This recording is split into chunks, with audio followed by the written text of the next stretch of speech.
DFWsecurity.com. This is Sean and RJ on 105.3 The Fan. Hockey clock. So we'll find Robertson. Robertson's got some room and he'll score. Jason Robertson wired that one past Kochetkov, and Dallas takes a 3-2 lead. Oh, baby, that's a good way to start right there. Woo! Your Dallas Stars beat the Carolina Hurricane, the Hartford Whalers, 4-2. Good win. They were the Hartford Whalers? Yes, sir. Arguably the best uniform in all sports was the old Hartford Whalers. Arguably. I don't know what they looked like. Didn't follow hockey back then. It had an H with like a whale tail. Not a thong, but a whale tail. That's pretty great. Just the way you're describing it. Yeah. Yeah, with the hands up like that and everything. That's but good. It was pretty cool. That was pretty good. But nice little win by the Dallas Stars. The hockey hamster have any takes? You know what was pretty good? You said it was pretty good. You know what? Not what was pretty good. You know who was pretty good? Jay Cottinger. Once again, continuing his great play post All-Star break, Chop. And, man, I'm being dead serious now. I'll stop the hockey hamster bit just for a second.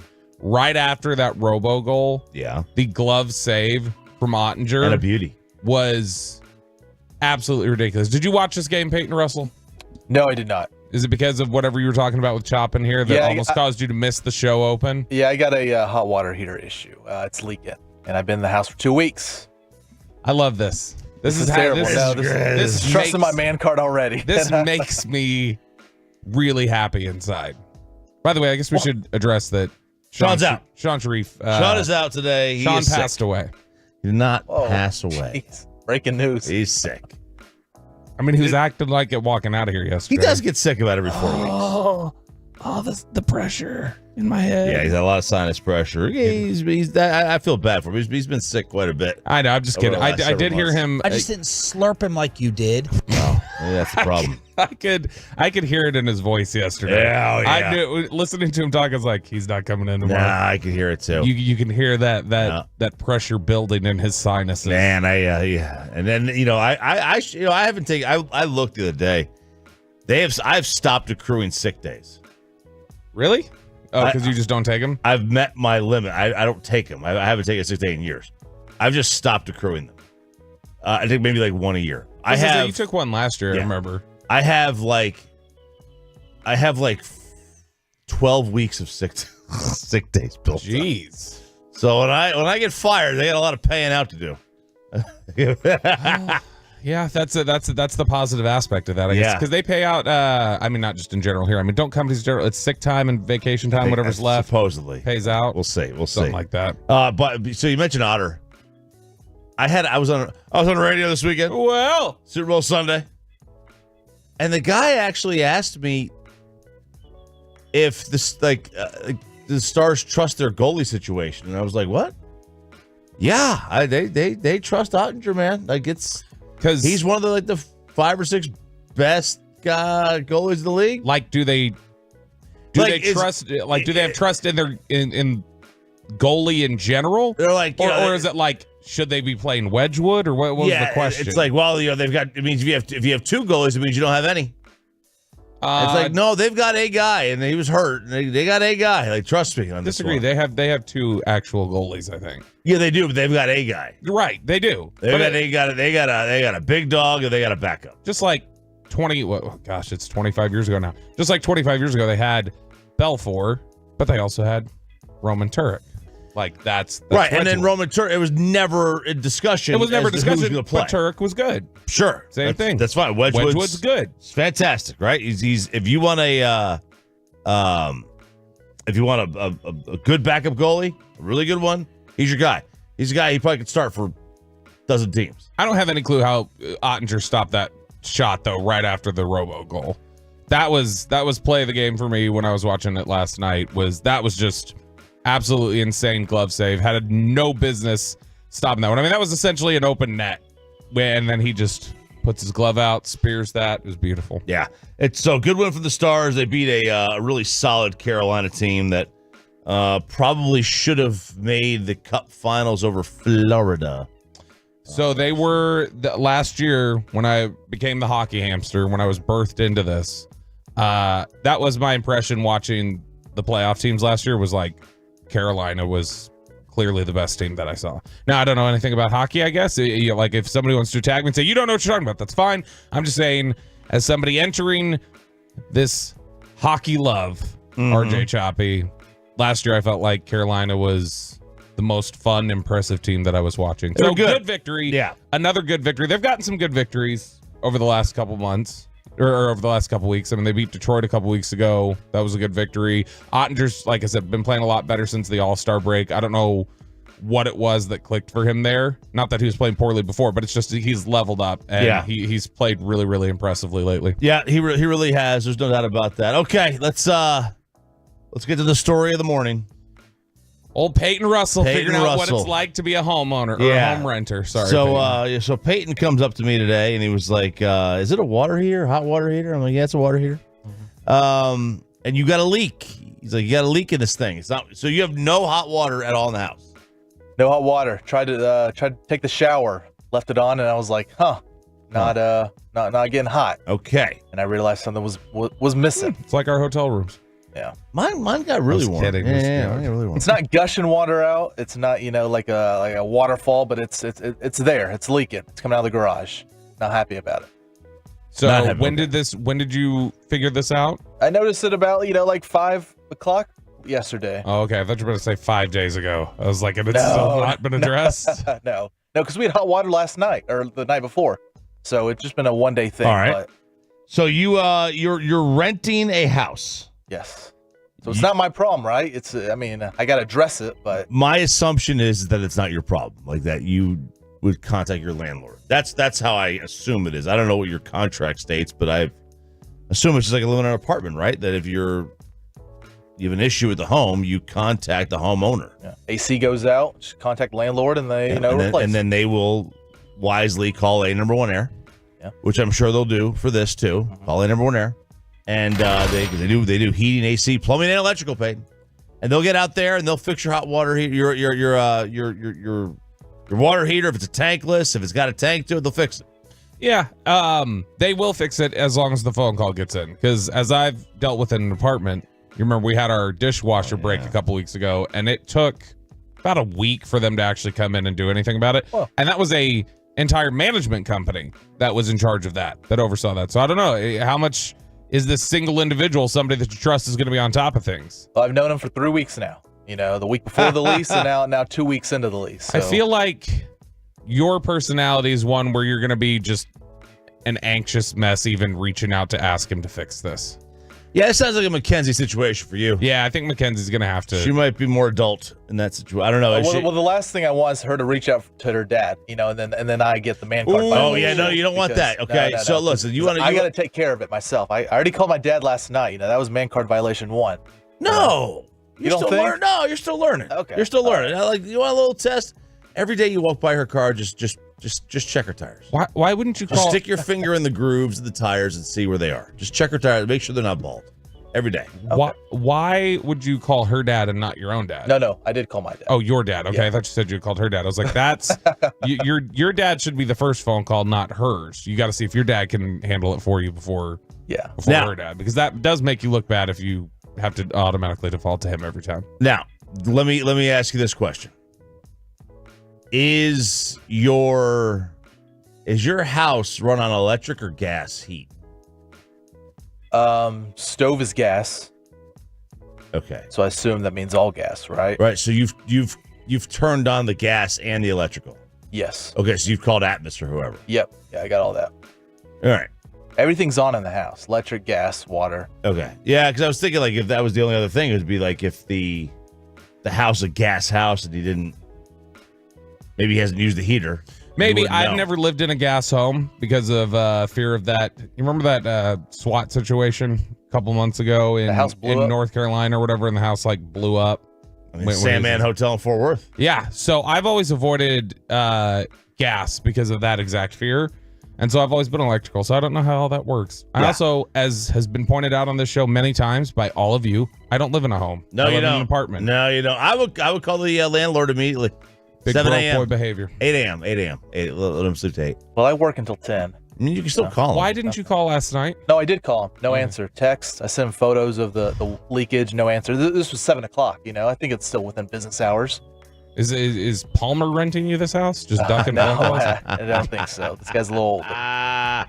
He's a little older. A little older than Palmer, yeah. All right, yeah, he may, listen, he may look. Older people work on the 9 to 5 schedule. They don't pick up their phone at night to work.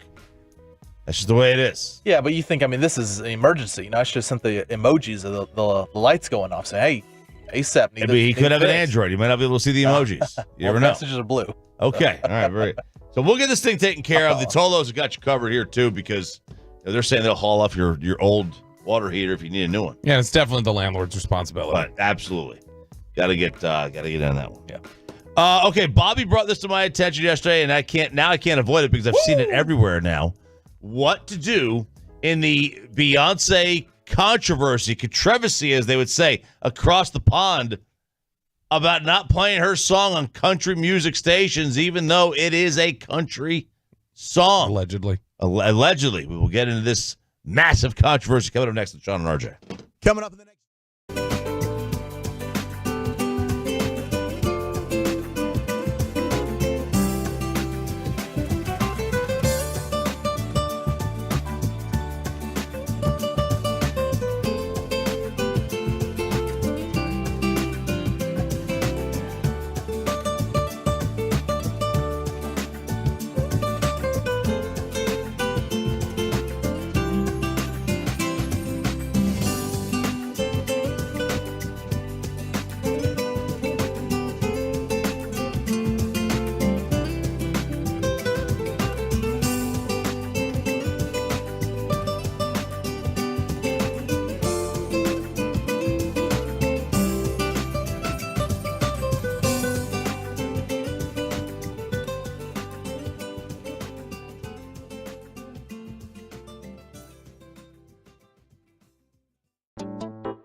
Here on 105.3 The Fan. Sean is out of RJ Choppy. That is Bobby Belt. We call him Robert. Got you down. Peyton Russell is our producer. And then Good old Ryan. Rye as Sean calls him. I think I'm going to call him Ryan today. Good. I think he'll enjoy that. I don't know. I haven't asked him yet, but I'm going to guess no one likes being called Rye. That's what I would guess. I would assume so. I would assume I can see Ryan in the background there. I could barely see him. Barely make him out. I don't think he likes it. Behind Peyton. It's a little childish. He's like 22, so. 21, just turned 21. That's right. He He is a kid, man. He there's no doubt he is a kid. All right, so Bobby texted me yesterday or called, whatever the hell it was. I don't remember. It was a call. It was a call. And told me about this. And I had heard like a rumble about this, but it was like, it sounded like one of those things like, that sucks for her, but I don't really care about it. But then I started like seeing it everywhere, and I was like, okay, maybe I do need to care about this. Yeah, because this guy is trying to stir something up. Uh-oh. Now is he right? Is he right in stirring this up? Okay, well let's hear the story. All right, so there is a radio station in Ada, Oklahoma. Okay, I believe that is the birthplace of Jeremy Shockey. Don't ask me how I know this. I don't know. I think it's Shockey. Some of his opinions, well, never mind. I'll keep that to myself. KYKC, the local country station there in Ada, Oklahoma, was in the headlines when this user, Justin Sato, had tweeted, I requested Texas Hold'em at my local country radio station. And after requesting, I received an email from the radio station stating, we do not play Beyonce on KYKC as we are a country music station. And this guy went off. And he was following up and saying, tag him, flood him, tell him to stop being racist, get on him. And let's hear this new Beyonce song, Texas Hold'em. It is her new country music contribution here. This ain't Texas, ain't no Hold'em. So lay your cards down. Yeah. So pocket Lexus. I like it. Throw your keys up. I like the song. And I'm not a big Beyonce fan. I kind of dig this one. But it's funny. TMZ, of all places, went and dug deeper into the story to figure out, are they actually being awful here or not? So they reached out to this user, Justin, said, hey, can we get some additional context here? So the guy had written back to the radio station, said, Texas Hold'em is a new song and it's a country song. It's also labeled as country on Spotify and Apple Music. Please play this song and stop being discriminatory towards her. And they replied back and said, we will check it out. If it's appropriate to the format, we will play it. Meanwhile, we play tons of Beyonce on our 99.3 station and lots more on our 105.5 station. So discriminatory, we are not. So they're saying we play plenty of Beyonce on our formats. We just don't know if this would be one of them. If it is, we'll play it. But otherwise, this is not where we're going to play this. So, RJ Choppy, is this another Old Town Road situation? Where you remember Lil Nas X? I remember Lil Nas X. Billy Ray Cyrus had to jump on the he had to jump on the remix so to be able to get it on country stations because they had pulled it off. So is this an actual controversy or controversy, as you say? Or is this somebody stirring stuff up? It's a good one because I don't like when I hear that song, I don't feel like it's a country song. I don't hear country. I hear more like I never thought this was country. That's a jam. It's a jam, but I don't think of it as country. Yeah. Do you? See, I don't know. I always lean like more like, what is the artist? If the artist is country, I don't care what their song is. I'll play it. Like if I'm a country station, which is how they're viewing it clearly. Right, if I'm a country station and Luke Combs comes out, like I don't think Fast Car is a country song. No, it's not. But it gets played because it's Luke Combs. If I was a country station and Luke Combs came out with a hip hop song with 2 Chainz, I'm playing it on my country station because Luke Combs. Meanwhile, I'm not flipping the other way where if a heavy Metallica came out with a country song, I might not play it on my country station because they're not country. I don't care what the song is. I care what the artist is. Yeah, and because honestly, I don't think of a lot of country music that gets played today as country. Like I never thought no, right. Dan and Shay. I don't think of them as country when I hear Dan and Shay's music. I never really there are a lot of Jason Aldean songs that I listen to and I go, that doesn't really sound like country music to me. It does sound more like Lil Nas X. Yeah. So I do understand the Like if Beyonce came out with like an old school country song, like a George Jones one, I would play that on top 40 or hip hop stations or whatever. You know what I mean? Or like, I would play just throwing names out there, man. If Drake comes in with a death growl song, I'm gonna play it on if I program a station that normally plays a lot of Drake. Doesn't matter what genre of music it is, I'm gonna play the song on that station. Here's what I don't like about this, and apparently this station has backtracked a little bit and now says they're gonna play the song. What I don't like about this is essentially,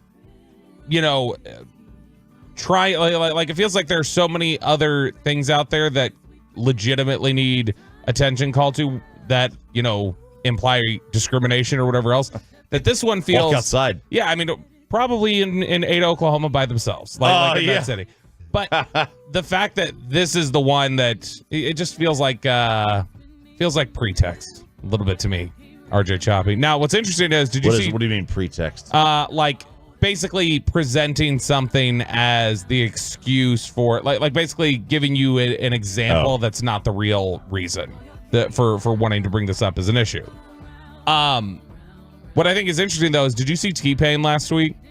I did not. So he went viral for saying that he has ghost written several country hits and that he was offered credits on them, and he said because of a lot of the discrimination that he felt and he received within the industry, the country music industry, he decided, I'd just rather take the check. You don't have to put me on the credits, even though it's nice to see my name on the credits. I don't want to be on the credits. So T-Pain had said, and I thought it was an interesting thing that he had, an interesting perspective that he had presented. And I think that that's a legitimate thing that he has probably felt within that industry.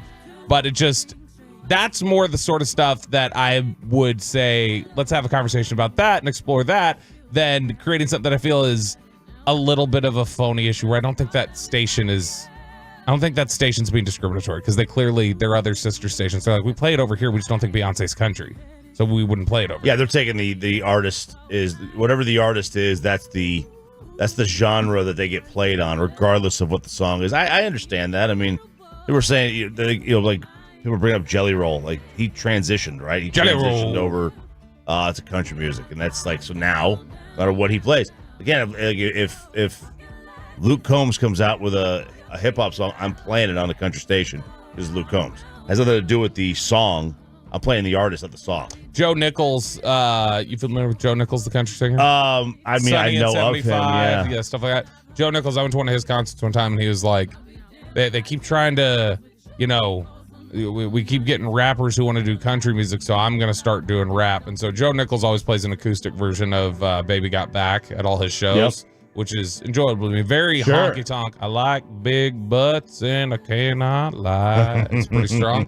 But it is just interesting to me that the T-Pain angle of that, like he had talked about, that's more of something that I find interesting. That would seem to be more real world, everyday discrimination that he feels like he can't even put his name on a credit. He feels he has to ghostwrite. Then something like this where they're just that's no good. Yeah, no good. And I never thought the Lil Nas X thing was legit, and this one doesn't feel that way. Good song. Either. It's a good song. These are both good songs, country. man. And this is a good song. It's just not country music.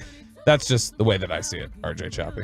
Yep. I guess, like you said, though, a lot of people would consider what country is now is country. Also, by the way, I want to clear up we almost asked this question yesterday on Ask Reddit of what's an industry secret that you know. Here's an industry secret I've known since I was a child. Well, let's hear it. And you may know this one.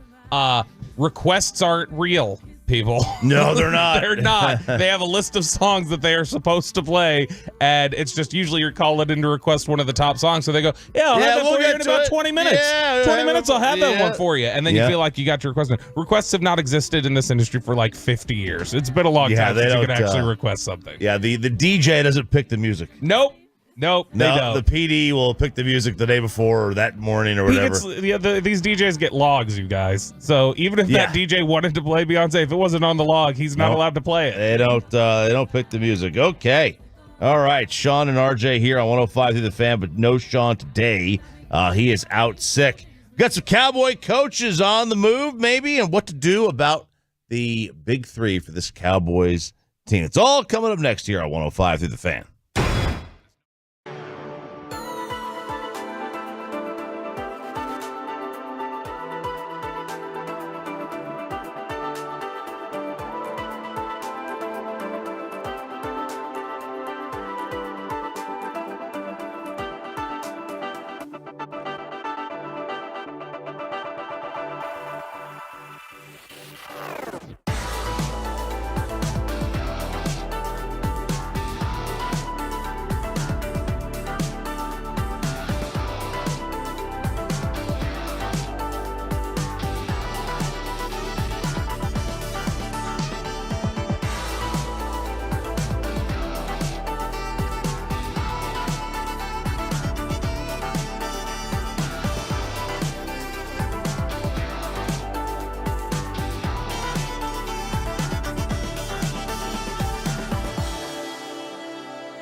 From our fan studios secured by DFWsecurity.com, this is Sean and RJ on 105.3 The Fan. From news and notes to the coaches and players for America's team, let us go inside the stars on 105.3 The Fan. Good morning, DFW. It's Sean and RJ here on 105.3 The Fan. I'm RJ Choppy. Sean is out today. Bobby is alongside. Mike Zimmer, press conference, 2 p.m. to start off G-Bag today, as he is getting introduced as the Cowboys' newest defensive coordinator. Great news. Very exciting. Very exciting that we're getting the Mike Zimmer press conference, that we'll be carrying it here on 105.3 The Fan. Great news that Mike Zimmer is the defensive coordinator. Bad news that it's happening at 2 o'clock, Chop. And why is that? Because I feel like G-Bag gets enough time off already with baseball season coming up. They shouldn't also get a press conference. Yeah. That's what I don't care for. Jerry should have made This should have been a 6:40 press conference, 6:40 a.m. Jerry should have made the media wake up bright and early and get out there. The 7, 8 a.m., whatever. And then we could get some of that. That's what I'm in favor of. So that's what. But I'm honestly very excited about the Mike Zimmer hire. Have you come around to it a little bit more? I know you weren't against it, but are you able to not get against it? I know you weren't against it. Have you been able to build up a little more excitement of, okay, maybe he will be able to use Micah Parsons this way. Maybe this will be good. Or are you still like, at the end of the day, this is still a little bit of, let's bring in our friends and who we're comfortable with. And that's honestly my only reservation about this. It is our friends. I was talking with RJ Ochoa in Vegas. Listen, I'm the only RJ. Yes, that's why I gave his last name. So I was talking to RJ Ochoa from Blogging the Boys, and he also works with San Antonio Sports Star down there. And I had said we were talking about, he was just seemed a little anti-Zimmer. And I was like, what's the issue? Zimmer's a good coach, yada, yada, yada. And he's like, it's not Zimmer. It's what Zimmer represents of just, they get an idea in their head and they go, that's what we're going to do. That's true. And it's their buddies. And there's no real process of, let's go find the best defensive coordinator available in the NFL. It's, here's who we think is probably the best, and coincidentally, that's the guy that after we interviewed him, that's who we loved the most. Isn't that crazy? It's I do believe the Cowboys go into interviews not from a standpoint of we are going to use the interview process to find who we want. They want to confirm priors. We're going to go in the interview process to confirm what we want. Yeah, and that's a problem. Like that's first of all, that's a very big gatekeeper mode. Like, let's just, I hate interviews anyway. I think they're so bad. But like, it's just, I think it's terrible for being able to find fresh ideas. And we've seen, just look around the sport this off season. How many teams went into the interview process with the idea thought of that this is the guy they're going to go get? Yeah, and they didn't take the guy. I mean, Washington thought they were going to get Ben Johnson. Yeah, now that was on him, right? Sure. But everybody thought the Falcons were going to take Bill Belichick. Arthur Blank thought he was going to hire Bill Belichick, and they go in there, and it was like, okay, let's hire somebody else. And then this team hires somebody else, and then this team hires, and then all of a sudden, Mike Vrabel's not getting hired. We all thought Quinn would go to Seattle. Right. Ends up being Mike McDonald. Right. They took a different defensive coordinator. So, like, now they may be bad hires. I don't know. They may be bad hires, but they didn't just confirm their priors, and I wish the Cowboys would do less of that, because that's what they do. Speaking of priors, we had mentioned this. We said Dave Canales getting hired in Carolina, former Seattle guy. Watch for guys to potentially get poached or interviews to occur. We said Raheem Morris in Atlanta, Dave Canales in Carolina. There's some connections to Cowboys coaching staff, so you got to watch for interviews to occur there. And one of the ones that I was curious if it would happened, RJ Choppy. Will Harriger, who had been on staff at USC, helped Caleb Williams during his breakout season. He had been hired by the Cowboys last year as an offensive assistant.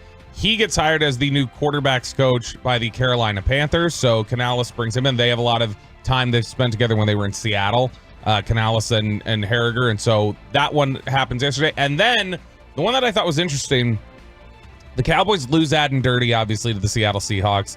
He's hired to be the defensive coordinator there by Mike McDonald. But what was interesting was I looked at it and I said, okay, well, Sharif Floyd is the assistant defensive line coach here. And he played for Mike Zimmer for 5 years in Minnesota, 4 or 5 years, whatever it was. Maybe Zimmer just walks in and goes, well, that's easy. Just make him full-time defensive line coach. That's a guy I trust. He knows my system. He knows what I want to do, everything else. Well, then we come to find out he is hired away on a lateral move to the Washington Commanders as their assistant defensive line coach with Dan Quinn. So he gets hired yesterday. The Cowboys lose Sharif Floyd. So now the Cowboys have to replace a couple different coaches. Will Harriger on the offensive side, just as an offensive assistant. They may feel like they don't need to fill that, but you're talking about your defensive line coach is gone, your assistant defensive line coach is gone, and your passing game coordinator in Joe Witt is now gone. So the Cowboys do have some stuff to fill. Brian Broaddus, I know, had said that talking to Mike Zimmer, reaching out to him saying, hey, you got to beat on any of these coaches that you like or anybody that you want to bring in. And Zimmer told him, look, I got to get in there and interview everybody first and kind of get a sense of this and see who I want to bring back, where I need to hire people. So Zimmer still didn't have much of an idea, but he doesn't even get a chance, it doesn't seem like, to come in here and interview Sharif Floyd before he goes ahead and says deuces out to the Washington Commanders. So that's where things stand with the Cowboys coaching staff. They have 3 new hires minimum they have to make, and who knows, maybe Zimmer comes in here and says, I don't like this position coach. I don't like this position coach. I need to make changes here. That's a lot. It's a lot of turnover. It's a lot, and it's late. It's late. That's in the the game. key. It is late. Where the Cowboys, and that's part of the problem when you lose a guy who's the last head coach hired. Right. Or second to last, right? Well, and then the last head coach hired starts hiring away your people like Adam Dirty. Like that makes things tough. It does, absolutely, because you if he's getting a promotion, you're not allowed to stop them from a promotion, right? And that's the problem, and that's not a problem. It's look, it's the way it is. You can't hold guys down. So like this is a tough situation to be in. They're now running out of coaches. The good news is, coaches don't matter. They matter. What percentage do you think they contribute to a game? I'm curious. Because you do say coaches don't matter, and I don't think you genuinely mean they mean zero. Yeah, I don't mean they mean zero. But you mean their impact is negligible compared to a quarterback or someone else. Yeah, I mean, I know they definitely have an impact. I'm just fighting back against social norms that they make a huge difference. I think they make a difference for sure, but I think it's far less than any of us think. 682 brings up, didn't Sharif Floyd play for Mike Zimmer? That's not good. We just mentioned that Sharif Floyd played for them. Does that give you any pause to say the fact that he was able to make a lateral move? Okay, is that Zimmer didn't want him here, or does that Sharif Floyd going, I don't want to coach with Zimmer? I don't know. I mean, that's a great question. Because it's a lateral assistant move. It's not even, we're bringing you on to be our full-time defensive line coach. It's, do you want the same exact job here in Washington? Because Dallas did block Al Harris interviewing over there. Yeah. Lunda Wells got blocked from an interview. Lunda.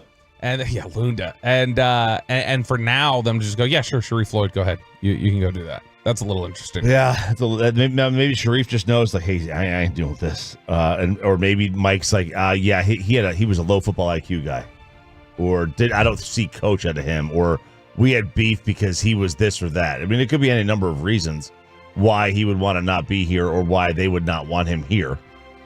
I mean, it could speak poorly against Zimmer, and it could not. It could just be a difference of opinions. Yep, on a lot of things. So. All right, is that the coaching carousel? That is the coaching carousel for your Dallas Cowboys. Again, 2 o'clock today here on 105 through the Fan, the introductory press conference for Mike Zimmer, which Mike McCarthy will be present for. All right, so let's take a look at the coaches, execs, players, the most important ones of the offseason. ESPN's Dan Graziano put this together. I thought it was pretty good. Saw him at Super Bowl. Little guy. Was Italian. Surprisingly little. We're all kind of on the littler side. I was walking by. I was like, I wanted to just kind of give him a noogie here. Like hardly any of us are over 6 feet tall. Yeah. We all have basically. There's 2 kinds of builds in the Italian community: fat and kind of yoked. Like that's it. It's really it. There's no in between. Or both, which I try to be. Yes, that's my goal. I mean, Trista Crick thinks you've nailed it. Yeah, absolutely. Yes, she does. And then there's the occasional tall, slender. I'm a soccer player Italian build. That's really it. And you're either dark or hairy. There's no kind of there's not really any pale, hairless Italian men. I wish I could see more of those. Pale, hairless. Yeah. So we don't really branch out. So I guess Dan Graziano, saying he's short. Yeah. Par for the course, man. Little guy, but looked like he still would throw an uppercut at me. Yeah, par for the course. Probably very angry. Yes. Got a temper. My dad was the same way. Huge temper.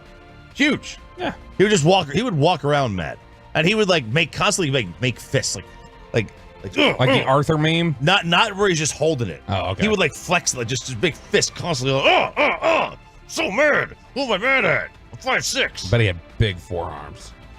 Yeah, he had decent sized forearms. Yeah, he did. He never. I never saw him work out or drink.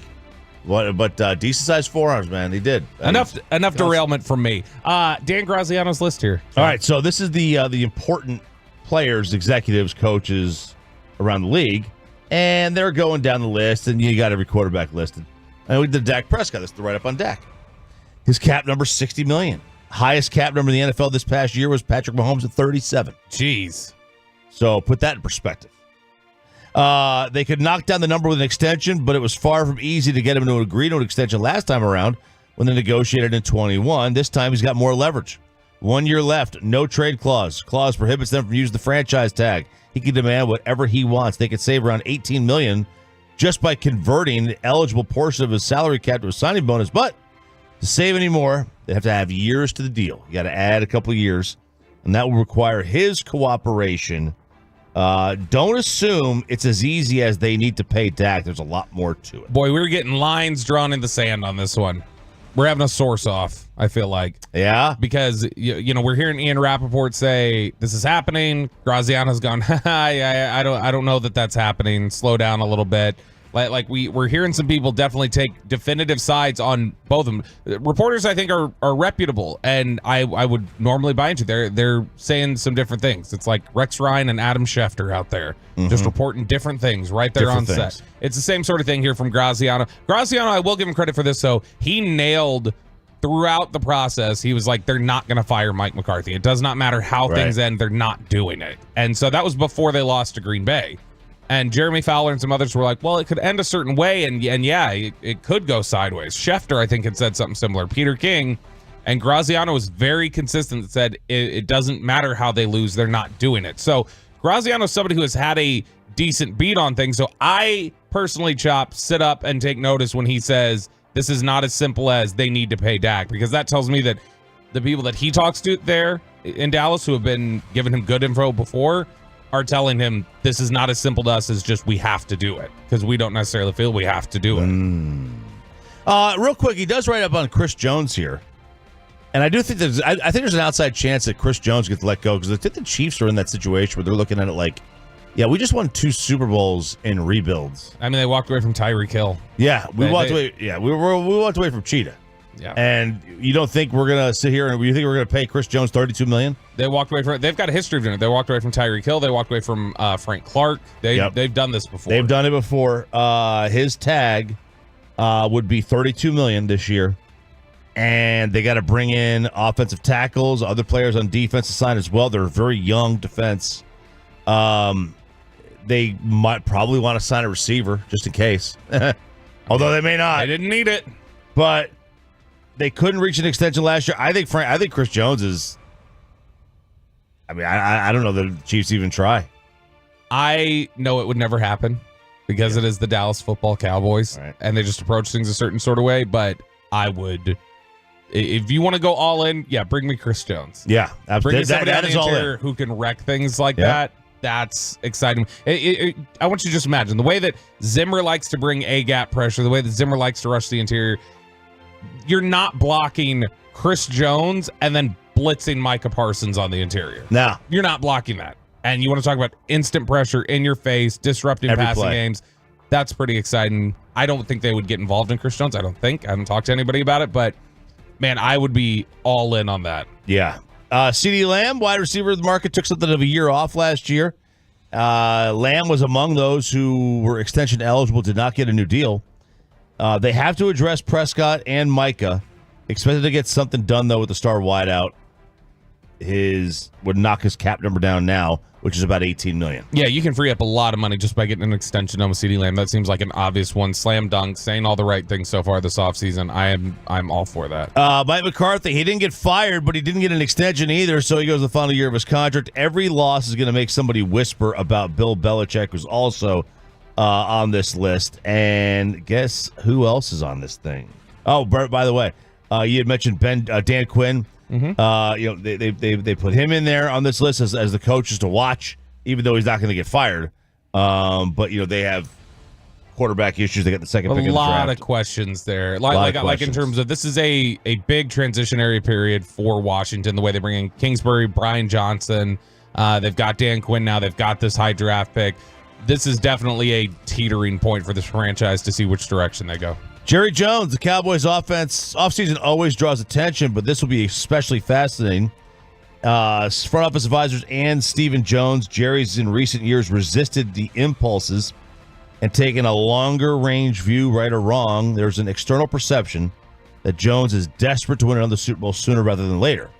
Will that desperation be reflected in a hyper-aggressive offseason, or is it just one more thing about the Cowboys that seems truer to people on the outside than it does on the inside of the building? That one. It's that one. It's the latter, Chop. It's the one where I think we're going to have to be really careful hanging on to the all-in phrase, because I think it's something Jerry said, and I don't know if it means what people think it means, so we got to be careful not to hang on every word from a single interview at the Senior Bowl, because I'll believe it when I see it. Yep, and then he goes into cities, so he talks about the first one and other things in the league, the kickoff, what's going to happen to the kickoff, the NFL Brazil, Jacksonville getting a new stadium, New Orleans getting a new stadium. It's pretty good, right? It's pretty extensive on the entire scope of the National Football League. How about Jacksonville just getting a new city? Because it's a gross city. It's disgusting. Bobby hates Jacksonville. Ratchet New Orleans. Oh, man, here we go. Good stuff. It is Sean and RJ here on 105.3 The Fan. It turns out in the NFL, everybody's family has a problem keeping their mouths shut. It's not a Cowboys issue. Shocker. It happens to everyone. Do that next year on The Fan. But let's get you.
We go to attorneys for car and truck wrecks.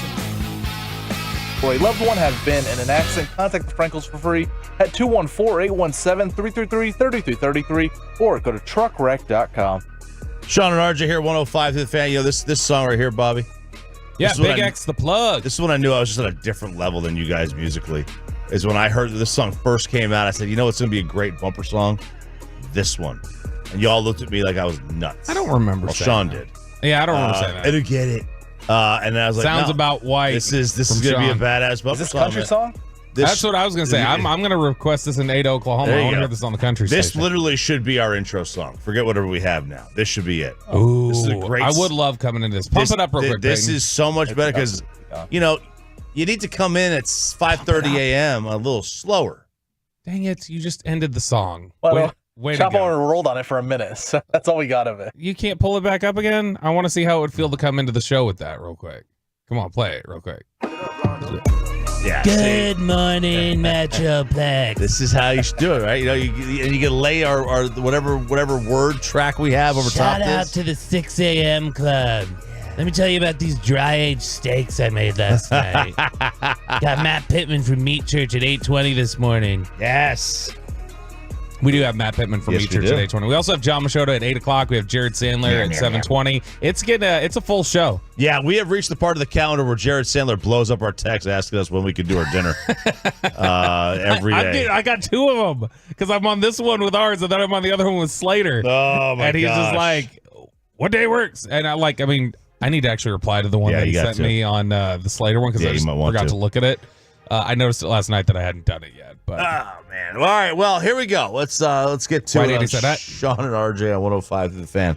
Everybody's family in the NFL oh can't stay away. It was, a couple weeks ago when this happened with CeeDee Lamb and Micah Parsons. It was like, a lot of these guys just it's always something with the Cowboys. always something. It's not. It's an every team has the same issues. It's just the other teams have better quarterbacks. Sorry, Bobby. Oh, you're taking Brock Purdy over Dak Prescott? then? No, I'm not. Okay. But I have to take a Jared Goff. Because this is a situation in old San Francisco. I would love to hear Bonte and Butcher Boy just melting down over this one. Melting down. So Brandon Ayuk's got a family, baby. and Brandon Ayuk's family is Like that Bonte drop. All the overnight dancers. all the overnight dancers. Brandon's family is not happy with Kyle No. Shanahan and Brock Purdy. No, they are not. Now look, when Brandon Ayuk this past season, I think we all feel like he surpassed Debo, didn't he? Oh yeah, he's the one. Like He's the guy. Debo's the better weapon. Mhm. And Ayuk is like, he's the one. He's the X. Yeah, he's the guy that if you need all right, we got to get a first down here. We need a catch. We need a big time catch. I feel like right now they're going to Ayuk. He was absolutely fantastic this year. He's been one of their home run selections, picked out the back end of the first round out of Arizona State. Well, now Brandon Ayuk's girlfriend might have spilled something. Mm-hmm. That's something she spilled. Might have been some tea. Really? You know what I mean? She went on TikTok right after the game, and she said, "This might have been the last day we touched foot on Levi's Stadium because we might not be out here next season." It's like, oh, Are they moving? really? They might be moving teams, it sounds like. Brandon Ayuk posted a cryptic message on his story, his Instagram story. He says, "Don't forget what got you there," with wide eye emojis. And then it's Brandon Ayuk's friend puts out there, this is the exact reason why we're leaving San Francisco. Thank you, 49ers, for drafting my brother. We are forever grateful. BA to Vegas. So Brandon Ayuk to the Raiders? That's what his buddy's saying here. Wow. And he follows up. He says, why does your all-pro 1,300-yard receiver have 3 catches in the Super Bowl? So there's some real tension building here. And Brandon Ayuk was actually asked about it in exit interviews. Says, hey, there's some questions about this. Are you want to be here? Is this where you want to be? Because he's entering his 5th and final year of his rookie deal. Right. So he's signed for his. They picked up his 5th year option. So he's entering the last year of his deal. So he was in the 49ers locker room yesterday. And when he was asked about remaining with the 49ers, he said, if that's the right move, yeah. And they said, well, what's the right move? And he said, being a champion. Whoa. So they didn't win. No. So does that mean that it's not the right move? He seems very, very discontent. And I mean, you look at the fact that Ayuk is like, for all the crap we gave over the CeeDee Lamb and Micah Parsons and Dak Prescott family members speaking up. Yeah. They all generally, especially CD this offseason, addressed it immediately, went, come on, means nothing, just relax, yada, yada, yada. This here with Ayuk didn't discount any of that. And so for all the drama we talk about, could you imagine if CeeDee Lamb's reply to this, to what his mom said, was just like, look, I mean, I'm going to be here in Dallas if it's the right move. If it's the right move. Now, from a negotiating standpoint, maybe you should have said that. Now, what are the chances that Ayuk's agent told him to say this? Told his family to post this? Or told him to tell his family? Nothing, I don't think. Okay. I believe his agent is David Mulugeta, and that's Micah Parsons' agent. And Micah... Oh, and Micah's family also But Micah's something. handling of it was very different. No. I'm saying, what if Ayuk's agent told him, hey, tell your family to chirp? I don't think so. Okay. I really don't. I have no idea how much that actually happens within the sport. It very well may. David is what everyone thought Drew Rosenhaus was in terms of just he's a shark. No, a shark. Oh. Like, you don't want to sit across from him at the negotiating table because he's going to get everything. He's Deshaun Watson's agent. You saw how he cleaned up with Cleveland in those negotiations for Deshaun Watson. So, no, I think that David Mulugeta is skilled enough of a negotiator that he doesn't need that. And he's intimidating enough as a negotiator to NFL teams that he wouldn't need to do something like that. He can make things happen. He's the best agent in the NFL. And so I don't think he has to worry about that. But this does speak to the point that you've just said that you let in with. It's not just your house. No, it's everybody's house. Everybody's house got problems, man. And, you could look at, like, you could always point to your team, and everybody can do this. They can always point to their team and say, oh, this only happens to us. But football teams are no different than families. Like, every family's got issues. Yeah, it's like every family either has health issues, money issues, mental health issues. Like, they all have the same problem. Everybody's got some problem, or all of them, or all of them. Some have all of them. Some got a bad deck, and they have all of them. It's funny. I'm sure you strike me as a man who probably took part in the early days of the Desperate Housewives craze. It was all over TV. The TV show? Yeah, strikes me that you probably would have been in on that. Early days, that was like the 90s, right? No, 90s. What is your concept of time? That was like 05 was the first year. Yes, it was. I mean, that was still 20 years ago. Listen, I have zero concept of time. But 04, yeah. The whole idea of that TV show was suburbia is not what suburbia looks like, all right? Everybody's got their baggage. Everybody, they are just as effed up as the people in lower class areas. They are, man. Everybody at the end of the day has the same sort of issues. And that's the thing. As great as the 49ers culture is, we did a whole article from The Athletic a couple weeks ago talking about their culture and what they've built and how strong it is. At the end of the day, their best receiver is giving the same problems and is responding to it worse than they're responding to it here in Dallas, where the culture is supposed to be toxic. At the end of the day, it's the same. All the same. Okay, like like you mentioned, the suburban. There's still drug problems in suburbia. It's just they're just popping pills, man. Mm-hmm. It's just different. It's all the same. Like, everybody's house is dirty. Everybody's laundry is dirty, and the same thing in the NFL. The Cowboys have got their issues, and it's not excusing them by pointing out that other people have issues too. But it's just showing you that like you really can't avoid it. Like, they all have problems. Some are better at keeping it secret than others.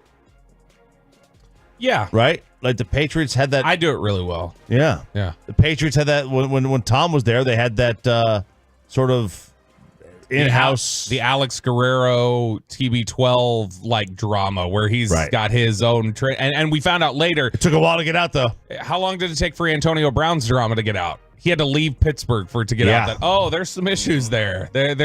I mean, the Cowboys historically have done pretty good job of keeping issues down. Look, the one I'll go back to, Alden Smith. When Alden Smith was here, you can talk to people around the Cowboys and they will tell you how difficult the year that Alden Smith was here, how difficult that was to deal with. And that never got out. You never heard about how dramatic it was. You never heard about some of the wacky stuff that went on with Alden Smith. And it's because teams generally do a good job of kind of keeping that in-house, except, of course, when their family members or their girlfriends go on Instagram or TikTok and just say... It's tough. It's tough to keep it quiet when it's like that. When CD's mom says something on Facebook, who posts on Facebook still? Right. Sean and RJ does. You can go like the Sean and RJ Facebook page. But even then, I post on Instagram and it just automatically shares to Facebook. Sure. I'm not actually ever posted on Facebook. Wow. I'm just posting on Instagram. How sneaky of you. I know. But it's really still, should be more honest. I think that this is a good example and a good reminder to everybody that everybody's dealing with something.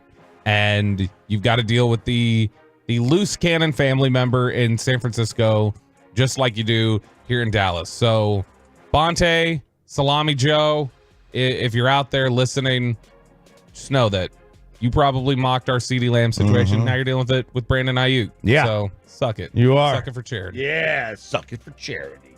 Okay. Hey, you know what today is? Today is Hump Day. Hump Day, and well, hey, maybe it's Valentine's Day. No, it's not, because Valentine's Day is always on the Tuesday. Oh, that's right. It's always on a Tuesday. It was babe. yesterday. Yeah. Oh man. What if you haven't gotten that gift yet? What not to get your girl? And I repeat this again. What not to get your girl today if you're shopping for that last minute gift on Valentine's Day? It's coming up next year on 105 to the Fan. But first, let me tell you about our wonderful friends over at State of the Art Weight Loss. That is Soda. You know, I have...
And it's back to Sean and RJ right here on 105.3 The Fan segment here, brought to you by Classic Chevrolet. Why do so many Texans love Classic Chevrolet and Grapevine? Because they've got the goods. More new Silverados than anyone with incredible savings. Why go anywhere else? Go see them today or visit ClassicChevrolet.com. This is Texas. This is Classic Chevrolet. Relax and enjoy the difference and find new roads. Happy Valentine's Day out there to one and all. It's Sean and RJ 105 through The Fan. I was testing Peyton. I didn't tell him to come back with Valentine's Day music. I was seeing if he would actually do it on his own. Yeah, instead he came back with Slayer or whatever he's playing. He's got a Valentine's Day segment here. I was thinking, My heart is black. See where his mind is. Oh, Look at this, but he had it ready. I had it ready. Well, He had it ready, bumper man. music coming- You what? I was waiting for you to jump into the topic, then I was going to play. Okay, man. Okay, get it. Let me produce. Let me produce. He gave me the let me produce. I love it. Oh, man. But it is Valentine's Day. Peyton's got a girl this year. Bobby, I've told you have a wife. I do. I do. I met her Only in for the Vegas. last 10 years. I met her. I met her in Vegas. I got a girl again this year. How long have you and Sarah been together now? You know, that really depends on who you ask. I'm asking If you you. ask her, it's 6 months, maybe a year. If you ask me, it's been about 5. No, 5 months or 5 years? 5 years. Yeah, it's been what are we in February of 23, 4? It's been since I've been around, I think. It's a pro. 2 years? I think we're about 2 years. Yeah, we don't have a date. We don't have like a date that we haven't set a date for our wedding, and we don't have a date of like our. You haven't set a date for the wedding because you don't want us to know. You don't want us to go to your courthouse wedding. Oh, I would love for you guys to go. We need witnesses, man. Someone's got to see this. I still don't believe that she's actually going to go through with it. So someone's got to witness this miracle of game. Mm-hmm. Yeah, I'll say like we'll go April 1st is our. Will be 2 years. We'll say April 1st Because it's a joke. It's a Is that joke. what you're getting at? Fool's Day. Yeah. Well, by the way, with this song here, let's get it on. I think it's the default booty jam of our time. What is the greatest, like, throw it on and let's go, baby? Oh, man, this is a good one. Man, I think, well, for Sarah, anything Usher. Oh, yes.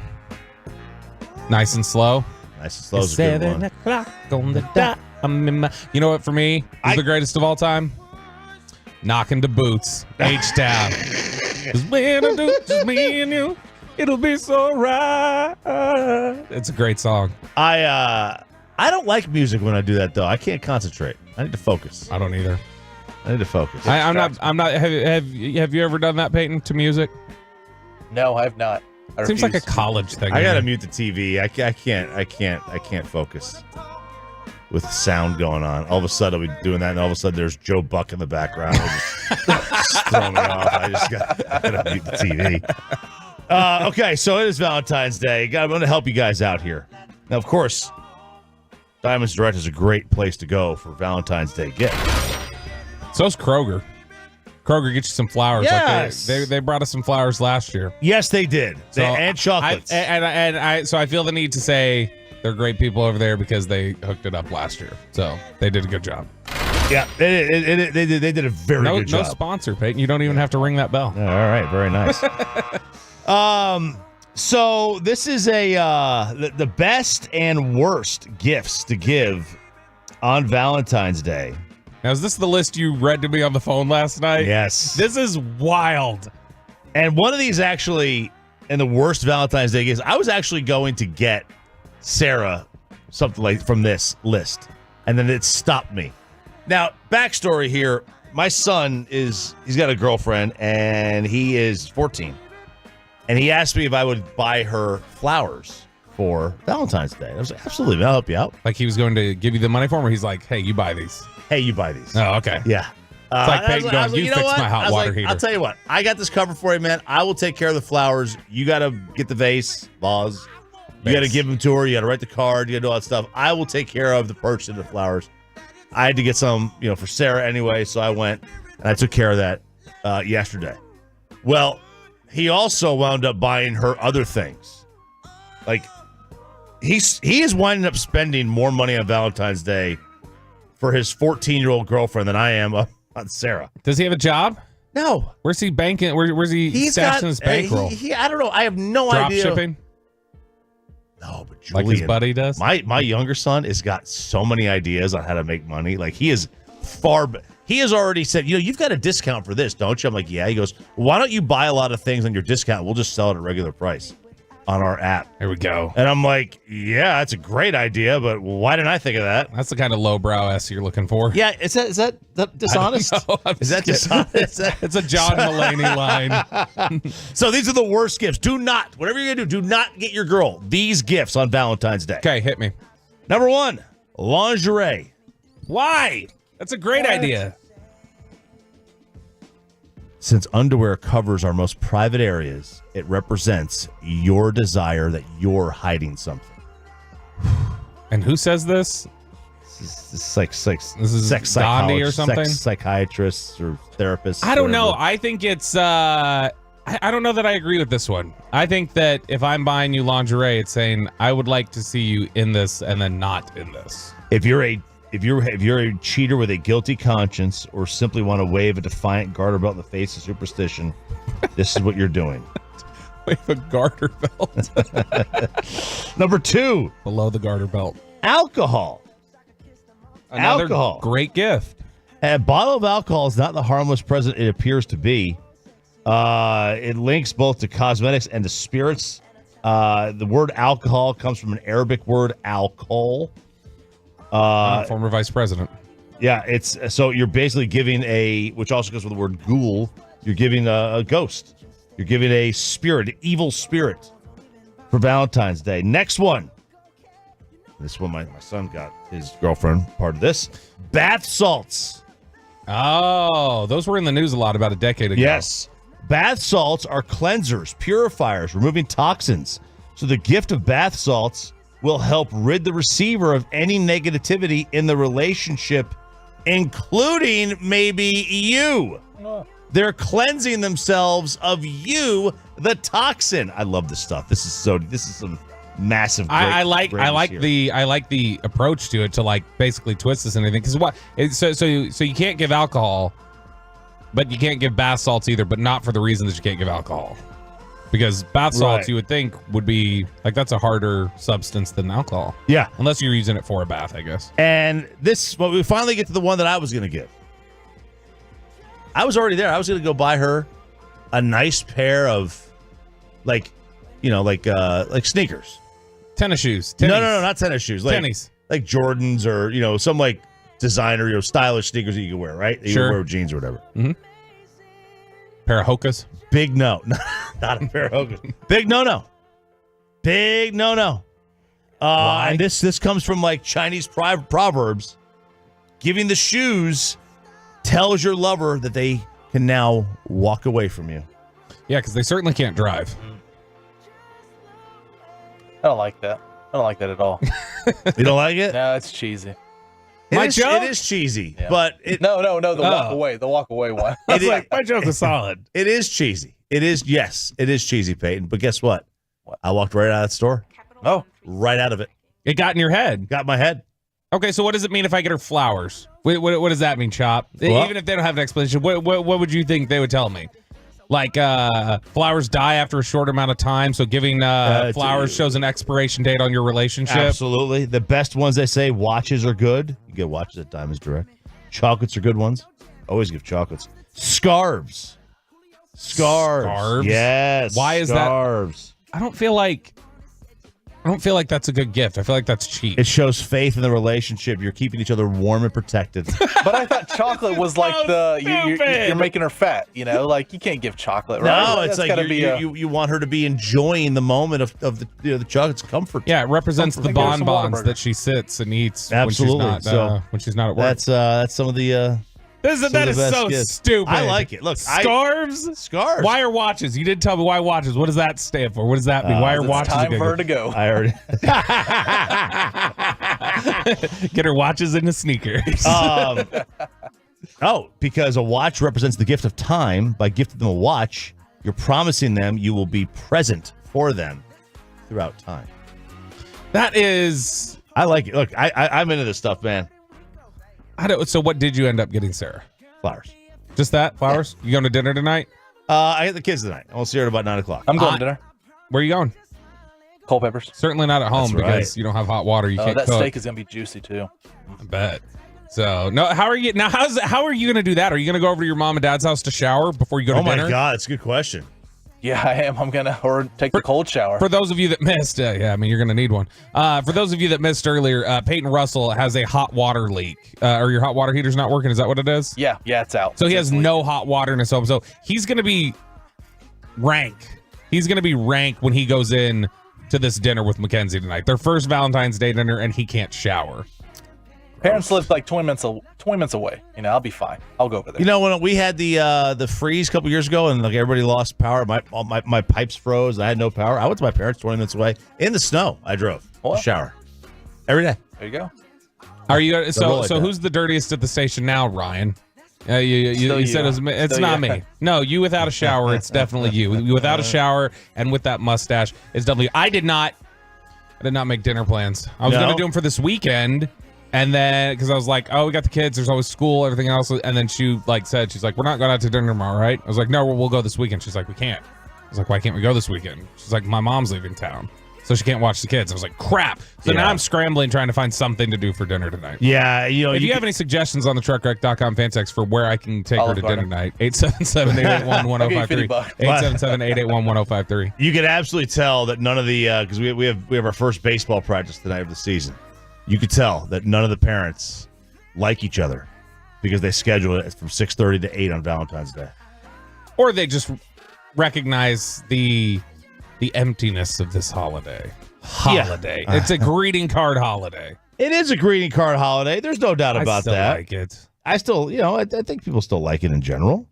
I enjoy the dinners. I enjoy the after dinners. You know what I mean? And so there is still something nice about this. I cannot wait for the payload tomorrow morning to hear about how this Culpeppers dinner went and how broke Peyton is after Culpeppers. Yeah, you will be. There's no queso though. No, that's okay. Yeah, that's $8.95. You get to say very cool.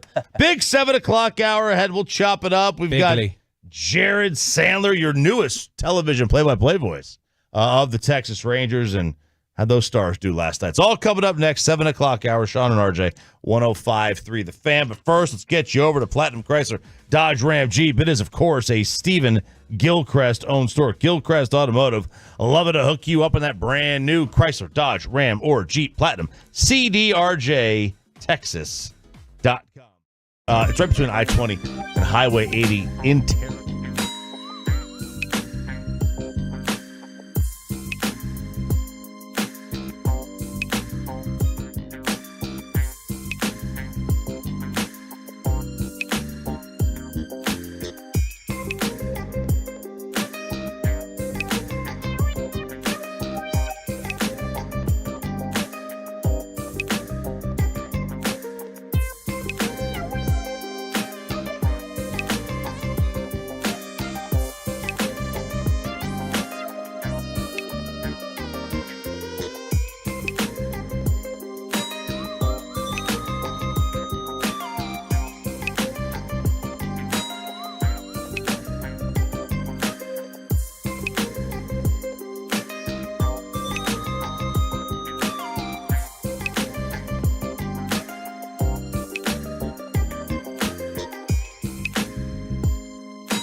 From our fan studios secured by DFWsecurity.com, this is Sean and RJ on 105.3 The Fan. Hawking ball. So find Robertson. Robertson's got some room and he'll score. Jason Robertson wired that one past Kochetkov, and Dallas takes a 3-2 lead. Oh, Canes TV with the call. Stars a 4-2 victory over the Carolina Hurricanes. Robert Belt, the hockey hamster. Wonderful goal from Robo there, but the play of the game came right after that. We're on the immediate face-off. 15 minutes left in that game, and you get just the outstanding glove save from Jake Ottinger. And a beauty. I can't remember who it was. One of the Hurricanes players is just like skating by the net and like throws his hands on his head when that save was made. It was just like, what the hell are we supposed to do here? Ottinger's just been so great after the All-Star break. Stars getting another victory. It's all looking up. It's all looking up. It is all looking up, man. I mean, look, they're a solid team, dude. They're gonna make some noise. Well, your buddy, the Vegas Golden Knights season ticket holder, Nick. Mm-hmm. I know he had said, he was talking about like, man, you guys are. He's like, Stars are good. That's a good hockey team. It right is. There. We also have the folks behind us at the game, the Canadians. Spits and suds. They love them. They love the Stars. They like that was like their second favorite team because they're from some part of Canada that hates Edmonton, I guess.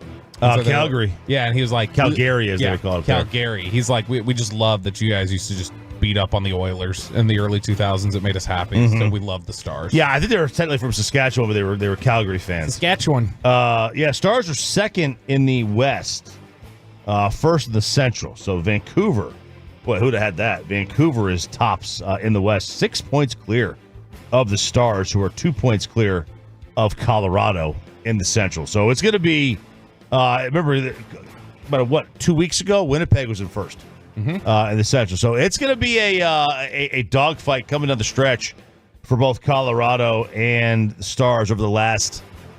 Stars have 29 games left, and Colorado's got 28. Which is why it's good to see Ottinger playing the way that he is, and really kind of. I mean, last night I don't feel like he was carrying them necessarily, like he has in a couple of the recent games, but I mean, definitely was playing really well and has the ability. Looks like he's entering into this mode where he can go for a long stretch, where he can kind of carry this team right now. He's been absolutely fantastic and is really kind of hitting his stride. So I was just looking at this. The Boston Bruins right now have 11 losses on the year. They had 12 all last year. They're down, man. They're down. Look, they've been very distracted by the Nia Long thing. That's been tough for them. Yeah, I don't know. That's true. They're still the first in the East. But man, last year this time they already had like 90-something points. They missed Ime Udoka. God. Oh man, they're falling. They're in trouble. They're in big time trouble. Okay, 2:00 today. Mike Zimmer is officially announced as the Cowboys defensive coordinator. Yes. We will have that press conference right here, 105 through the Fan, to kick off G-Bag. Yes, you will be able to hear the Mike Zimmer press conference, and along there with him, you will be able to hear Mike McCarthy. Mike McCarthy will be sitting up there. Now, look, you know how they'll be. They'll try to be a little sneaky. And I'm sure they're going to work some questions in there for Mike McCarthy that have nothing to do with introducing Mike Zimmer as the defensive coordinator. So is there anything in particular you're interested to hear Mike McCarthy speak on this afternoon that they're going to try and wiggle in there? I'm sure we're going to get an all-in question. Yeah, I don't know. I mean, like, you think they are going to go? You think they are going to ask? No, I think they are going to hit McCarthy with that. Like, what does that mean? I think you're going to hear about, the loss of Dan Quinn, what that means. I think you're going to hear culture questions. Oh, you will hear a ton. What I'm really interested today to hear is what Mike Zimmer has to say about Micah Parsons and how he plans to use him, because that's what he'll get hit on with a lot. Is the Micah Parsons thing? I think he'll get hit. He'll get hit with the players talking. Yeah, and I'm trying to think of the right word I want to use here, because we've had this discussion recently about the idea of what you can and can't say, or how you can and can't approach the modern NFL player. Like, is that a legitimate concern? I think that's something that people are going to ask of Zimmer, not just today. I think just moving forward. Like, are you able to adapt to the modern NFL play? Are you able to adapt to the NIL era? And, That's big. know how to handle those football players. Because he obviously has that sort of gruff disposition. I mean, Broadus had said it on Love of the Star the other day that he said, even people who are friendly with Mike Zimmer, you're usually doing pretty good if Mike Zimmer even gives you a hi in the hallway. Like, Mike is just, it's not his, he's kind of, head down, not a man of, a man of few words. It sounds a little bit like maybe like a father of three in the 1950s or something. Like, it doesn't say much, just kind of goes in. Never hugs his child. Yeah, that kind of a thing. Like, you love him, but he never said it or whatever, that kind of thing. That's kind of the Mike Zimmer energy, it sounds like. And does that play with somebody, with this era of players that feel like they need need the arm around the shoulder? That's what people thought Dan Quinn did really well, was put his arm around the shoulder of the guys. Right. How did he get a Maxim model? I mean, that should be the first question, right? We got John Machota at 8 o'clock. Maybe we can convince him to ask that. How did you get a Maxim model? Right. Like, do you don't look like you say a word ever in a non-angry voice. Like, how did this happen? There's a quiet confidence. There's a quiet confidence there. It's got to be something like that. No, but in general, I do think that's going to be the biggest factor for him. Because, look, we've already seen, it's not, he's 2 years removed from being in the NFL. We know he knows how to play these modern concepts. We've seen him do it. So, to me, we know he's handled the San Francisco offense, the McVay, Shanahan-style offenses. There are all these things that we know he knows how to do with the modern NFL. The question is, how do you interact with these modern NFL players? Darren Woodson said that, he's really close with Mike Zimmer now, but when he was playing, he was not. And that it was there was no friendliness there in that. But that he eventually, they developed respect. They worked hard together next to each other for as long as they did, and ultimately became friends. So does that style play with him? That's the thing that they'll have to answer, and you'll be able to hear that at 2 o'clock today. Mike Zimmer's introductory press conference. 2 o'clock on with the G-Bag Nation, the Mike Zimmer press conference. You got Wemby in town tonight. Oh, Wembanyama. The San Antonio Spurs will be here for the Dallas Mavericks for a Valentine's Day night, or Valentine's Day game, or maybe a Galentine's, as they call it. Well, Hearing a lot of the ladies, seeing a lot of the ladies on social media referring to it as Galentine's, which I guess is a Parks and Rec reference. That I think it's when they about. just go out with their girlfriends that night. Yeah. It's like we're going out with the ladies. It's so a public is there a Valentine's then for the boys? A what? Valentine's? Bal? Like instead of Galentine's, for the girls, it's Valentine's. Do you the call guys? yourselves your bals? Me and my bals? Palentine's, maybe. Oh, pal. Did you say pal? No, I or said bal? bal. No, he said Bal, but I'm saying Palentine's. He's saying the boys is Bals. I don't know what It's very odd. reference you're making, Peyton. Do you radio? Sometimes I do. Radio much? Do you speak? The 11-43 Spurs are coming to town, though. Mavericks with the current longest winning streak in the NBA. And even with the current longest winning streak in the NBA, things going well. What was the ESPN topic yesterday? Why don't players want to play with Luka Doncic? That was what they were debating yesterday afternoon. They were probably playing off of Spencer going to L.A. and Grant Williams' comments. Yeah, I mean, gosh, who like Spencer Dinwiddie and Grant Williams? If those guys don't want to play with you, how would you ever succeed? Listen, I want everybody to know.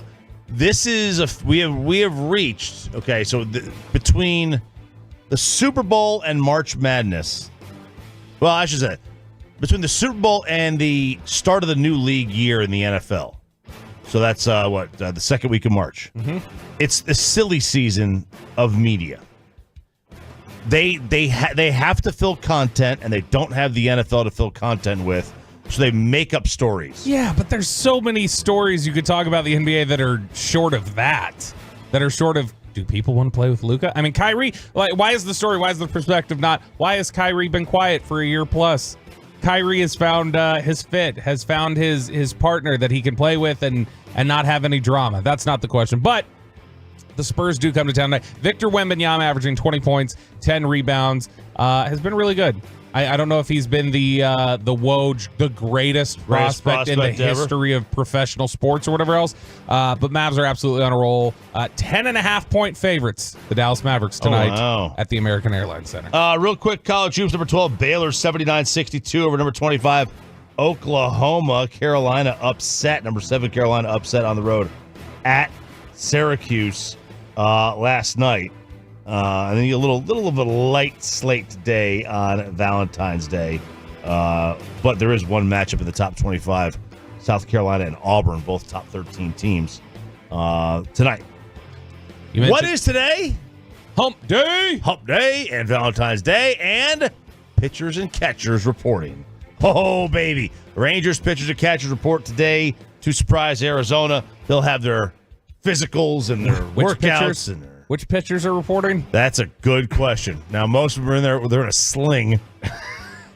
I think you could. I think that's the good thing. You could look at the pitchers walking in today, and then like if they're not wearing a sling, you put that in the win column. Yeah, that's a dub.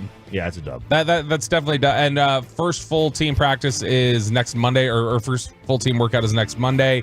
So we are full on in the swing of things. We will actually be out. The 105 through the fan team will be out in Surprise, Arizona a week from Sunday, I think is when the fellows are taking off. Yeah, we'll have Jared Sandler on coming up in 8 minutes at 7:20 to get you set for Rangers pitchers and catchers and the spring training. It genuinely feels like last week that they had the parade. It does. It was quick. That's the beauty of having a team that plays it in November. Yeah, is that you feel like it's just gone like that. Now, the players might love it at the time, but hate it right now. Oh, my God, we're back already. Although half the sport's still a free agent. Yeah, I don't care for this. I don't either. This is weird, man. Blake Snell, still available.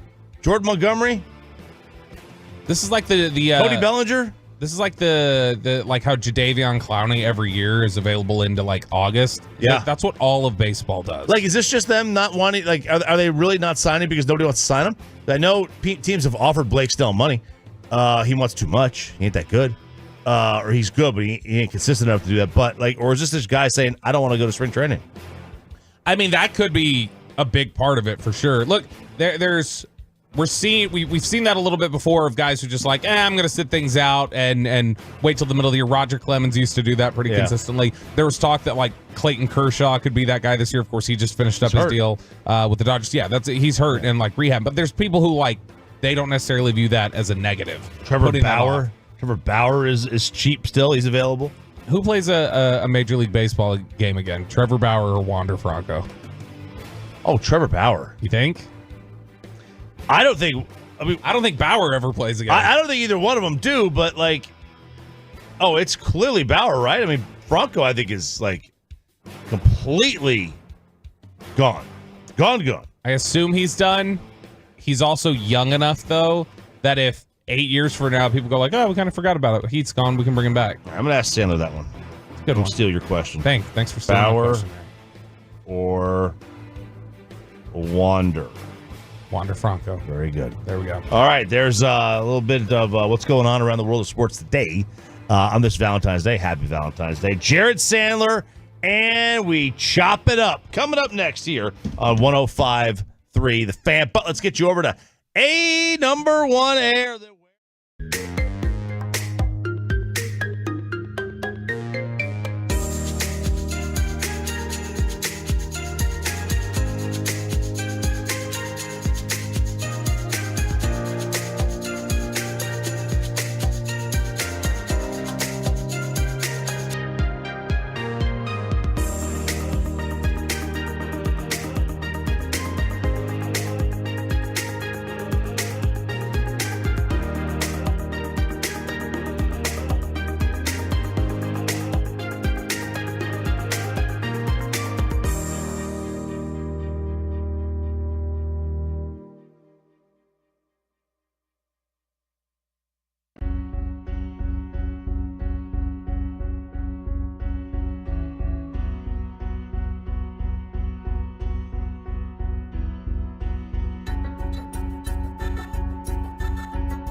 0-2, 2 outs. Here's the pitch. Swinging the ball, hit in the air to left field. That one's back. Alvarez turns, looks out of here. A grand slam for Marcus Semien. And the Rangers have opened this one up. Houston, we have liftoff. And the Rangers lead 6-0. You know my favorite part about that call, Chop?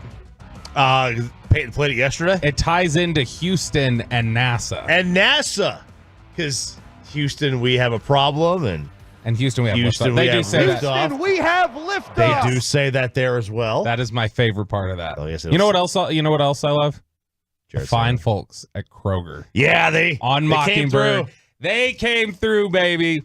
They gave us the little chocolate strawberries, Chocolate. and they gave us a beautiful. Let me. It's an arrangement. Yeah. This is an arrangement, man. We got some lime green hydrangeas in there.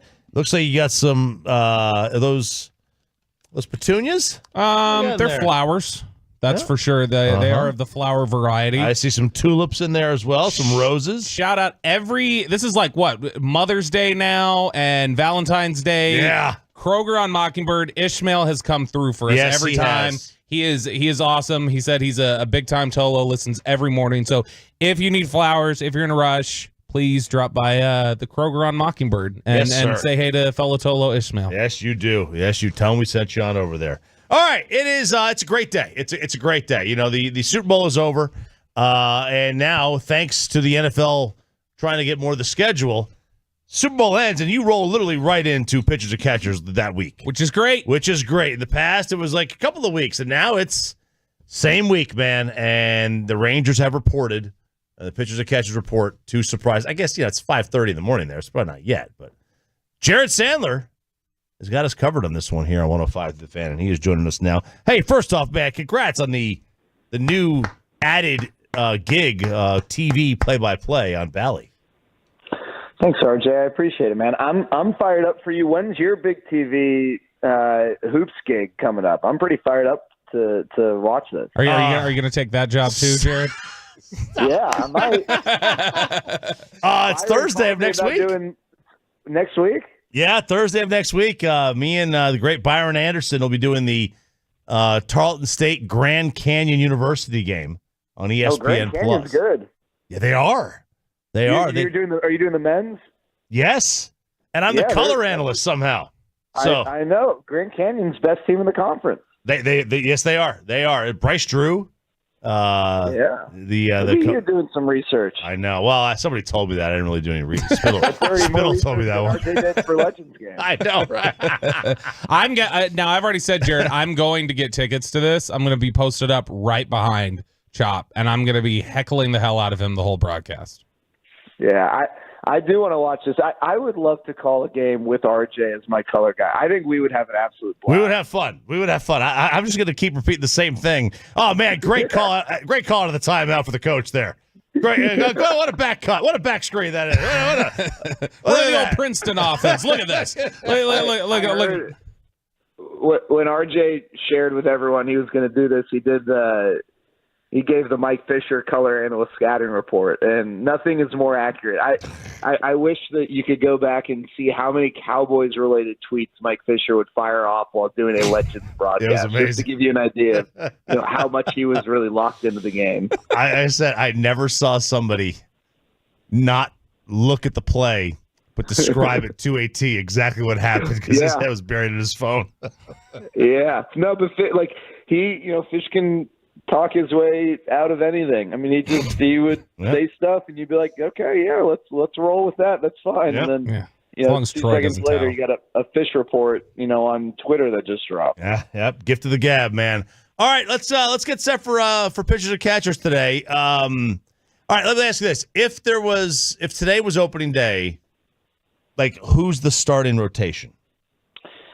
I don't know in what order beyond Nathan Eovaldi being the opening day starter, but then you've got Dunning, Gray, Heaney, and Bradford. I think that's your 5, and that's not a bad 5. The question is who's 6, 7, and 8, because as you guys know, you don't. First of all, I said this last night on Hot Stove. I would love to know how many teams start the season with their 5 projected starters healthy. And let's not even include DeGrom, Scherzer, and Tyler Mahle. Let's just take those 5 guys who are currently healthy right now, who we think will be in the rotation. The chances of all 5 of those guys being ready on opening day for their first start is probably less than 50% if you just play the odds. I feel like, and I'm not saying that one of those 5 will be out for a while, but maybe they have to miss, their first start while they continue to build up because maybe they had a minor setback in early March, right? I mean, it's just that stuff happens all the time. Who's 6, who's 7, who's 8? That's the big question for me for the Rangers. The minute you put a dent into those 5, who are the guys who are going to give you those innings? Jose Urena is a veteran who they brought into camp for some depth. Though, you look at his numbers, it's not like they're that exciting. Owen White, maybe the most or the closest prospect to being ready. I think they were hopeful that Owen White would be giving them innings last year, after his initial call-up, and that just didn't happen. He's got a lot to prove. And then an interesting move yesterday, the Rangers signed Adrian Sampson, who missed all of last year at the Major League level, almost all of it at any level while recovering from a knee injury. But he's a guy who's a veteran. He pitched for the Rangers back in 2017 through 2019. And he might be important, guys, and maybe Jose Urena, same thing. You need to find some veterans who, if they don't make your opening day roster, either don't have an opt-out clause or aren't going to use it. So that way you can have some depth in the minor leagues so that you have something or someone to call upon if you don't have any of your prospects who have really earned innings and you have a need in your rotation. So to me, the biggest question, guys, is the depth beyond those 5. Do you think that the way they essentially approaching this are like, hey, we need to build a team coming out of spring training for like they're essentially building 2 different teams. Like, okay, we're looking to build a team for like the first 3 months of the season, like get us through to when we start getting some of these guys back in the rotation, the Scherzers, DeGrom, like guys like these, or DeGrom even probably a little later than that. Do you think that they're basically looking at this as like, hey, we just need to not tread water, but we just need to be in contention until we can get to the middle of the summer and get some of these guys back in the rotation? Yeah, I mean, I think privately, I'm sure that the sentiment is along those lines, maybe worded a little differently. Sure, but yes, let's and I'm just saying, they spin things however they want. But yeah, let's try and make sure that we can piece things together with the rotation. But here's the other thing, guys. We always talk about this. When a guy first comes back from Tommy John, you really don't know what to expect. It's that next full year. It's like the old ACL injury. Now you tear an ACL, a guy comes back, you expect him to be ready to go. But it used to be, like when a running back tore his ACL, he'd come back in the first, whether it's that first year, first half of the season, whatever, you just didn't know what to expect, and then they ease back into it. Well, the Tommy John stuff, I mean, yes, it's going to be great when Mahle and DeGrom return. But I don't know that you know for sure what you're going to get. Like I think Jacob DeGrom is going to be a super stud in 2025. What will you be able to get from him in 2024? And with Max Scherzer in the back, I mean, this is a guy, he's not 30 years old with a back injury. He's 40 years old with a back injury. What are you going to get from Max Scherzer? So I think, Bobby, to your point, yes. But I also think that the Rangers need to be prepared to not get everything you hope to get out of those 3 guys. And I don't know if that means a move at the deadline. Jordan Montgomery's still out there. I think he's still a possibility, even if not a likelihood. I don't think Blake Snell's a likelihood. He's still out there, though. But what are you going to do if maybe, let's just say, only one of those 3 guys gives you the type of production you're hoping for? I think that's a fair question as well. It's unknown. It's a tough one to speak on because you don't know when those guys are going to be back and you don't know what you're going to get from them. Rangers TV voice, occasional TV voice, potential future Tarleton State TV voice as soon as he takes over for RJ Choppy. Jared Sandler joining us here on 105.3 The Fan. Jared, so we talk about the rotation, but obviously there is a lot of excitement for Wyatt Langford and the way that he performed at the end of last season in the minor leagues, getting the quick acceleration up to AAA. It doesn't feel like there's just an easy spot for him necessarily on the opening day roster. But I get the sense, from Rangers fans right now, they are itching to see him pretty quickly. What kind of a timeline do you think we're looking at before Wyatt Langford is up here, regularly contributing to the major league club? So I would say, if I had a handicapper right now, I would say it's a 51% chance he's on the opening day roster. Here's the challenge, though, Bobby, and this is why you said what you said. You got Leody Taveras in center, Adolis Garcia in right, Evan Carter in left. Evan Carter is a very good defensive outfielder. So, you want him out there. Leody Taveras, while he did take steps in the right direction as a hitter last year for sure, and you don't ask a ton of him because he's a bottom-of-the-order hitter, if you're not going to play him in the outfield, then you're taking away right now his best trick. And Adolis Garcia, while I think he can benefit from DHing once every couple of weeks just to keep him fresh, he's a big body, had a knee injury last year. He just won a Gold Glove. So while Wyatt Langford, I think, can be a very capable, maybe even a pretty good outfielder, it's not like you got a clunker out of those other three guys. You're like, we need him to DH.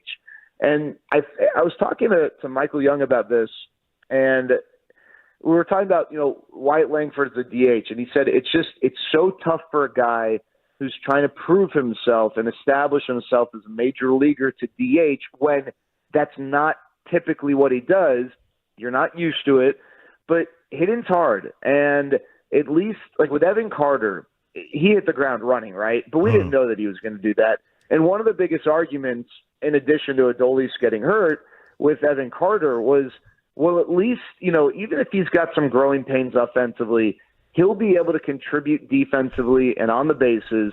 And for a young guy to be able to look in the mirror and say, I'm doing these things well, I'm contributing, it helps you mentally get past maybe whatever offensive struggles. So with Wyatt Langford, the question they've got to ask themselves is, if he's going to be on the opening day roster, if he really earns it, he has a great spring, and you just can't keep this guy down. Or let's say you have a Leody Taveras situation where he misses like the first week of the season, and then he comes back, and Wyatt Langford starts the year on the team and has a great first week. You don't send him down. How are you going to balance his playing time as a DH versus an outfielder? Because again, he is not an everyday DH. He's too athletic. He's going to be too good as an outfielder. You need to figure out a way to have that balance, right? I think that's the biggest challenge. And maybe, to your point, Bobby, maybe for that reason they say, you know what, we're not comfortable with that right now. Let's send him to AAA. Let's have him crush it for a few weeks, a month, whatever it might be. And the minute there's a need, somebody underperforms, someone gets hurt, then we'll call him up and go from there. But I think that's a question strategically they've got to have, is if he's going to be up, how often is he DHing, and how often can we get him in the outfield? Jared Sandler joins us here at 105 through the Fan. You mentioned Montgomery and Snell, and there's a lot of guys. I know baseball's always slow with the free agency. It seems much slower this year than normal. Why have these guys not signed yet? And do you think it is more likely than not that Montgomery does return? So who's Montgomery's agent? Who's Snell's agent? Who's Cody Bellinger's agent? Yeah, the great Satan. No. It's Scott Boras, right? And so Scott Boras is going to do what he's going to do. I don't know. I mean, you can like Scott Boras, you can hate him, and not every player who has been represented by Scott Boras is going to tell you that they have the world's greatest experience. But I mean, at the end of the day, the guy knows what he's doing, and for whatever reason, he feels like keeping these guys in the market right now is what's best. Now, what's interesting is that a lot of pitchers will tell you that they want to be signed by the time pitchers and catchers report. They don't mind playing this game of chicken, but they want to be signed by now, especially if it's a starting pitcher. If it's a reliever, a little bit different. So while I'm sure Jordan Montgomery and Blake Snell are like, yeah, Scott, hey, we trust you, half of them probably like, all right, Scott, let's make a decision. Now, Scott Boras works for them. They can do whatever they want. But, they obviously follow his advice a lot of the time. I don't know why, RJ. I thought the pre-lockout free agency mad dash when the Rangers signed Seager and Simeon, and there's a lot of activity prior to the lockout. I don't know. It was so much fun. Now, to some degree, you can make the case, well, hey, when you spread it out, then it remains a relevant topic. But I don't know. I'm not watching SportsCenter, and the lead story is not, well, Jordan Montgomery remains unsigned. Blake Snell, this isn't football, right? if a backup tackle for a team remained unsigned when, training camp started, then that'd be like the first story on ESPN. So I don't know why. I think to some degree you're starting to make it a little detrimental for these guys if they want to be ready to start the season. Not that they're not throwing already, but a pitcher will tell you that off season when they change schemes is helpful to get to talk to the catcher, the pitching coach, and all that stuff. So, and as far as Montgomery, I would say the arrow pointing to his return of the Rangers is ticking up, and there's a little bit of progression each and every day. But I still think that we're going from like a 20% chance and pushing towards a 50% chance. I don't think we are beyond 50. I think we're like, I'd put it at 40%. I mean, that number means nothing. I'm throwing out a random number. I would say it's something that wouldn't surprise me, but not something I still think is the odds-on favorite. And as I've shared with you guys and I've shared with others, I think the idea that the only reason the Rangers had not or have not signed Jordan Montgomery is because of the Bally situation is not a fair characterization of the situation. I think there are baseball reasons the Rangers are debating whether they want to pay a north of 30-year-old pitcher a $100 million contract. I think that's something they've got to decide. There's obviously an affinity for Jordan Montgomery, not just from fans, but the organization. He played a huge role in winning the World Series, and emotionally that can do so. It can put a spell on you. But one of the concerns is, Jordan Montgomery, north of 30 already, his production would really start to dip once he got to 70, 75 pitches. Is that something that's going to get better as he gets older? Is that something that's going to plateau? Is that something that he can that will only get worse? Those are the things they got to decide. But there's a lot of data, and the performance supported this more often than not. He would really have a dip in production once he got to that pitch range or beyond that pitch range. And so I think that's something that the Rangers have to consider before they just write a huge check to a guy who, again, is already past 30 years old. Would they consider Trevor Bauer? RJ, Trevor Bauer is the best pitcher that I saw when I was at USC. He almost threw a 20 strikeout perfect game against us. And I'm to be honest with you, surprised that despite the success he has had when he's pitched in the major leagues, he hasn't had more success. I'm surprised no team has signed him because I do believe Trevor Bauer when he says he's not asking for the world financially. I think there's a reason teams haven't signed him. He is a polarizing figure, and I think it takes the right clubhouse to sign him and have success with him. And I don't think this clubhouse is that. I think if you look at the best players, the most important guys in that clubhouse, I can tell you that not all of them I'll say this. There are guys in that clubhouse who I think would storm into Chris Young's office if Trevor Bauer was signed. And I don't think that's the case with all clubhouses. And I'm not saying that he's not going to sign. I would just put that as a very, very unlikely scenario. And I would be curious as to why he's not signed elsewhere. Are teams waiting because is it Blake Snell or Trevor Bauer? I mean, I can't imagine that's the decision that teams are making that's keeping Trevor Bauer from being signed. Jared, last one for you here.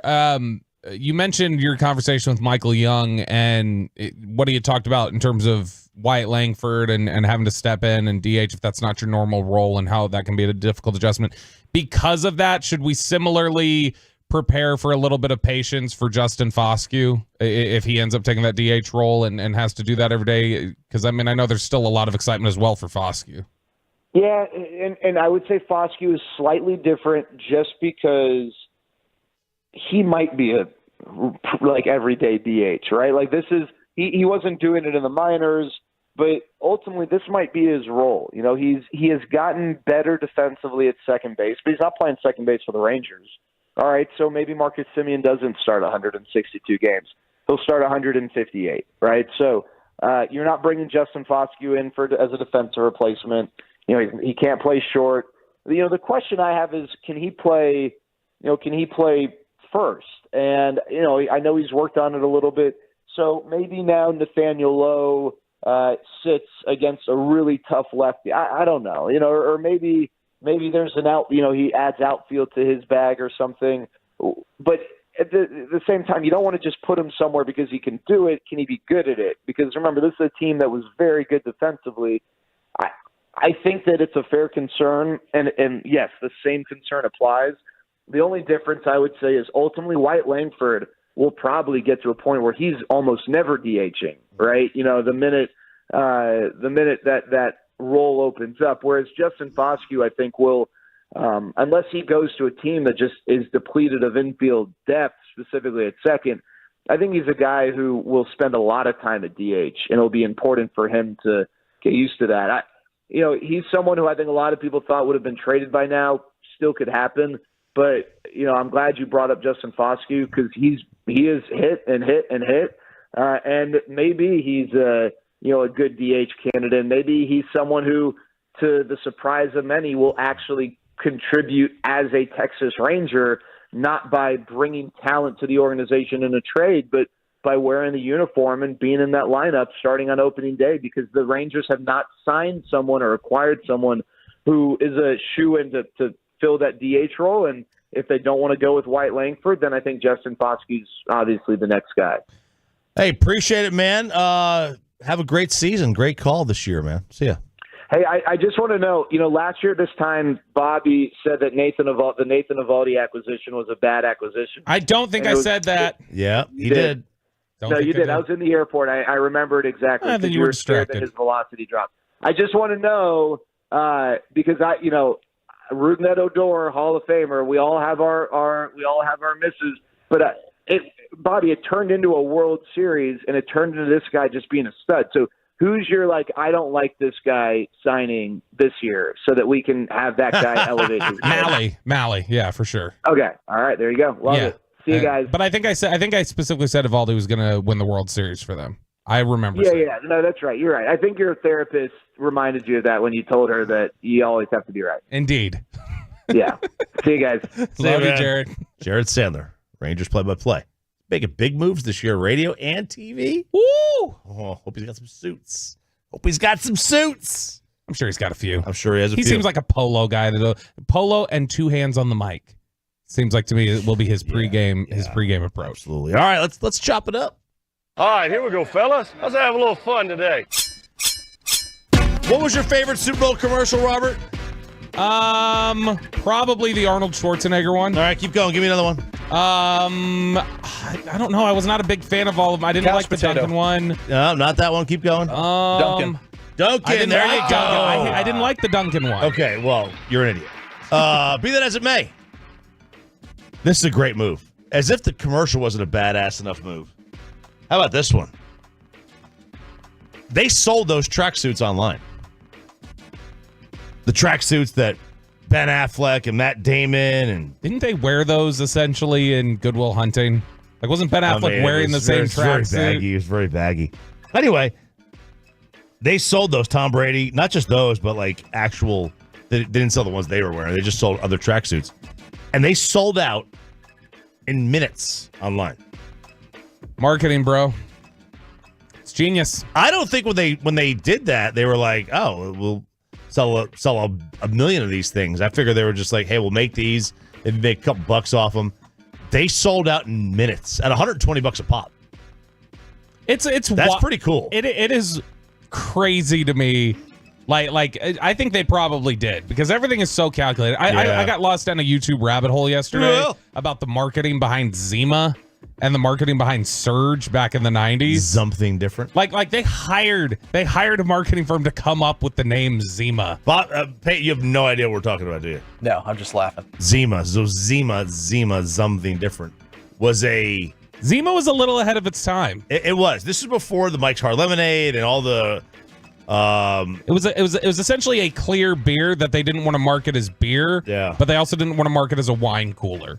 And so they were kind of like the Bartles and James was around then as these wine coolers. They were like the Smirnoff Ice like malt beverage thing ahead of its time, and they tried to market it. One of the things I found was they were really trying hard to push it to like, hey, we want to like get the manly man. Yeah. And they found that only women wanted to drink them, and so they were like, crap, and they had to like completely adjust their marketing. They changed their marketing, and they got this like super good looking like French dude or whatever, or wherever he was from.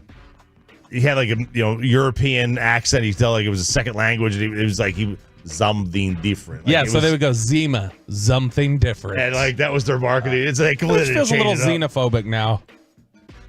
To have the guy go what does that even mean? Something different. What does that even mean? Like just xenophobic? Like fear of foreign.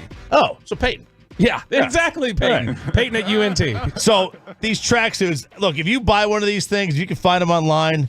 They're probably going to go for way more than $120 now on eBay. This is an early Halloween costume candidate right here.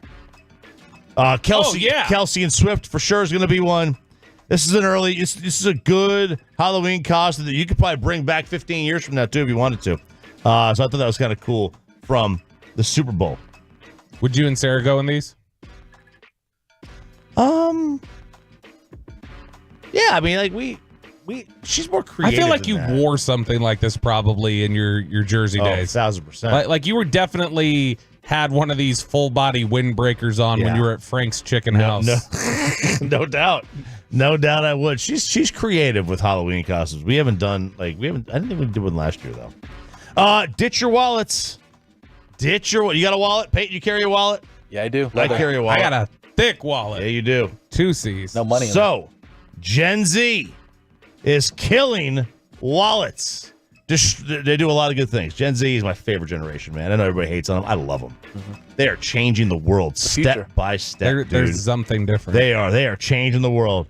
And now they're getting, and I don't care for this one, they're getting rid of wallets. All right? There's a new way that you can show that you are old.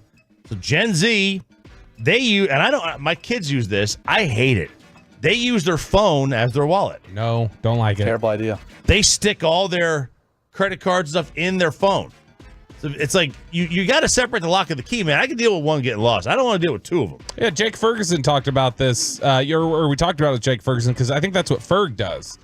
When we talked to him in training camp, and you told him this, you were like, "Dude, what are you doing? You're going to lose both." And I think he said ultimately he'd rather lose his wallet than his phone.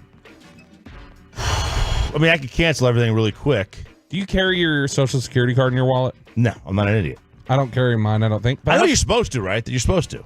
No, I don't think you're supposed to. No, you're not supposed to. You're not supposed to laminate it. You're not supposed to carry it in your wallet, I don't think. I have so many things in my wallet, though. Like, it looks like really...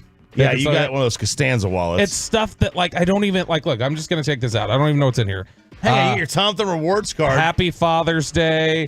The Farmers Branch Mansky Library. I haven't lived in Farmers Branch in... Is that even open? 14 years. A Rudy Maxis sticker, a restoration company my cousin started 15 years ago that doesn't exist anymore. Texas Nissan, it's everywhere. Like, I got just so many different things. You know, you can just get rid of those and not have back problems anymore. Yeah, but I also feel like I shouldn't. I'm a pack rat. I'm concerned if I get rid of some of this stuff, I'm going to need it again. Yeah, I got the old school Tom Thumb reward card. But, yeah, you do. You know, they make those things for your keychain too. I mean, you can just use your phone number now. Or you just use your phone number. But like, yeah, so they're killing wallets and they're carrying them in like their phone. Or like some people have them, they take their phone case out and they put them inside. Yeah, it's like essentially a clip that's pinned to the back of the phone. And then there's others that have a clip that's pinned to the phone. And there's others that are like, you can actually open the back of the case. The back of the case opens up and there's a compartment inside there. Again, man, I that to me, because I'm a back pocket phone guy. I mean, that definitely wouldn't work. Which is just as bad as the marrying the phone and thing there, because back pocket phone guy, you are going to break your screen at one point. I'm not. I mean, not with your butt, but I mean otherwise. Yeah, that's the thing. With your Hank Hill flat chicken butt. I do look like Hank Hill from behind naked. Yeah. I absolutely do. There's no doubt about that. You know. I can't speak for what he looks like from the front, but from behind, yeah, I got the Hank Hill butt. Yeah, no, there's no doubt about that. I guess that's why you can comfortably put your phone back there. Maybe we'll see. My guy Larry David is canceled. Why? Speaking of Costanza, Elmo. Well, Elmo should be canceled. The guy who played Elmo, isn't he in prison now? I don't know. Yes. So All right, so backstory here. Larry David got into a fight with Elmo on the Today Show. This sounds like a Seinfeld episode. All right, now it was not Larry David's obviously not a he's a comedian. Mm-hmm. All right. Well, he got into a fight with Elmo, and remember, you know who Will Wheaton is?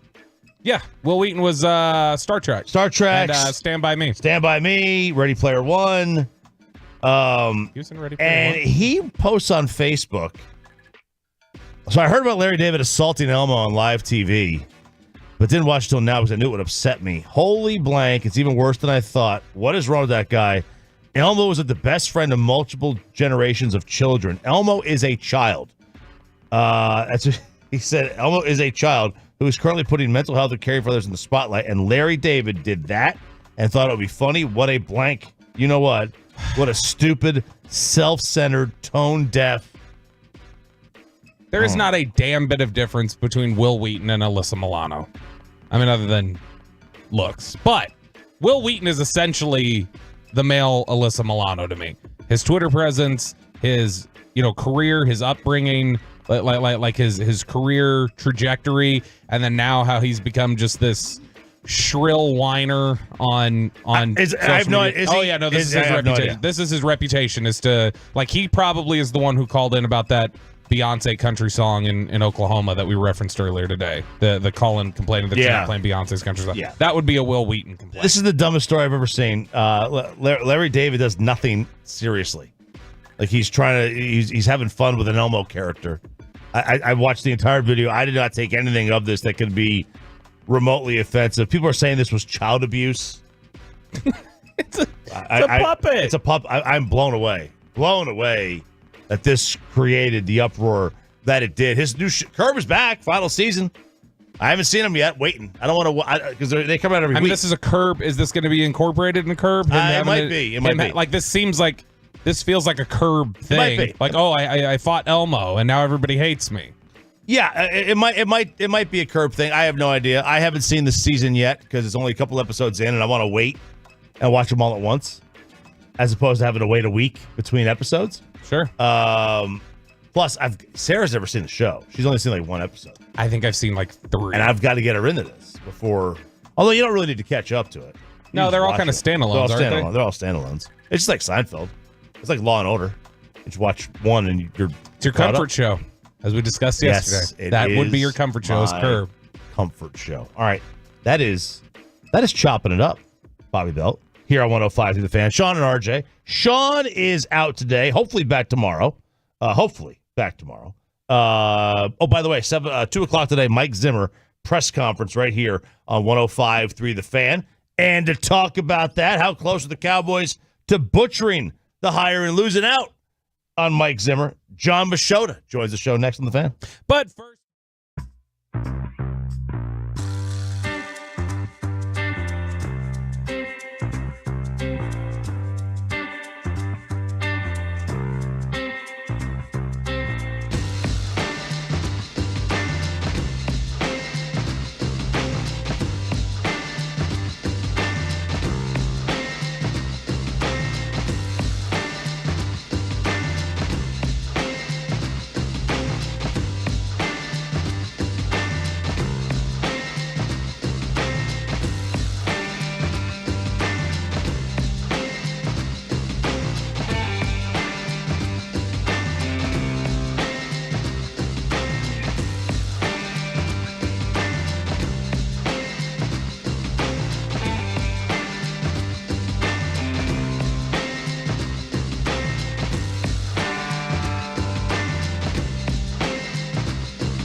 our fan studios secured by DFWsecurity.com, this is Sean and RJ on 105.3 The Fan.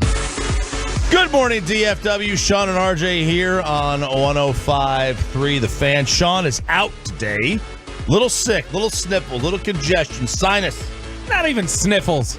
Not even sniffles. Just, look, I think that at first he just thought it was his normal big head, and then he realized, no, this is pressure expanding on my head. Yeah. Yeah, I think that's what it was. It is Valentine's Day. Maybe he just took it off on purpose. Take the lady out on a day date. I knew pretty quick, because I think I said it during the first break to him yesterday, wasn't it? Like, we got in the break, and I was like, are you getting sick? Because you could just hear it. And, like, you could hear it in his voice that he was starting to feel it. So, feel better soon, Sean. I feel like he's generally a one-day and back guy, typically with his illnesses. Seemingly. All right, let's get you caught up on the Dallas Cowboys offseason with John Machota from the Athletic Cowboys Insider here, joining us on 105.3 The Fan. Morning, John. Morning, boys. Thanks for having me on. Yeah, how close was this team to actually losing out on Mike Zimmer? I don't think it was really that close. To me, the Rex Ryan stuff seems more like it was leverage to be used to make sure that they got Mike Zimmer at whatever contract they wanted him at, which I'll be interested in to find out what that is. But I don't think that there was ever anybody that they seriously considered over him. And when you saw the names that started to surface of who they were interviewing, I don't know, for me personally, the more I thought Mike Zimmer was the best one out of that group, at least would be the best fit for what this team has right now. Is that a problem at all, do you think, John? Like you just mentioned there that you said you don't think they ever really considered anybody above Zimmer. Like is that an issue that they seem to, in a lot of these interview settings when jobs come open, that the Cowboys seem to default to, like, hey, we got something in mind and we're going to go through the interview process, kind of confirm our initial thought and go forward rather than doing sort of these exhaustive searches? It could be. I think for me, it was more so they interviewed the obvious ones outside of, I would say, Mike Vrabel. And with Zimmer, I just think that the fit makes the most sense. Whereas what you just said really fits even better with their last defensive coordinator search. I mean, it was basically going to be Dan Quinn. And I think that got really good results. And so I do think you should cast a wide net if let's say you're in a different head coaching situation, maybe, like the Dan Quinn one was, where you're earlier in Mike McCarthy's tenure as head coach. But with this being his final year, there's a lot of changes that could happen in the offseason. I think you have to be really focused in on one name or two, because I don't think it's going to be a job for everyone. Frankly, I don't think that this was a good job for any first-time defensive coordinator, just because there's going to be a lot of pressure on that side. That's an area that came up short in the playoffs pretty big time. And there are a lot of pieces there. The expectations are going to be high, and that's, again, why I thought Zimmer would be a great fit for it. Mike Zimmer, introductory press conference is at 2 o'clock today. Yes, it is. You know where you can hear that? 105 through the Fan. Right here on 105 through the Fan. John, I'm curious for something. Every year, the last couple of years, the Cowboys have come out strong in Combine. Like, they get to Indy. It usually starts at Senior Bowl, but they get to Indy, and they usually have a big talking point, something that they're really driving home. Last year, it was obviously, hey, we want to run the ball more, limit turnovers. We're doing these offensive changes. The year before that, it sounded like there was a lot about like physicality and toughness and, hey, we can't get bullied the same way, and that those became the thrust of what they want to do. When we get to Indy here in a couple weeks, what do you think is going to be their big talking point of the offseason and saying, like, this is what we need to do? Do you think we've gotten any breadcrumbs yet as to what that focus is going to be for them this offseason? I don't, but when you said talking point, the first thing I thought of was Jerry at the Senior Bowl saying on multiple occasions how they are hanging around the rim. And I was like, oh, yeah. Where did this one come from? Because, one, it's not anything I've ever heard. I mean, I don't really, 13 years of being around Jerry Jones, I can't think of him talking about basketball very much, let alone to constantly go back to that point in Mobile. So I thought that was interesting, and it made me wonder, I'm like, is this going to be something that they're saying a lot this offseason, that, they're so close that, they just got to keep everything together and just add some pieces and they can get over the top. Well, they're all in.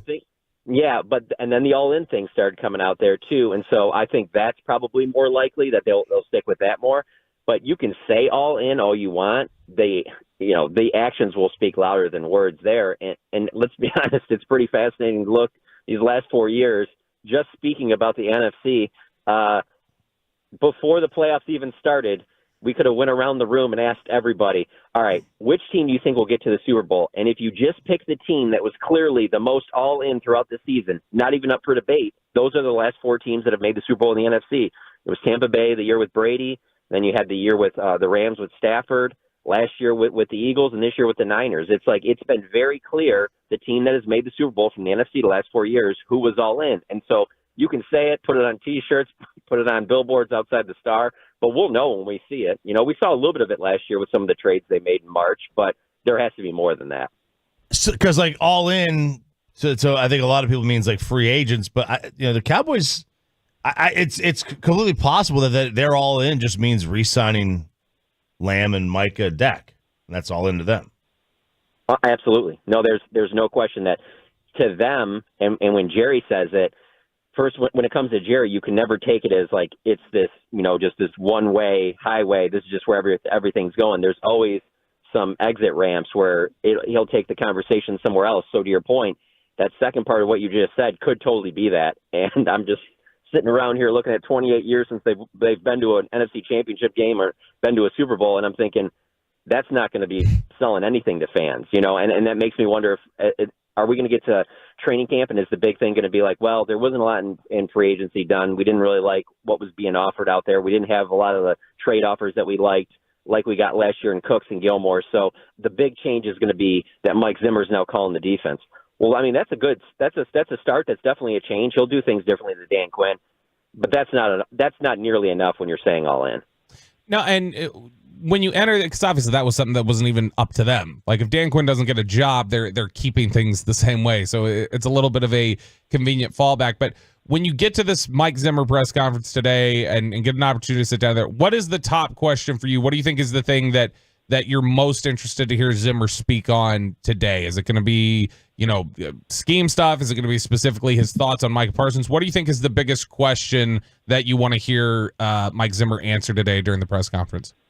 Yeah, it's funny you asked that because when they sent out that email, because I didn't know for sure if they do a press conference or it'd be one of those like, right. When they've done some hirings in the past where they just send you out some quotes and that's just all you're going to get. It's the off season, whatever. So when they sent that out, I immediately went into like my notes section in my phone and was like, all right, what are going to be the top things that you want to know, whatever. And the number one thing was, how are you going to use Micah Parsons? And when I say that, it's not just the, how you moving him around during the game, but I'm wondering, is there going to be possibly less plays for him earlier in the season because of what we've seen these 3 years of Micah being one of the best defenders in the league? It's tailed off towards the end of the season. How do you get it so that he's playing at his best or at least close to it, in January? Because in a way, there's so many different pieces of this team, evident by how many All-Pro and Pro Bowlers they have that are good players. But I really feel if you got to break it down to one thing, a lot of people say, well, they'll go as Dak goes.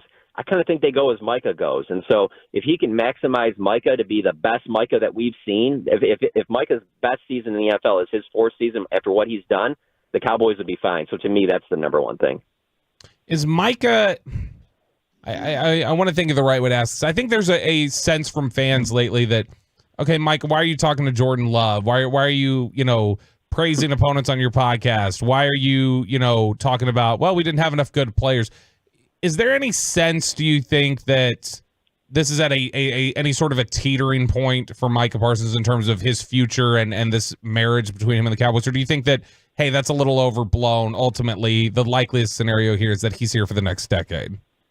That's the likeliest scenario, but I believe anytime you're a Dallas Cowboys team, and I say them because it has been so long since they've been to the NFC Championship game, and you perform like you did against that Packers team in the wild card round at home, I believe that everything should be questioned. That there shouldn't be anything you just sit back and go, oh, well, no, we're going to do that. We always do that. No. There's some issues here that need to be resolved that will have to be done inside the building. And I don't have the answers for that, obviously, or I would have a higher paying job than I do. But they have to figure that out, and that's the key thing. So for all of it, that deserves to be questioned. But I will say this about the Micah podcast thing, because I know that's a hot topic with like a lot of fans and stuff. And I get it, man. I'm 42, and so I'm getting into that part of my life where I don't understand it maybe as much as maybe the younger generation does. but there's also a part of me that sees how much money Tony Romo makes, how much money Troy Aikman makes, how much money Pat McAfee makes. And there's a part of you that you're like, if Micah starts that podcast when his career's over, not many people will really care. But you start it now, you don't know that he's not the next Pat McAfee and that he has a way more successful career off the football field financially than he does on it. I'm not saying it's going to happen, but where we are in this day and age, social media, the internet, you just don't know that. So it's hard for me to sit there and say, you need to stop doing that. I understand that that's probably not great for team stuff and as it's going on in the season, but it's a tough thing to discuss because I can see both sides of it. John Machota joined us here at 105 through the Fan. Is this a need draft or a best player available for them? Going off of the Dallas Cowboys track record of drafting since I've covered the team, I don't think they should ever have a need draft for the rest of the franchises. However many, if the Cowboys are around for 1,000 more years, 2,000, they should never do a need draft ever again. I've never seen good results from one of them. And I mean, it goes well beyond my time covering the team, but I just, when they take what they think is the best player available at that time, it has been, I'm not saying it hits every time, but it hits way more than when they draft for need. And I just keep going back to being a guy from Detroit. I follow the Lions a lot. Just thinking if they would have taken Sam Laporta in that with that first round pick, obviously tight end was a need for them. They did it in the second round. How maybe this season's different. I don't know. It's only one player, but I know they like Sam Laporta, and it's one of those things where it's like, yeah, but was that their biggest need at the time? No, it wasn't. But when they seem to draft best player available, the guy they like the most, things go well. So, and that's another thing. It's really easy for us to know. We know when those drafts are going on what they're doing within the first couple of picks. Oh no, they're drafting to fill needs. No, they're drafting best player available. So, yeah, to me, it's got to be best player available. Do you think they still buy into the future on Mozzie Smith, or do you think there's a little sense of regret? Yeah, that's a good question because I could see there being there. I don't understand how you couldn't have at least a little bit of regret. Now, there can also be behind the scenes where they're like, yeah, we just didn't use him right, or he didn't, that whole first year for some guys, it's not, every player doesn't make step in like Micah did. And it is tough in the NFL, and especially interior defensive linemen. A lot of times guys don't hit right away. And so because of that, I don't know that you should completely, slam the door on it. But, and believe me, when I say this has nothing to do with the University of Michigan. I hate when people make it about where the player's from, but there are just some parts of it where you just are kind of like, yeah, this seems like Taco. And while the Taco Charlton, his years with the Cowboys started going on and on, you just kind of got the feeling like, well, this is never going to hit. I don't know if that's the case with Mozzie, but where it's at right now, there's no question that they can. I mean, there's no way they can sit there and say, oh, no, we got what we thought we would from him, taking him, in the first round. Hey, John, we appreciate it, man. We will talk to you again before the start of free agency, I'm sure, draft, all that stuff.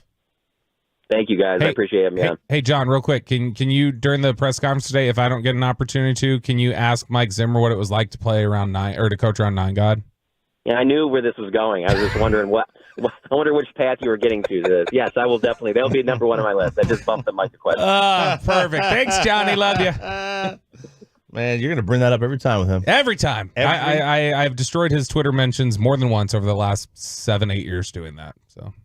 Is he just a huge? No. It's just like he gets the ridiculous. He still to this day will get ridiculous questions in his mentions about Romo, and it's people ask like, "What if 9?" They don't even call him Romo; they just call him 9. What if 9? Yeah, 9 God. And so I try to bring that up on it like as a bit, and people inevitably latch onto it and really want him to respond to it. So it just floods his mentions, and he hates it. It's pretty good when you can just be called by your number. Yeah, it's pretty good. I mean, and then we can tag God onto the end of it. I mean, even better.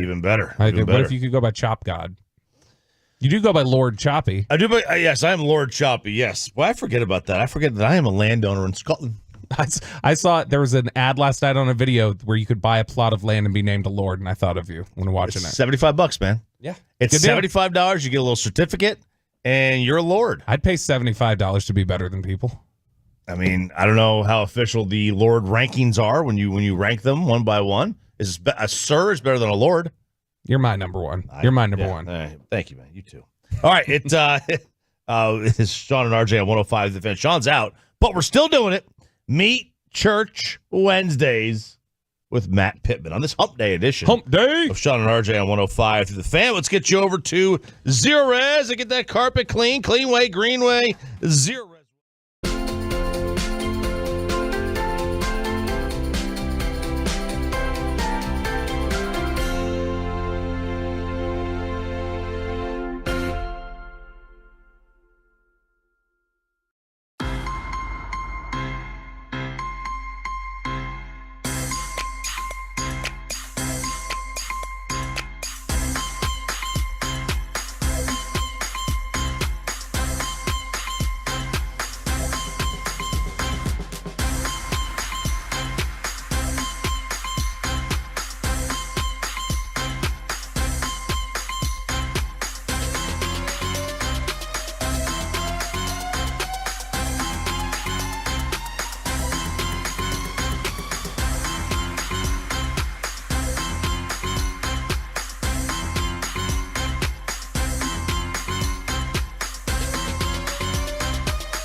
Weight loss, that's soda, and by the personal injury lawyers Frankel and Frankel. Life is unpredictable. Accidents happen. Frankel and Frankel are the go-to attorneys for car and truck wrecks and DFW. If you or a loved one have been in an accident, contact the Frankels for free at 214-817-333-3333 or go to truckwreck.com. Good morning, boys and girls. It is Sean and RJ on 105 through the Fan. Sean is out, but we still do his favorite segment of the week with Matt Pittman of Meat Church, brought to you by our Tolo friends at Mr. Electric, who have the power to make things better. Is it his favorite of the week? I feel like he always comes away with it with a new insecurity of just how little he knows about, his way around the grill. Whenever Matt's here and shows him like how little he actually knows. That's true. That's true. Morning, Matt. How you doing? I'm doing great. How are y'all? Good. How did the Super Bowl spread come out for you? It was actually pretty chill for me, believe it or not. We'd been going crazy hard and just got back in town like the day before. So I went classic wings. I did like 3 different types of wings. I made some dips, and we kept it chill. We actually didn't have a party. We chose not to attend a party. We just had our son and his wife over and just took it easy for the first time, which was actually kind of nice, to be honest with you. Didn't have the pressure like I have with every other cook. I could just like cook for the family, and it wasn't any big deal. Now, Matt, we've got Valentine's Day here. We're getting ready. Peyton has already quit. He's going to a steakhouse tonight. He's given up. RJ Choppy and myself, we're trying to figure out dinner, and we're trying to figure out what we're going to do here to impress the ladies. Give us your best Valentine's Day do's and don'ts for the grill and for really impressing the ladies with our spread. Right. Does she more of a rub or a bone in? We went there right off the bat. Man, Sean yesterday pulled behind the curtain. Sean was really annoyed that he had put us all on a group text because it was very quick into this that we got into innuendo that he couldn't escape because I have an Android, so he can't leave the group chat. I know. But I thought the same thing when you sent that text. But hey, he's not in today, so it's our turn to dogpile on him. That's right. In the text. Like, he's home preparing this big elaborate lentil soup for this evening. Yeah, he is. Full vegan, man. So I always say the classic for me is a surf and turf because it's easy. You can cook a steak, you can get a nice lobster tail, and they're super easy to prepare. Whether you're cooking outside or cooking inside, you can buy a tail You can snip the shell open. You can easily pull the meat out of it and kind of put it on top of the tail. I season it with our voodoo, and you just got to cook it hot. So if you're outside on a grill or in a pellet oven hot or a pellet grill hot, or even inside, I'm going like 400-ish degrees. You don't want to cook lobster low or it'll get real rubbery. And it's like impossible to screw up. And then you just douse it in a bunch of butter and it's going to taste awesome. Pair steak with that and you're good to go. But if you want to get like real sensitive, a lot of ladies don't love like a big meal. So, sometimes I'll ask Mrs. Meat Church, like, hey, what do you want? Do you want like some sort of lighter fare or whatever? But usually I'm going surf and turf with a good wine. And, you can all cook a steak better than a steakhouse, hopefully, or follow my methods and you'll get there. And you're a winner with that. Then you don't have to worry about not making a reservation and spending all that extra money. You are the perfect person to ask about this because I get routinely criticized by these guys, especially when we're on the road, for my complete aversion to anything that comes out of the water. So as somebody who's trying to grow up, Matt, and expand my tastes a little bit, what would you recommend? Since you say surf and turf there, I do love steak. I love grilled chicken. I love all that. What is the best beginner entry point to seafood for my palate? Well, okay, so let's talk fish. I love salmon, and I think salmon is usually cooked wrong, and so that's why it turns people off. And so a big key, I've said forever, if you get a nice, good piece of salmon and you cook it to, most people, follow USDA guidelines, which is cook it to 145, which is overcooked in my opinion. You start seeing the little white pockets, fat come out of it. It's overcooked, and it reminds you of something your mom made when you were a kid, like it's dry. If you cook salmon to say 125, where it'll rise to about 130, that's medium rare, just like a steak. It's a whole different experience. And I will glaze mine with like either just butter or a mixture of butter and like a good grade A maple syrup or teriyaki, and it blows people away. I never meet anyone that doesn't like it, even people that don't like salmon. So I think that's a good entry point. Obviously you can go with like a light, delicate white fish that, is just delicate and kind of cook it the same way. Those are usually good entries for me. The salmon, I think, is the key because it's just crazy easy. And there you go. I mean, I eat all things out of the water now. Oysters, lobster, shrimp, whatever, but you got to start somewhere. What Meat Church rub on that salmon? So salmon, I like honey hog. I love honey hog on there. Our Texas sugar is good. Voodoo is very popular on seafood in general. So shrimp, lobster, you could put it on salmon. Those are all good choices. Yeah, we used voodoo over the weekend. Now we put it on a couple of things. Is it recommended on a steak or is that not? No, I don't. Well, so it's Cajun inspired. So it's got some sweetness in it, which I don't usually, it's okay to put some sweet on beef, but I don't normally. It's also got a little bit of heat. It's not spicy, but think of a Cajun rub. It's not officially a Cajun rub, but that's kind of where it comes from. So it really needs, in my opinion, it needs more pepper. If you're going to use voodoo on beef, I would add pepper to it. Yeah, because we have salmon like 4 days a week, maybe. So I think using that on salmon would be good. I know picky people who eat salmon, so I do feel like that's a comfortable way for me to work it. Now I'm looking on the truckrack.com fan text, Matt, and we got a question here from the 214. He says, please ask Matt, for those of us that are blind and hesitate to play with fire, is it possible to do a brisket in the oven? Ooh. Yeah, so smokers are just ovens. They're smoky ovens. So anything you can do in a smoker, you can do in an oven. You're obviously just going to be lacking the smoke. So you actually can get, obviously you get completely even temperature control. So that's nice, but it won't have smoke flavor. And I'm not a believer in adding liquid smoke to things, but that's what people do to try to overcome it. So yeah, you certainly could do it. It's not going to have the same flavor profile because of the lack of smoke, basically. Sean had mentioned that he made bacon wrapped jalapenos for his Super Bowl spread. But he could not get the bacon to connect, to stay on the jalapeno. And I guess he didn't use toothpicks or something. Is there a way without the toothpicks he could have had that make that work? Yeah. He should have been here today. I saw he was going to make Texas Twinkies. I'm a huge fan of. It's actually, I think, the second most viewed video on our YouTube channel. Really? They were invented by our friends at Hutchins Barbecue. So they're awesome. So it's a whole jalapeno slit open. I'll get to your bacon question. I actually will bake or cook the jalapeno for about 20 minutes to kind of soften it up to make it more like kind of pliable. And then you fill it full of cream cheese and brisket and you wrap it in bacon. So the way to get it to stick, you don't want to use bacon that's too thick for a couple reasons. One is sticking, and two, you want the bacon to be able to finish and not be rubbery. I take the bacon and I kind of stretch it out so that when I wrap it, it really sticks to itself. You can toothpick if you want, but usually I find you don't need to if you use like regular cut bacon and if you stretch it and wrap it. But there's nothing wrong with putting a toothpick through it. You just pull it out at the end. Matt, I got to know, we haven't had an opportunity to talk with you about this. I know there's a grieving period, and I like to step away and give people time for that. Just your thoughts on losing Nick Saban and then just getting crushed, getting crushed in the transfer portal. It was a rough run for you. I know. You went and got the national title losing head coach, which that'll help you get used to things with Texas entering the SEC, of course. Just in general, I wanted to give you a platform to work through. They literally beat Texas though to get there.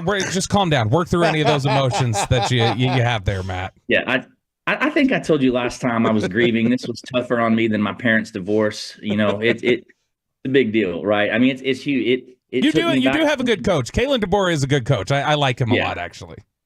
It took me back to when Bear Bryant died. You're like, how do you follow that?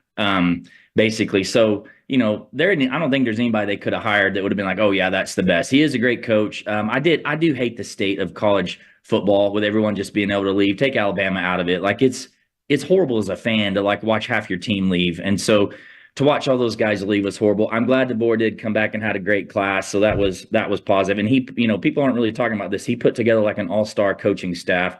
I know the OC did just bail and go to the NFL, but positives there. Texas was sad that they weren't talked about anymore, and they were mad when A&M went to SEC, whether they want to admit it or not. So here they had to come along. I wasn't super stoked that Texas and OU were coming in. It is going to be kind of a crazy conference, but it'll be fine. It'll work itself out. It's still Alabama. So I did go through a grieving period for sure. Look, here's the thing. What we need to have happen, Chop, is whenever Bama and Texas play each other next. It's this year, right? They'll play this year. Yeah, right? we need we'll need to get Matt, the morning show, the Mr. Electric guys. We'll all need to go out there so I can be obnoxious in person, and that way that I can own it face to face, Matt. I'm excited for the next several years of this rivalry and being able to talk smack about it. It's going to be fun. Well, it'll only be a rivalry if Texas can stay relevant. It has to. If we can continue our winning streak that we started last year. Yeah, you finally won one, so I'm happy that Texas finally got back in the conversation of relevance. But it'll be good. We'll hang out for sure. Is that game in Austin this year? Yeah, isn't it? Yeah, it is. Yeah, it was in Alabama. We got to take drive. Man. Yeah, we can. If it was in Bama, we had to take Air Meat Church down there. Well, I mean, let's do it. We're working on a private jet. Yeah, look at that. A PJ. We call those PJs in the biz. Yes, sir. Hey, Matt, we appreciate it, man. Thank y'all. Good to talk with you guys. Appreciate it, Matt. Matt Pittman, Meat Church, sponsored by Mr. Electric, who have the power to make things better. I want to get that road trip going. Come on, man. So we got two going on. So OU's first SEC game is my birthday weekend in Norman against Tennessee. We're going. Carter and I already have a plan going. We're gonna car ride. I want to go. Well, I mean, Sarah's obviously going. I will cheer. I will cheer for the Vols. Yes, you better. Yeah, because FOU. Yeah, screw OU, man. That's right, baby. You got to do that. What is coming up in Below the Belt? Hassan Reddick made waves when he requested a trade, or did he? Did the media lie again? Oh, no. That's next in Below the Belt. Well, speaking of Below the Belt, it's Valentine's Day, boys and girls. Yes, sir. You do not want to be left out in the cold. You know what happens in the cold. No, you want to be able to give her exactly what she wants today. She wants to feel loved. She wants to know that you love her. She wants to know that you can still do your duties as a man. Take care of business, if you know what I mean. BlueChew.com, promo code RJ. These are the chewables from Blue Chew. Same active ingredient as those other pills, like the blue pill, but in a chewable form at a fraction of the cost. And you don't even have to go to a doctor's office to get it. Everything's done online, very discreet packaging. BlueChew.com, promo code RJ. First order's free. $5 shipping. That's all you need. Cure your ED. And if you don't have ED, make yourself a rock star. You'd be even better. It's a pick-me-up. It's a PED for the bedroom. You drink coffee to wake up. Why wouldn't you take chewables from Blue Chew to get yourself going for the big game? And you know what that big game is? That's you and your lady in the bedroom, boys and girls. BlueChew.com. Promo code RJ. First order's free. $5 shipping. You get your confidence back. And your little fella feeling big again. Coming up on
Chevrolet. Why do so many Texans love Classic Chevrolet in Grapevine? Because they've got the goods. More new Silverados than anyone with incredible savings. Why go anywhere else? Go see them today or visit ClassicChevrolet.com. This is Texas. This is Classic Chevrolet. Relax, enjoy the difference, and find new roads. The great Bobby Belt. You ruined the morning show. Don't make me take off my belt. Don't make me take off my belt. We're not. Can you take me higher? Peyton Russell. Boy, they are will. everywhere this year. They are everywhere. They are. And you know what? They're going to be at Dickies Arena in November, and Peyton Russell will have tickets for you next hour in the 9 o'clock hour. So sit by the radio so you can hear the world champion theme song writing. I don't know how to tie them into the world championship, but whatever. I mean, yeah, they were the official theme song. They were the first domino, I think, that pushed over to the title. Oh, there's and no they doubt have been about everywhere it. now. There is no doubt about it. They're in commercials. Jared Sandler's getting royalties now. It got him his TV gig, I think, and essentially. But Peyton Russell will have a giveaway for you next hour. Creed tickets, some Three Doors Down there too. Kryptonite, classic song. Before we dive into the stories, I do need to remind you, Below the Belt is brought to you by Johnson Fitness and Wellness Home Fitness Equipment Stores. You with the sponsorship. So, Hassan Reddick. We talked about this last week, Chop, that Hassan Reddick had requested a trade and how it was pretty glorious. That it was like, okay, cool, here we go. They're falling apart just like, even more so than the Cowboys. You got your top pass rusher here, Hassan Reddick. He wants out. He wants a new deal. That's what had been reported by, I think Schefter had it. A couple other people reported it. Not so, says Hassan Reddick. Hassan Reddick says he hasn't requested anything. Jordan Schultz reported this yesterday, said, just talked to Hassan Reddick. He says he never requested a trade. Hassan Reddick then quoted that, said, never asked for a trade. However, I do understand it's a business preparing for whatever is next. My question to you, Chop, is he using technical language to just not sound like a malcontent? Because he said, never asked for a trade. Understand it's a business, ready for whatever's next. It sounds like he's just saying well, if that's the case, if y'all feel that way, then you can trade me, or why don't you trade me? But I didn't request it. It still feels like a messy situation there for Hassan Reddick, and I'd be glad to get him out of the NFC East. It's absolutely a messy situation. I mean, look, and now also, if this is from afar, right? If this is in our home, if the same thing happened with, CeeDee Lamb, we'd be they'll overcome it, right? Mm-hmm. They'll overcome it. But, we don't want them to overcome it. So we want to make it seem like it's worse. But, yeah, I think it's a messy situation for sure. I don't care who they play for or who they are, who their locker room leader is. I think it's a messy situation. Cowboys are hiring their defensive. They've hired their defensive coordinator. Mike Zimmer is returning to the team after 18 years away, spending time as the Bengals defensive coordinator and then the Minnesota Vikings head coach. He is finalized. He is done. He will be introduced today at 2 o'clock in a press conference that you can hear right here on 105.3 The Fan. Marcus Spears spoke with ESPN. Obviously, he's employed by ESPN, but he spoke to Todd Archer at ESPN for an article writing about Mike Zimmer. He said he's a great man. He's a phenomenal football coach, tough but fair, and he cares about his guys. It was great to play for Zim, even when he cursed me out. Bill Parcells did not know Mike Zimmer, but ended up taking a real liking to him. He said he's a coach's son, and I always liked that because they lived it at the dinner table when they were young. Belichick was the same way. That's the kind of guys that were, but I got to like Mike, and we've become good friends. So Bill Parcells, he gets the Bill Parcells endorsement, the Marcus Spears endorsement. We've already heard glowing things from Darren Woodson and Deion Sanders. The consistent theme there, RJ Choppy, though, is what? Mike Zimmer. Those are people from a past era. Yeah. And the question remains, is he built for this era? Because the guy that you do have here, who is from sort of the common era or the more current era, is not Marcus Spears, is Sharif Floyd. And Sharif Floyd looked like he was ready to get out of here when the Mike Zimmer hire was made. Sharif Floyd, an assistant defensive line coach, makes said some in the fan text that he said some things. Apparently, there were some comments made at some point. So a lateral move he makes to Washington, which means the Cowboys, who had blocked interviews for Al Harris over there, Lunda Wells, they went ahead and said, yeah, okay, Sharif Floyd, you can go over there, take your interview, do whatever you got to do, which sounds like some bad blood. So the question will be, is his style, is his approach too harsh, too caustic, too aggressive? Caustic? For the modern era. Hayden? Thoughts? No idea. Never heard of it. Me neither. Caustic. It means for lack of a better term, like hateful. Oh. This is actually funny. Bill Parcells, you would have been, you covered Bill Parcells' press conference daily, I did. right? Almost every day. Caustic came up with Parcells in a press conference one day years ago. Somebody had asked him, is your approach too cautious? And he heard, is your approach too caustic? And he went, that's a terrible word. No, who would say, what is that question? And like, he got like really worked up and they were confused. Like, what are you upset about? And he's like, caustic. It's not caustic. And they went, we said cautious. He goes, oh, cautious. I'm sorry. I apologize. And he like immediately I don't remember calmed that. down. So that was like his first year here, couple weeks of the season, talking about his caustic approach. But the question remains for Zimmer, and we have to ask that. And you guys can weigh in on the truckrack.com fan text 877-881-1053, 877-881-1053. I don't think the concern that I think is the easy cliche one, just because you see he's a 67-year-old coach, you see he's been in the league for 30 years, is to go, oh, he's too old school. I don't think his scheme is old school at all. He does a lot to disguise. He comes at it with sim pressures, which are very popular in the NFL these days. His blitz schemes are very modern. I don't think that that's an accurate thing. I think the bigger question about him being too old school is just his personality and his approach with players. That's what you have to wonder. But I think we all agree at this point, these guys need the guy that's going to kick him in the ass a little bit.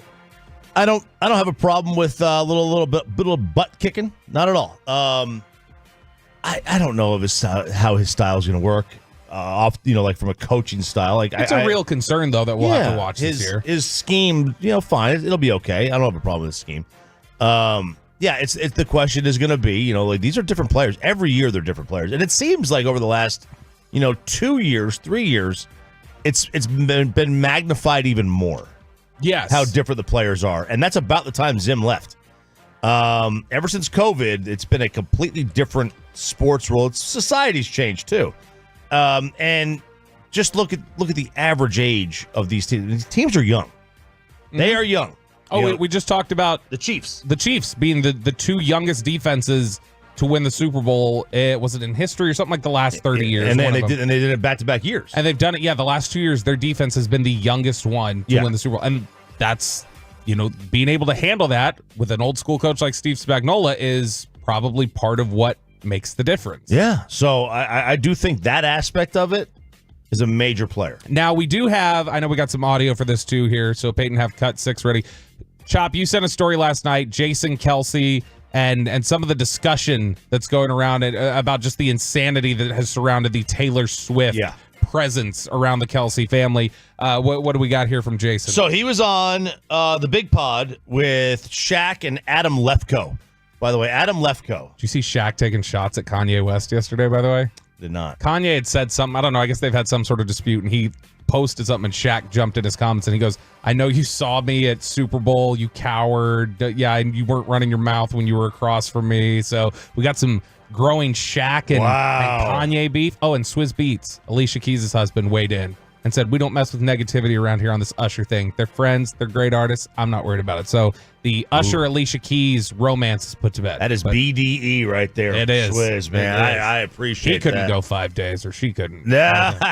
Jason Kelsey. He could not. Jason Kelsey was on the Big Pod with Shaq and Adam Lefkoe, and they were talking about, cut this part out because Adam said, did you know what fame was? And before he even finished the sentence, Jason goes, no. And he was getting to the fame that hits differently when Taylor Swift is involved. It's crazy when it opens up, opportunity-wise. It's crazy to feel how much joy you bring people, or how much you affect people's daily lives. It's also incredibly, it has its drawbacks for sure. I mean, way more than I do. And Travis knows way more than I. I mean, he had to completely move out of his house, right? What people were like coming by? Yeah, people just staying by his house. Yeah, I mean, safety reasons. Wow. In the first day he moved into the new house, they knew where he was already. A gated community. Somebody knocks on the back door, a window of the house. I mean, that sucks. That's awful. Like, you can't even sit in your own house with people sitting outside it, or someone knocks on your window, and that is why I never pick up the dog poop in the backyard. That's why. Because people got brand new turf concepts online. Help me out with the new turf. Got a lock in the gate, but in case they break the lock, if they break the first barrier defense, their shoes, dog poop. And you can't miss. I tell him, I instruct him to go right by that gate door. And he listens. And he does not listen, because usually he goes in the house, but when he does go outside, it is right in front of that gate door. And I water it every day just to make sure it's still wet. I don't want it to be dried up so when you step on it that nothing happens. No. When you step on it, you're going to know. You're going to know. You're going to think twice before you break in my house. There is a growing argument, RJ Choppy, after the Super Bowl, and we touched on it a little bit, but there's Mike Florio wrote an article about it. Kyle Shanahan, John Lynch, they got questions about it in their post-game press conferences or their end-of-season press conferences. The idea that Kyle Shanahan can't win the big one. He is incapable of it. This is now 3 in a row that he's lost, 1 as a coordinator, 2 as a head coach, and games where he had significant leads in all 3 of them. Yeah, he's been outscored 40-0. He has. In the fourth quarter. Now he's been beat by, some would argue, the 2 best ever. 2 greatest quarterbacks of all time. Yeah, at worst, 2 of the top 5, probably. You could maybe say 2 of the top 4 or 3 at worst. Somewhere in that discussion. So yesterday, Kyle Shanahan pushed back against it. 49ers players pushed back against it, said this is BS. This isn't indicative of it. It's bad luck, whatever else. Chop, do you think that's growing to be a fair question? The stuff we say about Dak Prescott in the playoffs, is that something fair we can now levy against Kyle Shanahan in the Super Bowl? I think it's a dumb thing to say. If you can make a Super Bowl, you can win the Super Bowl. It's legitimately a coin flip at that point for you? To me, yeah. I mean, look, he's been up all those games. He had a lead. His team was in a position to win. Now, and in all those games, he had a quarterback disadvantage. Mm-hmm. Now, could you argue that yes, in 2016, Matt Ryan was a better player that year than Tom Brady was, but he's not a better player overall. That year he may have been. That doesn't mean anything. Patrick Mahomes did not and will not finish as high as Brock Purdy did in the MVP this year. But I mean, he isn't better. And then obviously he was better than Jimmy. So yeah, when you don't have the quarterback advantage and you're in a lead in the fourth quarter, I mean, you can absolutely win that game. I don't see this as an issue. They said the same thing about Dan Marino. Dan Marino couldn't win the big one. And Dan didn't win the big one, but it doesn't mean he couldn't. He went to it. They said Peyton Manning couldn't. I mean, he went to it 4 times. He won it a couple times. It's just, I don't know. I just think those are just talking points that people use. He absolutely can win the Super Bowl. He's a really, really good coach. Do I think he's a little bit overrated? I held on to that thought for a long time. I don't know that he is. I mean, maybe he is. I'd take him here. Oh, I would take him here too. Maybe he's a little overrated because they think he's like, a god. And so from that standpoint, God. But I mean, he's the offensive coordinator of our generation, man. Some of the response to the Mike Zimmer question we were asking a few minutes ago. 682 says we're cooked. Zimmer is old and washed. 817 says it's a boomer hire. Says this team will never move forward until these boomers move on. 903 says coaches are as good as their players, no more. Last year Quinn was the flavor of the day. Today Zimmer is. And then finally from 817, I wish my phone had the ability to slow Bobby's speech down. He sounds like the guy at the end of a pharmaceutical commercial trying to speed read the side effects before the commercial ends. Probably pretty fair. Once more, the Mike Zimmer introductory press conference today, 2 p.m. You will not hear G-Bag Nation 2 p.m. You will hear Mike Zimmer and Mike McCarthy here on 105.3 The Fan. Yeah, you will. That's all happening today. All right. It is Sean and RJ on The Fan. Sean is out. Hopefully back tomorrow, a little sick today.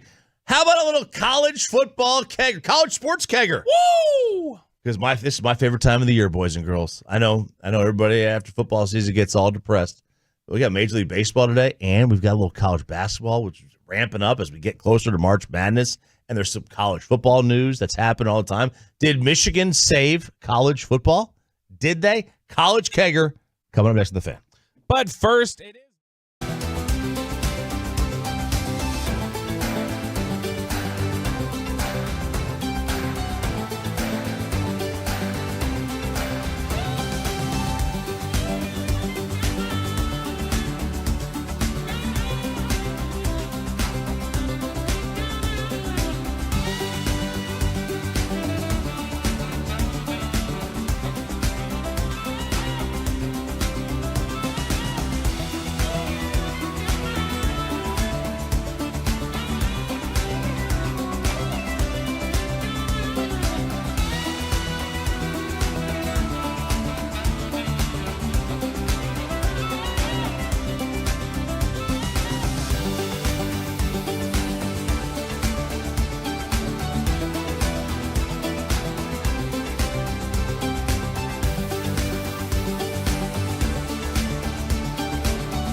From our fan studios secured by DFWsecurity.com, this is Sean and RJ on 105.3 The Fan. I'd like to know where Lou Holtz is right now. Oh, I win. Google me. We're not hosting an intergalactic kegger down here. College football! Oh, yeah, fist pump on this Hump Day edition. Hump Day. Sean and RJ on 105.3 The Fan. I love doing a random college kegger. And then it's not just a college football kegger. It can be a college basketball kegger, too. It can be. It can be. Because we are a month away from the NCAA tournament. We are just 3 weeks away from the conference tournaments kicking off. Boy, they get later and later every year, don't they? Yeah. Every stinking year, they get later. I remember, like, March Madness ended, wait for it, in March. Wow. I'm old enough to remember those days. And now it ends second week in April. I'm old. It's just like it's put back and back. I'll tell you what I'm old enough to remember. I'm not old enough to remember that. I know Peyton's not old enough to remember this. I'm old enough to remember when the Super Bowl was played in January. Yeah, I am too. That's amazing. That's still, I've not adjusted to that 20 years later it's played in February. I kept seeing like nonstop over the last couple of weeks, like, oh, this is the anniversary of Super Bowl 24. And it was like January 18th. What's going on here? What happened? What happened to time? But anyway, college kegger here. Did the Michigan Wolverines, Bobby, change college sports forever? And the answer is yes, they did. I mean, isn't that what the NCAA found? Is that Jim Harbaugh and them were doing things that changed the game that they were not allowed to do? Yes. Or are you talking about something else? I'm talking exactly about that. So the good part of the Michigan sign stealing scandal is it does appear that they are going to bring headsets and helmet earpieces to the college game. That's right. The powers that be are meeting to decide if they should allow those items. So the way it happens now is you'll see a couple of things. Someone in the booth up top, the offensive coordinator, defensive coordinator, on a headset will radio down to the sideline what the play call is. And then you will have a backup quarterback or something do the hand signs to the quarterback, and the team will see it. And that's how Connor Stallions stole signs. Still, I don't believe that's a real name. I just don't. Fake name. It's 100% a fake. That's how he stole signs, is that he watched. You'll see other schools. I think Oregon was big on this during the Chip Kelly days. They would hold up signs that had like 4 pictures of animals or... Yeah, they became like memes almost. Yeah, like right. It became like, oh, what kind of funny stuff are people going to hold up on the sideline these days? It was a fun aspect of college football, but it is well past time for the headset. It is well past time. Other teams you will see put up they'll hold up these big black sheets. They'll hold up these black sheets, and then they'll do the signs in front of it. And the thought is maybe that they're keeping the people from behind you to see that, not being the least bit aware of that there's binoculars on the other side where they're looking through. Yeah, but also it shows you where the players to look. The guy always wears a different color shirt than everybody else that stands out, so the players can pick him up easy. Look, we've got the PitchCom system now, and we got they use that. Like, my kid's baseball team, he's 14. They use PitchCom. This is the last bastion of what feels like just, the frontier, the messenger pigeon or whatever, the Pony Express. Yeah, I mean, this honestly feels like the last remaining staple in big time sports of just. I mean, they're high school football teams will have a lot of them have headsets. Yeah, they do. And so they're also going to talk about allowing tablets on the sideline for film watching. Right now, they get the old school piece of paper, the sheet, the printout. They're looking over the the little Xerox copies or whatever else. One staple in the corner. By the way, when you staple, do you staple in line with the paper, or do you staple on a catty corner, on a diagonal? Catty corner. Okay, so you do the corner, making a little triangle on the side. Yep. You don't go straight across the middle. Correct. The front. Okay. That's what you're Peyton, do you know? No, I'm stripping down. Stripping down kind of guy. Stripping down? Yeah, so sideways. So totally different than I didn't even mention stripping down. Yeah, gotta do stripping down. It just looks better. Have you try it out. Try it out. See how you see 877-881-1053. Are you straight up and down? Are you left, right, or are you on the diagonal on the staple? It's got to be left corner, the diagonal, right? The diagonal, yeah, the left corner diagonal is just easy for the flip. It is easy for the flip. Pages. It is easy for the flip. So. I know some people go right side. I don't care for that. Oh, that's serial killer, baby. I don't care for that. That's serial killer. Absolutely. So anyway, tablets for that. It's a must-have though because of the mischief. Now there's gonna be mischief with this too. You absolutely know that when you go to Auburn, that they're gonna be tapped in. That someone there is gonna tap into your frequency. I mean, how often do we hear about that? We'll hear it in an NFL game, like something was screwy going on with the headset around the Patriots. Yeah. We feel like, our headsets didn't work, so they had to take theirs off. I mean, I get all that, but you avoid the whole Harbaugh thing, which the whole time, I felt like the Harbaugh sign stealing thing was completely overblown. Because to me, it was everything you heard was that it was something everybody was doing. And it makes sense it doesn't seem like it'd be that difficult to figure out. Like, I don't think you have to physically go there in person to figure all this stuff out. They do have sideline cams. Like, that is on their all 22 footage. So to me, I always thought that was completely overblown. I know Mooney DeBear, one of our dear sweet listeners here, Tolo Mooney. You call him Mooney DeBear? I know, I was tripping over my words. It's Mooney DeMare. I just was tripping over my words. I like the bear better. The bear. Sure.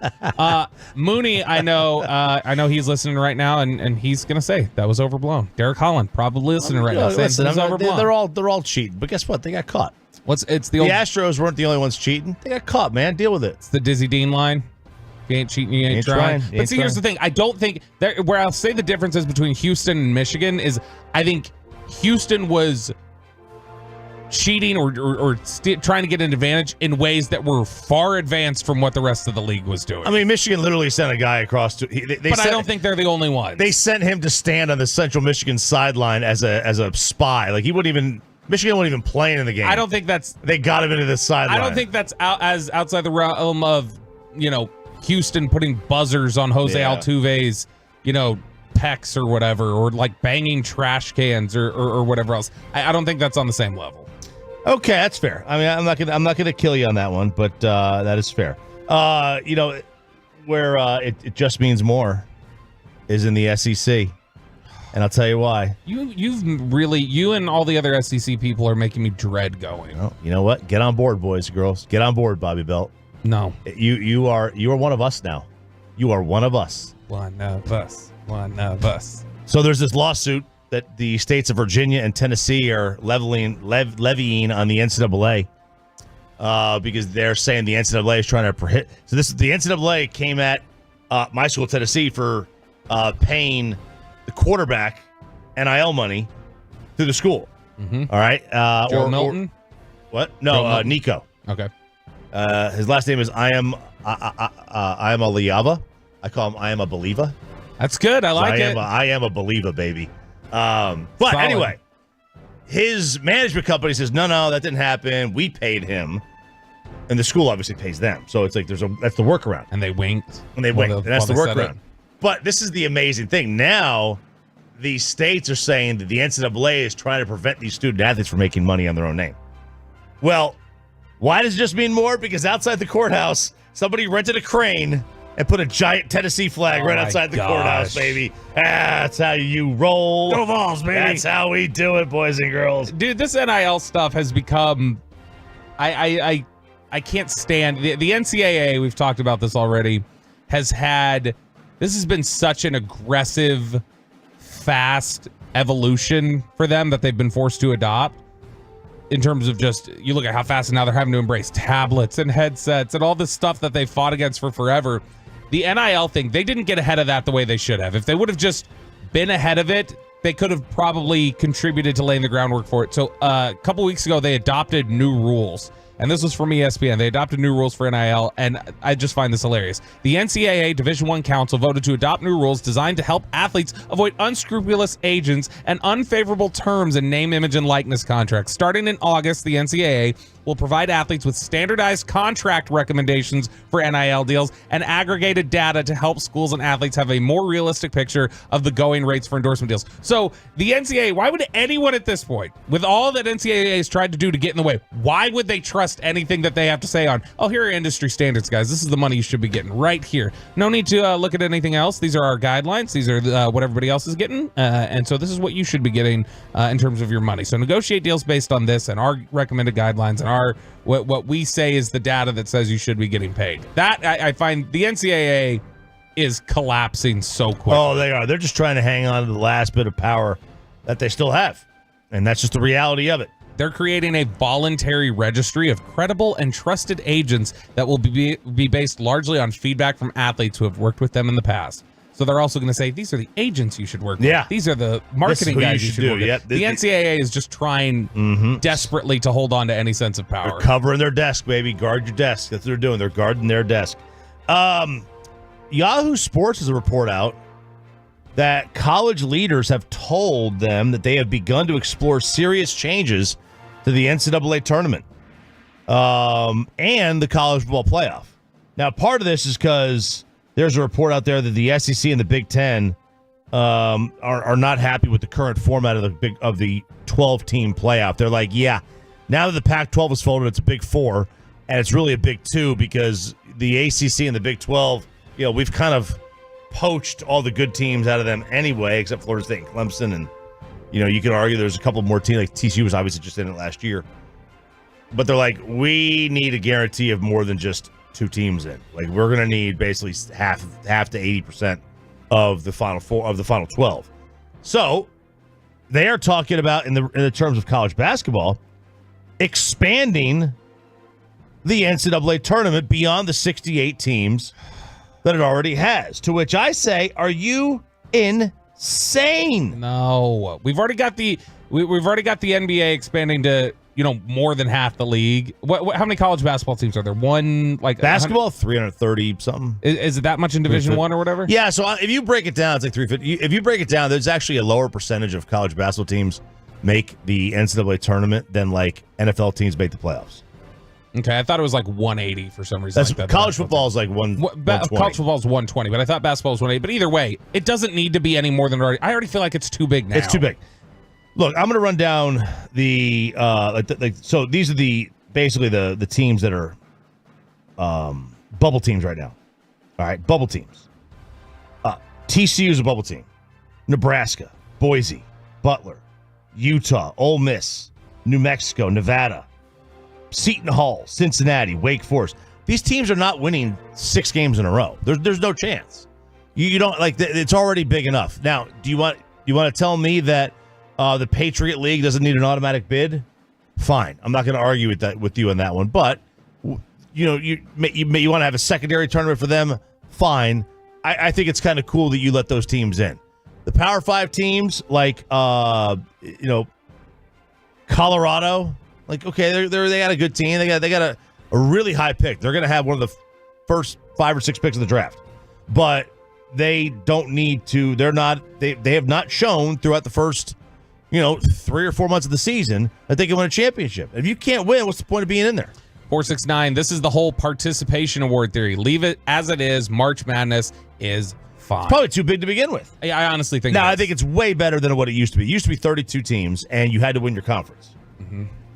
So then they came in with conference tournaments, and it's like you could have a great year, be undefeated in your conference, and lose your conference tournament, and you're out. That stinks. That shouldn't happen.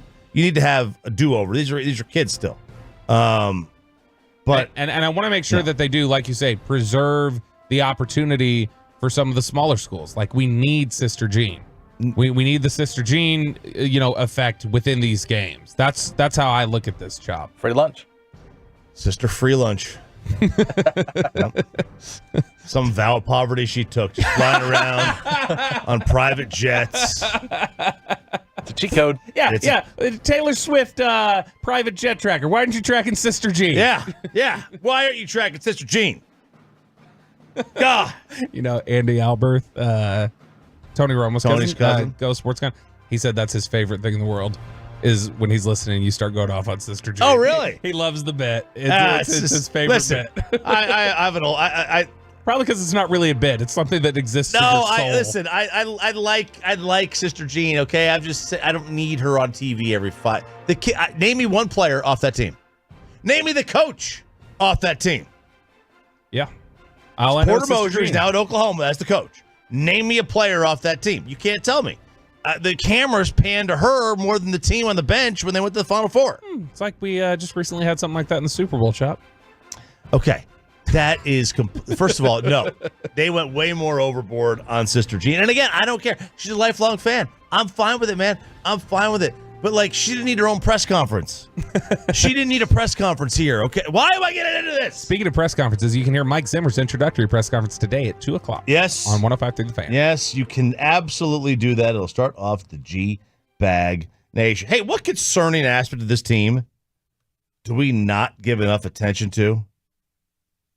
We're talking about the Dallas Cowboys here. The Dallas Football Cowboys. The Dallas Football Cowboys. What is that one aspect that we don't give enough attention to? If there is one. We'll talk about that next, coming up here on 105 through the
segment here brought to you by Window Nation and by the personal injury lawyers Frankel and Frankel.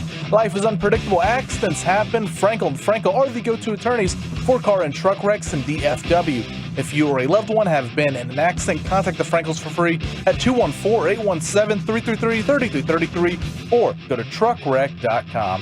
Hockey clock. So we'll find Robertson. Robertson's got some room and he'll score! Jason Robertson wired that one past Kochetkov, and Dallas takes a 3-2 lead.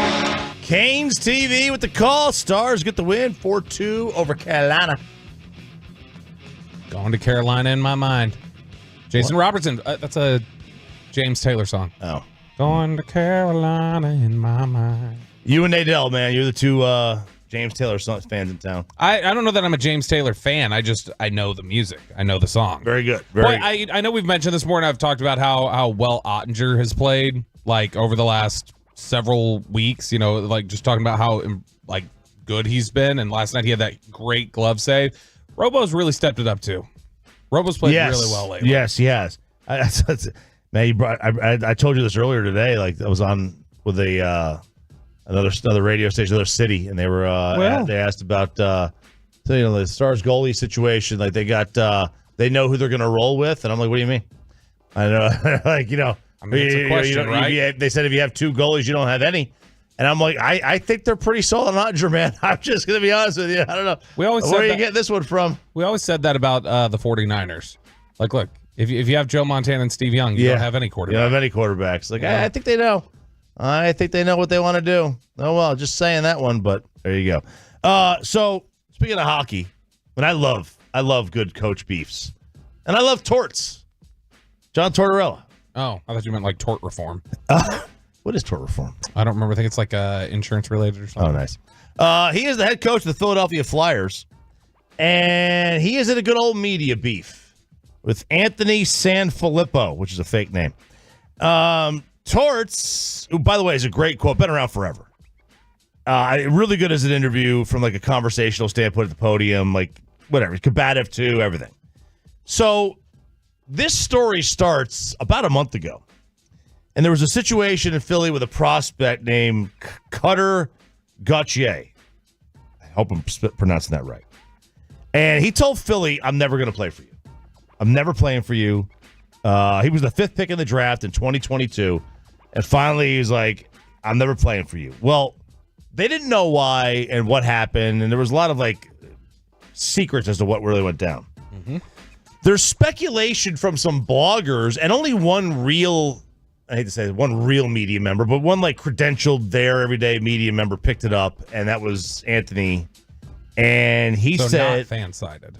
It was not fan-sided, but fan-sided may have been a part of the original report. Like, a lot of these, like guys on the internet, they're podcasts, their blogs, they come up with theories. They've got them. A lot of them do really good work. Sometimes they hit, and sometimes they don't. And there was a guy that was playing on the team named Kevin Hayes. And Anthony Sanfilippo made this report that other people had in the that were again without access, said that he soured Cutter on the organization, and he soured the relationship between the guy, the player, and the team. So he has that report. So you go back to a month ago, and John Tortorella in a press conference brings it up. Is the guy here that caused Kevin Hayes a problem? Yes. You? Yeah. Are you kidding me? Do you think Kevin Hayes is going to do something like that? Any last questions? It pisses me off that you guys throw that around and affect someone's life. Kevin Hayes and I had a problem. We couldn't come to an agreement how to play. That's a good man. That's a good man. And what you said is going to stay with him. That's what you guys don't understand. You say something, and you're going to sit there and say you have the right sources. I call. He seems genuine. He seems like genuine. This is wrong. Now here's what I'll say. And Chop, I think you've probably experienced this too. You've known you were around the Cowboys and in there every day, so I'm sure you knew at times there were stories that were 100% true.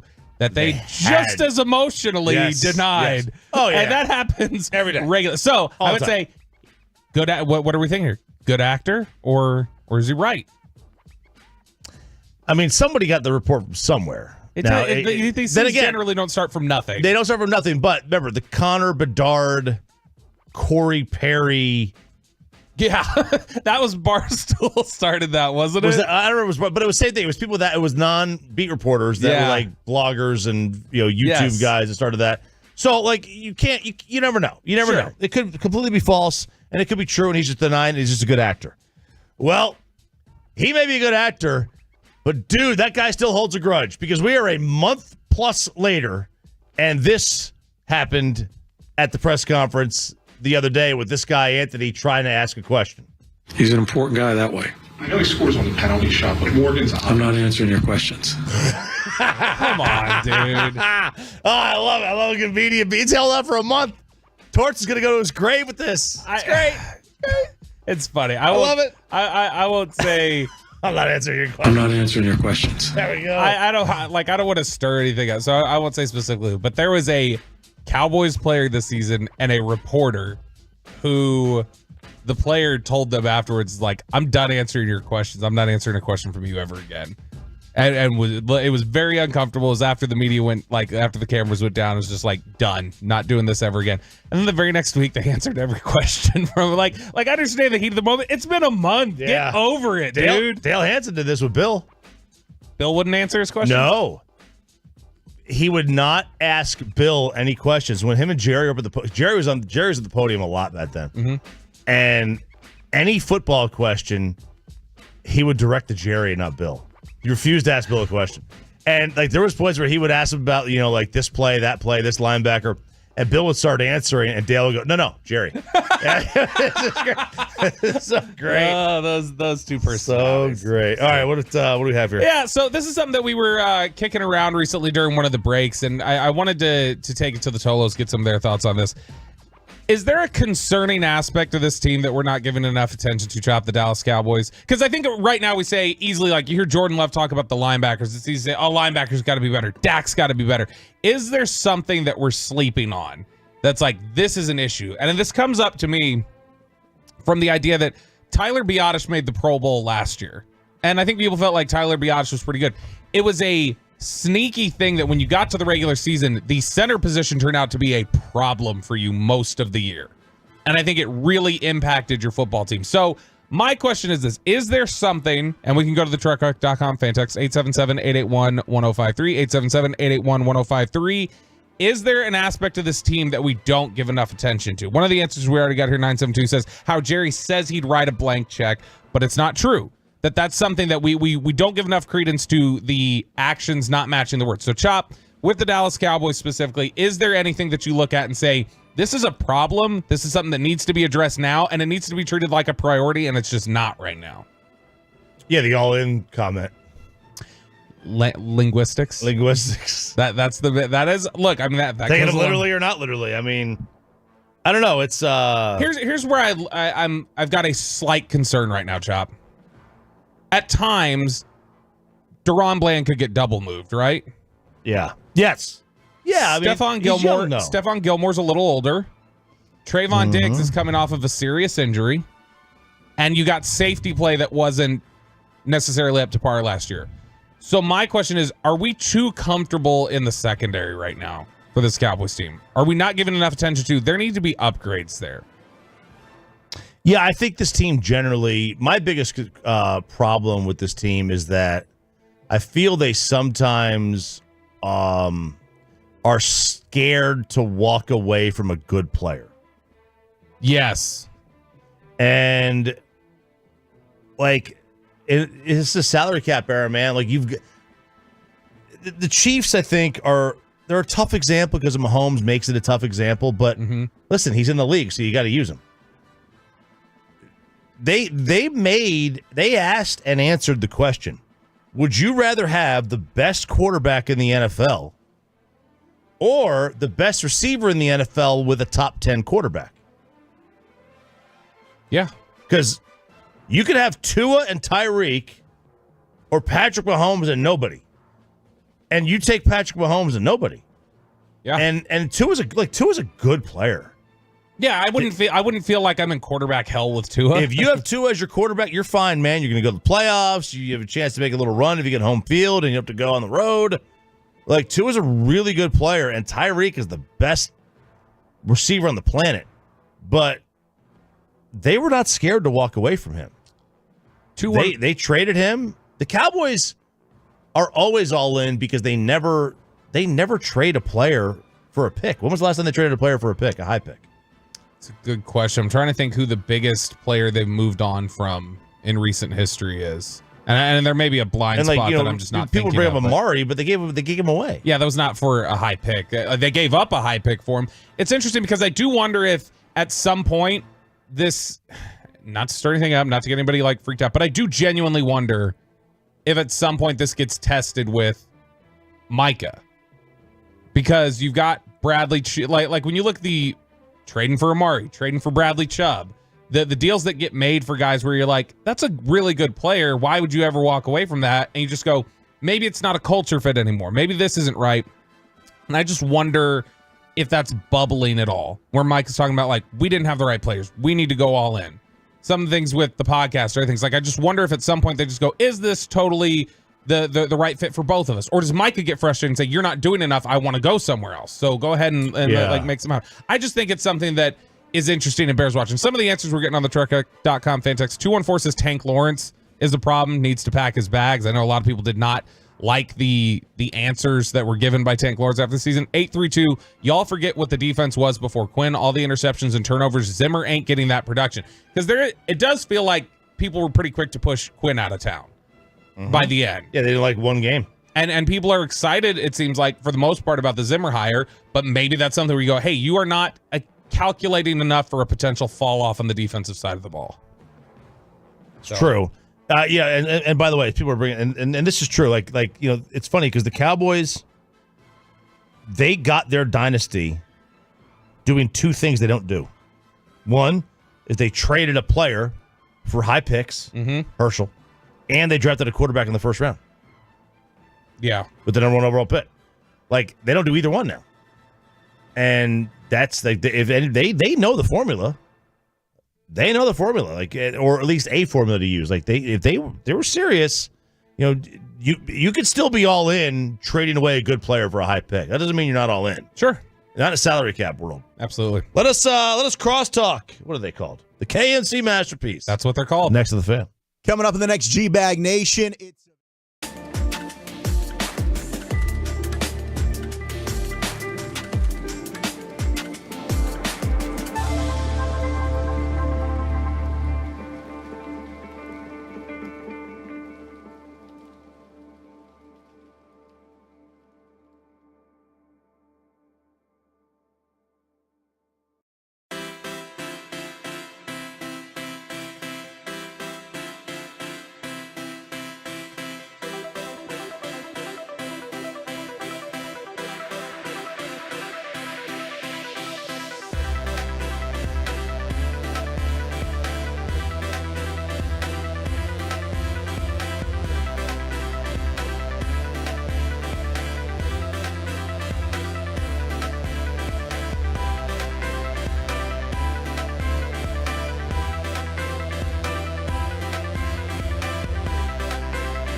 And it's back to Sean and RJ right here on 105.3 The Fan segment here, brought to you by Classic Chevrolet. Why do so many Texans love Classic Chevrolet in Grapevine? Because they've got the goods. More new Silverados than anyone with incredible savings. Why go anywhere else? Go see them today or visit ClassicChevrolet.com. This is Texas. This is Classic Chevrolet. Relax, enjoy the difference, and find new roads.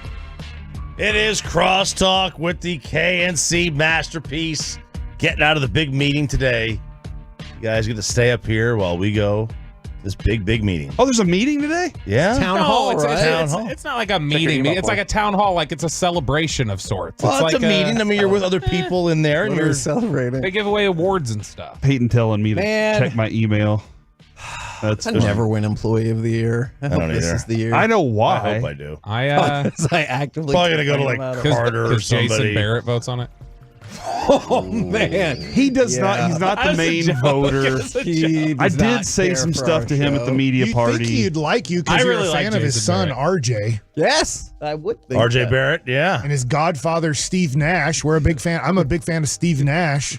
So this morning, Lucy and Adrian are up in Cleveland right now doing a study of her brain, and Lucy said, "Do you want me to bring anything back for Valentine's Day?" And I said, "Well, y'all are coming back tomorrow, so Oh, but you did not say that. today's only Valentine's Day." Holy And she crap. said, and I was like, "But just make sure you bring your mom's heart back." And she said, "I can't take her heart out of her chest." And I was like, "Oh my, this is a whole new can of worms."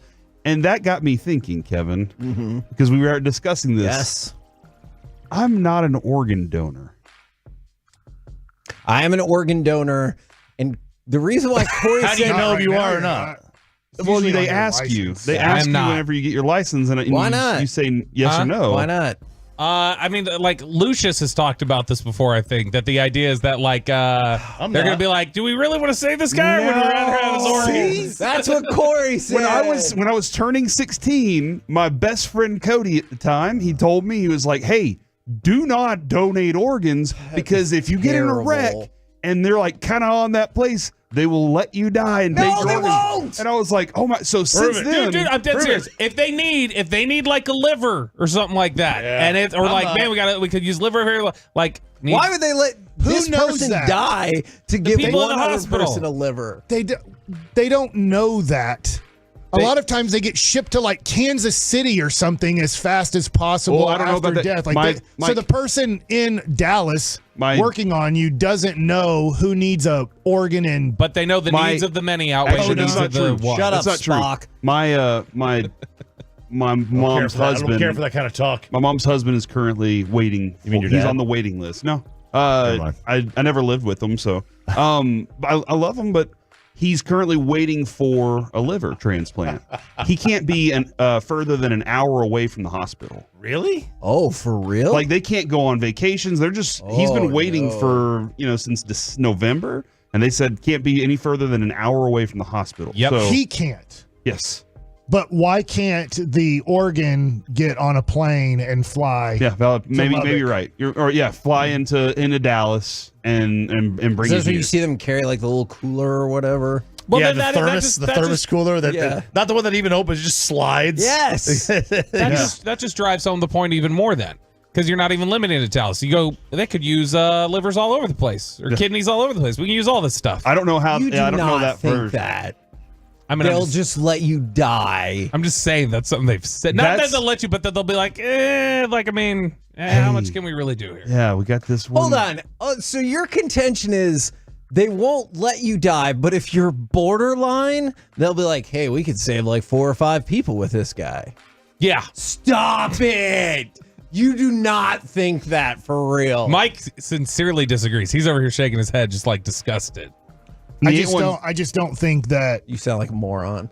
I know there's levels of doctors, right? I mean, everybody gets a degree, but some make C's and some make A's, and some are good doctors and some aren't great doctors. But But I would say that Yeah, there's always a last place in medical school. Somewhere in the world, you have the worst doctor. You just do. Yeah, there's Shohei Ohtani out there, and then there's Austin Hedges out there. 575 makes a good point. Bobby, you don't have to worry about them taking your liver. Austin Hedges is that's a good-ass point. That is a good point. They're not going to want mine. And I know that there's stories out there of doctors that have intentionally killed people. And if they get caught, they go to prison for life. But it's very, very rare. I just don't think that there's doctors out there that are like, hey, let's just kill this person. We can save him, but he's already done. Not kill, but like how much elbow grease how much effort do I want to give when it's 28-3? Oh my God. Oh, Bobby. Yeah, I'm not a regular, but I'm not against it. Whatever. What do we have coming up? Oh, man. Today? More of that. Did you just leave that on a neutral plane? You're like, I'm not an organ donor. I'm not against it. Not against. Look, if somebody went into my license, stuck a sticker on there, and put the sticker on there, fine, whatever. I didn't put it on there. I don't know what to do. Okay. It is what it is, man. I don't think there's a sticker No, anymore. is that a sticker on the license? It looks it's like that, but it's part of the license. Like I said, I have no idea. It's a heart in the bottom right-hand corner that says right next to my eyes. They left an E out, but my eyes are blue. It says, And then you have a heart down there. It lets them know that you have a heart problem. Yeah, and then it just says heart donor. There you go. So I'm just a heart donor. Right out of the gate, pitchers and catchers report Yes, for the they world do. champion Texas That's why Sean Rangers. is off the show. He's just depressed that he can't talk about his football anymore. I watch more football directed than at me? anybody. I'm not on their show. Yeah. We get into Stars action at 10:20, and then at 11 o'clock, the Mike Zimmer checklist. I really enjoyed the Bobby block this morning. Thank you. The B block. Yeah, the Bobby load. As y'all were discussing the Mike Zimmer connection to younger players. I want to dive in on that conversation more because I think it's very interesting. So, like, what do you need? Do you need to be able to pamper guys? Yeah. Or does this team need some toughness and a kick in the ass? And does the owner need to, from the top, new quarterback, pass that message down? Yeah, all these problems, like we're just trying to, all these problems we have, every year we go through this, we scapegoat somebody else. We keep scapegoat. You just get a new quarterback, whatever. What else is coming up on the show, Chief Corey? showed you the formula. When's Jerry the owner going to fire Jerry the GM? You know, that's not going to happen. You know better than that. You know better than that. Look, I do think that there is still the approach of like, do you parent all your kids the same? Like, do you have the same approach with each one of them? Do you do this or that the same? Like I think that angle absolutely still applies to coaching 53 players.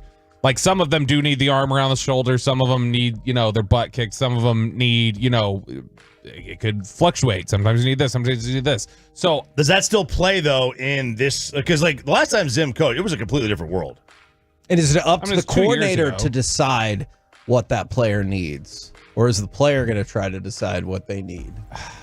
I think the coordinator's right there in the mix. Yeah, I think the coordinator has to know. They'll be fine. They'll win their 10 or 11 easy games, get hammered in the playoffs in the first round, and everybody's good. Like, at 11, Mike will not be talking. The Bobby, story's already over. You said it. Like, yeah, like there's a lot of players in the league, but with Zim that he just coached the league a couple years ago, this league is a completely different league than 2 years ago. Shoot, half the players are first, second, and third year players in the league. Yeah, but I mean, also, like, you got to remember during his time away, he was at Jackson State. Like, he went to Jackson State. He was around the NIL kids. He's very involved with Dion. Dion is used to these new players. Like, I mean, I think he's been around all that. He just coached in one of the college all-star games. I think it was the Polynesian Bowl. He had been in that. So, I mean, he's been around these players. Was he was an advisor to Jackson State, or was he actually DC? But he was an advisor, but he was around the program. So, yeah, I was like, I was wondering if he even actually went down there. I think it was like defensive analyst or something like that was his title there. It's interesting because I guess it's because it's a different decision and the pay's not as, like, the players have more power. Because you go in the military, nobody's putting their arm around you and saying it's going to be okay. You have one choice, and it's just to follow and be part of that team. And they convince everybody to do it. So it's the level of power that the players have within an organization, within the league, that gets to decide that, because those players have more power than coaches a lot of times because they make more money. So like, to be able to kick somebody's ass and get that culture straight, you really have to have support from the top all the way down. That no, it's not the players that are going to run this. It's going to be this, or you got to understand where the organizational structure is. And here, nobody knows. And how many people call the GM Will McClay? You know, like nobody knows who's in charge. And that's a problem for sure. Mikey, you excited about Wemby? What about him? He's coming to Dallas, man. Oh, to play here? Yeah. It's fine. Like I've said, it's always the best your first 2 years in the NBA. Nobody cared about Luka, as in like, this dude is awesome. Yeah. And then third year, it's like, what the F's wrong with you? Start winning games. Like, he can't win a basketball game. It's great, and I'm not taking anything away from him, but this is the honeymoon period. You get 2 years of losing 50 or 60. They're going to lose 60 games this year. And there were people that told me, Wemby's coming to this league and the Spurs are making the playoffs. I'm not saying the real playoffs, but like they would be a play-in team. They're about to lose 60 games. And maybe it's intentional in a way, but I just look at it and go, yeah, it's impressive what he's doing. The triple-double the other day with 10 block shots. But when do we get, and I think it's year 3, that we stop going, aren't those awesome numbers? Hell, Luka puts up 73 points and Kendrick Perkins is like, I don't care. I don't think it should happen. He's white, you know, like. When did it happen for LeBron? Was it like 3 or 4? I thought it was year 3. I think year 3 is when we take all the shine off the rookie and he's doing these things and go, I don't care what his numbers are anymore. Win games and win the championship. I mean, and then he went to the finals, right? Is year 4, 07. Yeah. So was he 03 or 04 draft? He was 03 draft. So it was 4th or 5th year in the league. 4th year. Yeah, 4th year he made it, got swept, and then I still think even making it that season was incredible with that team. It was, but I mean the East was kind of bad anyway. I mean he was going. Who was the best player he went through? Gilbert. Yeah, Chauncey Billups and Rasheed Wallace and Ben Wallace. Yeah.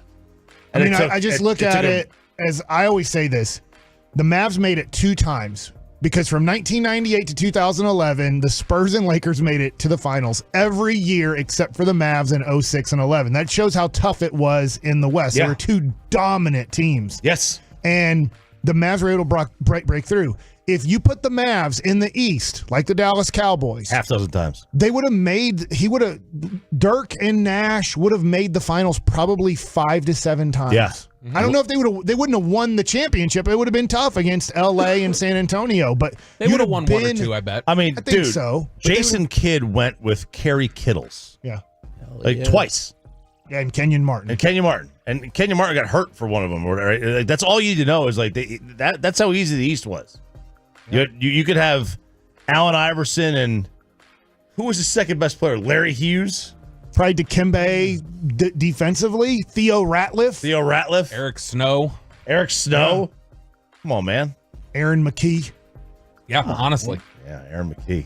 All right, KMC Masterpiece coming up next on The Fan. We're giving you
Fan Studio, secured by DFWSecurity.com. It's the KNC Masterpiece on 105.3 The Fan. KNC Masterpiece right here on 105.3 The Fan. It is a big day. And it's not just a big day because Odyssey is having their town hall meeting, and that's all fine and well. But I want to go ahead and fire off. My wife got me socks a year ago that says this meeting is BS, except it spells out the whole word Okay. BS. It sounds like she knows you for sure. It is Valentine's Day. We will get to that, but it's perhaps an even more important day. Let's go to cut number 6 if we can, because today is when pitchers and catchers report for your world champion Texas Rangers. Sewell in his 5th big league season now faces Seager. And the pitch to Corey, swung on and a high drive, deep right field. This one is way back. This one is history. The game is tied 5-5. The new game that I believe will go down as the greatest game in Rangers history, Game 1 of the World Series. They would go on to win said World Series in 5 games. So a couple of multifaceted questions here as we kick this off, because I am pumped, but I don't know where everybody else is. What's your excitement level? And have you ever been to spring training? Yes, I have. Yes, you definitely have. As a fan, Mike, have you ever been as a fan? I've never been as a fan. Okay. How many I've been spring with training the fan. total do you think you've been to? Like 20? 12 as a player. Oh, so maybe more. And then I'm guessing from about 2012 or 2013 to present day. Okay. Did we always Since go? 22. I know we went the COVID year because then COVID started the week after. Yeah, we left. G-Bag had to leave early. And then did we go the next year? I don't No. think we went the next year, No. right? 2021, we didn't go. And then we went back in 22. Yep. And then we went last year. So I guess I'm going to guess 22 times. Wow. Is my guess. That's awesome. I never went, like as a kid, I never went. I mean, I guess I was 19, so I guess I was a kid then, but I was a player then. So in your face. And so okay, fair enough. Is one of the things Winter Haven, Florida. I've always been fascinated by is spring training seems like the perfect place to go In Arizona. in Arizona. Florida's the worst. Okay, that's a good point. Because if you go out to Surprise, there are, I kid you not, 5 ballparks within like a 40-minute kind of radius. 40 minutes is long. Yes. That's the longest Yes. trip now. And I don't know, there's probably 14 teams out there. There's a good 6 to 8 teams that are a 15 to 20 minute drive away. And the thing about what you're saying is most of those stadiums have 2 teams, host 2 teams. Yes. So like that, you have access to both of those for sure. And you can see a plethora of games. I've always thought that's the most fun thing to do is go out to spring training. So what I want to know, truckwreck.com, text line 877-881-1053. We are the home of your world champion Texas Rangers. How excited are you right now? Pitchers and catchers report today. And have you ever been to spring training? I know you guys have, but I'm saying for the rest of our audience. A couple things on that. One, Kevin, have you seen the new signage that they have up at spring training? Mike? World champion Texas Just behind Rangers. the fence where we get to walk where the grass is when we go into the clubhouse. It says World Champion Texas in your face, Rangers. Royals, you don't have one. I'm surprised Mike isn't wearing his Rangers hat today since they're world champions and they're reporting. This is a weird approach, but I guess this is a week of Chiefs hat. Is that what it is? You wear it for Super Bowl week? Yeah. I actually wore my Rangers hat at Super Bowl week because I didn't want to walk the streets of Vegas and everybody's like, yeah, go Chiefs. And I'm like, I'm really a big Patrick Mahomes fan. And but yeah, I've gone only as this, and I've told everybody that's asked me so far, because we've had a couple of different Tolos message me and be like, hey, is this a good trip? Is it that? And I'm like, yes.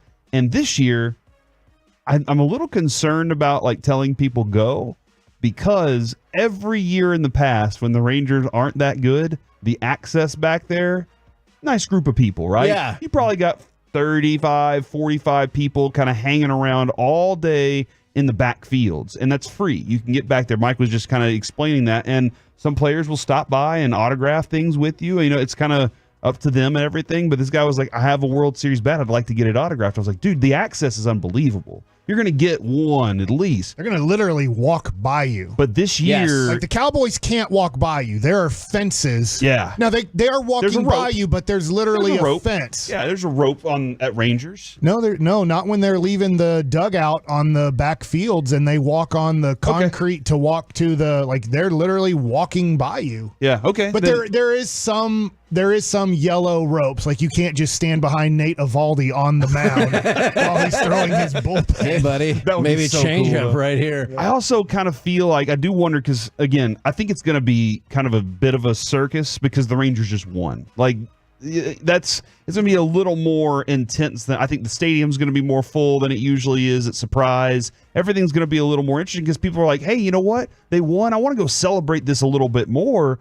But I am interested in, I think there are a lot of people that are still kind of sitting there going, well, they didn't sign Jordan Montgomery. They haven't done these other things. I'm not as excited right now, but my excitement level still insane because this is a really good team that's going to compete again. To your point, I did get to go after the World Series years. It is a lot different. Like recently, let's be honest, I don't even know if it's half full for the Ranger spring training games. When they had Adrian Beltre, when they were going to the World Series a couple years, it was more like 3/4 full on weekday games and close to completely full on your Friday, Saturday spring training games. So it's going to be really fun. And just to give you an idea, I have the map pulled up. Peoria is a 15-minute drive, maybe 20 at most. That's San Diego and Seattle. Glendale is the Dodgers and the White Sox. That's a 10 to 15-minute drive. And then Goodyear is Cleveland and Cincinnati, and that's about a 15 to 20-minute drive. So those 6 teams are within 10 to 20 minutes of a drive to watch them play. And it's really interesting seeing a lot of this feedback. Somebody referenced the sign that you were talking about. I saw Evan Grant's tweet of the World Championship sign. I got hyped from the 817. Yes. Went to spring training in 2012. Got a high five from Yu Darvish. It was one of the coolest moments ever. It's awesome. Now, one of my favorite spring training moments also involves Yu Darvish. However, it was different. He was coming back from injury, and he was pitching out the backfields, and media was around, but some media started filming, and we could say John They were Blake, instructed right? not to. Yeah, they were told not to film, and John Blake was like, "Were you filming that?" And he goes, "I'm going to need to see you delete that right now." And it was awesome because he ripped the film out of the camera and then exposed it to the sunlight right in front of him, and then threw it on the ground and stepped on it, and then picked it up and took a bat and just yacked it right over the left field fence. I was like, John Blake's my hero. Do they still do film like that? It's from the 972, heading to spring training, but my son goes on spring break in the 4th, and we're driving there. I can't wait. Went by myself in 2011. It was amazing. And then you see multiple people who are saying it's on my bucket list. Like I have not been, but it's on my bucket list from the 972, from the 214, from the 254. I've never been, but I get excited when y'all head out there for the best coverage in DFW. I appreciate that very, very much. And also the thing that will is, be the continued approach every year. Yes, we still get excited because there is something, it's really weird. Even if you're in Arizona, you're by the complex, when you walk by that Ranger sign, it does kind of feel like the switch flips a little bit. You walk it through the parking lot and you get to that one that says surprise this way and everything that way. That's always a fun one. Kevin, I think you take a traditional yearly picture of that. I do. I for just everybody. think it's neat. Tells you how many miles away everything is. No, man, it is. My best friend is every year is like, hey, like I want to go out there, and I'm like, dude, I got a bed, I got a floor, I got a pillow for you. If you want to come stay in my room, that's perfectly fine, just so you can experience that. And I think if you have a chance to take your kid to it, and they like baseball, experience that with them. It's an awesome getaway. And I try to tell people this, especially now. A lot of the everyday players don't play in the 1 o'clock game. It used to be different when I was there. You would have a home game. You pretty much had your starting 9, like at least starting 7 out of 9 guys. I'm not saying you won't have that some, but if you go early, or sometimes you just go to the backfields. Oh, yeah. Which are like watching a game at, I don't even know how to describe it. Keith Park or whatever. It's like your neighborhood field. It's pretty like much. going to a multi-field Little League complex. Yeah. And so you just sit there and watch, and it's kind of fun because you know how sometimes you're like, I wish Corey Seager could just bat every inning. Well, he does in that game. So you go down there and you go and watch, and literally Corey Seager and Marcus Semien hits first and second the first 3 innings. Now, after 3 innings, and they play in the field possibly for 3 innings, they're done. But literally, if you're like, I'd like to watch Marcus Semien have 3 at-bats in the first 3 innings. Well, he does. He leads off every inning down there. And then after that, they take their gear, and then they walk right by you. Sometimes they sign autographs. Sometimes they do have to get into the workout room and get their workout in and stuff like that. But it's really, really fun. I will add this. The great Ted Nichols Payne once said, "This is a pretty sleepy town aside from this time of year." That's true. And you can see that town probably doesn't get a lot done, but that time of year it's kind of bustling. And it's not like it's bustling to where it's just packed. The streets are pretty easy to drive and navigate and everything, and the way it's laid out. And if you have spent time indoors during the winter, it's the perfect chance to go spend time outdoors because there's hiking trails all over the place. You can walk all over the place. There's little restaurants all over as well, and lots of easy outdoor access for stuff. And I really like this response from the 817. Mike is not kidding. It almost sounds like being at a Fort Worth Cats game back in the day when they were still around. That sounds badass, honestly. And there are loads of fields back there, and that's the Royals complex as well. Right. You have 6 on the Ranger side and 6 on the Royals side. Yeah, so you can go see Will Smith. And that's true. It is amazing that you can just... Bobby Witt Jr., if you wanted to go see Bobby Witt Jr. And there's just a little fence around it, and like a backstop fence and little metal bleachers. You would think if somebody was handing out high C, you would seriously think this looks like the setup that your 8-10-year-olds would be playing. I will say this, if you get to go, it's a blast. You do still need to watch the ball. I can remember being in Surprise in 2004. Well, while a game's going on back there, there's live action. So it's like you said, a little league field. There's just a fence. It's just a chain link fence. So a guy hits a pop-up behind home plate, it's going to go into the people watching there. And there's only usually 100 people at most watching, but I remember a guy got hit with a ball, or their kid got hit with the ball and just started screaming at everybody how could this happen? It's like, we are playing baseball back here. So if you're going to go back there, you are getting to go to a very small complex with just chain link fencing that the guys are playing their baseball games on. But I would say there can be balls that get away from the field, a foul ball, an overthrown ball at first base. So you do have to be watching a little bit because a ball can, and you get to keep the ball. You don't have to give the ball back to the game. That is, I think Mike's got another point, because if you're going to go to the Surprise game, foul balls, baby. Yes.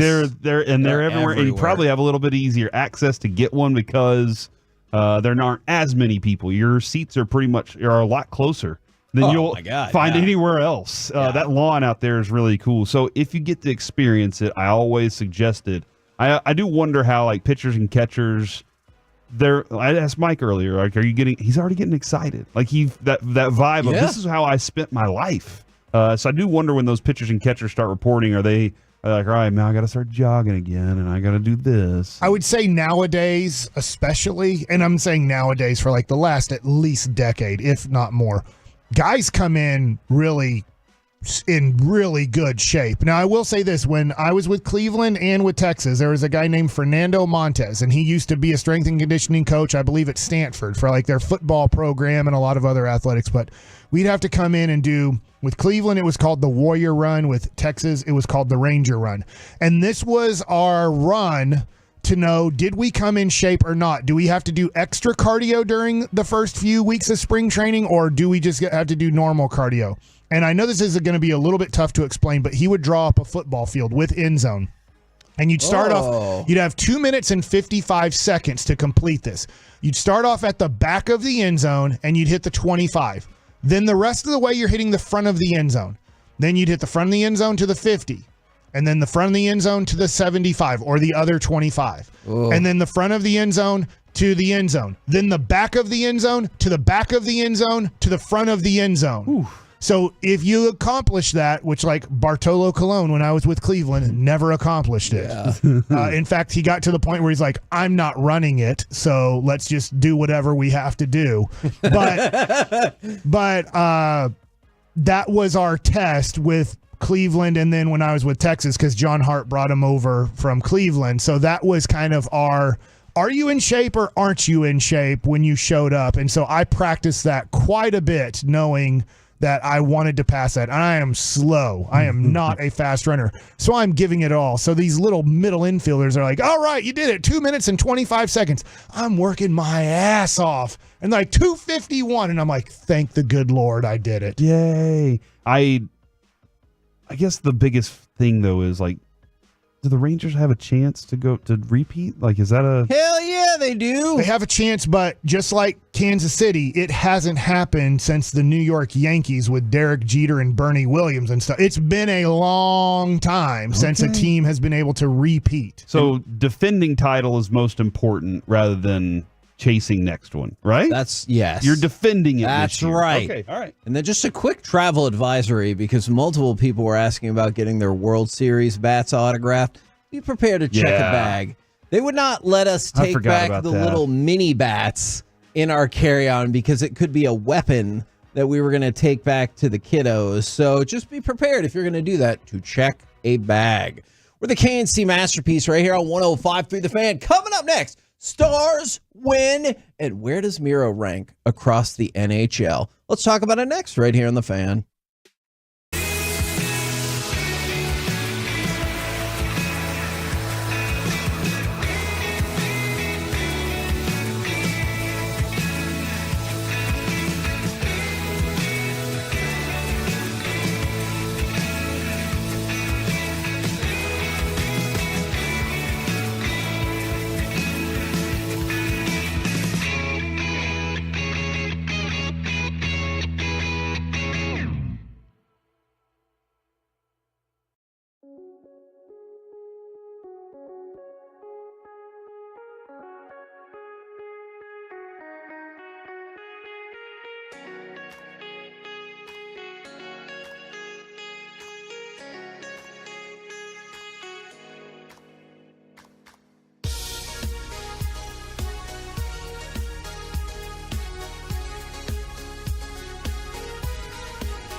segment of the KNC Masterpiece is brought to you by the personal injury lawyers Frankel and Frankel. Life is unpredictable. Accidents happen. Frankel and Frankel are the go-to attorneys for car and truck wrecks in DFW. If you or a loved one has been in an accident, contact Frankel and Frankel for a free consultation at truckwreck.com or call 214-333-3333. Puck still loose, and now Dallas will get it. And here's a chance for Hintz, who's got a step. He loads it up, and he'll score. Ralph Hintz is able to get one through Kochetkov, and Dallas on the board first. It's 1-0 Stars. KNC Masterpiece back here on 105.3 The Fan, where the Stars get the victory that, we were talking about this some in the pre-show. I also talked about it with Spittle. If you want to go check out the Spits and Suds podcast, I thought this was a really great win because A, you were playing a quality opponent, but also yes. B, this did not feel like a game that I thought you should have won. Don't get me wrong. I'm super glad the Stars won, but after the Rope goal, it did feel like they were back on their heels for a while. Yeah, I will say this, though, coming off kind of the way they were sloppy towards the break, like this felt like they kind of rebooted and refreshed. You could see, I don't know, I felt like I saw it in Jamie Benn's face a little more last night after the game was over, how he was excited about the win. Yeah. And so, like getting... I really did love that Robertson goal late too, as well. Like I know the empty netter ended up putting it away, but Robertson's goal was the one that he just drove that one home, and maybe that can be something they can continue. He can continue to grow. Again, it's all about what he does in the playoffs. I know what he is at right now. He's a potentially legendary player around here, but playoffs are going to define that legend. And the Pavelski, Robertson, and then we just played the goal off the top, the Hintz combination. That was rocking and rolling a couple of different times last night. Yeah, and man, Ottinger made some really good plays last night. I know you got one in particular. I feel like he's back. And Mike pointed it out. The one where he stuck his glove out and made that play was just It's like 14 beautiful. minutes and change. Yeah. That was sick. Yeah. The fact it that popped out of his glove, and then weird. Luckily it didn't, because I don't know whose skate it hit. It did hit a Stars skate, and I was like, man, I guess we're lucky it went to the left of the goal instead of in the goal. Yeah. You would have been in a lot of trouble for sure right there. I do have a question to Stars fans out there, what level is your love for Mason Marchment? Because this is one of those guys that he has a lot of the qualities that you're kind of looking for, and he's that perfect left wing for what these guys do. I love seeing him on the line with Duchesne. There are a lot of good things about him. And I don't know that he's a one-liner forever for the Stars, but where is your love for Mason Marchment? Where does it rank? Okay, and I'm going to tell you this the same kind of way we were talking about the trio of Hintz, Robertson, and Pavelski, is if the combination of three, I know it doesn't always have to be all three are involved in every single thing, but if the combination of three works well, then I have very high esteem. So if him and Duchesne are rocking off of each other, then yes, because we've talked about Duchesne feels like he has been a huge contributor this year. So if they're working in tandem together, then big giant thumbs up from me. Okay, gotcha, man. Gotcha. And you just talked about something that I am very intrigued by. I realize it's just 3 games, but you come out of the All-Star break, and what have you seen from Ottinger in these 3 games? Stone cold killer. Actually, absolutely true. Feels like he's back compared to, I guess it was the injury. That was the plaguing situation, because there was a time when I was like, something's really wrong. And it was I guess it feels like it more that it was the injury, because he's looked more like himself since. And that's what I am hoping as well, because we talked about it. And I'm not trying to disrespect his All-Star appearance, but if you look at the first half of the season, this is a rough first half of the season by Jake Ottinger standards. But you come back since then, and he's given up 5 goals. They've won all 3 of his starts, and he's faced 102 shots. I realize the Montreal game, easier night. But last night, there was consistent heat on him. My Lord, we talked about after the Buffalo game, they were just bringing it all night. And so I am super encouraged by the play of Ottinger out of the break. It was also nice to see the AAC the way that it was last night. I did tweet out that it was lit with ice. I tweeted out that it was lit, and one of Kyle Frazier, he was like, "Where are you sitting?" And I was like, "No, I'm at home." But it looks like it's an insane crowd right now. And after like a 2-week break, that crowd was, ready to see their team, in that arena again, because they've been on the road for quite some time. And so that stretch was a lot of work for them. 2 weeks without being in the American Airlines Center. So glad that they were able to deliver that kind of win last night for them. It's like the old, was it the circus tour that the Spurs used to go on when they had like 6-7 straight road games, if not more, because the circus was set up. It was something like Barnum that. and Bailey. People are going to help me out with that, I'm sure. Who are we talking about? The Spurs? The rodeo. The rodeo. Wasn't it? The rodeo, that's right. Thank you. Yeah, and they would have to go on like almost like a 12-game trip. Wow. I knew they had a lengthy road trip, but the rodeo probably makes more sense than the circus. Yeah, they canceled the circus. Do they still have like some variation of that, right? I don't know, not at like the American Airlines Center or anything. They had to scale it down because without a lot of the animals, people were like, meh, go to Cirque du Soleil. It's better. They don't have elephants at Cirque du Soleil. It's human beings. It's still better. It's all humans, right? They're not bringing out tigers. Yes, that's true. That's Siegfried and Roy. I'm there for the lions, bro. Okay, well, fair enough. I want to see a giant elephant walk around for the and elephants or hop the up on a ball. lions. Then, okay, but here's the thing. Patton Oswalt always did a great bit about this when he was talking about the circus. This is Roy's dad?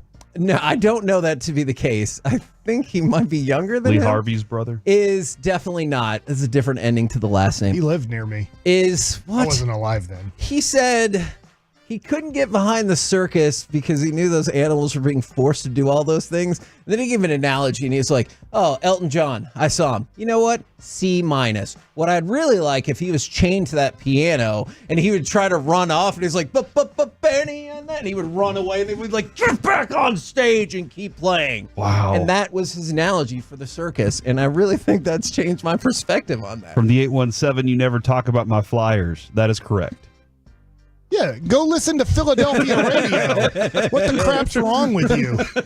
Like, at no point are they going to talk about the Dallas Stars in Philadelphia. Like, I didn't mean for it to go that direction, but yeah. I'm here for how's Eric Lindros doing? Like, I don't care. That was 1992 or whatever. Thank you for listening. Try to take every critique, and you're right. I will definitely concede that point. Is where does Miro stack up among the best of the best? Because they did rankings by players and executives, and they're going kind of position by position. And I wanted to roll out the defensemen to start. And some people will say that this is the golden age of defensemen, which makes this all the more encouraging about where Miro sits. Where would you have him? He's in the top 10, I'll tell you that. I'm going to go 4. Okay. He's number 4. I don't know. That feels like something you would pick, though. I mean, I know Connor McDavid's the best player in hockey, but I don't think he is not a defenseman. Yeah, so I don't know. I'm sorry. That's okay. Hey, look, he's still learning. That's he's fair.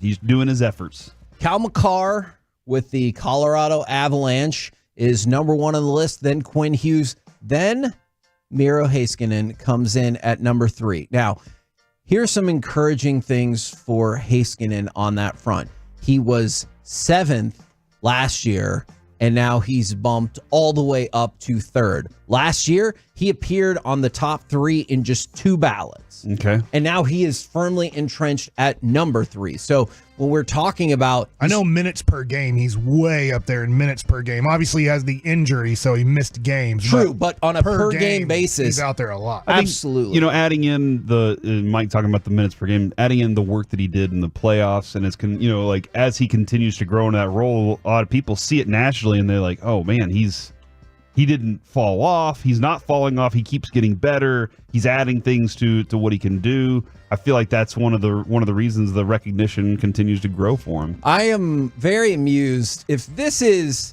the energy y'all are bringing, today's going to be a great day. That's a good point. You guys don't talk enough about the Saints either. What's up with that? And then somebody made a Miro wrestling joke I don't know, but it was really cool when he came out on a tank at WrestleMania. I believe that was WrestleMania 31. That was Miro, the wrestler, back when he was known as Rusev. Who knows that? Miro Heiskanen. I bet Alec knew that. Alec, did you know that? Yeah, I watched it. So 2 people, And that person who 3 texted people in the history of the world know that. You just made the list. Oh, you better Pretty watch sure I out. made his list, and he said he didn't want to do lists anymore. So. Yeah, that is probably fair. And then the biggest thing we've talked about, still plenty of time to go, but every time that you get those 2 points, you feel comfortable, is you stay atop the Central Division. I realize Winnipeg has, I think, 3 games in hand on the Stars, so if they ran the table, they could jump past the Stars. But you've talked about this quite a bit, Mike, is you want to avoid that Colorado or Winnipeg matchup in the first round, and being atop this division would facilitate that for the first round. Yeah, I mean, obviously I think we'll have a better idea when you get to the end of the regular season if you feel better about those matchups. But so far, watching the Stars more than I've ever watched in my life, I do not feel comfortable this team playing Colorado or Winnipeg in the playoffs. I'm just looking at kind of... I will tell you, my perspective on that would change a lot if you're getting more primetime Ottinger. I really believe that it would. But right now, I don't know who the wild card teams are. I guess the Blues and the Kings, if I'm looking at the standings right. I feel pretty good about those matchups. Yes. Well, yeah, Blues and Kings. And the Predators and Flames are right behind them. Which is still weird, because how could a Flame be on ice, as we discussed yesterday? Yes, I want to stay far away from... As long as they're a little bit above the ice, you're all right. Makes sense. How far above the ice? Water refreezes. 2 inches? You don't think the fire could burn the ice from 2 inches It'll away? refreeze. Once you go past it, it's water It puddle. just makes it into a liquid. That's fair. Then again, a star being on the ice is kind point. of crazy, too, because stars are hot. The Flame wins as long as it doesn't touch the ice. Because right? then it's icing. Then it goes out. But if the Flame touches the ice, then the ice wins. I think. But are you sure? Pretty sure. I don't know if it's like a propane flame. Then it's going to keep pumping out fire. The ice and the water have to touch the flame. Yeah. The flame doesn't have to touch. It can't. You've let this go on too long. It needs. We're the KNC Masterpiece right here on 105.3 The Fan. Coming up next, it's time for Baseball Nuggets with Mike Bassick. Well, the 62nd best player in MLB right now has some issues. Next. Sometimes I struggle to get to sleep. My body stopped for the day, but my mind is still running. So I take ZQuil. ZQuil, the world's #1 sleep aid brand, has a range of non-habit-forming products to fit you and your family's needs. Invest in a great night's sleep for the best you tomorrow. I'm awake and ready to take on anything. Better days start with ZQuil nights. Explore our products at ZQuil.com.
you can go see him. 817-473-2120. Mansfield and South Lake offices. Dr. Mark Bashara. Hit up markbasharamd.com. Tell him RJ Choppy for the Fan sent you.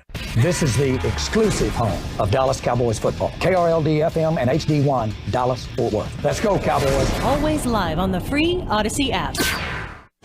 From our fan studio, secured by DFWsecurity.com, it's the KNC Masterpiece on 105.3 The Fan. There's a lot of stuff to go through in this segment. We're going to talk about the Mike Zimmer checklist. Truckwreck.com text line 877-881-1053. If you want to get involved, help us out with that. We're going to talk about all of the legal issues that I'm aware of that Jerry Jones is facing right now. But first, I want to read this. I'll leave their number out of it. They texted in. I just want to thank you guys for this show every weekday. Me and my wife experienced miscarriage 2 weeks ago, and you guys at 105.3 The Fan have helped me be able to laugh again and find my joy again. This show means a lot to me. I could still use some Tolo prayers, but I love you guys. So Tolos, YouTubers out there, if you want to throw up those prayers for this couple, I think that would be amazing. My prayers are up for them as well. And I was talking with Talking Doctor about this yesterday. I really like having a job where I can be myself and also potentially help people. Yeah. And I just think this is a really cool avenue to provide that. So thanks to you guys. I S you not. I can't really say it. I appreciate that. The boss is having a big meeting downstairs. I guess nobody's here. Nobody's listening. That's a good point. Alec, nobody you ready? from the company is listening. People are listening. But like that day that woman came to tell me that working at the NICU at Parkland is in the burn unit, like that changed my. She's like, I leave work and you guys help me decompress because we were at nights. You helped me laugh. You helped me, re-experience life.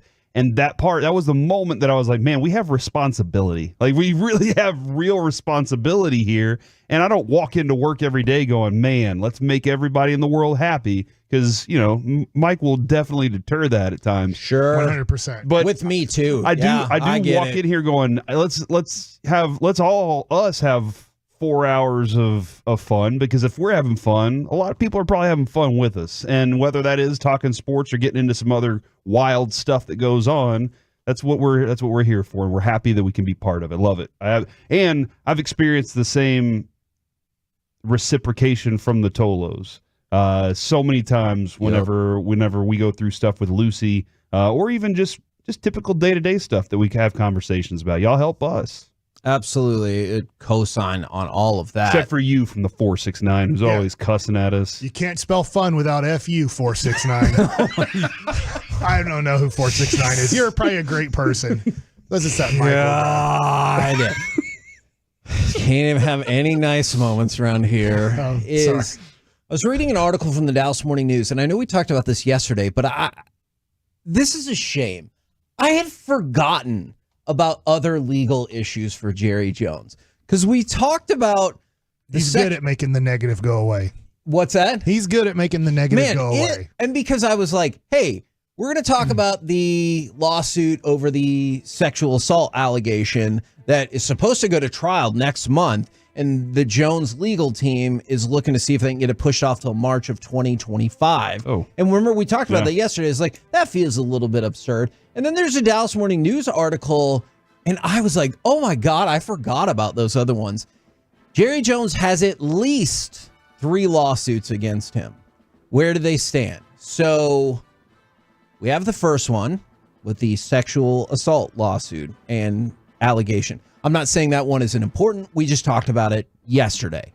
And then you move on to the paternity one with Alexandra Davis, who alleges, if you recall, that her mom had a relationship with Jerry Jones in the mid-90s, and she was born from that, and there's NDAs that her mom signed and everything like that, that essentially she was like, I shouldn't have to live up to that NDA because when it got signed, I was 1 year old. I want to know if you're my dad or not. Now, look, I understand the implications of if she is, like how that would all play out. But the basic thing that she said from the get-go is, I want to know if you're my dad or not. So that lawsuit is still pending. It was originally thrown out, but then it was reinstated by another court. So the paternity suit is still out there in the world. And then that same woman, Alexandra Davis, has a separate defamation lawsuit that she filed last year based on the other lawsuit. Is like that they were trying to slam her character and potentially that of her mom and everything like that, and saying, oh, she's just trying to get a payout. She's not related to us or anything like that. And she was basically like, fine, then take the test. Wow. All right. And so it was crazy to me to think about the fact that when we talked about the one yesterday that's been lingering since,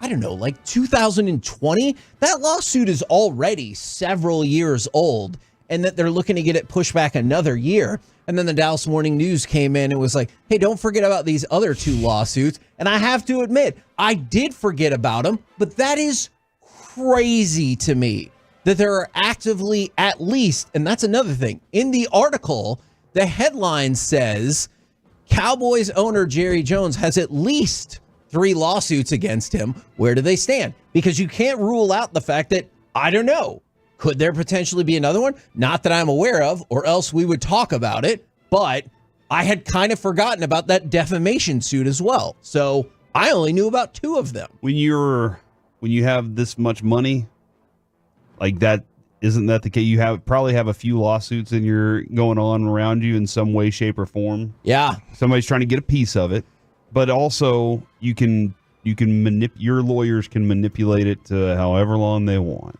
But they can continue to push that off and find new ways to and just look at how long it takes to get other things done. To your point, I'm going to court on Tuesday for a thing that happened in late 2021. Yeah. So this is wild. Yeah, so 2.5 years. Yeah.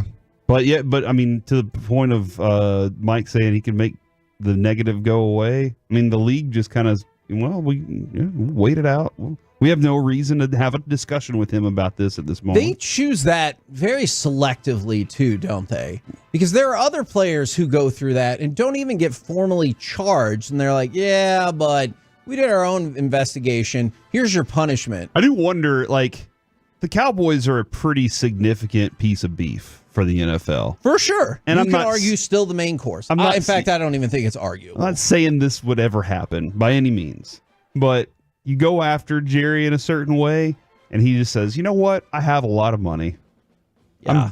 I'm done, and so is the Cowboys organization. I don't think it would ever happen, but I do wonder if that threat has ever existed out there with other teams or owners in the NFL, or they just go, no, man, we're printing cash. There's no way that would ever happen. I don't know. And it's really tough because some people have drawn their line in the sand that have no idea the specifics of this. There are some people who are like, anytime you're rich, this is not what you were saying, Corey, but there are some people who are like, anytime you're rich, people are just going to try to get your money because they're just digging for gold or whatever. And then there are other people who automatically assume the guilt because rich and famous people can do whatever they want. I'm sure both of those instances happen, and they probably happen a lot. I just don't know what the case is here. However, it is amazing how long you can draw this thing out. Mm-hmm. Yeah. It really is. Yeah. Somebody said you could have Dan Snyder.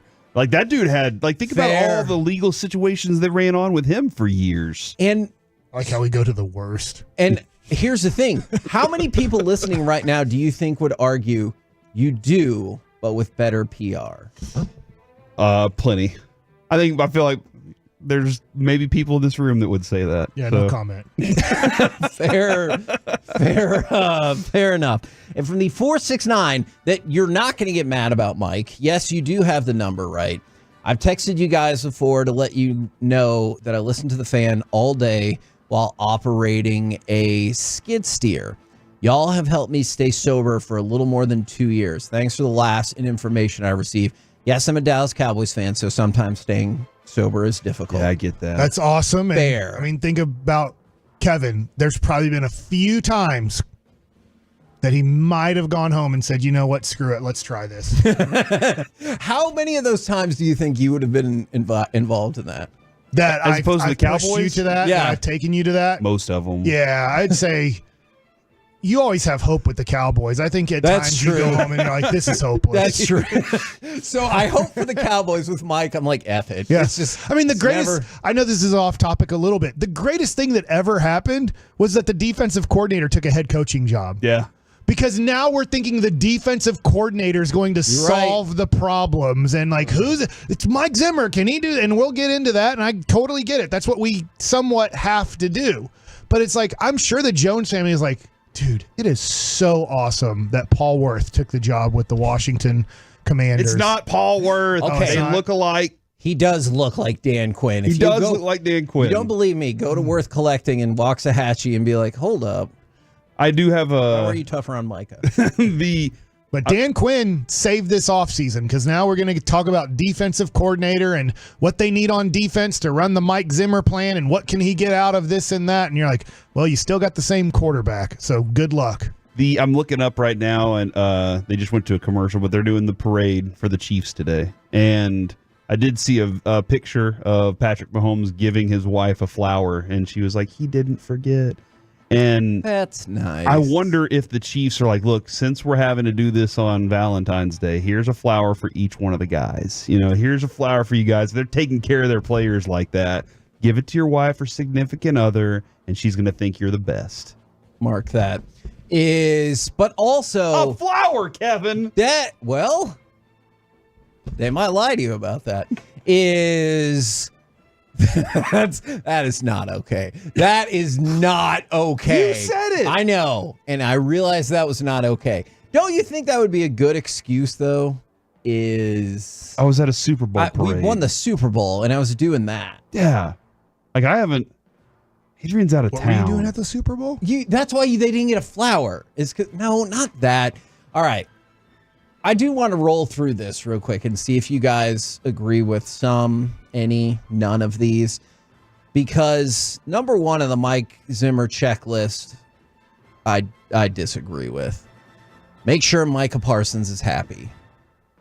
Look, I get it. That is the simplest path to keep your job and make this thing run. But I feel like I would argue you probably need to make him a little uncomfortable or unhappy. I really do. That's not to say like you don't get anything that you want, but I think making him happy and making sure he stays comfortable I think that's an issue. So, Mike, Michael Irvin disagrees. Sometimes I get frustrated with something that you say. Okay. Because you've said this before, and I'm different in this, but you've said that in a game you were like, this game's over. We might as well just, I might be exaggerating at times in those, but go ahead. I do wonder with Micah if he looked at that team and he was like, this team stinks. We got freaking safeties at linebacker. What are we doing right now? And just gave up. And on that burnt out part, I wonder if that was the case, and if the mindset is he is such a winner that's his expectations are too high. I do wonder if providing the right situation and winning is the thing that cures anything with Micah. But he has to be part of the function of it too. He can't just be the part that's like, I expect it to show up this way, but I'm not putting everything in to make sure it's there. He says on his podcast, look, I did everything making sure I was prepared. I was watching film with other players, making sure they were prepared. I was trying to get those guys ready. I don't know the truth about those things. I hear certain things, but that's what he's saying. Did he do everything? He's got to be just as much of a part of it too as Mike Zimmer trying to make him happy. You gotta if you're gonna create the culture, if you're gonna Ray Lewis this thing and have generations of cultures following after you, you have to set your mark. If they change the word to instead of happy to buy in, would that help you out? 1,000,000%. Because That's right, I mean, 100%. honestly, there's no such thing as free agency in the NFL. People like Tony Dorsett and Randy White and Michael Irvin and Emmitt Smith. I love all these guys. They decided to give up free agency back in the 80s with Gene Upshaw running the show, and obviously it got passed along. But like, you don't ever have to worry about Micah leaving. He really can't. There's no way in the NFL to leave a team. You can make enough noise to try to, but usually when a Tyreek Hill leaves the Chiefs, it's because they're like, dude, we just don't have it in our cap to pay you $30 million a year. And then he starts trashing the Chiefs so he can go somewhere else and get his $30 million a year as a receiver. I like the word uncomfortable though. Okay. I think get the best out of him in whatever shape you can. But discomfort is something he doesn't need to be comfortable. He doesn't need to rest on it and go, I'm good. Everybody else needs to do their thing. Find bigger linebackers. You can probably guess. That is probably paramount. I know it's paramount on your list. It's probably near the top of most people's list. That's his build. He needs thicker, bulkier linebackers. Yes. I said this. Maybe Mozzie's a linebacker. Worth you don't a have shot. to get off the snap Worth quick. a shot. He lost weight for some reason, I guess, to be faster. That's what Dan Quinn wanted, of speed. And I still want the team to be fast. But they also need to be bulky too. So I think he's probably going to put on weight this offseason. Okay. And then we've debated this quite a bit. Coach with an edge is how much of that can you get away with without losing the team? But those are some quick bullet points for things that I believe people want to see from Mike Zimmer. We're the KNC Masterpiece right here on 105.3 The Fan. Coming up next, it is Valentine's Day. Oh, no. Masterpiece Theater, the most romantic movie of all time. Space Jam. Space Jam? 877-881-1053. Girl Bugs Bunny? We'll do it next right here on The Fan. All right, let's talk about soda. They are the #1 weight loss company in America for client satisfaction and client results. We have the results to prove it here. There are so many people, thousands of inspiring client photos and videos at sodaweightloss.com. There's almost 8,400 five-star reviews there. So yes, I have gone to soda. I have lost 30 plus pounds in months, not years with soda. I'm one of those 5-star reviewers amongst the other 8,400 people that have left a great review with soda.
Crunch. You'll love Golden Chicks butterfly shrimp and catfish with 4 seafood combos starting at $7.99, but only for a limited time and only at Golden Chick. This segment of the KNC Masterpiece is brought to you by the personal injury lawyers Frankel and Frankel. Life is unpredictable. Accidents happen. Frankel and Frankel are the go-to attorneys for car and truck wrecks in the DFW. If you or a loved one has been in an accident, contact Frankel and Frankel for a free consultation at truckwreck.com or call 214-333-3333. KNC Masterpiece back here on 105.3 The Fan. Don't forget that Mike Zimmer press conference coming up at 2 o'clock to kick off the G-Bag Nation. But right now, it is Valentine's Day, so we need to do a little Masterpiece theater.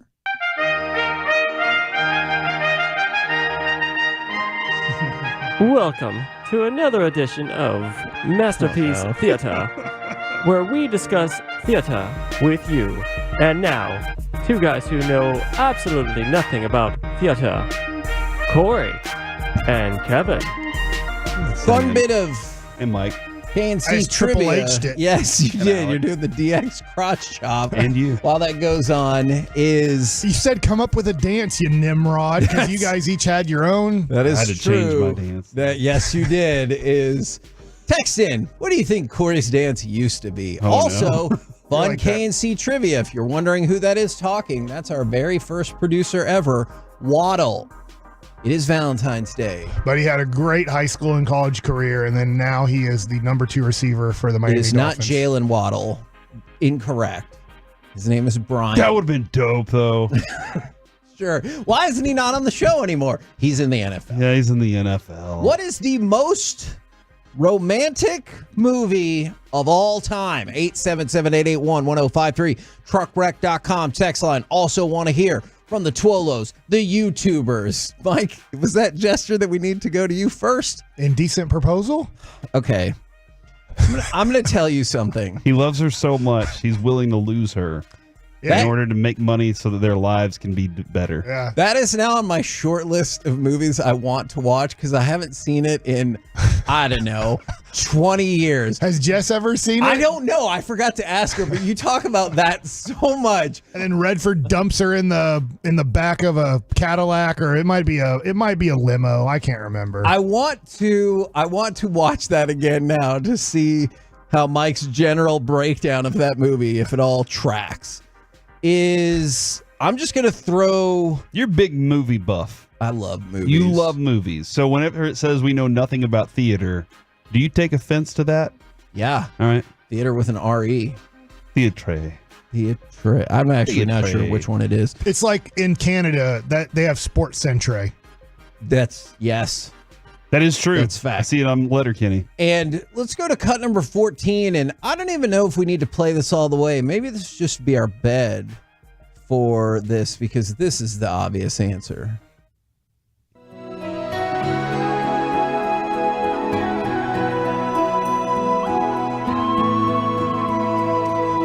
All right.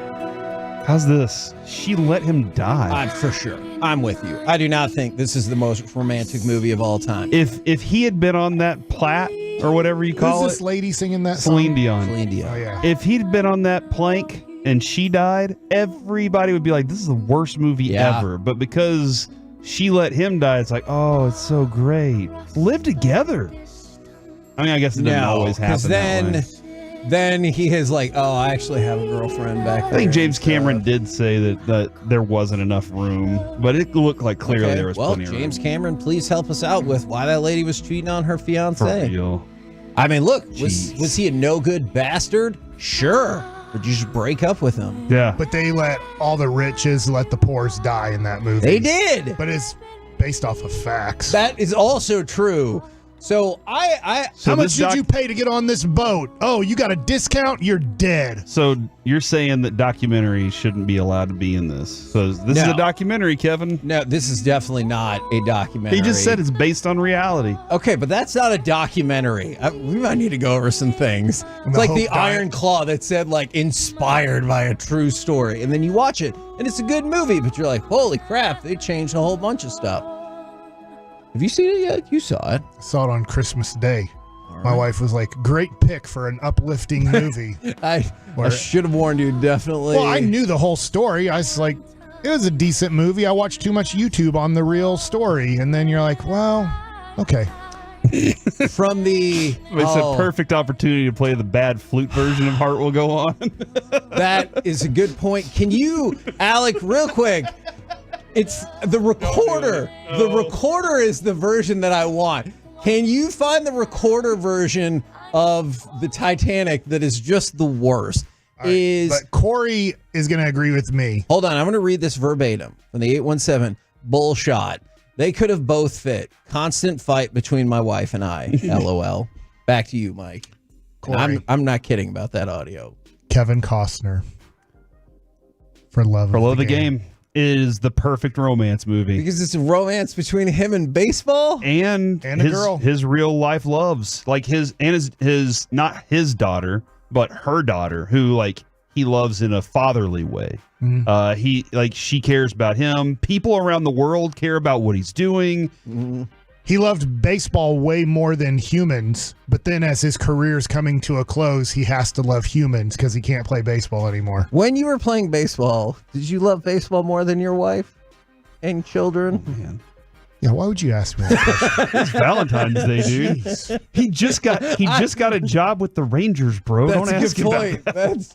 Oh man, that's a good point. I thought by asking it past tense it would be okay, but it was not. A lot of votes for The Notebook from the 214. Notebook, of course, from the 940-972. Notebook. I never seen it. Really? No. Never seen it. It's pretty good. Is it about a notebook? It is. Yeah, it was basically the Notebook. For Love of the Game is about a game. Yeah. Uh-huh. And the Notebook it's one of those magic notebooks, right? Where they can the words come to life. Because if it was a magic notebook, they probably would have changed something. She read toward the Notebook and then he fell in love with her because the poem that was in it or Who's something. in this I don't know movie? how it works. Ryan Gosling, Rachel McAdams. Two good actors. Yeah, they fall in love they fall in love I don't know who Rachel McAdams in the is. old, I probably you do. don't? Yeah, she's I'll from Google Mean her Girls face. and all sorts In of the stuff. olden times, and then I don't want to spoil it for you because there's They find each other over and over? That's amazing. Kind of. Like What Dreams May Come? But probably not the way you're thinking of, but actually kind of. What Dreams May Come was That movie sucks. sad. Except for the end is great. The Notebook, rest of that movie- 2004. It's a man. Turn it up. No. So that's Ryan Gosling in a wet white t-shirt. Yes. Why is he wet? Because it was raining. And they met up at a field. And he's like, I wrote you every day. And they're like, bang! Did he go to war? Yeah. Okay, so it's about a war movie. Yeah, it's about Andrew Luck's life. No, it's not about Captain Andrew Luck. It says it's a comedy here. It does not say that. I do not. He's like, I will show you. He just gave It me. says comedy. Romance comedy, huh? Man, I would have probably put that more in the dramatic category, but all right. Yeah, if you're looking to go watch The Notebook for a good chuckle for 2 hours, I don't know if you're going to love that. Kevin, I have a top 5 list. Okay. 2 of them have already been named. Is one of them Titanic, that recorder guy? Titanic, and For Love of the Game. So both of those have Okay. already been named off.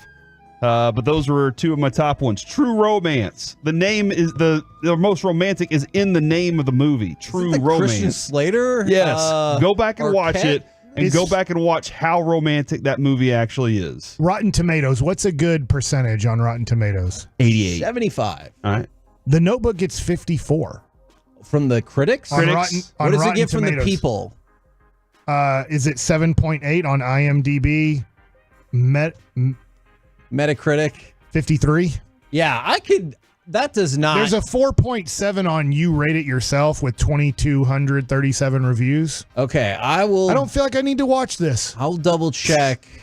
Back to my list. Let me go to Indecent Proposal. As already No discussed, way. Maybe it is. For Love of the Game, Titanic, True Romance, Crazy Rich Asians. If you haven't seen That that, is a good I movie. love that. I will watch that movie all the time. I love it.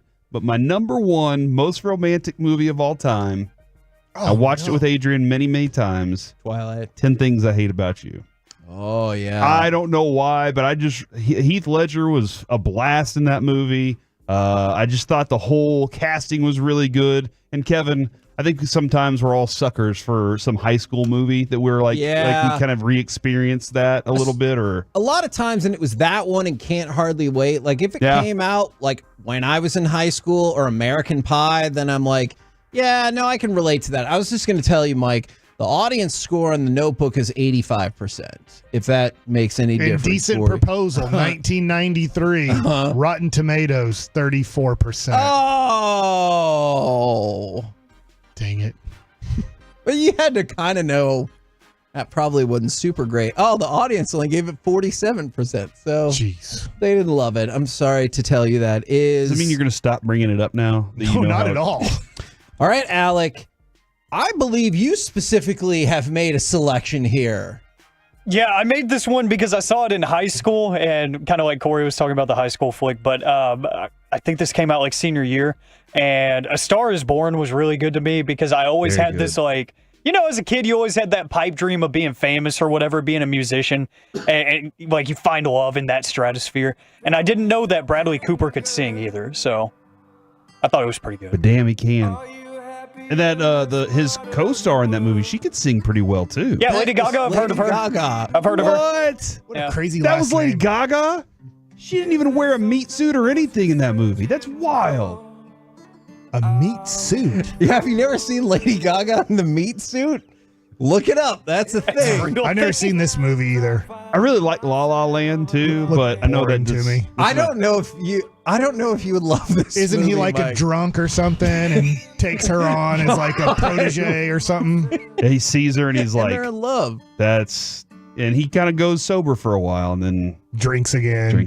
Just keep track of this, Alec. Make sure to crank it up when we get to the good part, when she comes back out. Oh! I don't think this movie is going to be for you. P.S. I Love You, Pretty Woman. Oh, that's fascinating. That's a romance. Yeah. He falls in love with the hooker. Take the hooker off the street. Yeah. Every hooker's dream. Malik? Is it? I wonder that. Do they want that, or are they like, look, this is my I think lifestyle? they do. If they're like really high and stuff and on drugs a lot, they probably don't. We're almost there. Are you trying to live Yeah, this what's song? wrong with you? What is happening in your life right now? It's very powerful. You don't even want us to talk anymore?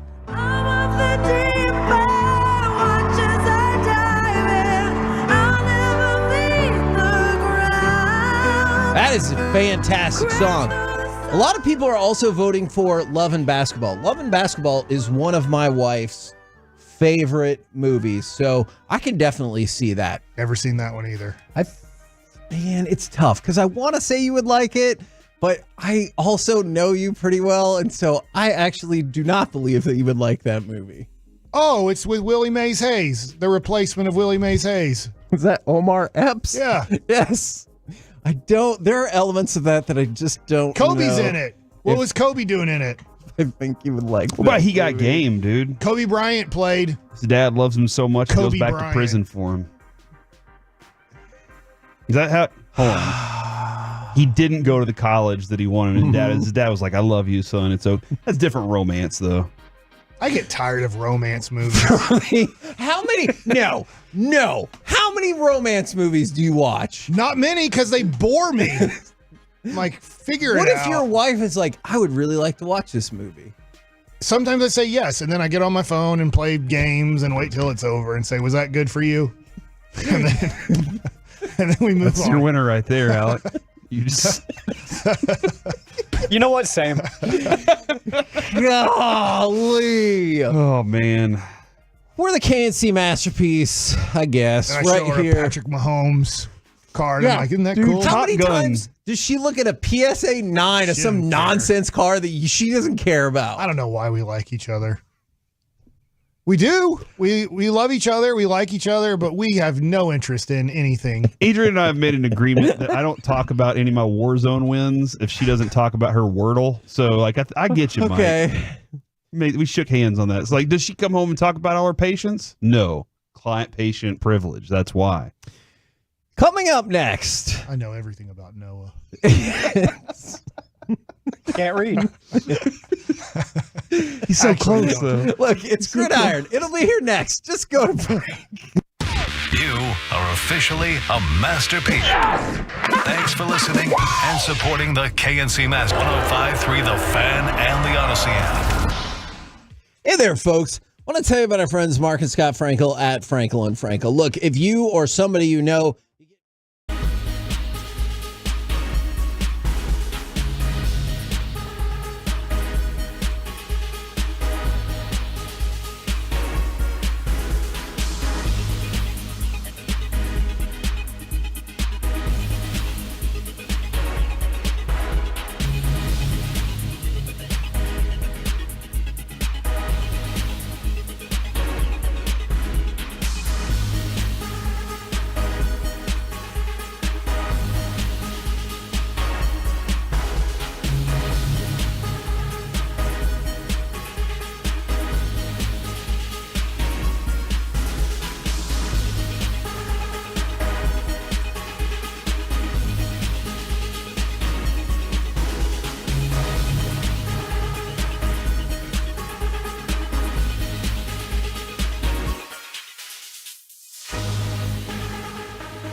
Why do so many Texans love classic Chevrolet in Grapevine? They've got the goods. More new Silverados than anyone with incredible savings. Why go anywhere else? Go see them today or visit ClassicChevrolet.com. This is Texas. This is Classic Chevrolet. Find new roads. KNC Masterpiece back here on 105.3 The Fan right now. It's time to go around the entire NFL and dip into some gridiron gravy. Yeah. Here we go. Here we go. All right, let's start with. I was reading this article in the USA Today and I found it fascinating. 3 absurdly wrong lessons other NFL teams shouldn't take from the Chiefs' Super Bowl win. All right? Because the Chiefs feel like an anomaly in large part because of their quarterback. Yeah. Lesson number 1 that you should not take away from the Super Bowl. You don't need quality receivers to win. I think that's a great point. Is Kansas City now is going to be like, we made it. This was a while ago. And when I mean a while ago, 8 or 9 years ago. I don't know how much this is held up. But if you looked at the top paid receivers in the NFL, they weren't winning. They weren't part of championship teams. Now, I don't know how that's held up or not held up. Obviously, it's interesting because when you go back in time, Jerry Rice won 4 championships, I believe, with San Francisco. He wasn't on the first one. I know that. Or the second. I think he won 3. So he won 3. So you start going, oh, man, they're so valuable. They're so important, especially in today's game of passing. But really, the quarterback means so much. Now, I will say this. I wouldn't want to run it back with those wide receivers. If I was Kansas City, I would say, hey, we think Rice can get better. Maybe they still think Sky Moore can play in the NFL. But I would look at it and go, hey, I mean, shouldn't we help him out a little bit with this situation? Yeah. Next one, which I also agree with this. You can coast through the regular season and still win. If you've done it before, I realize in the NBA that is very prevalent. If you've done it before at an elite level again and again, maybe. All other NFL teams don't do that. The problem with that is the belief that you can just turn it on at any point is for a lot of people means I don't have to work in addition to that. And so like I believe the Chiefs worked every week on growing to where they were by the end of the year. So I don't think that they said, you know what, I can take this day off because I'm a champion. I've done it. I know how to do it. But I think they still put in that work to create the locker room that could withstand it and to make sure that their bodies were ready for it and their minds were ready for it by the time the playoffs started. Now, they were the 3 seed, so they weren't a horrible seed in the playoffs. But if you look at, and I'm sorry, I don't have all the years remembered in my brain here, but the last 2 years in the NFC, it's the number 1 seed who made it to the Super Bowl. San Francisco, 1 seed, Super Bowl. Yeah. They didn't win it, but they went to it. Yeah. Philadelphia, number 1 seed, went to the Super Bowl. So if you're looking at this from a Cowboys perspective, the home field advantage is supposed to mean something for most teams unless you have Dak as your quarterback. But you got to be able to get probably the 1 or 2 seed to have a great chance to make the Super Bowl, unless you have Patrick Mahomes, and then you're in a different position. And that's one of the things that I thought this list was fun is it was like, hey, don't think you're the Chiefs and you can do all this. The last one, perhaps the most controversial. Isn't that what the people at the top want you to think that it's easy for them and you guys can, hey, y'all take it easy too. Yes. Hey man, this is just the way that it is. Agreed. Leaning on an elite defense first to win a title is A-OK. They say, do not follow that lesson. It was tough to win it the way that they won it this year. And that was their defense kept them in games for sure and gave opportunities to Mahomes. It is that combination of really good quarterback play and really good defense that gets you there and keeps you there and it gives you those opportunities to win. Now, to the team that they bested, let's go to Kyle Shanahan. This is cut number 11 right here. Talking about the perception that the 49ers can't win big games. I mean, you'd love to fix perception because I would love to win one for what I know about football and stuff. And I know if I fix perception, that means I did everything I wanted to do, which isn't fix perception. It's win a damn Super Bowl. But I also know, like, when you say big games, like, we've got to win a bunch of big games to get to Super Bowls. We've won a lot of big games here. We've won a lot of big games to get into playoffs. The fact that we keep getting there shows you guys how much we've been win games or big games, and I think you guys are aware of that. But it's, these 2 Super Bowls have been tough, losing to Kansas City. But to think that if we win that means I can win a big game. No, that means our team won the Super Bowl. And that's what I understand. You guys can have any narrative you want, but like the success or the failure, it comes down to one game. And I hope that I can be a part of a team that wins a game at the end of the year. But to say that the Niners can't win a big game, that would be an extremely inaccurate statement. And I understand his point on that. And I do think he makes some good points in there. Do you think that a lot of people have that perception, right or wrong? That have the perception that he can't? Yeah. I bet a lot of Niners fans are questioning it right now. Like they got to be very happy. Face Ryan Reese. You it's like whenever you have Mac Brown at UT, you're like, dude, we win 10 games every year. We're always part of this conversation. Slocum. But is that good enough for us? We're UT. Let's go let's go do something different. And then he wins the championship and you still move on from him. But you're starting to question that. I think a lot of people are questioning, can he do it? But he does have a really good point. They had to win big games to get there. It's just that one big game that they can't overcome. It's always tough, and I know I'm going to go to players here, but when Dirk beat San Antonio, then he ended up not beating Miami. Now, he did beat Phoenix, right? So you start looking at it and go, now wait a second. Shanahan did win these games. He did. Came back against Detroit. And I'm not saying he won them, but he was the head coach. Yeah, and he's saying it's a team thing, but he was able to figure out a way how to get to the Super Bowl with Jimmy Garoppolo. That's about as big of a feat as LeBron James. When you talk about LeBron in 2004, he took Jimmy Garoppolo to a Super Bowl and another time to an NFC championship game. So I do think there's a lot of genius there. I do think he's a very good coach. But yes, to your answer, the answer is yes, he is going to have that stigma on him. He's going to screw up when it means the most, the Super Bowl, because he hasn't been able to hold on to leads as a coordinator and then now / head coach. I think a lot of owners move too fast and hire too dumbly. Like they'll move on from a coach that might have, Shanahan might figure it out at some point, and then you're all in trouble, like Andy Reid. He figured it out, got the right situation. Now, granted, Shanahan also continues to stick with poor quarterback play and turns it into good quarterback play. He hasn't made a move to get that generational talent. He has a guy that you're like, well, hey, he can do the job. Right. The rest of the team's built that way.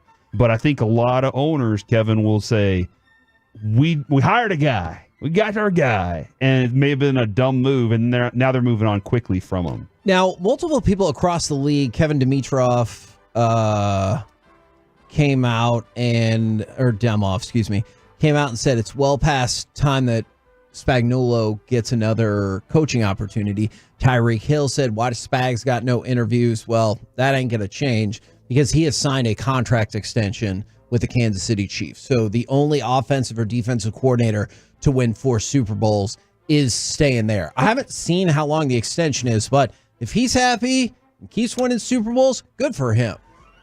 I wonder this, and I know Dan Quinn just left, and in a way, Dan Quinn probably thought there's a good chance we're all getting blown out of here if it goes down in 2024.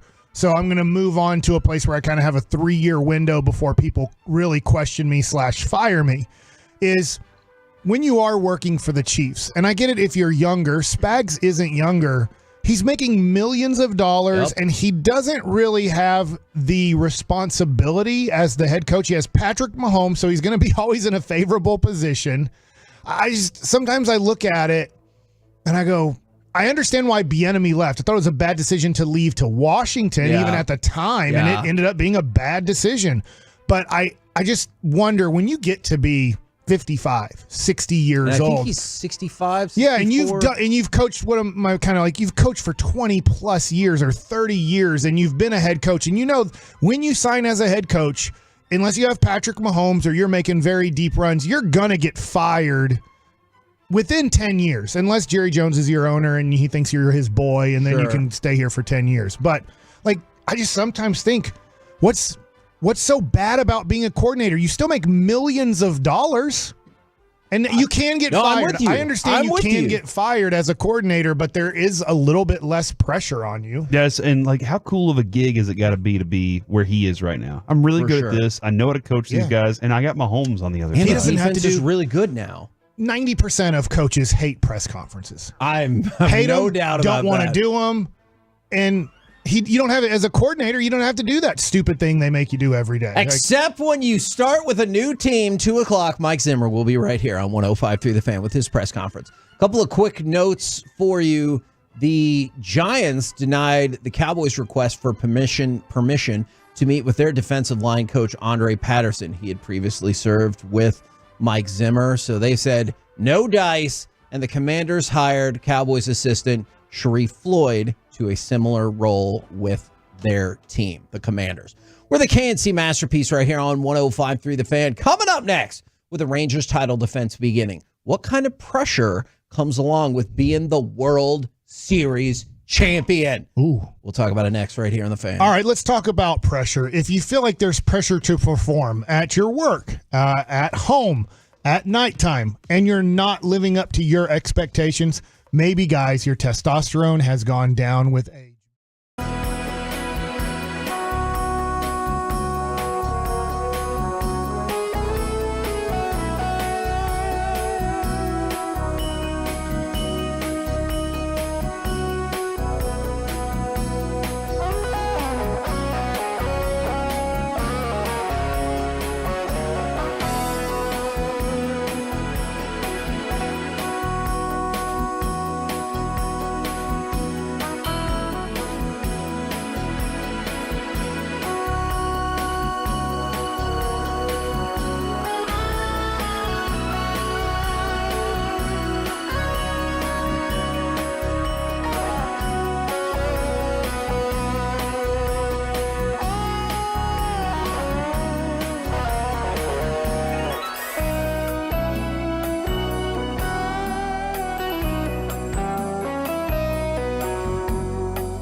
Fan Studio, secured by DFWsecurity.com. It's the KNC Masterpiece on 105.3 The Fan. KNC Masterpiece right here on 105.3 The Fan with the Rangers. Well, you know what? I was going to introduce it one very specific way, but I changed my mind. How about instead of that, we go to cut number 7. Hey, you guys remember when this happened? 2 balls, 2 strikes. Spores kicks and fires. He struck him out looking. It's over. It's over. The Rangers have won the World Series. Ranger fans, you're not dreaming. The Rangers are the World Series champions. After 52 years in Texas, 63 years in the franchise. The wait is over, and the celebration has begun. I got chills again. I literally just got chills again. I almost cried watching a little bit of Twitter X yesterday because the Rangers put out these, it might be older, but I just saw they're like, hey, I want you to just talk about this moment, talk about this player, and behind the wall was that player, whether it was Josh Spores, whether it was, somebody like that, Josh Young, Travis Jankowski. And it's just really cool to see these fans kind of talk about these moments and get emotional about them because they were thinking about their dad who had passed away, who got them involved in baseball, or talking about, I've been a fan or a season ticket holder since 1993, and it's just real, and their son's there, so it's just really cool, and it is really emotional when your team has never won, and then they do. Now, I will say this, I don't think it'll ever happen in my lifetime again. If the Cowboys win, it will feel like the first time they've ever won. In a way, they're losing so much. I see what you're saying. Like when they're 52 years, well, they never had. And in 2011, when the Mavericks did it, it was the first time ever. It's like, how are we the NBA champs? The Dallas Mavericks, nobody likes the Dallas Mavericks outside of Dallas, and we did it. And so it is one of those special emotional moments when your team does it for the first time. Like if the Rangers do it again this year, unbelievable, back-to-back champs. But it probably won't have the same emotional connection that the 04 Red Sox had compared to the 07 Red Sox. Absolutely. No, you got a really good point there. Can I add something though? There's parts of me that are like, the World Series win was fine. Beating Houston in the ALCS was badass. Like that was a part where, because as we were doing that whole series, every day, Mike, I think I was saying, I can't lose this series. And I know people were like, you're not playing. I was like, no, you don't understand. Like emotionally, I can't deal with that. But the winning the World Series, like that capped it off. That definitely was the capping part of it. But the whole Houston series was the most exhilarating moments of that playoff run. And I have to admit, I do still love, you were talking about how it still gives you goosebumps. There's somebody who texted in and was like, hey, thanks a lot, jerks, for making me tear up while I'm at lunch. You're welcome. Play it again every single time. And so what I'm curious about is, what are the pressures that come along with being the World Series champion? Because the thing I immediately think of is, you're going to get every team's best shot. Look, I've loved the Rangers my entire life. Fair to say that this wasn't a benchmark series for most teams who are like, we got the Rangers coming up. They're going to get our best shot. But didn't you, to your point, and it was that we played them, didn't you see some Baltimore guys in Las Vegas? Am I remembering this correctly?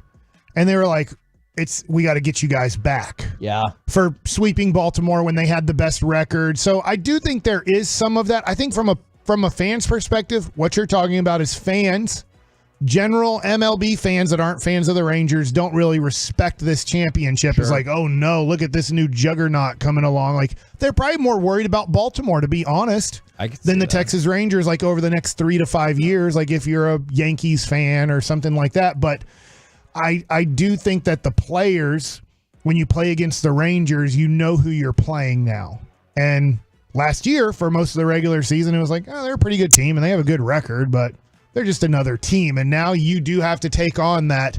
Here comes into town the world champion Texas Rangers. So when it's previewed on their television channels and coming to town are the World Series champion Texas Rangers. There'll be probably quite a few fans, Corey. They're like, oh yeah, the Rangers did win the World Series last year. I do wonder, that part of will the teams they're playing against be like, you know what, this is that team. Like Dan Campbell says about the Lions now. Now the target's on your back. You did it while you were under the radar, but now now you got the target. How are you going to handle business whenever you're the big boy? And I think one of the other pressures, Kevin, that I kind of get caught up in and have concerns about is trying to live up to that from the start and trying to win 162. Every night you can't. It's tough. That's a hard schedule to do. If you did that, it's the luckiest thing to pull off a few of those wins throughout that. Probably 40 of those wins you're lucky to get. But like when you come out hot, it's very difficult to stay that way all the time. So I think what they did last year, they kind of navigated that roller coaster. A lot of times the pressure is kind of still understanding that you're on that roller coaster through the season, and then you get to the really good stuff at the end of the year.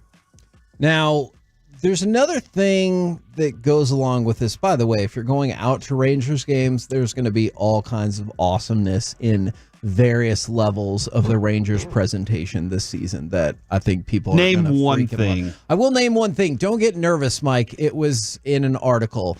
They're going to have gold trimmed uniforms. Yes. To celebrate their status as the world champion. I believe most teams have worn that for like the first series of the season. I think that the Astros, we asked Parker down in Houston how they did it. Some people have said they wore it for, I think the Royals were like, they had it all season. I was like, whoa, I don't remember that. But I'm curious to see how often they utilize that, because I think that's badass, having the gold trim in there because you were the champ, baby. Now, I wanted to go back to one specific player, and I know that we've talked about this player a lot, but you continue to see articles everywhere about Wyatt Langford, like national articles. Now, I want to go to one of your nemesis, Mike, Jim Bowden. He was talking about it from a fantasy baseball perspective, but it was 10 players who are ready to explode and help your fantasy team this season. And number 3 on his list is Wyatt Langford. And he started with this. Langford is about to make more noise than any rookie in 2024 because of his ridiculous bat and home run potential. This is making me nervous. And so across the 4 levels, and I realize rookie ball to AAA, that is a giant difference. But if you look at his combined stat line, he hit 360 with 10 home runs, 30 RBIs, and 12 stolen bases in 44 games. It's hard not to get excited about that. You should be excited. I just don't know. I know you guys have a higher percentage than me. I don't have a low percentage about him being on the opening day roster. But this is... So can you imagine? I was thinking about this the other day. If he ends up being an MVP, I'm not saying this year, but let's just say he's rookie of the year, and in year 3 or 4, he wins an MVP, and you're thinking, the first year of the lottery, we moved from 7 to 4 and got the next great player in Major League Baseball. That would just be an unbelievable story. We got to meet Wyatt Langford, really down-to-earth guy at Worth Collectibles and Waxahachie. He was awesome. Obviously, we'll get to see him in spring training. And this is, in a way, it's really not a big spring training for him, as in we do still have to realize he's just out of college. He could have been a senior at Florida this year if he wanted to be. So it's not like basketball and football where it's like you need to show somewhat of an immediate impact out of the draft. Usually a college player gets 3 years of minor leagues before they make it to the major leagues. Example, Aaron Judge made it to the major leagues at 25 years old out of college. That's when he had his 53, I think, home run season as a rookie of the year, all-star game. I think he finished second in MVP to Altuve. But that's what Altuve does. Oh, yeah. Well, that was the year, 2017, where they got extra help. I know. So it wasn't a trash can, so I was a little... I'm excited. I am excited for Wyatt Langford, but I understand how tough the major leagues are. Okay, I want to add one more to this. And his cards are going down. He was the coldest card on the last top 5 cards I watched last really? night. But his cards were so expensive when they came out that It was they an had to dip. unsustainable level. Yeah. So MLB.com also put out this article, not your nemesis, is one key spring training storyline for each team. Now look across the rest of the division and consider how big these storylines are. How will the Angels fare post Ohtani? Astros. How will Josh Hader fit into the bullpen? Great. Move down to the Rangers.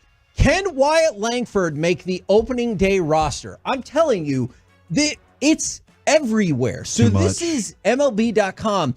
Hey, how are they going to deal with that Ohtani? Hey, how are we going to work in one of the highest priced pitchers of the offseason? And can your super rookie make the opening day roster? I feel like the story on the Rangers is can Seager stay healthy enough to be an MVP this year? There's other things, but this young player that could take over the league, and we haven't even seen him step foot on the field yet, a real major league field yet, is the biggest story. Well, probably my biggest story in the season will be what we saw from Evan Carter was way more than he did in AA and AAA. And he was good in AA and AAA. But what he did in his 3 weeks in the major leagues and then the month in the playoffs, can he be that guy? Yeah. Because I'm not saying he's the reason. Everybody contributed to that championship team. But if Evan Carter comes up and plays like a 20-year-old, you don't do anything really in the playoffs. He was a major part of you advancing and kept doing what. And now they have him projected batting third, at least on MLB.com's projected lineups. Can this 21-year-old who has 16 games in the major leagues, plus his, games in the playoffs, but can he continue this kind of, he's a 300 hitter, he's a 900 OPS guy. Can he continue that? Because going into the playoffs, I remember sitting down with some people and said, man, the Rangers love their lineup 1, 2, 5 through 9. They just feel like, even though, yes, Adolis bats third or fourth, or Nathaniel Lowe bats third or fourth, somebody has to bat third or fourth. They'd love for those guys to kind of bat fifth and sixth in a perfect lineup. And then Evan Carter came along and kind of changed all those things. Like, now I'm not saying he's the perfect 3-hole hitter, but it's like we just added another premium hitter to the lineup. So 3-4 doesn't feel as like, man, we have it. We just need that premium guy. And really, Seager's the premium guy. You just bat him second. I'm getting a spring training hat, by the way. I'm getting the light one? blue with I'm getting one. Does it have gold outline? This one's done. Okay. You know what? I got to get a gold outline hat. Whatever that's going to be, the gold trim hat. So I got to get a number of hats this year, man. I'm big time now. I'll help you out. Oh! It really doesn't matter that I got the new job with the Rangers. You could have always got to help. That's true. I get a discount because I used to play in the majors. That's true. We're the KNC Masterpiece right here on 105.3 The Fan. In the majors. People get really mad I say that. Next, we move into the lunch rush as part of the Expressway. The craziest football-based story you'll hear all day, plus an in-depth look at the new structure of the Mavs. Let's talk about it next right here on The Fan.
And the Expressway on 105.3 The Fan is brought to you by the On Time Experts. KNC Masterpiece back here on 105.3 The Fan. We're going to talk about this changing structure of the Mavericks momentarily, but first, perhaps the craziest NFL-related story you'll hear all day. Are you familiar with John Feliciano? I played with a Pedro Feliciano who unfortunately has passed away. So it's not him. I know of. He was in Grease. He was the lead role in Grease. Are you thinking about John Travolta? Oh yeah, he put on Nicolas Cage's face one time. Yeah, he put on. No, yeah. it's not. That's not right. I feel like they would have gotten bacterial diseases doing that. By the way, that's your biggest issue with them just swapping faces and not bone structures. Mm-hmm. That was the weird part. Like the bone structure is very important. So John Feliciano plays for the 49ers. Good for him. Was the point. Loser. That's awesome. You might be interested in this story. Is somebody tweeted out Colton McKivitz has one of the best players in the game lined up in front of him, and he decides to give him a free rush to Brock Purdy. Sickening. Jonathan Feliciano jumps in. Is he an offensive lineman? Yes. And he says, I know you know all, so you should know that's not Colton's guy. Which he's just trying to stand up for Colton. Now, the unexpected outcome of that is people on Twitter were making it clear that he was then saying it was Spencer Buford's fault for missing his block assignment. That, let's be honest, it could have won them the Super Bowl. It possibly didn't. related to Damon Buford. I don't know that to be the case. And he tweeted out, I'm sorry, bro. I woke up hungover and being a bitch. In trying to have one's back, I hurt you. It's effed up, and I apologize. You got nothing but greatness ahead of you. I'm sorry, bro. To Spencer Buford. And so he solved it. Let's move on to the next thing. But as Lee Corso would say, not so fast, my friends. Dang. A screenshot of this was taken, at which point Eagles player Jalen Carter jumped into the mix. And he alleges that when the two teams played in Week 13, that Feliciano was trash-talking him about a car accident that resulted in the death of one of Carter's teammates. Carter said, This is the same dude who spoke on my dead teammate and the reason I was emotional during our game.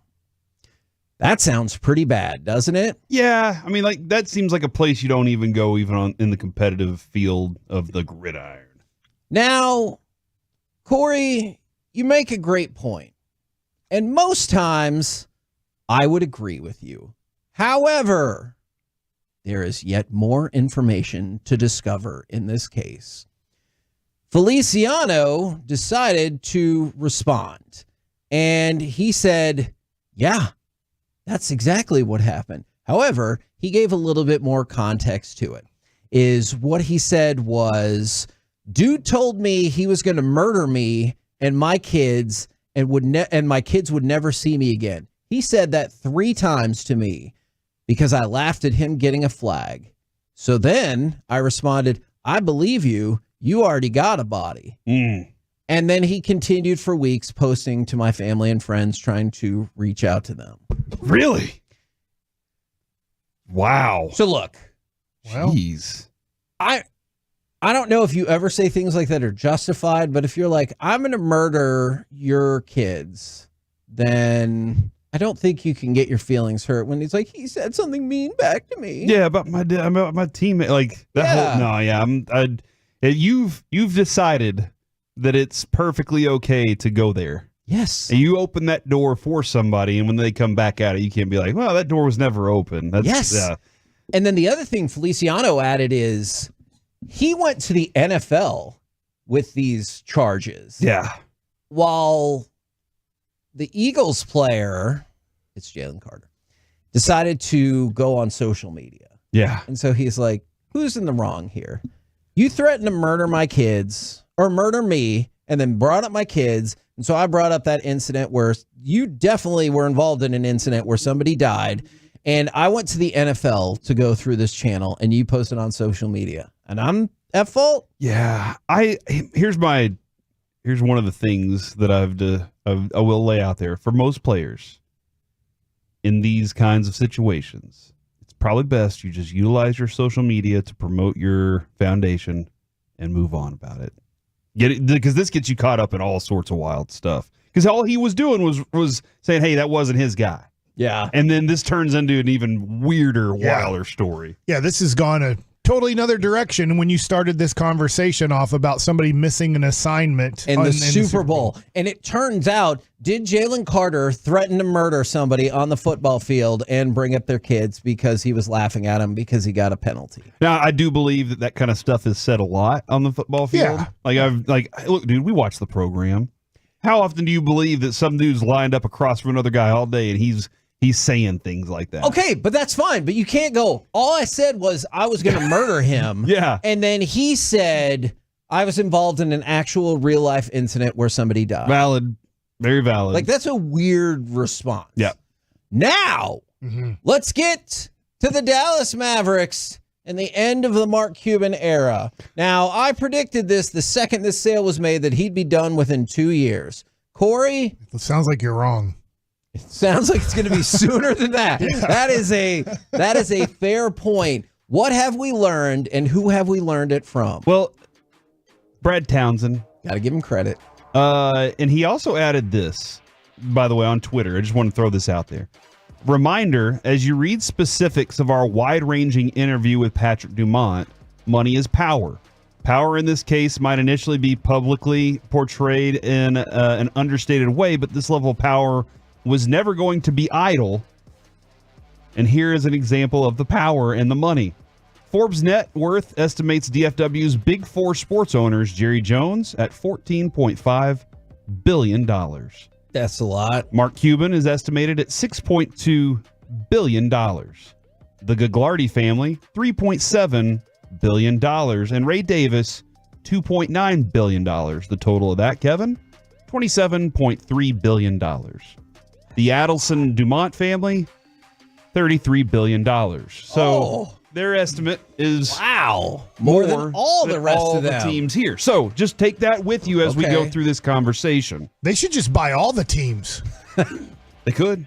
They could. But will they? So do you want me to there's a lot of structure here, but basically it's a Q&A. Yeah. The first question was, how will the Mavericks basketball and business decisions be made? Can you give a sense of the flow chart? Dumont starts, he's our new governor. He starts with a lot of butt kissing of Mark Cuban. Sure. And it makes sense. Look, man, I don't want to kick this guy as we're doing this situation, but here's the point. That'll happen a little later in the question. The way the structure works, just formally, is that I am the governor. The league wants one person to speak to, so that's me. But I intend to get the benefit of Mark's experience and his success, so working with him is actually good, and I see how, and that's how it is. Nico Harrison is the GM. He is the head of basketball operations, so we all get the benefit of working with Mark, but there's one GM, that's Nico, and then we have Cynthia, who's running the organization, great leader, dynamic. I think that's great management there. So the best of both worlds, we get to work together with all this stuff. Next question. Mark has said on record that he would be the alternate governor. Is that accurate? Remember, Kevin, he just said, I am the governor, Nico is the GM, Cynthia is this. We get to work with Mark. Which means owner. Yes. We get to work with Mark. Mark has said on record that he would be the alternate governor. Is that accurate? I don't want to get into the alternate governor at this time. Oh, dear. It's not something that I've really spent a lot of time on, but I will tell you how we intend to operate. Question comes back. Hold on. Can you clarify that last part? How I just described to you, independent of title, is how we will operate. Relationships are important. Experience is important. I think it's all these Mark Cuban contributing, but ultimately, Nico is the GM, and I'm the owner. And there was another series of questions about Nico and his work with him through the trading process, and he was like, "Look, man, Nico was great. He did a really good job of this. He's very talented." But not as much fun with the semantical debate about whose power. But Mark Cuban said, look, I'm in control of all this. Dumont comes in and says, I'm the guy that speaks for the Mavericks when it comes to NBA stuff. Nico Harrison is the general manager making decisions on our basketball team, and Cynthia Marshall is running day-to-day operations within the organization. That's very clear from Dumont, who is got $33 billion to his name in this conversation. So his power is that. Now, that sounds to me like this whole idea and mindset of the flow structure doesn't involve Mark. Yep.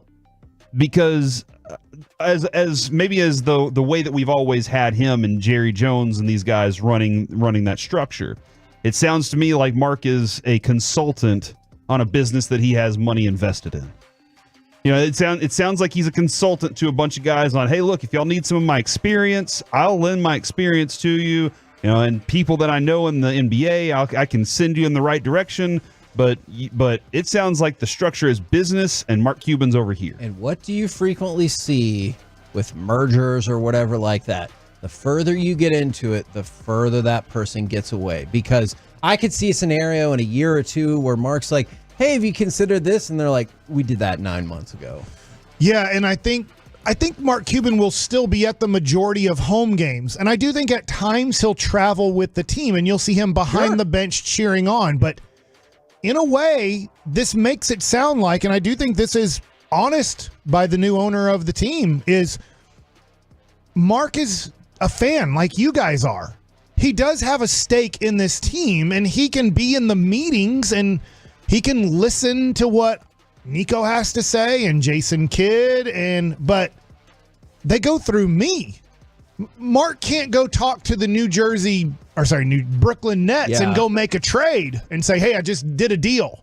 We're doing this. You're like, no, you're not. You're not doing anything. You own a minority part of this team. And in a way, why am I drawing a blank? The guy who used to own the Frisco, he might still own the Frisco Rough Riders. Chuck Greenberg. Chuck Greenberg. That's who he is. Well, remember when Chuck went outside of the structure and maybe tried to get Cliff Lee after they made their best and final offer, and Cliff still said no?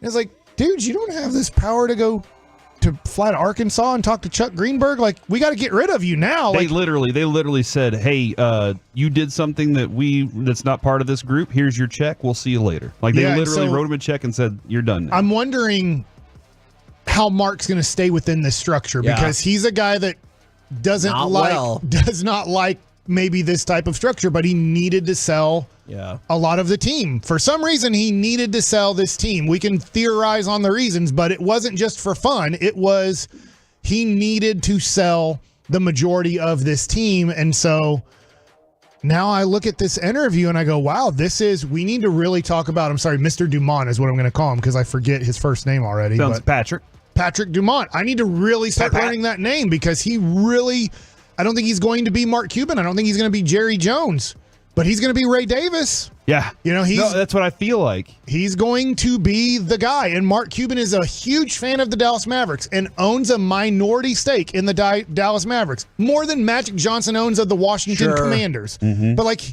he's now Magic Johnson with the LA Dodgers. He's now Magic Johnson with the Washington Commanders. He owns more. I totally get it. And he's been the face of this franchise, or one of the faces. Dirk was really the face forever, and now it's Luka. But he's been a major part of this organization since 2000, and now I have to start turning my brain to Mark has nothing to do with the trade deadline. Mark has nothing to do with the draft. He is just like me. He's a fan of the team, but he does get to be inside the building listening to the meetings. The moves that the Mavericks made at the trade deadline here, they were very creative with some of the way they were like, we got to go get some draft compensation and stuff like that. We got to work some things around so we can also benefit, but also, and this is, everybody keeps saying this, look to the future of this organization with the Gafford addition. Like, that's down the road with Luka. It's keeping these guys together. I'm more fascinated with the conversations between Dumont and Nico and what his message was to him. Look, go build us a winner. You're now doing the job because we pay you to do this job. Go build this a winner. You got to figure this out, but this is your job now. Nobody else is going to take the credit for it. Nobody else is going to take whenever things go bad, nobody's going to take that for you either. So I am very curious how that conversation is and where they stand on that. And from the interview, Kevin, where at the very end, he does say, he was great. I think he's a great talent. We talked about a variety of matters. I feel like I've worked with him for over a decade now. It's a very natural thing, and he's a great talent. I have complete faith in him. So maybe Nico's about to build something without somebody else interfering in the process of it all. Look, I do not think that this is a bad thing at all. I appreciate everything that Mark Cuban brought to the Mavericks. I appreciate that he brought a championship to the Mavericks, but I also think that the game had passed him by in terms of, or either that or he was trying to do too much with talent evaluation. He just wasn't good enough at it, and he needed to be a different part of this organization. And if that means he's still like kind of the public face and their number one super fan, I'm all for that, as long as he's staying away from basketball operations. I'm with you. Mark Cuban means a lot to the Dallas Mavericks franchise and getting that championship in 2011. Absolutely. Now, he had nothing to do with Dirk and Nash and Finley. Like, that was all done before he bought the team. But when they needed to trade for Jason Kidd, he stepped in as that thing fell apart because of Devin George and figured out a way to get it to work. He called up Keith Van Horn. He said, hey, you want $4 million to be a fake NBA basketball player? And he said, yes. Right. So, I mean, there's things that Mark Cuban did that were very good and helped lead the team to the 2011 championship.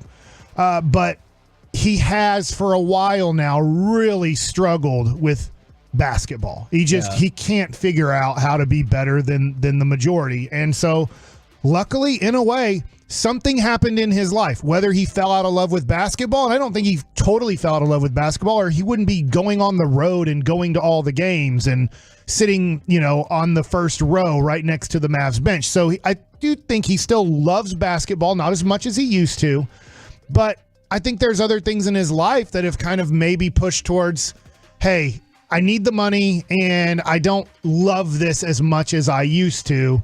And so now we have a new owner/governor of the Dallas Mavericks that it's him and Nico and Jason Kidd. Yeah, no, I look, I'm with you on that. And I was going to add, if you need all of the money, Corey, what you really just need to do is put on the college football playoff, because did you see again the student athletes? That's really important. The student part is ESPN reached an agreement to extend the college football playoff contract. 6 years worth $7.8 billion. Billion. So God. I'm sure most of that money will go directly to the student athletes. Yes. This is very important. Yes. What they do. Well, making sure they have books. Yeah. Pants. Enough money since they're not supposed to have a job. Pencils. I wonder You this. still need pencils? No. Yeah. What are you talking about? You need pencils. No. Yes. Not unless you're like in art class. And you need colored pencils. No, pencils are great. Using pencils are amazing. I'm not How are you saying they're gonna not. You can't fill out a Scantron with a pen. How many times has Brandon called you up and said, I'm out of pencils? No, that has not happened. Because he has pencils, I bet. Because you don't need them. 877-881-1053. Hey. I'm fine with arguing this all day. That's fine. Pencils are great. I'm not saying that people don't use pencils. College kids don't need pencils. Telling you can't do a The only thing that Scantron. they might, and I'm going to I'll ask my daughter. I'm going to text her, not right now, because she'll respond within 8 to 14 hours, I think. I'll say, do you guys do Scantron testing? And I'm 99% sure they do not. Why would they stop doing Scantron? It's so easy for teachers. They're just like, just throw it through the Was it? Scantron. Because then there was always a controversy about you didn't erase this all the way, or there's a dot on B, and so they counted that as your answer. And you're like, no, I clearly put C. Hanging Chad. Man, maybe that's why we moved on from the Scantron, realistically. Guy who created the internet lost the presidency. From the 682, the NCAA would buy number 3 pencils. So, God, wouldn't they? Now you're talking about, I guess this maybe Mike gets in- likes it. A little bit of Mike likes it. You're talking about college football. I totally get it. I mean, people will spend from 9 a.m. till midnight just watching college football on a Saturday. They don't do that with college basketball, but Agreed. I'm sure they pay a lot of money for college basketball. I'm turning on ESPN. I'm a little bit bored, and they have multiple basketball games on, whether it's on 1, 2, or the news or ESPN University. Like, they're running a lot of college basketball, men's and women's. I don't find it entertaining, to be honest. I try. I tried to watch the other day, Kansas versus Texas Tech. Texas Tech blew them out. But I just don't know the players, and then they don't seem, I hate saying this, I know how hard those young men and young women worked for their college scholarships to play that college sport. I just don't find it the same when I knew people like Christian Laettner or Shaquille O'Neal or the Fab Five, and they all came back for their sophomore year, and then 3 of them stayed for their junior. You know, like, there's just not a connection to the star players being there, or the majority of the star players in high school don't even play college basketball, which is a little bit tough. But I'm wondering this, does baseball not get like a lot of ESPN games because you have hockey playoffs, you have basketball playoffs? Like in April and May, there's so many things going on with 2 major sports. And then also you have baseball starting, Major League Baseball starting. So, because I can't imagine, I just don't know. Maybe a lot of people watch college basketball and I just don't see it. But if I threw on LSU versus Mississippi State on a Friday night on ESPN for SEC college baseball, what's the difference between Mississippi State and LSU? The other night it was Virginia Tech versus, I think, Virginia. I'm not sure. I'm like, both those teams aren't making the tournament. They were 500 teams. I'm like, who's watching this? Virginia is pretty good. It might have not been Virginia then, but it was 2 teams around 500, and I'm like, neither one of these teams are making the tournament. So one of the things I would guess about that, I don't know this for sure, is like if you put on if you broadcast Paul Skeen's Friday night start every night on ESPN, I think it would have got better ratings than regular season college basketball ratings. I'm only specifically him. Specifically Paul Skeens throwing 101 every pitch, going, crap, I'm watching all these major league games and nobody's throwing this hard. Yeah, no, I could see specifically for him. I do wonder if, because you just listed how many channels they have, and now with ESPN Plus, and now that's going to be folded into a new app, they just like the inventory of it, because they're like, hey, we paid for all this college basketball. Now we got 8 different games at any time that we can put on here. Oh, yeah. My Fubo TV has 60 channels of college basketball every Saturday morning. And I'm just like, I don't watch it. I need to get rid of it. And to your point about the best players, like the best player in college basketball right now, and I don't believe Baylor? It's Zach Edey. There is a kid at Baylor, Jacoby Walter, that's really good. Is Zach Edey at Purdue. Okay. He's projected as like probably a second round pick. Is he the 7'2" guy? Yes.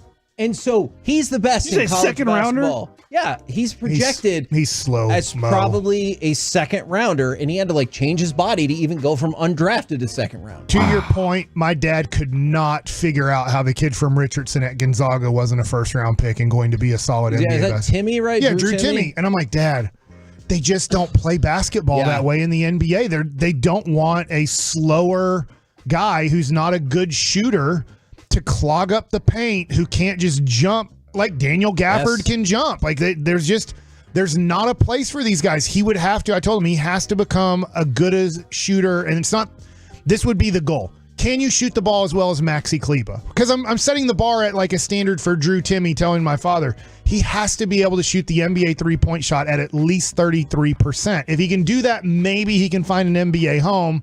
But nobody saw him as an NBA player. He's not in the NBA, right? Well, is he? He might be. He's in the G League. Yeah. I know he hurt his foot. Okay. But he went undrafted and bounced to a couple of G League teams. Yeah. And this is somebody that was absolutely the last 3 dominant years, one of the in best college basketball players. Like, better than Chet Holmgren in a way, and they were teammates for a year.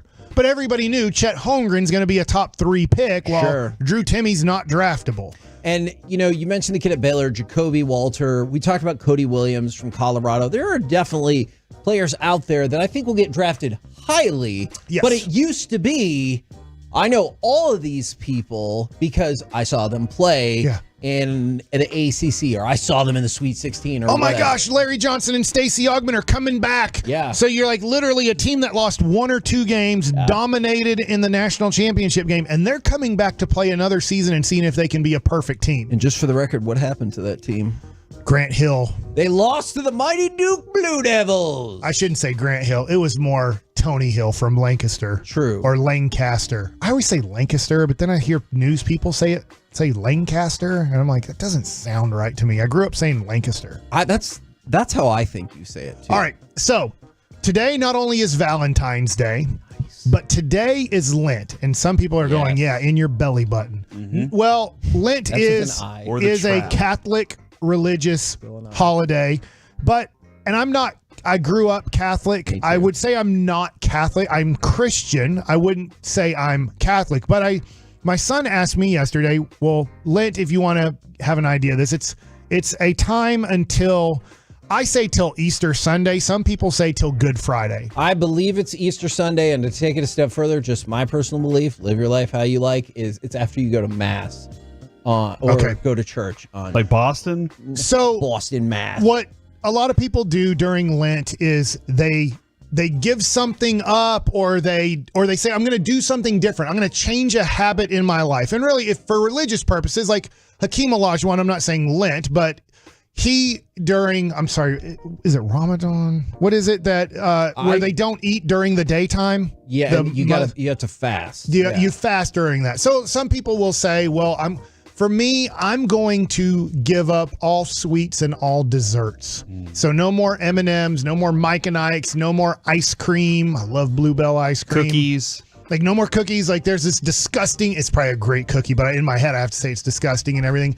And as a religious, that's a good philosophy. As a religious thing, I'm still going to crave sweets. There's no way that I'm not going to crave sweets. But in that moment that you crave sweets, you remember that there's something sweeter than candy. There's Jesus Christ. And so that's when I say, hey, Jesus, I want to have that cookie. I want to have that brownie. I'm here to pray to you. And so I'm using Hakeem Olajuwon as an example because I thought this was amazing. And for other Muslim people that do this too, I just think it's amazing that they're able to play an NBA basketball game while fasting. Yeah. Like that. And I bring that up because it seemed like Hakeem, they talked about this a lot with him.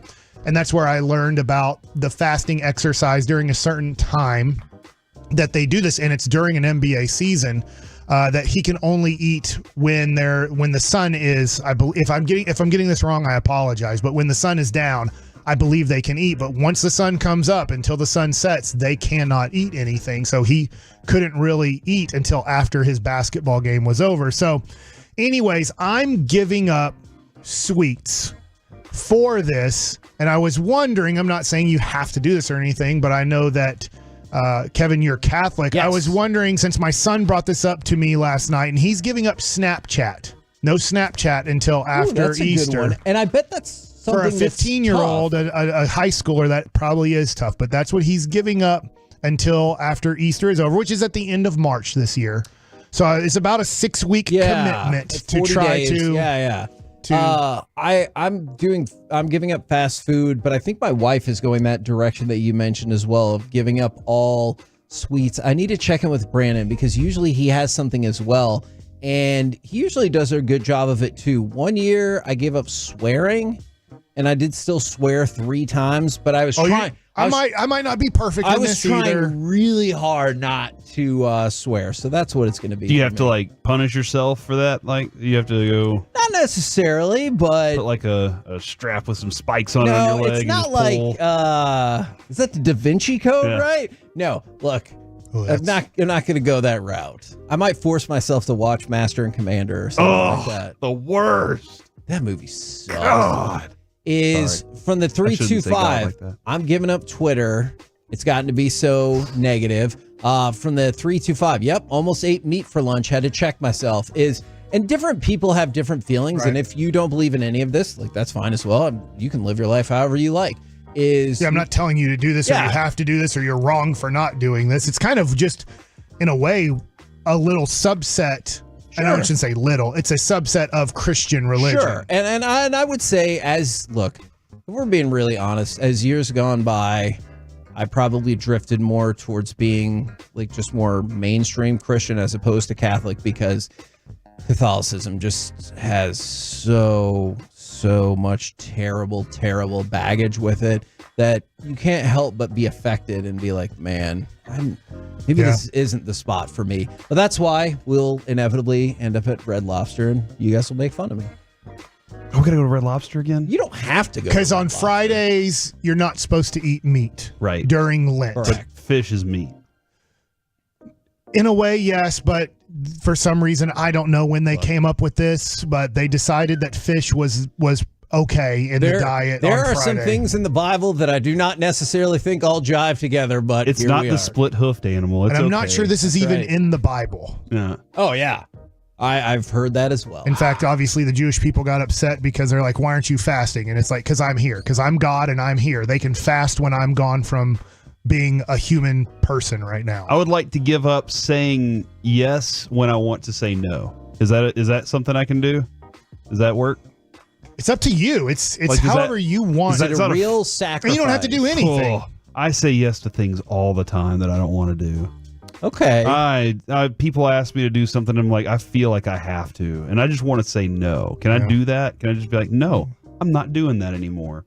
Eat a D. Can I do it that way? I don't know if that is in the spirit You of what can. they were. Maybe that's the thing for Lent you do. You tell everybody to eat a D. I don't. Was that what God said? And then he No. said, "Go eat a D." No, But he said I could "Turn do the whatever other I cheek." want, and it feels like that's what I wanted to do. And my last Mike likes it. Last night, Jake said if he scored 20 points, he'd play basketball next year. And so he had 17 points, and his teammate said, "Coach, put Jake back in. He needs 3 more points." And he hit a 3 at the top of the key. And now he's still playing basketball. Is he excited about that? No, he is. He's just he's drawn to he loves baseball and he really likes basketball. So another way to say it is he likes baseball more than basketball, but he likes both of them. I would like for him to keep playing basketball. So he said last night after scoring 20 points, he was like, "I'm going to play basketball next year." Then I wanted to just throw out a little note for you. We No. talked about this. Everybody's asking me to do stuff. I'm saying no. Oh man, I like the idea that you get to pick what Corey gives up for Lent. That's our segment. What if we give him a whole bunch of awesome things to do and then he has to say no? Oh, that's a good I idea. want to say no. I want to stop saying yes. Take my $1,000 out of my wallet. I don't have can't do it. $1,000. You can't. You have to say Hold no. on. I have to. I'm going to stop saying yes to things I don't want to do. Well, that's not a sacrifice. So that sounds like That's not a sacrifice. I'm sacrificing me being the nice guy that always does stuff. Like now, my reputation is he's the guy that told me to eat a D.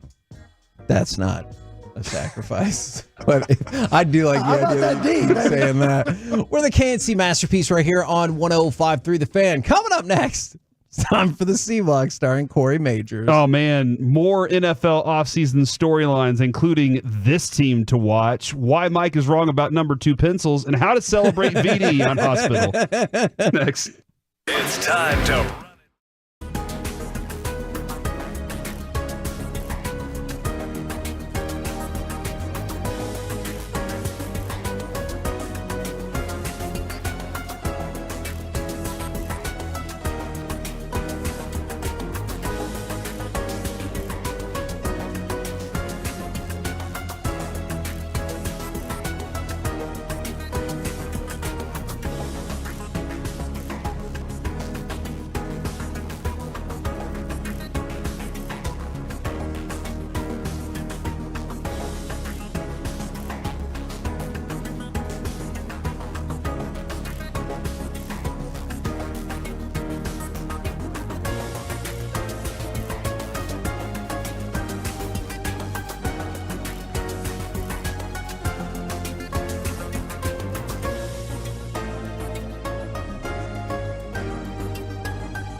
From our fan studio, secured by DFWsecurity.com, it's the KNC Masterpiece on 105.3 The Fan. KNC Masterpiece. Wow, right here on 105.3 The Fan, where our show has an astonishing amount of knowledge about the Diane Lane movie, Unfaithful. And Under the Tuscan Sun. Also, Jacob deGrom, we said that this was the goal. Jacob deGrom has started to throw, and Chris Young and the Texas Rangers are saying they're looking at August as a potential return for the Ace. He had surgery early June. I'm not sure what day in June, but remember, he gets hurt end of April, tries to rehab in May, doesn't work, surgery in June. June 12th was the day of the injury. So you're looking at, well, it was before that, but if you're looking at it, then you're looking at it going, okay, about 14 months. Yeah. And that's some people would say that's pushing it a little bit, but we'll see. We'll see how it goes. Yeah. Now, it's time for the C Block starring Corey Major. All right, guys, we're going to get into more of these NFL offseason storylines. Oh, yeah. But before we do, I wanted to say thank you to Cleveland Clinic.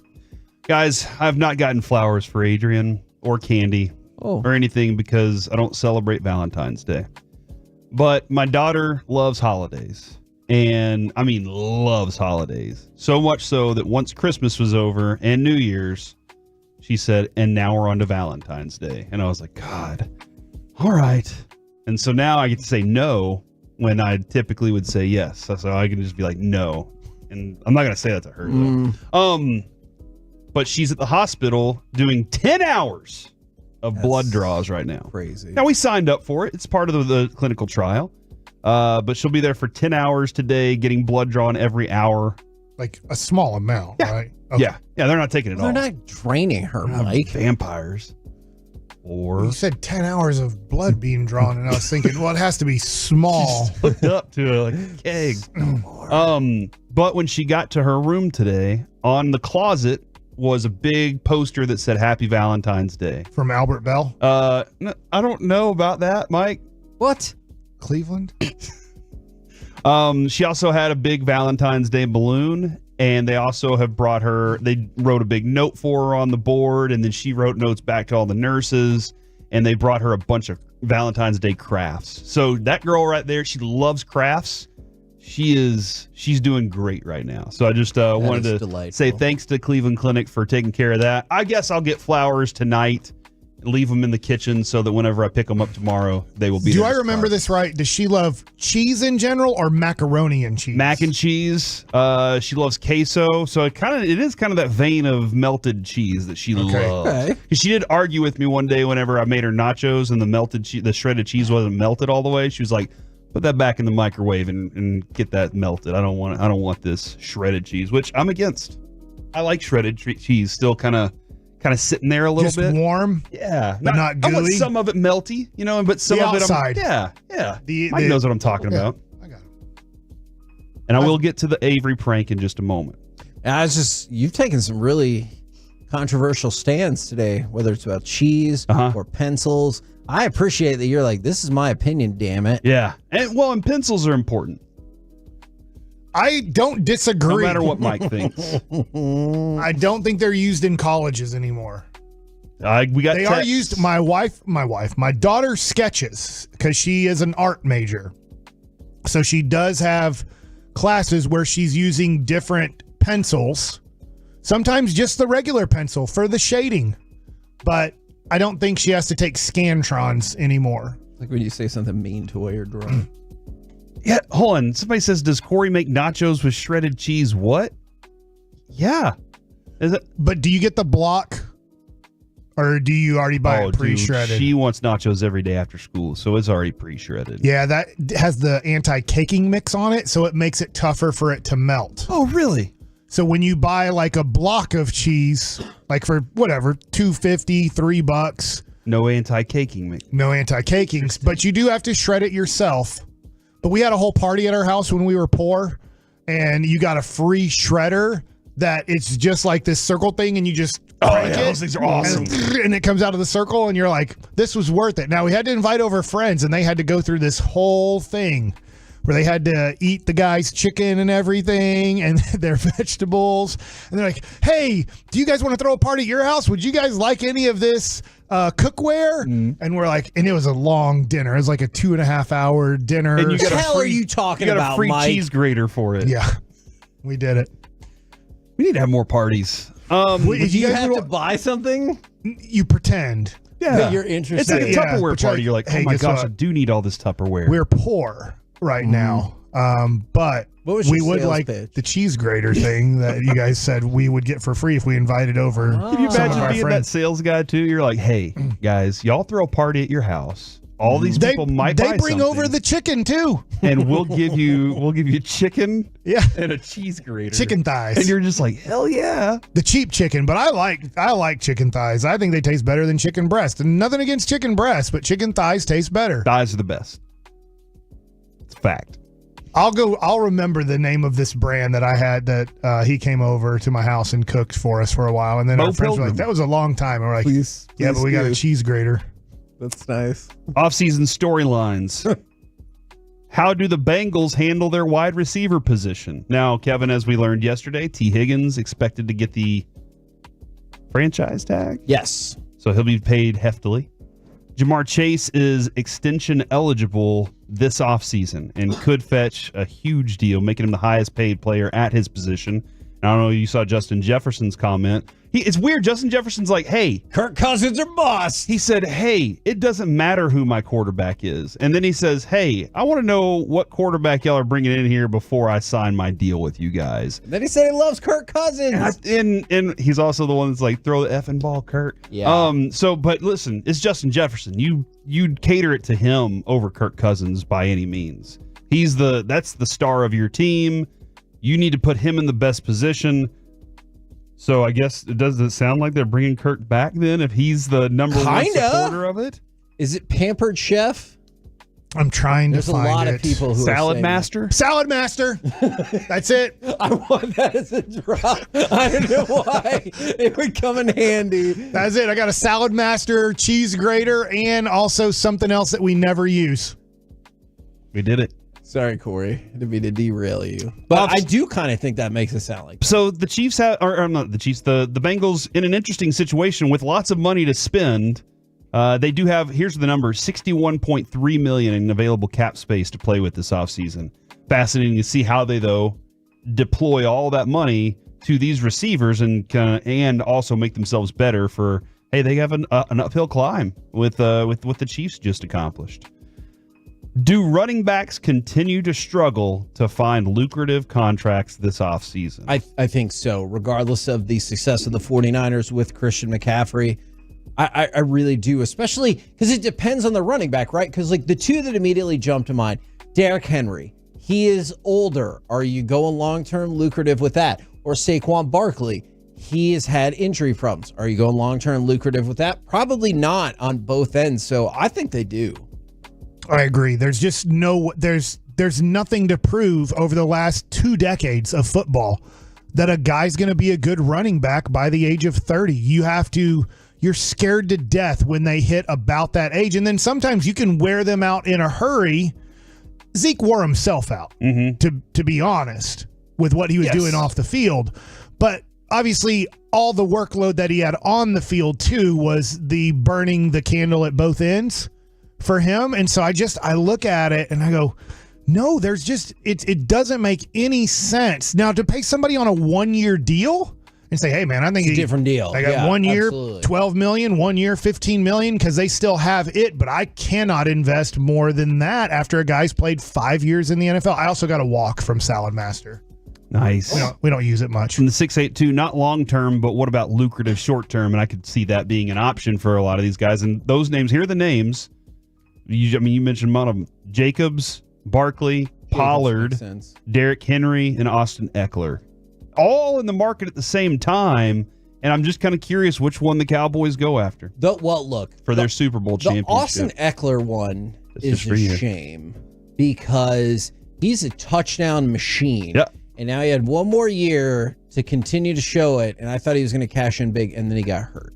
And so that's going to be tough for him. But I could see on the flip side, like you were talking about some of these teams, if they're like, hey, if we can just get Derrick Henry, we'll win all of the Super Bowls, or we'll win this like they Super did in Bowl. Tennessee? Yes. Well, not that. But if you're a team that you think is closer, I could see how you go the 1 year route and they're like, hey, you got to come here because we'll make it work. I think the Cowboys draft their next running back in the 2nd through 4th round. That's their MO. They're just like, we'll just go as cheap as possible, young as possible, and just kind of and move forward from there without adding anything else. The top 3 teams to watch this season and even this offseason. Would you agree that these are them? The Jets? Because of Aaron Rodgers? I mean, I'm not leaning that way heavily, but they already got Aaron Rodgers. Yeah. Aren't they just worried about him coming back? And that's why I don't think I understand why. I don't think I do agree with the Jets because I'm like, that's fine. You could put all the window dressing around it you want, but if Aaron Rodgers doesn't work out, quarterback away. It was for nothing. Yep. Yeah, absolutely. Number 2, the Packers. Agreed. Like that team, they found their quarterback, and now we're all about to be terrified of Jordan Love for the future. Just listening to him on Micah's podcast and the way he broke down, like we knew what y'all were bad at, and y'all couldn't figure it out. Y'all couldn't figure out we were just chipping you. We're doing these little things to keep you from getting to me. I knew I was going to have to take a hit, but I got rid of the ball. I knew those things, but we knew how to beat y'all. And so just knowing that there. And then the Texans, that's the number 1 team to watch this offseason and next year. Kevin, what they did in the draft last year to put themselves in position for what they did this year. They took the offensive and defensive rookies of the year. Now, I realize they got picks 2 and 3 to make that happen, but still, I think they are because... Did that happen the year before? Was it Garrett Wilson and Sauce Gardner? Is that back-to-back years? Ooh. Yes, believe so. And well, I guess I just said the Jets weren't one of my teams to watch. So I guess maybe that's what makes the Texans so intriguing is, can they build on this or will they be that 1 year flash that I think we're kind of curious about Jacksonville, right? Like Jacksonville had their flash and you're like, holy crap, look out. But not in their rookie quarterback's first year. Exactly. And then they fell back down and we'll see if they can get back up. Same thing with the Texans. Did they just flash or are they like, no, this was just the start of something awesome that we created? You didn't say the Detroit Lions, but didn't we read that they have like $50 million in cap space to work with? So a team that was a 24-7, was that a halftime lead? Was that 20? I believe that is correct. They were up 24-7 to go to the Super Bowl at halftime, and they have from what I understand, they can spend upwards of $50 million to improve that situation. And they had a lot of good players that are young at really good Hutchinson positions. Yeah. Laporta, St. Brown, Jahmyr Gibbs. They have a lot of players that are and a tough offensive line. So it's and then lastly, yesterday morning, since Adrian is in Cleveland with Lucy, Avery's 16, so he took my car. My earbuds were in my car. So where he was at track, he's at Plano for track. Plano Senior? Yeah, Plano Senior for track. And so that's where he parks his car for track. And Carter's kind of real close by. So when I dropped Carter off, I was like, I'm just going to swing through with my spare key and get my earbuds out. Well, while I was there, I was like, do I have a pencil? And of course I had a pencil in my car because I love pencils. But I said, do I have a pencil and a piece of paper? And then I drew a little eyeball and then a C and U, and I put it on the steering wheel and locked the door and left. And around 10:30, I got a message from Avery that said, bro, somebody broke into our car. He and called left me you a note. bro. He says bro in his text. He doesn't say it in my face, but he texts it all the time. He said, bro, somebody broke into our car and left me a note. And I went, huh? And then he took a picture of it and sent it to me. And the rest of the time I just spent going, hold on. So you're telling me somebody got into the car, left you a note, and then just left? And we were going through this and he was like, I think it's Carter. It looks like Carter's handwriting. I was like, how did Carter get there? How'd Carter get in there? Okay, thank you. What is he doing at his car at 10:30 in the morning? Was he leaving school? He just left track and was heading over to his other school. Yes, he goes to a different school. So it's weird. It's weird playing. I know it's weird. They only have 2 years in the high school system. Very strange to me. But then he's like, I think Carter did it. I'm like, how would he do that? And he's like, I said, did you leave the car locked? And he was like, yes, it was locked. I promise. And then I said, "Are you looking over your shoulder?" And he was like, "What do you mean?" I said, "You need to watch your back, dude. Somebody's after you." Oh my God. And then a little, like, he was really starting to panic, and he asked me, he was like, should I reach out to the police? And that's when I sent him a screenshot of the tweet that I sent out yesterday and said, "Is my son going to freak out about this?" And he was like, he said some word that I can't really say on air. Salad Master. Yeah, Salad Master. That was Man, that's some excellent work that you're doing back there, Alec. That is excellent work. And I said, yes, it was me all along. So that was the prank that I played on my kid that had him scared for at least 2 hours, and it was a lot of fun. Absolutely. Why wouldn't you keep it going and say, already called the police? Oh, I should have done that. I already at that did. point, is it too far? Or Well, I don't know. They're already searching your car. You better get all the drugs out of the car right now. I did that once. We got pulled over on the highway, and he was in the car with me. And I looked over at him, and I was like, because I was speeding, and I said, "Do you have any drugs on you? You need to hide them right now." And he was like, "What are you talking about? I'm 12. Anyway, back to you guys. I got stopped in Buffalo when I was playing for the Bisons. I accidentally sped through a school zone. I didn't realize it, and then they stopped me, and I had Texas plates, and it was near the end of the year, so some of my car was packed up to drive back to Dallas. And the guy said, "Do you have a gun?" Because I have Texas license plates. Oh. Yeah. And I said, "No." And I was really scared. He goes, "You're from Texas. I thought you might." Did it make you feel better that the cop was doing bits? Yeah. Okay. If you have a gun, still gave me a ticket though. Gun owners, if you have a gun in the car with you when you get pulled over, don't you need to let them know? Yes. Like, you should definitely say, "Hey guys, I have a concealed weapon on me right now. Y'all need to know," or it's somewhere around. I think I don't know if that's law to do it, but I think it's probably best practice. For the KNC Masterpiece right here on 105.3 The Fan. Coming up next, let's do a little NBA crime and punishment, but also is moving on from Michael Gallup an easy thing to do, and what other Cowboys are on that exact list. Let's talk about it next right here on The Fan.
This segment of the KNC Masterpiece is brought to you by state-of-the-art weight loss and the personal injury lawyers Frankel and Frankel.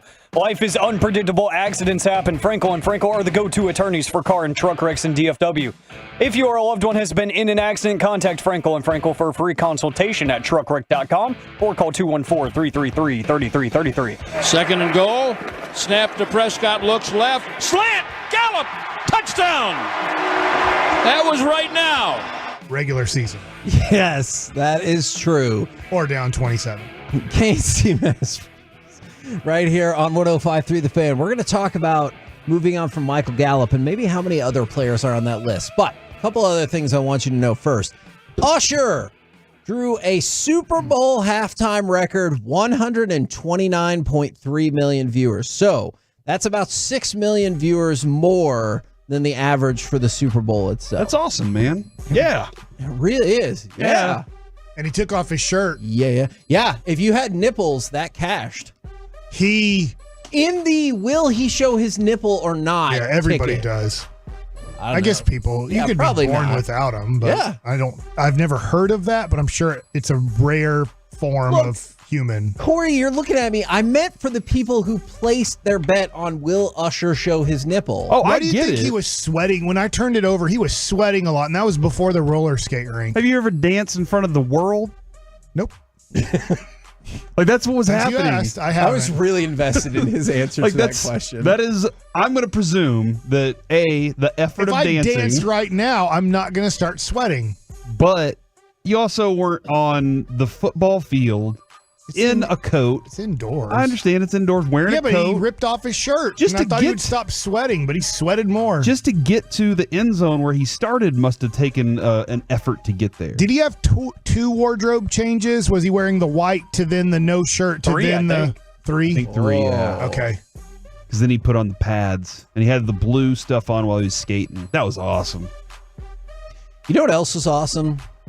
Something Travis Kelce did at the Super Bowl parade today is somebody was in the crowd with a cutout, like a life-size cardboard cutout of shirtless Jason Kelce, but it had a head hole so he could put his head there like he was shirtless Jason Kelce.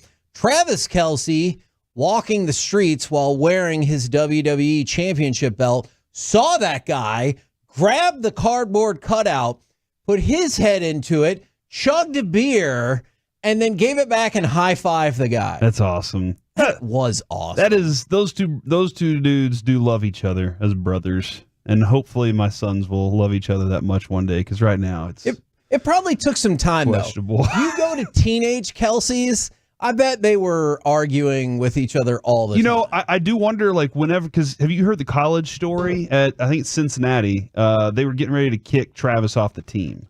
Oh. Because grades, he was into some recreational things. Oh, dear. And the coach, or Jason. Like rec sports, yeah, too. Yeah. Jason Kelce goes to the coach and is like, give him one more chance. I will take care of it. And he said, okay, but this is on you. And so he literally went over to his house afterwards, or his dorm or whatever, and said, you're moving in with me now. And then took him under his wing and said, you're with me. You're not going to be doing it. You're not going to mess all this up for yourself. So, like, that's probably a big moment when Big Brother comes to you and is like, this is how it's going to be. And then you're like, well, I owe it all to you. And now you have an NFL career, championships. There's got to be a lot of connection in that love. Now, we've been wanting to talk about this for about a week or so. I know this spans off an article from NFL.com, and like we've moved on from that and everything. But one of the things they did note was one of the things the Cowboys have to do is move on from Michael Gallup. I've seen in some spots they have a projected that you'll save, I think, like $9.2 million if you cut him post June 1st. I actually still think that number is a tiny bit lower. But are we all in agreement that if that's the type of money, whether it's $7, $9 million that you're saving off and moving on from Michael Gallup, we all support that? I'm okay with it. I ask you this question back. Will they do a lot of these things? I think you guys have answered this before, but just, hey, we are going to make Dak play on a huge number, so we're going to have to do a lot of these things, or are they going to we're restructuring Dak on a $300 million contract approximately, and then we cut Michael Gallup, but it's to add a linebacker that Zimmer needs. I actually still think, well, it'll probably be the second one. Like, if we're being honest, it'll probably be the second one. I guess I'm still hoping that they'll either keep the big number or add some more ghost years to make it tough afterwards, but to lower the number. But you're right. I think it's far more likely they restructure him, give him a big deal, and drop the number. But my hope is when they make moves like this, it's so they can go out and do something else. Yeah, that's my hope as well. But I didn't get his contract's worth of production from him this year. For sure. And last year. I don't know how much of that goes into the coach didn't utilize him appropriately or just he doesn't have it. So that's up to the coaches to decide and tell. But from my outside looking in perspective, the production wasn't there. It's time to find production somewhere else. I've got some more for you, though. Cooper Rush. Cut him. Oh, my goodness. Okay. I'm with you. That was faster than I anticipated. I mean, like, I don't hate Cooper Rush by any means. He'll find a job very quickly. Yeah, he'll be just fine. I agree with that. As a backup. You can save $2.25 million, up to $2.5, depending on how you decide to split it. Why did you trade for Trey Lance? It's not to keep Cooper Rush the next year. Agreed. So, and on top of that, like I can use that money to add to whatever linebacker I'm trying to get or whatever additional piece I'm trying to add. Now, I know this one comes with a lot of baggage. Leighton Vander Esch.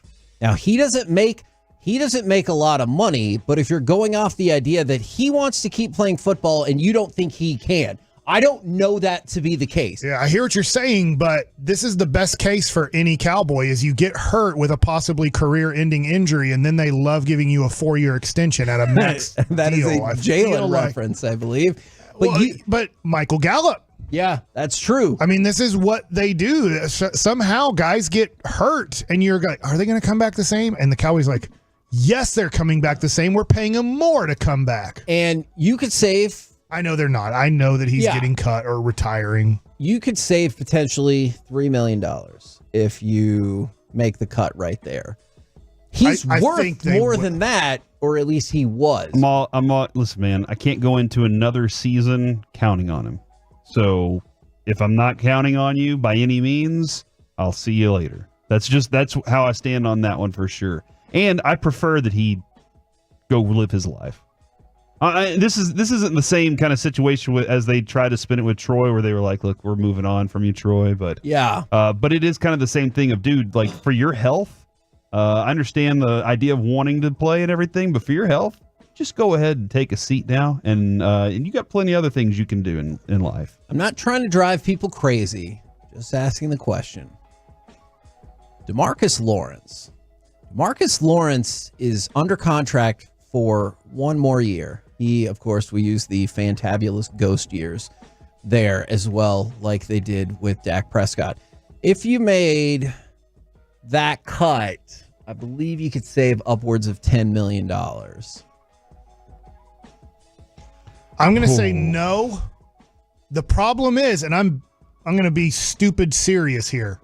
What 3 games do I sit him out so he's not burnt out for a possible playoff run? Because if he can, one of the reasons I wanted to bring. If he can only play in 17 games a year, and in the 18th game, which he didn't play bad in, the weird thing is he wasn't bad in that game. I know overall the defense was, but like, are you saying that you need to be hurt during the season? Or are you saying you need an NBA basketball schedule where I give you just games off? Like, you won't play on Thanksgiving because it's we play Sunday, Thursday. I will give you that game off for sure. You'll never play Thanksgiving the rest of your 3 years you have left in the NFL. I know I'm being sarcastic and stupid here, but the guy said he was burnt out come playoff time. Yes. So how do I not burn you out? Because I kind of need you during playoff time if 17 games is too much for your $20 million a year. Yeah, and I do agree with Broadus on, and I think all of us would probably say, yeah, he probably should have used a different set of words. Like, burnout was the wrong thing to say, and he's probably going to try and figure out how to revisit that. But he still does some things well. Sure. But he's a major leader in my locker room. and my locker room fell apart late in the season again. So that's where I'm like, man, do I need to find somebody else that can take over that locker room? Do I need to have other people get ready to go ahead and be that person? Because I can't have that happen again. I can't have one of the leaders say, we wore down. I'm curious if we have that person. And that's another part of, like Mike was asking, well, how are we utilizing this? Are we going to buy players? Or are we going to just draft and hope? That's where. So it feels like I have to keep him. Although if I have a really good plan and connections with lots of agents, I'm replacing that pretty quick. Let me ask you. Can I ask you one more? Go ahead. I do think that I'm not saying you do this with all players, but I feel like because Mike, let me ask you this: when you cut a guy like that or move on from a guy like that after something like that, doesn't that send a message to everybody else? I would think so. I don't know what message you can send to this Cowboys organization. Okay. It's such a soft organization, but I look at it and go, some of the good organizations would look at it like we talked about Tyron Smith 3 years ago. Yeah. Dude, if you can pick up a late first right now or a mid-second or, like a second and a fifth, that they're near the end. Maybe there's one more or two more good years left in them, but if somebody's like, hey, we have $60 million in cap space. Just using the Lions, for example. Or a Houston Texans team that's paying their quarterback nothing. Sometimes they'll go, are we going to get a DeMarcus Lawrence in the second or third round? What if we just trade our third round pick and get a now player for the next 2 years? We have all the cap space in the world, but the Cowboys, it just takes too much time and effort to think that way. Now, I've got one more for you, and this is not in terms of sending a message or anything like that, just basic production question. Would you move on from Brandon Cooks? Can probably save you $7 million. I'd keep him around. Okay. Yeah. For $7 million, I would keep him too. Okay. He's a good receiver, dude. And that thing started to grow a little more as the season went on. Hopefully they can revisit and rehab that happen. I would say the Jones family is moving on this list from Michael Gallup and Leighton Vander Esch. And Cooper Rush.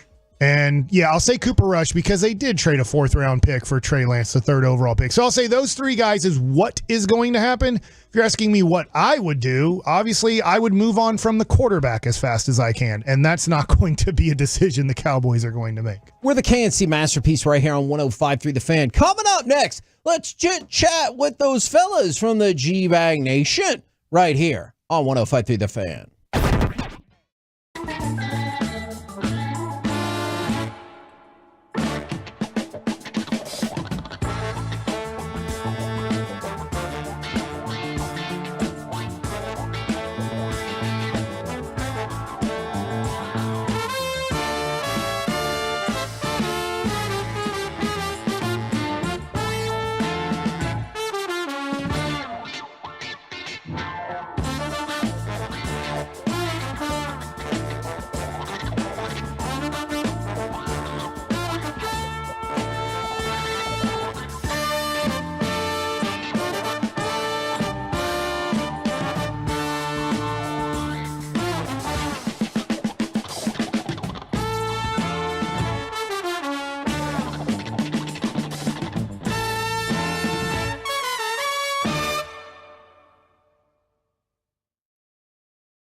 Why do so many Texans love classic Chevrolet in Grapevine? They've got the goods. More new Silverados than anyone with incredible savings. Why go anywhere else? See them today or visit ClassicChevrolet.com. This is Texas. This is Classic Chevrolet. Find new roads. KNC Masterpiece right here on 105.3 The Fan. You're welcome. It's time, courtesy of D&M Leasing, for our chit-chat with those fellas from the G-Bag Nation. Gentlemen, how is you today? Awesome, Heggy. How are you, you crooner? Is this you suggesting that Ghost is one of the most romantic movies of all time? He died and still made pottery with her. And love. I guess. It's been a long time. No, I don't think so. Oh, okay. They just made the pottery together? Yeah. Scary movie. Okay. Now, quick note before we get back to the things that really matter. The Astros did officially name Josh Hader the closer and move Ryan Presley up to setup role. I'm not that surprised by that. No, but that's the tough thing about Houston is if you are losing after 6 or 7 innings, because Jose Abreu? Brian Abreu, thank you. He is really good. Not as good as Presley. Presley's a local product here. And then obviously Hader's the best. So, I mean, you do have 2 premium closers for the 8th and 9th inning in Houston. Yeah, I agree with that. Absolutely. Now, we kicked this around earlier. It is indeed Valentine's Day. Ooh. Shocker. What do you think is the most romantic movie ever made? Ooh. We quickly shot down Titanic. I got it. Whereas, like, yeah, I'll never let you go, but and killed him. Except for in this moment. Yeah. This is Titanic, my one and only time. Not it. Can't Buy Me Love. Can't Buy Me Love's really good. Which is good call. Yeah, he paid for her love. He bought but then it. at the end, she jumps back on the lawnmower. Like, you know what? with him, I just and love so you anyway. They're good to go. Either that or Revenge of the Nerds. You know. What a glorious movie. Let me just real quick. Other than the assault. I feel like most of my childhood was those 2 movies. Because that movie prominently features a rape scene now. When you look back at it, you're like, What? That's not very loving. Okay, well. What? Look back at that movie. When he puts on the mask so he could You hook ever up make with it that on the one moon? girl? Yeah. Oh, that's not okay. He I got was that 8. dude's girlfriend pretending to be him. Yeah. Wow. And he also broke into their sorority house and installed cameras in their showers, didn't he? You can't do He was a that. predator. You can't do that. Unbelievable, dude. Wow. The 80s were crazy. And that's one of Dawson's choices. You know, I said Can't Buy Me Love to start with. I like that on the record. Underrated movie. Okay. Yeah. Okay. And as a young lawnmower, it was inspiring. Let me ask you this. Did you And have poker player. attractive neighbors No. girl that was about your age that you thought maybe? We lived out in the country, which is about the only place in Southwest Washington that could contain Holly Prouty. Okay. And we first got to know the Prouty family, on summer days. You'd open up your windows. You didn't have air conditioning up in Washington State. So we'd hear them fighting and screaming at each other, Bloody Murray, like mom, dad, a daughter. By the time she was in 7th or 8th grade, she'd been incarcerated 2 or 3 times. Oh, no. She tried to burn down our house. She wrote my sister's name in concrete in our neighbor's garage when it was being poured, and then blamed it on my sister. Luckily, she misspelled the name. Otherwise, my sister would have gone down for that crime. Classic. Wow, the original mug sshotty, man. Yes. If we only had Instagram at that point. Holy That's moly. amazing. That is and this is all happening like 4th to 6th grade. Yeah. When she tried to burn So down her just house. imagine what happened. Yes. Yeah, have you followed up? Is she actually in jail now? Yeah, the last I'd heard, my brother's in law enforcement. He gave me an update 10 or 15 years ago that she'd been in and out of jail. Oh, man. Mostly in, though. Yeah. She's not out right now. They would always tease me, though, that I was going to end up marrying her or whatever because we were the same age. You know? Oh, my gosh. If you don't get your act together, you're going to end up marrying Holly Prouty. Was So she a she cutie pie? was a cautionary tale at your house. Oh, my God. You don't want to end up with Holly Prouty. That poor girl. All right. The bar's been set pretty high. What Yeah. do you gentlemen bring into the She might be table? listening out in Fort Worth right now. Okay, Maybe. you just buried her. Oh, jeez, Picking Holly up Prouty. trash on the side of some road. I think it's probably The Notebook. Now, These two gentlemen have not seen The Notebook. Never they don't seen it. plan on seeing The Notebook. Oh. Mike does not care to watch movies that his wife wants to watch. It's I actually don't care about watching romantic drama, boring ass movies. You don't love love. I love love. In real life, I don't want to watch 2 hours of talking and stuff like that. Where's the action, man? Where's the action? There's Knowledge action. bomb. I'm with you, Mike. There's some serious action. in Jeez, The all Notebook. right. I get it. Girls like talking. What do At you one want? point, she starts to slap him and stuff. Oh, all right. So, is there anything you can say from The Notebook or that would appeal to Mike Bassett? No, after that, I don't think anything. Because at one point we tried to convince Colby to watch Love Actually, and I feel like we had a good strategy. Hans Gruber is in it.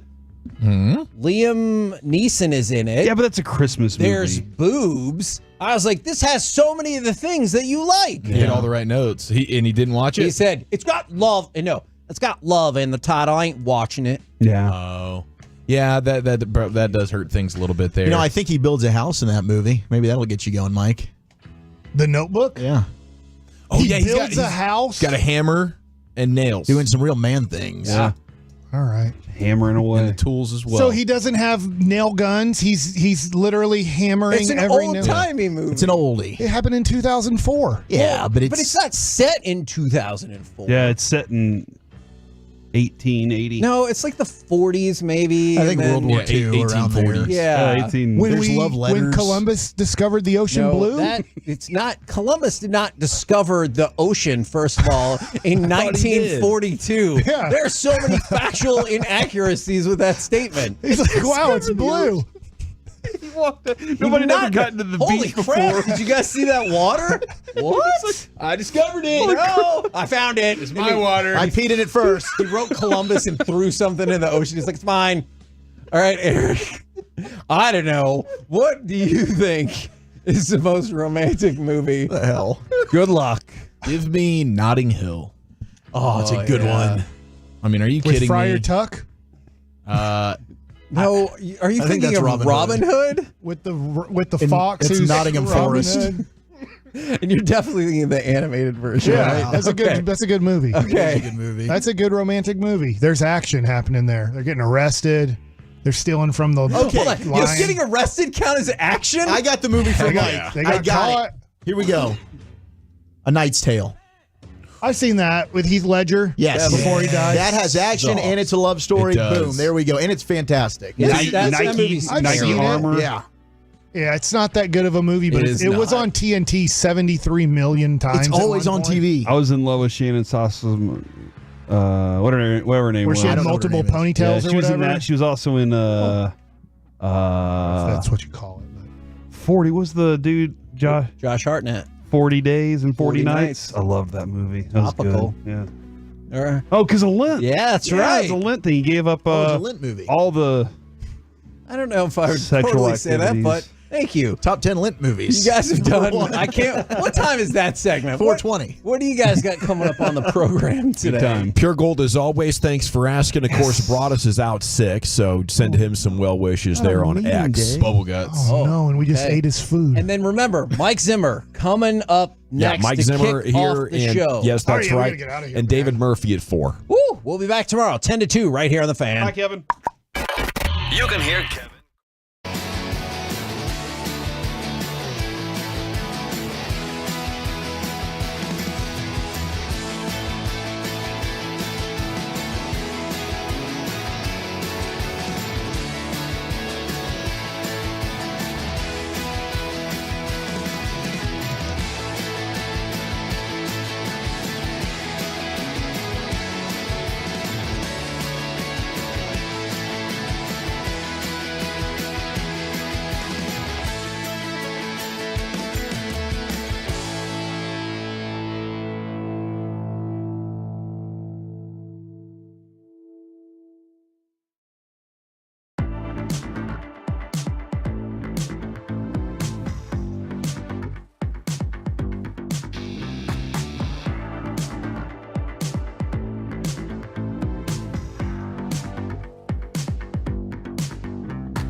Fan Studios, secured by DFWsecurity.com.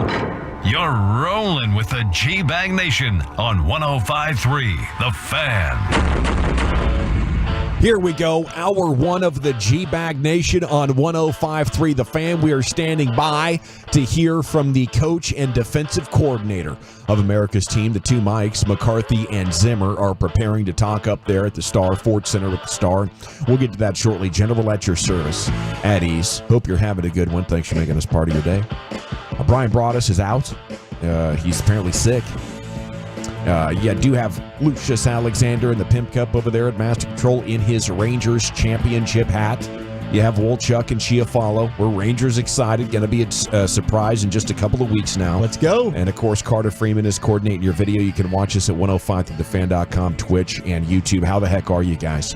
Wonderful. Doing great, man. Doing great. Feeling for Broaddus right now. That's a guy who, I mean, when you power through, when you're talking into a microphone giving takes basically 24 hours a day for the better half of the last 7 months, at some point it's gonna catch up to you. Yeah.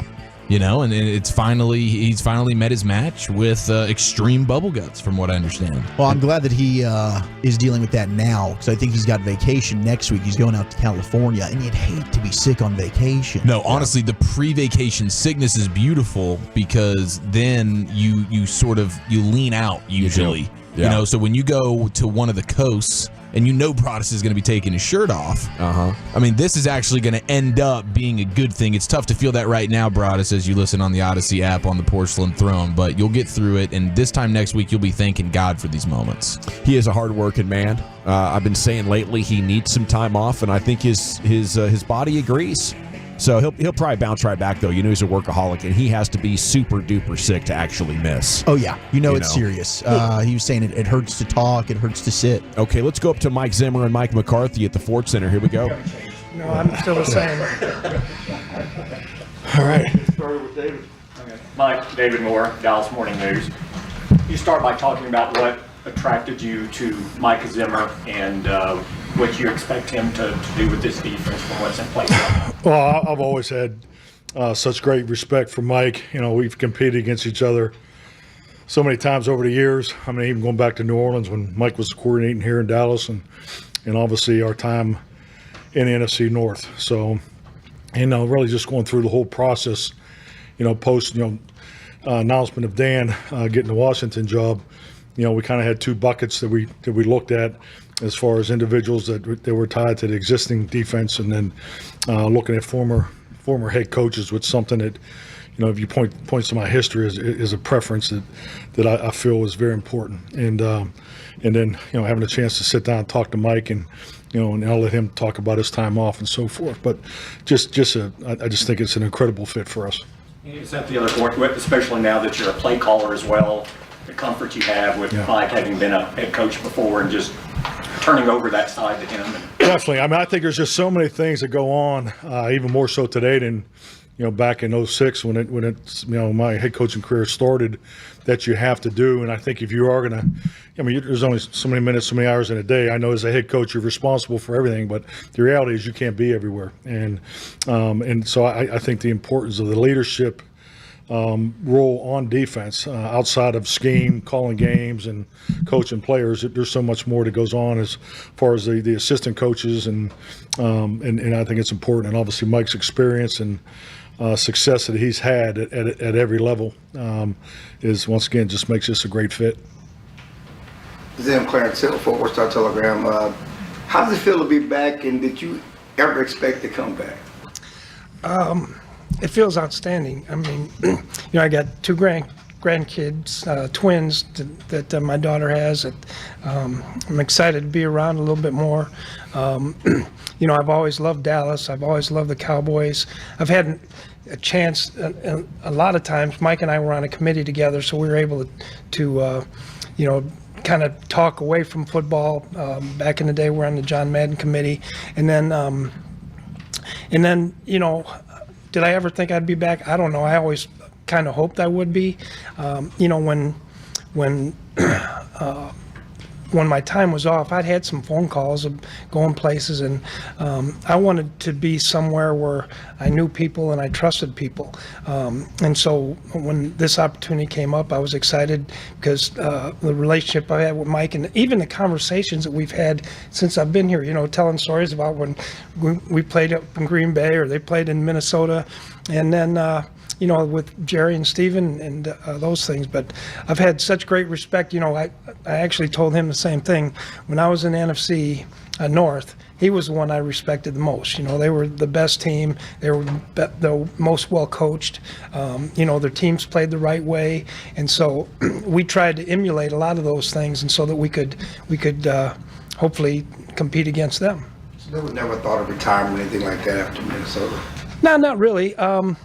Sometimes it's forced retirement, but it's more about getting the right situation for you. Like I said before, I had other opportunities that I could have taken, but I wasn't going to go somewhere that I didn't feel comfortable with this organization and the people there.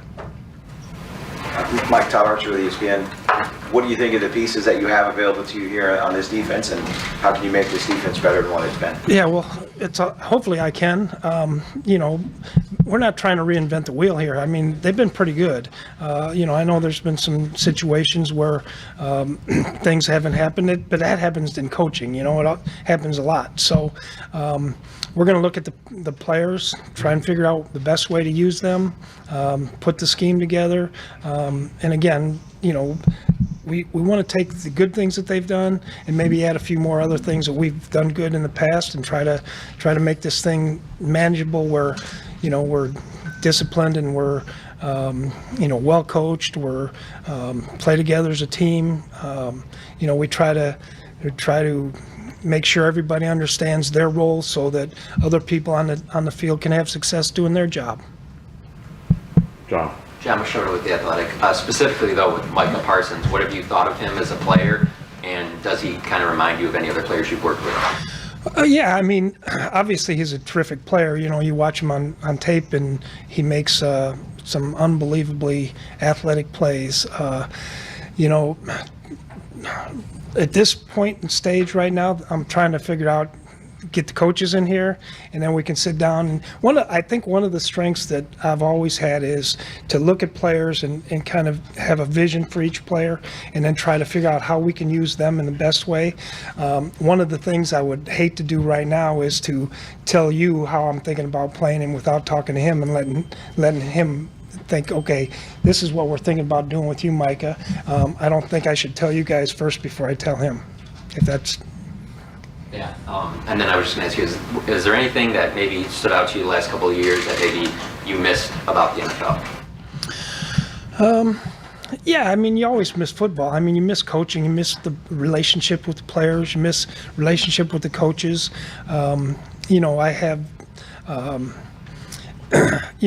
probably need a little time off just because of some of the things that happened with my family, and that was important to me to take some time to help the rest of my family in some of those situations too. So, but at the end of the day, it draws back in. My dad was a high school coach for 30 some years, and I've been doing this for a long time. So I'm excited to try to get where I can try to help players be better, and teams to be better, and groups to be better. That's what I try to do. I try to coach every position. I try to show them why it's important to them, and it gets me excited when I can see other players improve, and even if it's just a little bit, improve at one thing or improve at another thing, or how we can all get better together. Calvin Watkins, Dallas Wonders.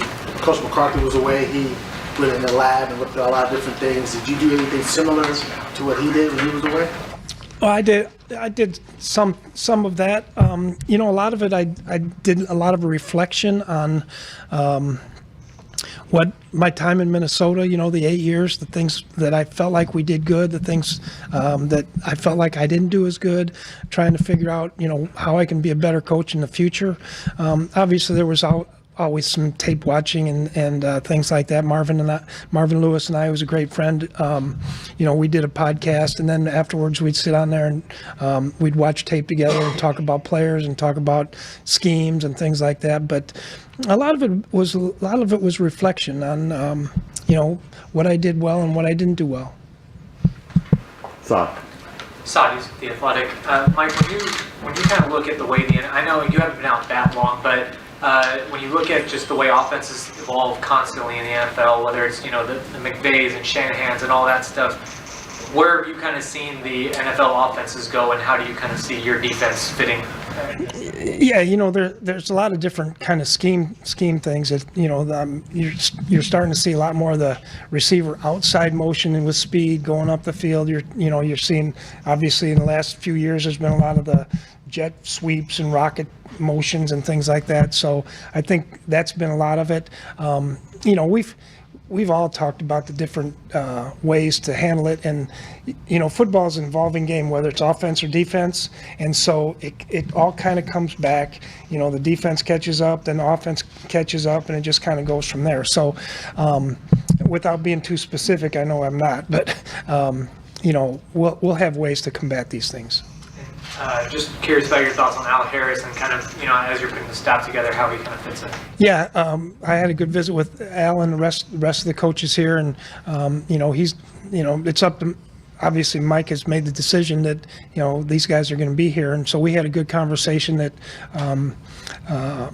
that he's going to still be here with us, and I'm excited to work with him, and I've heard a lot of great things about the work that he does, and really all the guys here.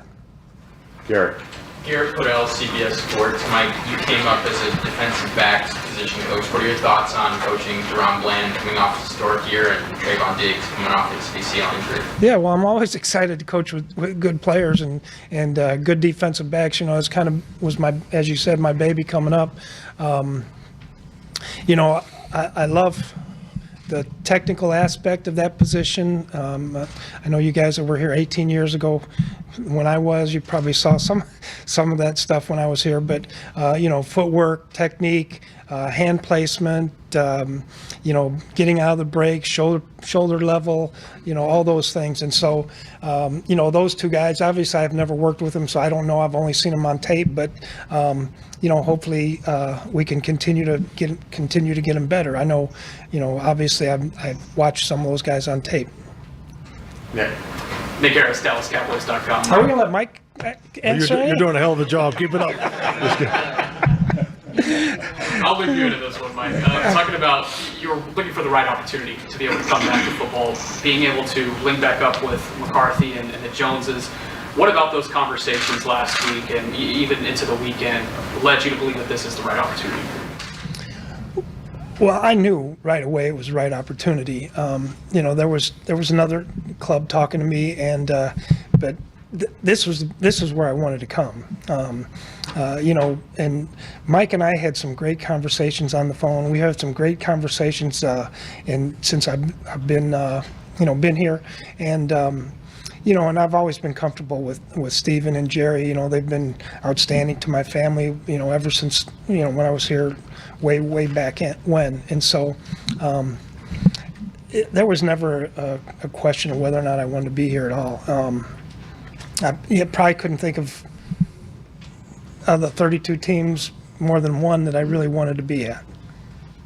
And then, Mike, what are some memories you have from the NFC North days? Is there anything that was talked about last week in passing as kind of a fun memory? Oh, yeah. I mean, you remember plays and games, but, I think if you would ask anybody during my time in Green Bay, Aaron Rodgers, the whole staff and so forth, Mike was always the toughest to play against. And I think anytime, the division games are the hardest, clearly, but they're always, extra tough against Mike, particularly, just the way he would lay out the defense, the change-up calls, and, a lot of things in football, everybody has a menu of things you look at, but, he has a great fastball, great curveball, and a sweet change-up, so that's the way I look at it.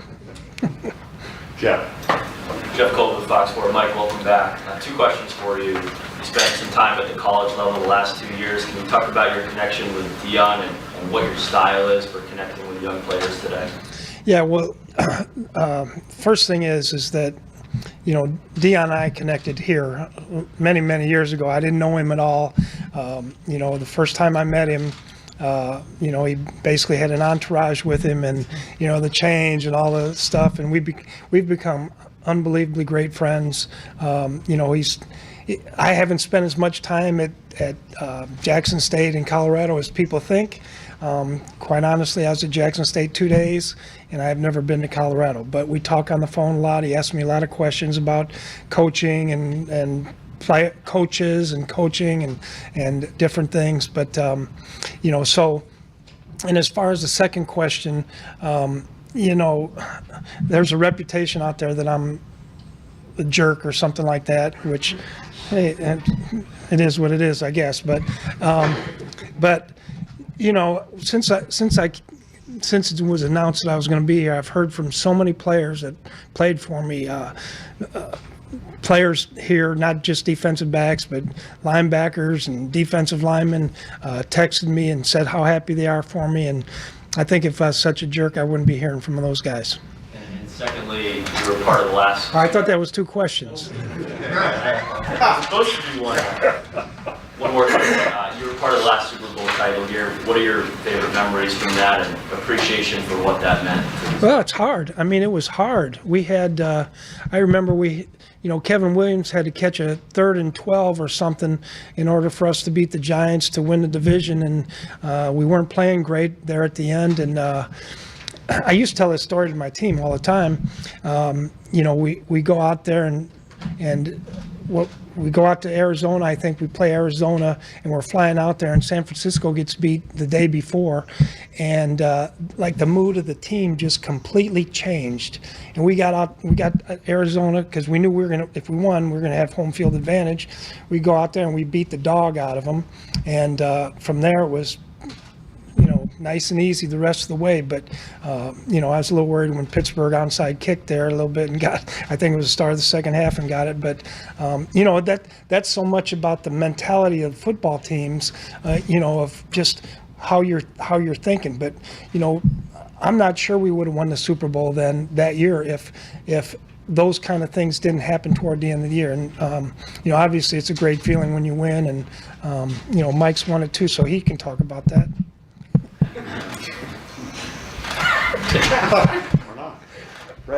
Brad Sham, Cowboys Radio, Zim. Just go back to even when you first went to Minnesota. The young men coming into the league as players, how are they different?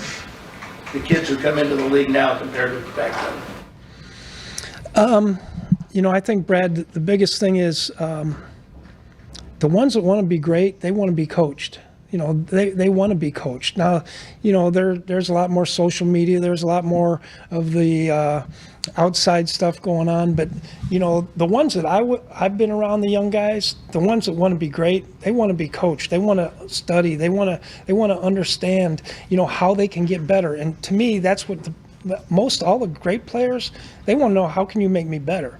And, so I think, and y'all had Anthony Barr here. I love Anthony Barr. He was a little hurt when playing here, but, he was a young guy and he was terrific, great leader, studied, did all the things. And, so we had a lot of guys like that come in there. Now, I coached the Polynesian Bowl high school all-star game a couple weeks ago, and now those guys were dancing between plays, and they had the attention span of about 2 seconds. But I think great players want to be great. Mike, which of your current players do you have the kind of relationship with that they could come up and hit you on the sideline like Kelsey did, and everything would be fine? I don't know what the hell you're talking about, Brad. I mean, I don't know what. No, I think just like anything. I mean, I just think sometimes those guys forget how strong they are. But yeah, I've been punched, I've been pushed, and I think it's just part of that relationship.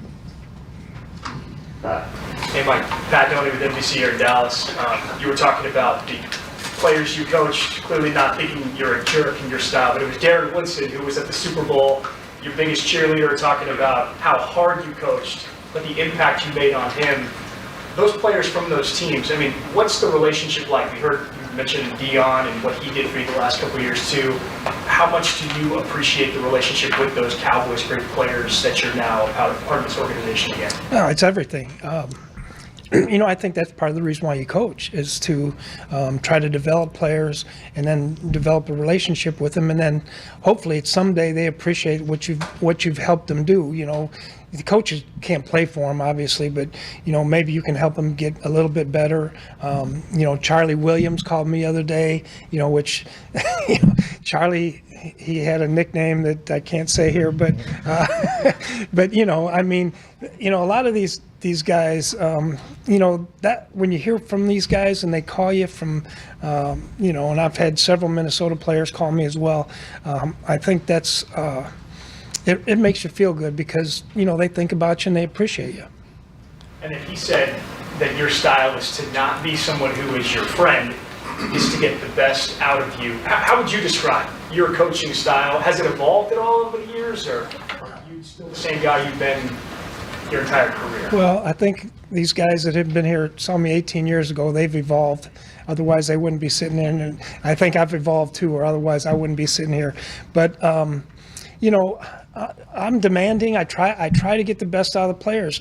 But, to me, there's a difference. I had one player who was a terrific player, and you could not yell at him. You had to put your arm around him. You had to talk to him, whisper. He didn't like to be reprimanded in front of people. And so that's what I did with him, and he became a terrific player. Other players, I'd get after, and, probably know some of the names. One of them was here.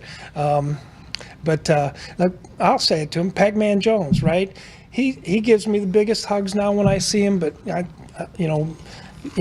we've had our issues, going back and forth, and I think everybody's different. You try to hit the button, however it is to make them better. Kevin Sherrington, Dallas Morning News.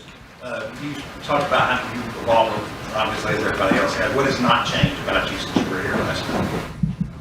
Competitiveness, probably being technique oriented, being fundamental, disciplined. Those are the kind of things that kind of get me grouchy. Ed Werder, ESPN. If each of you could address when Dan Quinn was a defensive coordinator, obviously created a great emphasis on turnovers and defensive touchdowns, and you guys dominated that statistic across all 3 years. Does that approach continue here, or do you have to give up something there to be more sound and play, defense against the run and so forth, areas which have been weakness in recent years? I don't think so. I think every coach is trying to win the turnover battle. I know that's been, my personal history as an assistant and as a head coach. So how you train it, I think it's like everything in this game. Mike's talked a lot about technique and fundamentals, and your ROI usually speaks to the energy and what you put into it. But with that, it's also we're aware of the discipline things that we need to be better at. But I don't think that takes away from our ability to take care of the football and take the ball away. How big a point of emphasis is that for you? Well, it's always a point of emphasis, and I do think if you look at turnovers, typically they come from quarterback hits, overthrows, things like that, where quarterbacks make the wrong reads. You knock the ball out of somebody's hands because you're physical. I think all those things kind of incorporate all those things, and if you have, in my opinion, I've always felt like you have to be fundamentally sound to get to the football in the right way, and then once you get there, then now it's doing that, and then if you never hit the quarterback, you're not going to get turnovers. So obviously we're always going to try and hit the quarterback. Joe Trading, WFAA. I got one for each bike. Zim, I'll start with you. You mentioned how some of these players have reached out to you. Were there some of those players who maybe had to mature a little bit before they understood what you did for them when they were players? And if so, what did they say they figured out or understood? Yeah, so I'll give you a good example. Xavier Rhodes called me probably 5 months ago, and I was on his rear end every day about being disciplined, getting in the right footwork, all this stuff.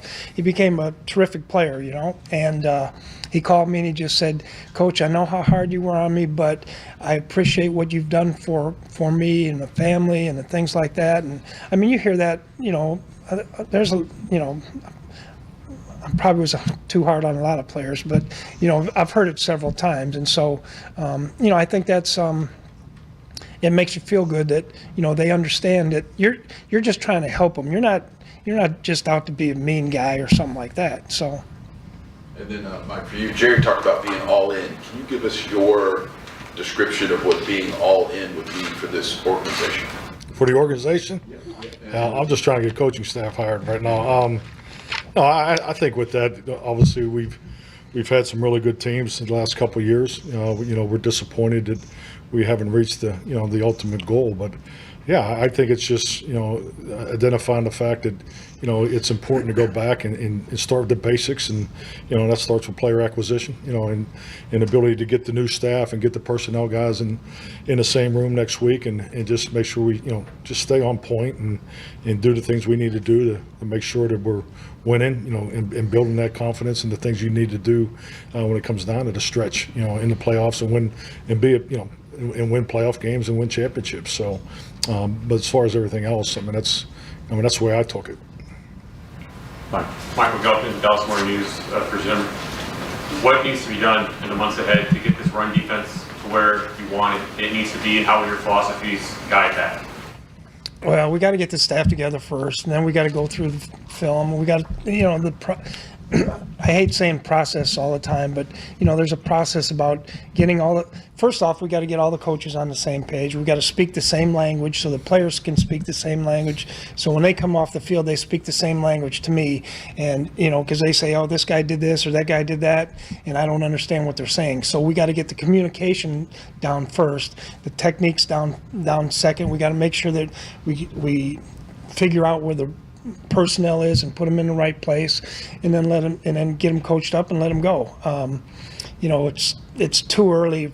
I've been here a day and a half now, so it's too early to know a lot of the things that we have to do. But that's kind of the routine that we're going to go through here. Christy Scales, 105.3 The Fan, Cowboys Radio. Hi, Christy. How much of the appeal of this opportunity coming back as coordinator is the fact that you do get to just concentrate on the defense and your thing, and not all of those responsibilities that Mike was talking about before as head coach?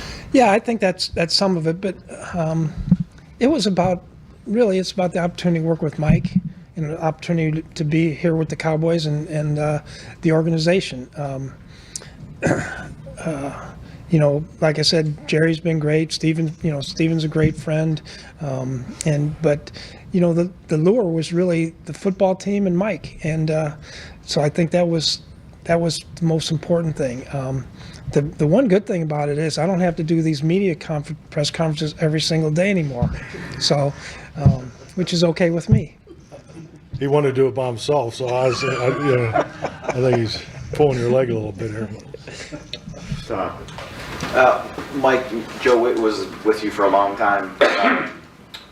Was that a difficult conversation to have, to say that he was not going to be the guy here before he moved on to Washington, or how did that all play out? Well, I think the biggest thing is, there's a lot of things that went into, this hiring process, just like any process too. There's a timeline.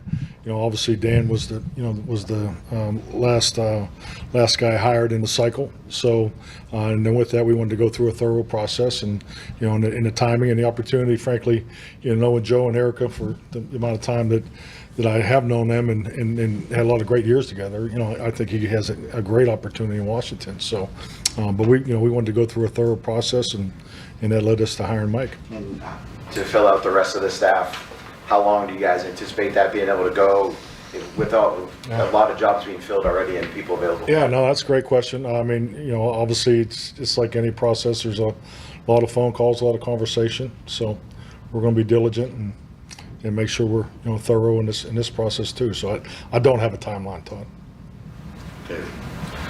This is for both of you, different questions. Mike, back on the topic of whether or not Zim's a jerk. You were Gee, be subtle, would you? in putting together a staff. I mean, people always talk about putting together a team, but in putting together a staff, how important is it for everyone to have this shared vision? But you want different personalities because players react to people differently, and you want to have them be able to go to different people for different things. Well, I mean, Mike brings so much to the table, you know, and I think the fact that he's older than me was probably number one in my book. But, no, and I think too, you know, I think as a coach, and I think you have to establish this at a young age, and because you know, being fortunate to be in the NFL, and I know Mike has seen this too, because we've had some conversations about it. Is, you know, yeah, the players are different. I mean, society's different. You know, we both have children. He has grandchildren. I have teenagers. So, but I think as a coach, you clearly got to decide: is it most important to be loved or respected? And I've always taken the approach that it is important to be respected, you know, before love. And I think the love comes later, because you know, I've found that in my career, that, you know, guys probably really don't appreciate you until after the fact more, and that's fine, that's life. But we're all here to win a championship, do a job, and so forth and so forth. So, but I forgot what your question was. No, just the different personalities and yeah, just being yeah. able So. I think to clear, I was trying to give you a filibuster. Mike needed a break. He's kicking me under the table here. But I was just going to say amen to what you just said. I thought it was great. Yeah. No. So, no, personalities are very important, and I do think, and you know, with his experience, the way he came into the league, you know, his father being a high school coach, those things all very appealing to me. His work ethic. I mean, and, you know, having a mutual friend in Marvin Lewis, and just the people that you really trust in this business, having personal experience. I think Mike might, I mean, I don't know if I've called many games against another coordinator in my time in the league too. So, I mean, all that's important. But the next part is make sure they fit with him in the defensive room, and you know, and we still have a couple things on offense too. So, I mean, you're always looking to do that. But I think it's very important that you choose respect over love. It's nice to be loved all the time, you know, but at the end of the day, it's, you know, respect has to be first. You know, we have one rule in our football operations, and that's no disrespect, and that covers everything. You know, be on time. You know, talk to people the way you want to be talked to, treat others the way you want to be treated. So, and that's just something I've always tried to live by, especially as a coach. And Mike, you were saying earlier too about you're not going to reinvent the wheel, understanding the staff's not set yet, you have all the personnel meetings, but in general, do you have an idea of kind of what percentage makes sense to incorporate and change going into this off season, or is that to be determined? Well, I mean, we have, I don't know about percentage, but Mike and I have talked about things he'd like to see a little bit different, and you know, I've talked to him about things that we've done in the past, and so I think once we kind of iron things out, at the end of the day, honestly, David, it's about what can the players do. You know, we can be the smartest guys in the world, but if the players can't do what we're asking them to do, then we're not very smart. So I've always felt like, you know, ideas are great and all that, but okay, what can they do? What can they do, and how proficiently can they do it? Thanks for calling me a jerk, by the way. I'll get him back. I'm not gonna be confused with the Mike and Mike. You're Zimmer in this one. But you were here with the Cowboys last one time. You know, and obviously you talked about coming back, relationship with Mike and being comfortable with Jerry and Steven. How much is winning again and winning that Super Bowl again the reason why you're back? There's no other reason. I mean, my grandkids are fine and all that, but I can see them anytime. But I didn't come here to do all the work that we need to do if we're not trying to win a championship. And you know, that won 12 games in 3 straight years. They're on the cusp. I think they've done a great job with the personnel on the team. You know, they've got good coaching staff, and I'm just hoping that I can help a little bit, and we can get the players better. But that's the number one goal. There's, you know, I didn't come, you know, okay, let's be average this year. No. Stop. Mike, speaking of the players and stuff, just as a defensive coordinator, how important is it for you as you go into free agency and the draft to have the say in the kind of players that you want to have your imprint on the defense and what kind of style you want to play? The one great thing about here, even when I was here a long time ago and talking to Mike how it is here, the coaches have a lot of input, and so you can give, we can communicate with Jerry about the things that we're looking for. Can you always get him? No, but it's important. Can we get this player a little bit better? Can we get this player a little bit better? And so it's nice to have the every pick that you want, but it doesn't work that way. There's offensive guys that have to get picked, and there's defensive guys and guys that aren't in the draft. So we just try to put together the best team we possibly can. You talked about the process of getting this job and everything. Just I think reports started coming out on Thursday that things were closed. Just what were these last few days like for you in closing the deal, and kind of what happened there? Yeah, well, my daughter who lives with me was throwing up for 3 days, and she got me sick, so I was in bed for a couple of days, and then the Super Bowl was going on, so we kind of really just slow played it and kind of went from there. So it wasn't any intense negotiations or anything like that. I knew I wanted to be here. I knew they wanted me to be here, and I was told by somebody calling for a job. It really was. Yeah, it really was.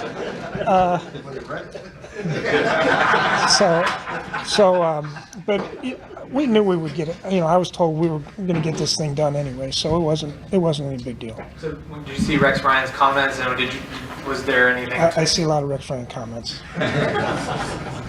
Jeff. Jesse Mars, DallasCowboys.com. Welcome back, Mike. Thank you. I'm curious to how much of the Cowboys you saw last season specifically, and what jumps out for you now that you get to work with that excites you.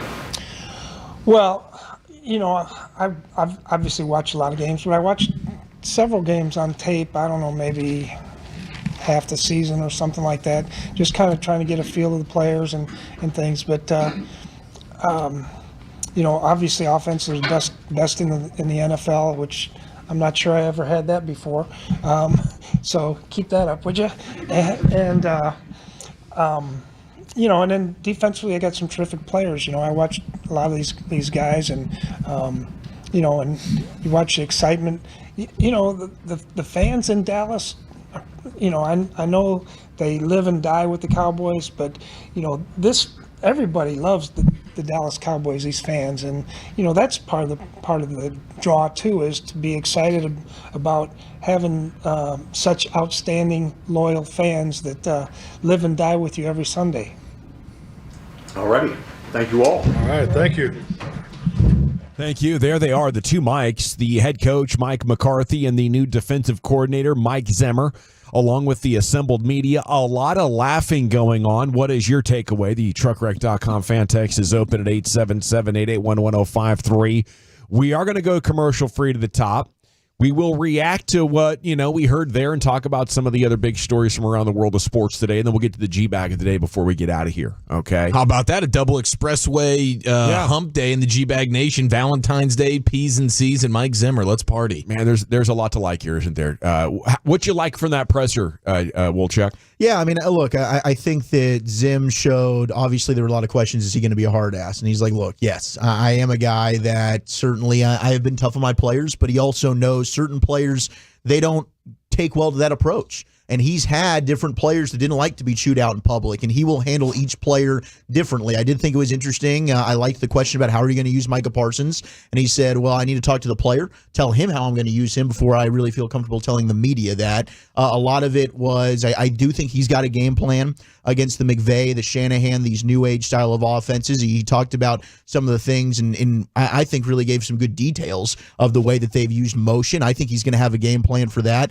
But I think the majority of it is the communication, the teaching, the accountability. I think you heard a lot of stuff that was very positive there from Mike Zimmer. Yeah, he's like, what really ticks me off is when the fundamentals are messed up, and I think he's one of these old school coaches that really appreciates the art of teaching, and so I know he is going to be I mean, talking from all the players that, we got to sit down with at Super Bowl Radio Row and all the stories we've heard about Zimmer from his time here and just the fact that how detail-oriented he is, how great of a teacher he is, and so he gets super butthurt when he feels like he's doing great teaching here and we're still having fundamental issues. And then he says the thing where it's like, players that want to be great are down with being coached. And so he sets that line. So if you're a guy and you're going, okay, well, I got to check myself. Do I want to be great here? Because if I'm going to take to the coaching, then it's going to be a reflection on how great I want to be. And Darren Woodson talked about that. Dude, he sat me down and showed me all my bad plays. And as a guy who wanted to be great, Darren Woodson took that and appreciated that. And I think it's because I would guarantee you this isn't a Mike Zimmer sit down with Darren Woodson and tell him all of his problems without providing solutions. Yeah. If Mike Zimmer is a solutions guy, everybody likes that guy. It might hurt at first, like, gosh, dang it, I just got called out in a huge fat way. But I'm not just left with this and now I got to go figure it out. Yeah. I think Mike Zimmer, from what we've heard from a guy like Darren Woodson, is, hey, here's your issues and here's how I can help you and here's the things that you need to do to solve them. And if you're going to be that kind of guy, then that's exactly what I would want. Yeah, I did like a lot of that tone. It seems like he's got a really good handle on what buttons to push, but he understands that I can't trample on people, and even talked once about, sometimes I've been too tough on players, I think, some of those coaches can go overboard and in a moment of reflection, or like, maybe I don't want to go that tough, but I think he has a really good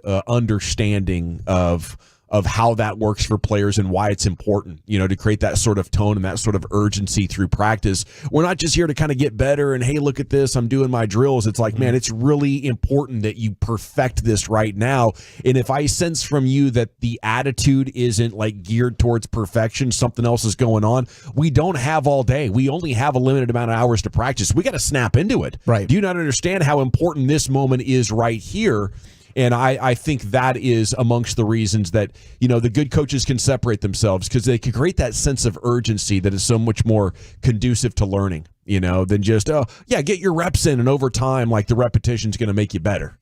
That's sort of a laissez-faire approach that coaches that don't want to get in your face take. So I absolutely love that. There was, a couple of texts, come on, guys, it's a new DC, not a new coach. Didn't think we should have gone to the presser. 214, you guys really interrupted G-Bag so we can hear a new DC. Get the bleep out of here. I think we went to it because there just hasn't been much open media session since their massive disappointment. And the venting, the emotion, I think people want to hear where they're going to go with it. And it's clear, they're trying to strike a tone of, every spring, everything's new. So good luck to them on that. I know the laughing did offend some people in the text as well. Like, it ain't laughing time, guys. Yeah, we need to be serious here. But you see old friends, and obviously Zim's friends with all these media guys that have been around and gals that have been around for, 15, 20, 30 years. They wanted Mike Zimmer to get to that microphone and get in players' faces right there. They wanted to start seeing it immediately. I watched that Packer game, Micah. Get off your ass. Yeah, it's like we want them to win the big playoff game today, even though it's not something that is even plausible for today. Come on now. His phone rang, and obviously that's a fine. We know in general, Jerry, that's a fine. Yeah. Jerry's fining folks for things like that. So that's probably the one freebie he gets. Got to get the staff together. Somebody's calling about a job. He said, without Steve being Wilkes, too specific maybe. about the motion, we'll have ways to combat these things. I like how he said that. He made me more confident. And I also kind of like how he talks like Lee Steinberg, just a little bit. Just a little. Okay. At 877-881-1053, would Zimmer ever have a long meeting with Dan Quinn about the state of the defense, talk about the players? I don't know what you mean by that. Yeah, I don't think the former defensive coordinator, who's now the head coach of your division rival, is going to sit down with your current defensive coordinator and talk strategy. Yeah, but overall, a quality press conference and a good way to open up the show and move into the offseason. I think, even if you're the best coordinator, you're going to need good players. And you saw that with Belichick. You've seen that with the number of coaches. And I think if I'm Mike Zimmer right now, I'm heading down to the personnel department saying, man, Here before too long, I'm going to have some players at OTAs. And out of this draft class, I need some studs, at least one good linebacker. And out of free agency, I need one good veteran linebacker. I think the shopping list is not too expansive. Yeah. I can make do with everything else on your team. Even if you want to let Dorrance Armstrong go, that's fine. But I'm going to need two good linebackers here by the time we get to the summer, one way or another, Mr. Jones boys. 100% co-signed that. And shout out to our guy Skywalker Steele, free agent defenders that were signed in the first year under a defensive coordinator. The Cowboys have definitely gone shopping. Now, it's usually bargain bin shopping, but they do allow their new defensive coordinator to come in and try and get some of his guys. I mean, you look at Dan Quinn's first year, they bring in Carlos Watkins, Keanu Neal, Jaron Kearse, a couple of other players that didn't really pan out, but this goes all the way back to Monty Kiffin back in 2013. So I'm sure Mike Zimmer will have some say in who they go ahead and approach. Honestly, Walchuk, I really appreciate the fact that you skipped over the names from the Mike Nolan offseason. That was just bad. Because we don't need to talk about those names. We don't need to hear about Ha-Ha Dix. We don't need to hear about Don Terry Poe. We don't need to hear about Gerald McCoy. But those are the guys you're getting. If you want to keep bargain bin shopping, that's probably the caliber of player you're going to get. You're going to have to open up that pocketbook a little bit. Well, then you can just excuse me because I'm going to be paying attention to the Mavs, Rangers, and Stars. Damn right. Okay? If that's what you want to do to free agency, I'm Dunsky. I'm Dunsky, bruh.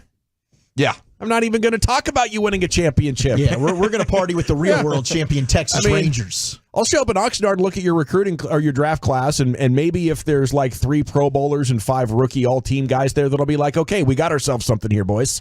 No, at that point, we'll be in Oxnard just being all over the MLB trade deadline. There we go. Just be hammering it. Let's go, Rangers. Dun, dun, dun, dun, dun. Pitchers and catchers in. We do have a number of Rangers topics coming up. Tonight is the final Mavericks game before the All-Star break, so that's going to be fun as well, and there's all kinds of great stuff to discuss. Lent has begun.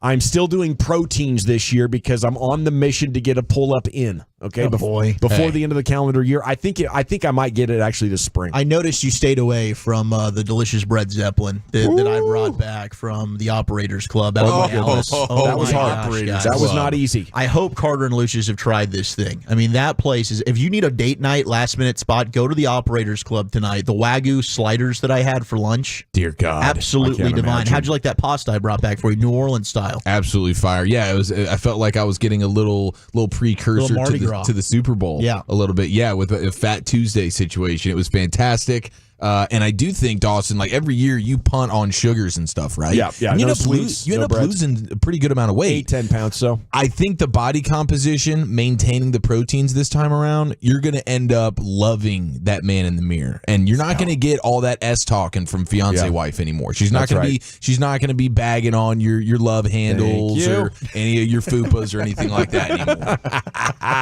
Here we go. I think I might get 3 or 4 of them by the time we get back from spring training in 3 weeks. I believe in you. 3 weeks' time. It is time now to go to the Pimp Cup. Here's Lucius Alexander, your G-Bag of the day. Yes, sir. Yes, sir. It's a hump day. Valentine's Day. Oh, yeah. It just coincided. It's happening today, huh? Bad news coming out of KC. You see that? Wow, dude. What happened? 10 people injured. There was a shooting. Oh. At the parade. Parade. Yeah, bro. Whew. Sad, man. Yeah, man. I think one person has been confirmed to have passed. It had a hell of a playoff run when it comes to the KC fans. Terrible. You know, you hear those guys that got in that fentanyl situation, froze outside. Right. Now you got a shooting out there, man. I don't know, bro. I don't even know what to say. Our winner on a, I guess it's not a Toxic Tuesday, but this is a very toxic pastor right here. This is Valentine's Day, so maybe it might help somebody get a Valentine's for next year. You got a pastor tells a woman in the house of God, this is in church, the reason why she is single, and I think he nailed it. It's your fault. It's your fault. A woman should just shut up and look cute and nod your head. It's your fault. Who want me to critique them right now on the spot? You do. Come here, right here. Come right here. Now she said she gonna do this, didn't she? Did I call her out? Did she come on herself? Whoa. All right, so you need to lose weight. Find a good bra. You need to go to Intimates. It's called Intimates. I took my wife. My wife knew nothing about anything. My wife knew nothing because she came from a family who didn't know anything about anything. Come on, bro. I took my Lineage of wife to a place that they dumbasses. have. We don't buy back row right bras now. at Victoria. Not black No, no women jacket. that got large breasts. Yeah. So you need to get your bra made. It needs to be custom. And it's not that expensive. Expensive. No, baby. You get a good bra, it's almost like having a breast lift. Nice. Almost like having a breast lift. Wow. That's great audio. Well, you can tell when you take it off. Yeah. When it's on, looks like you got a breast. I'd rather you leave it on. My old lady, when she gets home from work, she'll take off her work jacket, whatever, a little vest, with look all business-like. She'll take that off. She'll take off her work blouse, and she'll take off that bra. She says, "Release the hounds!" Any dogs in the house?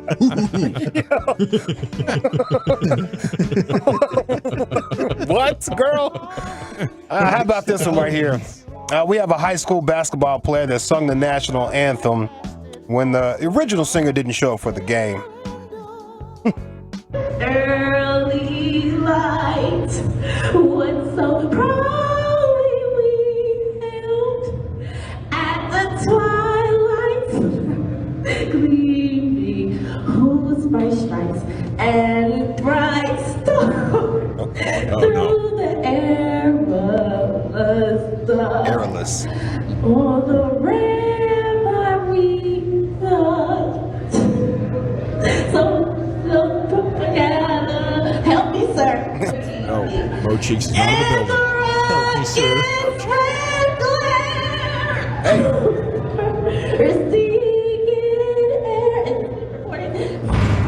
Hey, she got that "and the rocket's red glare" part. She killed that. Help me, please. Show some patriotism, honey. Hey, if you don't know the words, why volunteer to sing the song, though? That's what if you don't know the words, overconfidence. why volunteer to sing the song? I didn't think they'd say yes. Lack of self-awareness.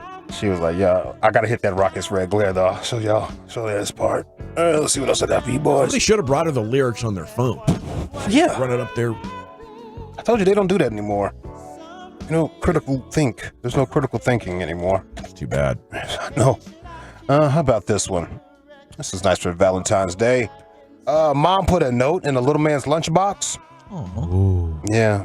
Put salt all in his game. His girlfriend got mad.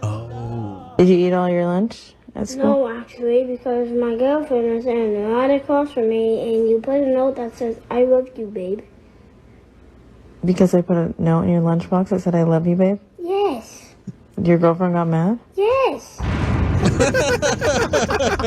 It was my mom. Yeah. I'm not talking to any other girls. You hear me? No, Not even your mama. That's jealousy. That's love right there.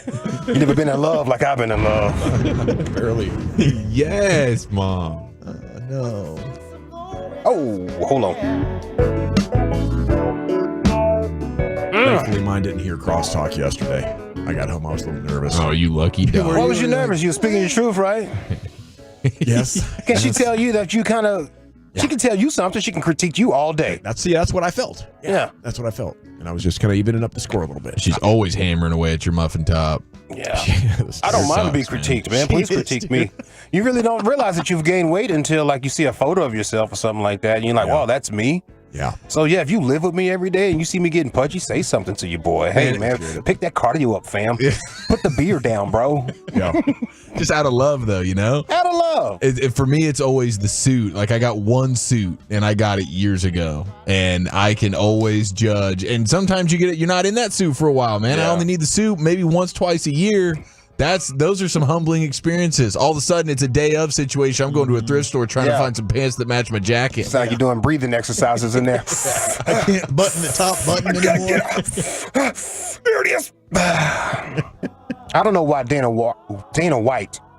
Excuse me. That's weed. That's weed. It's sticky. Dana White, UFC boss, walks out of Howie Mandel's podcast. I don't know why he did this. I try to look and see if it's like a bit for something. See if he has something rolling out. I don't know. Dana White, you are an amazing guy. I can't thank you enough for being here. You and Ginger seem to be getting along. You are not only an amazing businessman, you are an inspiration, you are a philosopher. The way you do business, the way you conduct your business and your friendships and media is, I'm jealous. But Dana, I can't thank you enough for being here. Thank you for all the kind words. I appreciate it. I am so tired of doing podcasts. I'm literally done with them. I'm not doing any more podcasts. Gets up and walks. I just got burnt out. Just walked on out, bro. I thought it was a bit, honestly. I thought it was too. The way Howie was like, serving that man up. Yeah. Howie was serving up 30 whole seconds of serving up. Maybe that's what it was. That did seem a little out of character. You're right. He got through it cleaner than Shannon did when he was trying to set up Cat Williams. But. Wait, Cat, no. Let's see. We got time for one more, maybe? I mean, I quit a job like that once. What? My manager was like trying to consult me on how I would follow through or follow up for a second effort on a sale. And I was like, you know what? I just realized I need to quit. Thank you, but I'm out. Yeah. Let's see. Lucius knows that password sounds like him. Yeah. I grabbed my girl belly. Getting thick, huh? Shake it a little bit for her. Shake it a little. Yeah, let her feel insecure. Let's see. How about this? How about a mother-in-law joke before we get out of here? Yes. Would you do a podcast with your girlfriend or wife, significant other, your boyfriend? No way. No.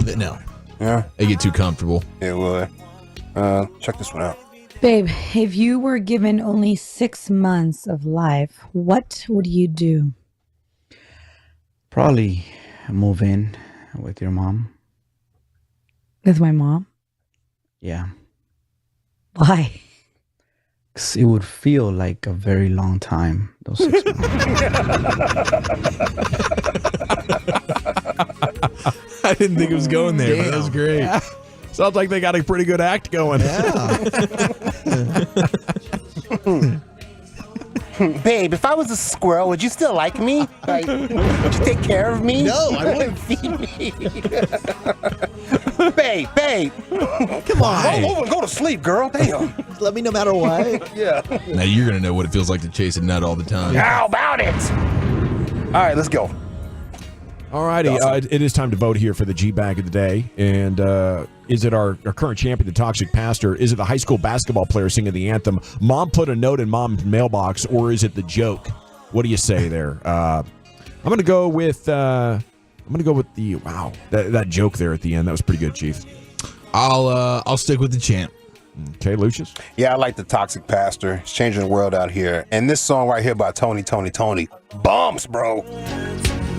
So I did. You got the right speakers in your joint. Woo. Yeah, the champ's gonna win, so I'll throw a vote over to the lunchbox note. Maya, score 2-1. Still your G-Bag of the Day champion, the Toxic Pastor. If you ever do miss the G-Bag of the Day, you can check back in LA Live 540. He replays that for you, among other things, nightly in that segment.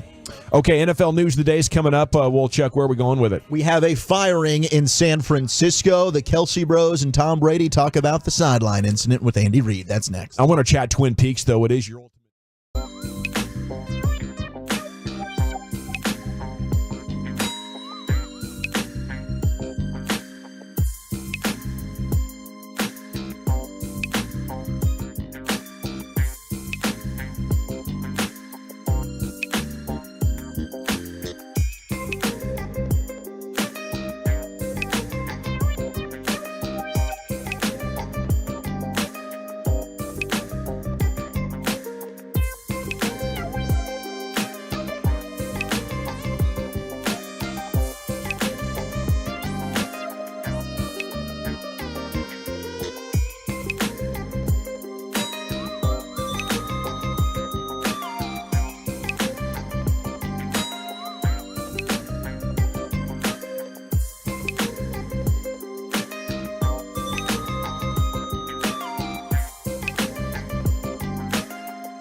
and studios secured by DFWsecurity.com. You're rolling with the G-Bag Nation on 105.3 The Fan. Welcome to the Nation. Here we go. It's Hour 2. G-Bag Nation just had the Mike Zimmer press conference on last hour. Said some interesting things.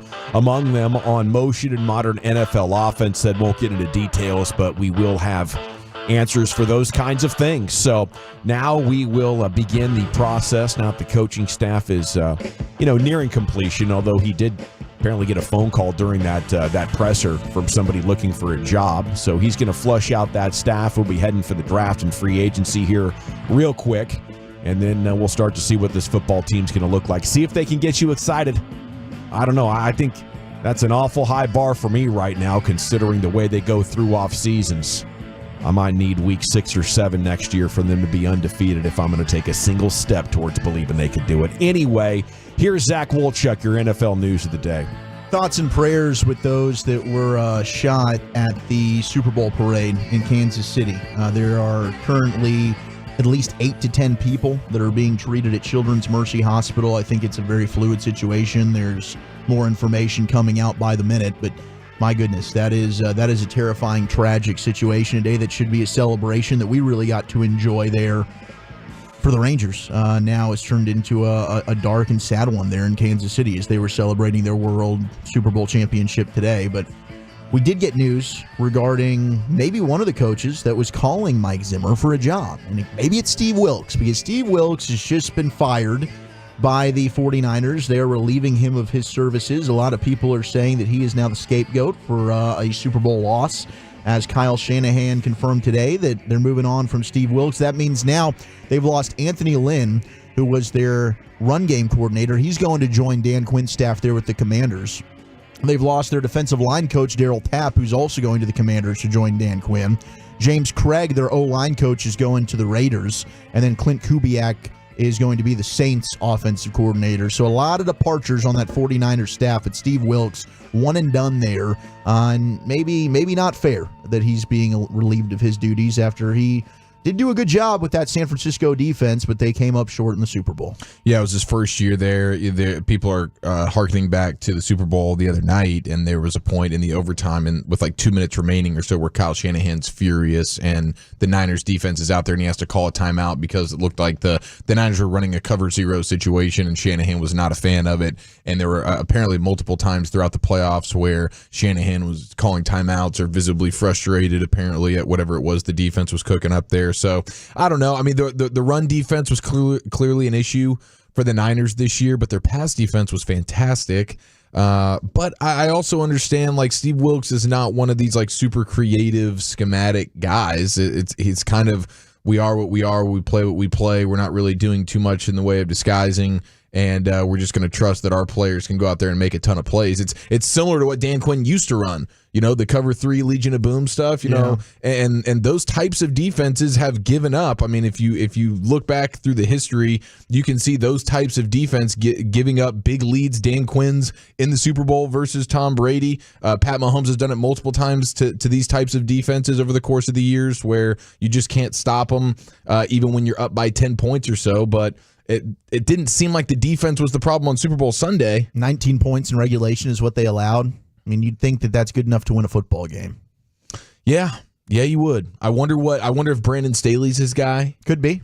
Or who ends up, where he goes here will be interesting. I think there's frustration, and I guess it's not. I mean, it's one of those things where they had to play the Super Bowl, right? So they're not going to make a decision to move on from a coach until after the Super Bowl. But now it's okay. All of these coaching positions have been filled. So I think there's some in NFL circles that are viewing this as like you're using him as a scapegoat. Now you're doing him dirty to where it's going to be difficult for him to get another job. But hey, Mike Zimmer does have some openings in the staff. Now, some people have already reached out and said, what do you think about Steve Wilks being a linebackers coach? His background is a defensive backs coach. Right. So maybe there is something that they can do. Al Harris is not going anywhere. Mike Zimmer went ahead and said that. McCarthy wanted to keep Al Harris on staff, and Mike Zimmer was a fan of that and said, he likes Al Harris. So I don't think Steve Wilks will be joining the Cowboys staff, but he's looking for a job now, and it's a bummer for him. We also have John Lynch talking yesterday about Brandon Ayuk, and you brought the Ayuk story during football's finest yesterday, Eric. But John Lynch said you want a guy like him going forward. It doesn't appear that he's going to be going anywhere. They're going to prioritize a bunch of different things, said John Lynch, their general manager, but Brandon's one of the things they're going to prioritize moving into the offseason. So we'll have to monitor the Brandon Ayuk situation.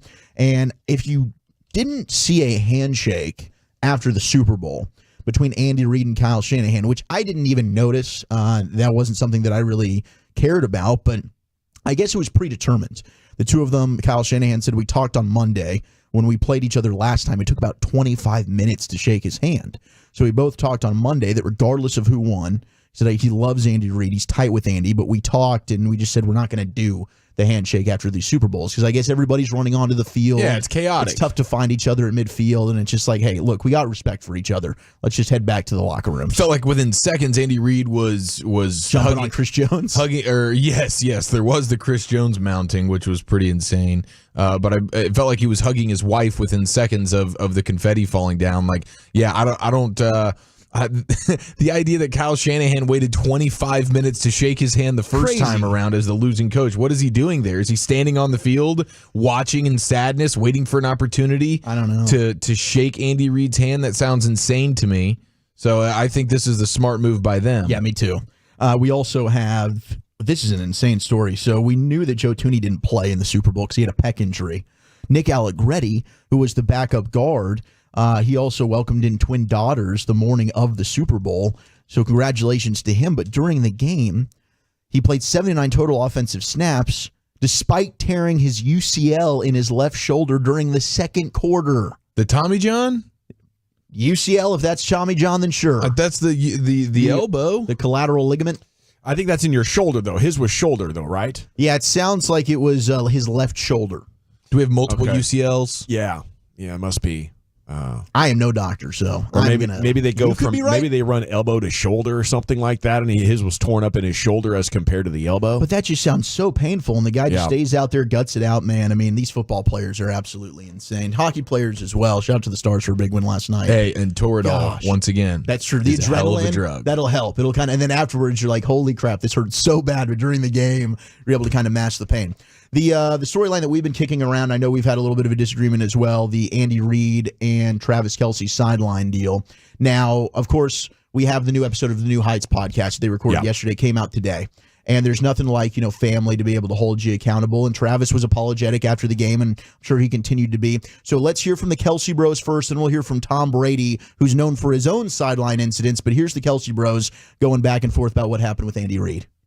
The broadcast showed you having a heated exchange with Coach Reid. So heated. People are all over this. I mean, I get it. You crossed the line. I think we can both agree on that. I can't get that fired up to the point where I'm bumping Coach and it's getting him off balance and stuff. I mean, let's be honest. The yelling in his face, too, is over the top. I think there's better ways to handle this. I love Coach Reid. Coach Reid knows how much I love to play for him. I'm not playing for anybody else but Big Red. If he calls it quits this year, I'm out there with him, man. He ain't calling it quits. Come on now. He's not. I immediately wish I would have took it back. Coach Reid actually came right up to me after that, and he just let him know, hey, man, I love your passion. I got cameras on me all over the place, man. He's letting you know not to be like that. Just fired me up even more to go out there and get a victory for him, man. Big Red, sorry if I caught you with that cheap shot, baby. But damn, I love winning with you. You got to have your head on a swivel because next time he gets fired up at you, he's coming hot at you. You know that. Oh, yeah, I deserve it. If he would have cold cocked me in the face right there, I would have just ate it and just been like, yeah, let's go. Let's go. I'm not trying to make this situation acceptable, but this is what happens when you have highly motivated, passionate individuals. This doesn't happen if you and Andy aren't as close as you are.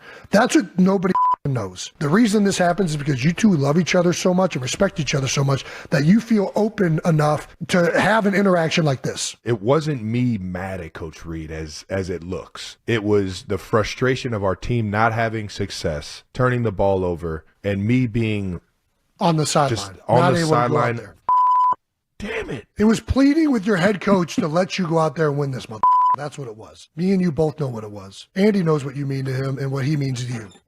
So there they are, clearing the air on the sideline antic between him and Coach Reid. And I do think, like, if it's another player, it's not going over the same. But because it's Travis Kelce and Andy Reid, if it was Mahomes and Andy Reid, if it's Chris Jones and Andy Reid, that's why, to me, I was kind of giving that thing a pass there. But Travis certainly doing the right thing and letting him know, like, hey, I can't let that happen again.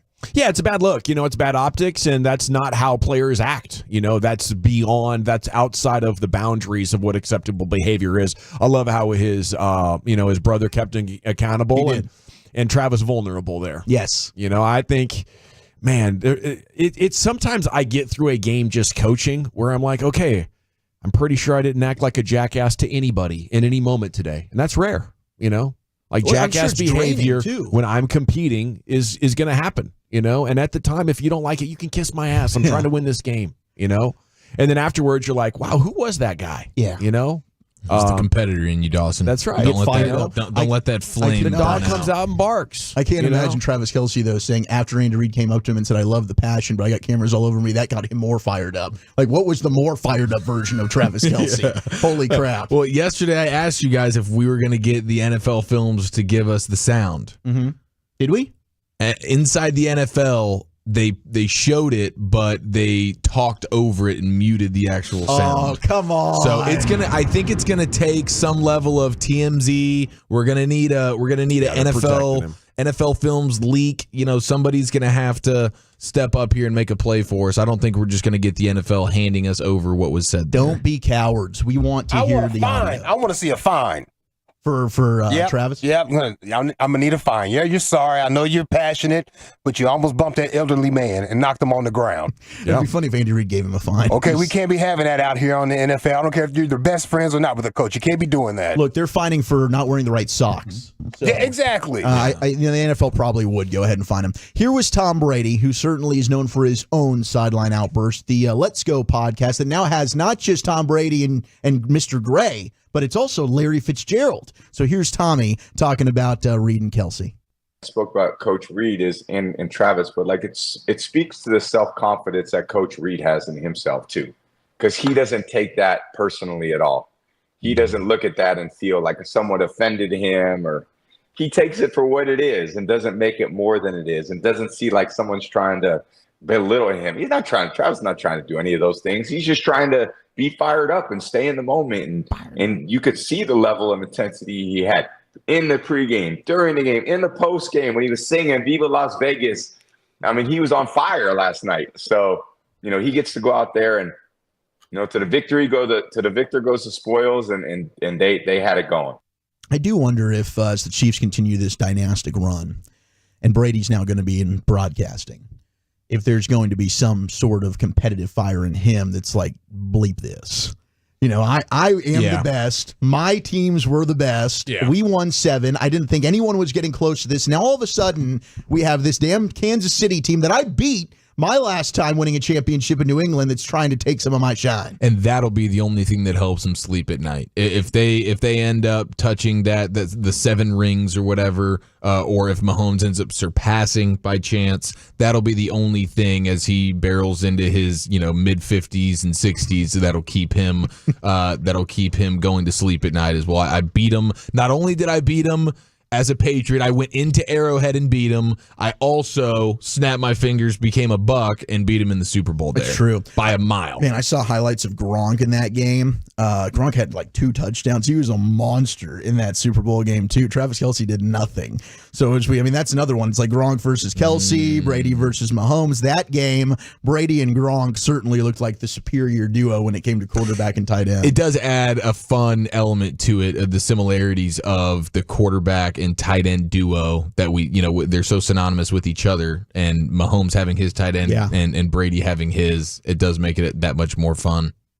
Thank you, Wolchuk. Thank you. Every afternoon, it's been a tradition here in the G-Bag Nation. Wolchuk's delivering the NFL news of the day.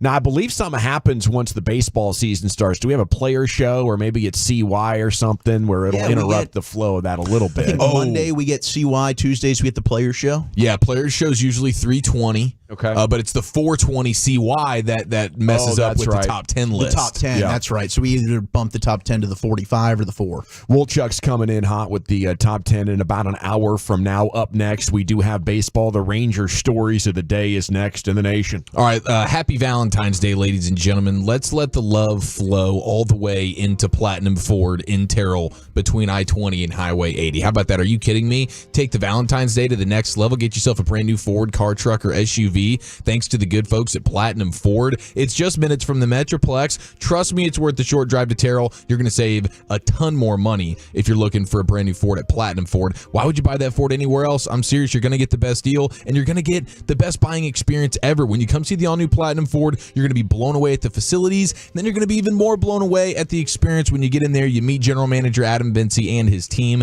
Adam, he's a big-time Tolo. Him and his guys are just going to roll out that Tolo VIP red carpet for you, get you in that dream Ford vehicle at your dream Ford price. And trust me, it'll be, bar none, the best experience you've ever had. Streamlined, quick, easy money, in, out, boom. You got some new wheels for the best price possible. And I was in the car business for a couple of years, so this is a certified guarantee from me that you will love your experience, and you'll never go anywhere else for your brand new Ford. That is for sure. They got everything. I mean, from top to bottom, the cars, the trucks, the SUVs. You can customize at PlatinumFord.com, or just call and ask for our friend General Manager Adam Vinci. Drive a little further to save a lot more at Platinum Ford. Thanks to our Tolos. Those are our listeners who turn it on, leave it on. We're here for you all day on 105.3 The Fan and on our Odyssey app. Donate to Junk for Joy. Donate to Junk for Joy. Donate.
thousands of people just like you with IRS problems. Your first meeting with us is free and confidential, so don't procrastinate when it comes to the IRS. Call Nick Namath today at 972-484-0829 or visit myiRSteam.com. This segment of The Fan is brought to you by Flurry's Market. Tolos, Foodies, Backyard Barbecuers. Look no further. Flurry's Market is a first-class butcher shop, hyper-focused on customer service, quality, and value. With a scratch kitchen serving lunch daily, po' boys, burgers, salads, and more. Get there today. 2608 Long Prairie Road in Flower Mound. Flurry'sMarket.com.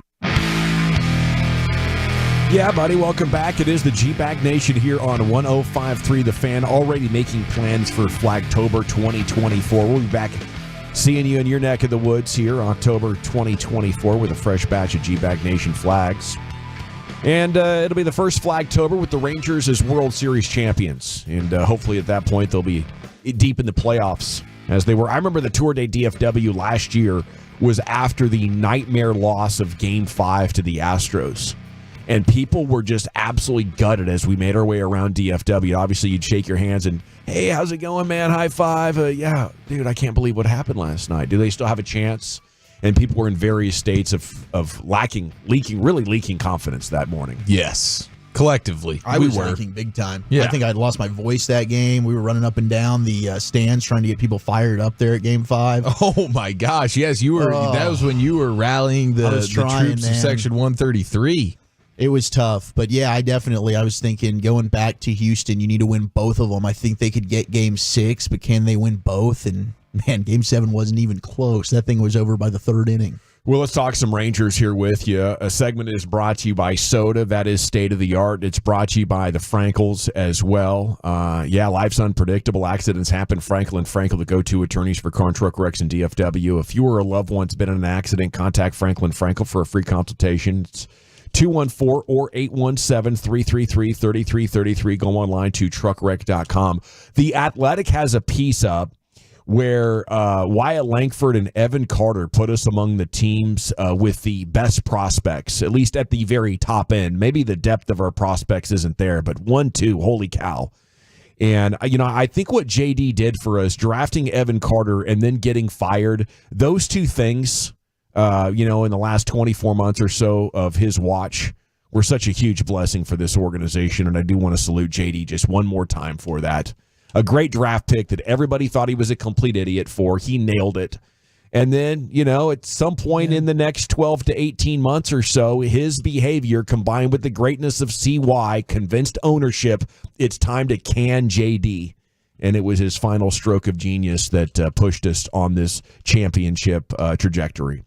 But man, they post the top 20 prospects for the year.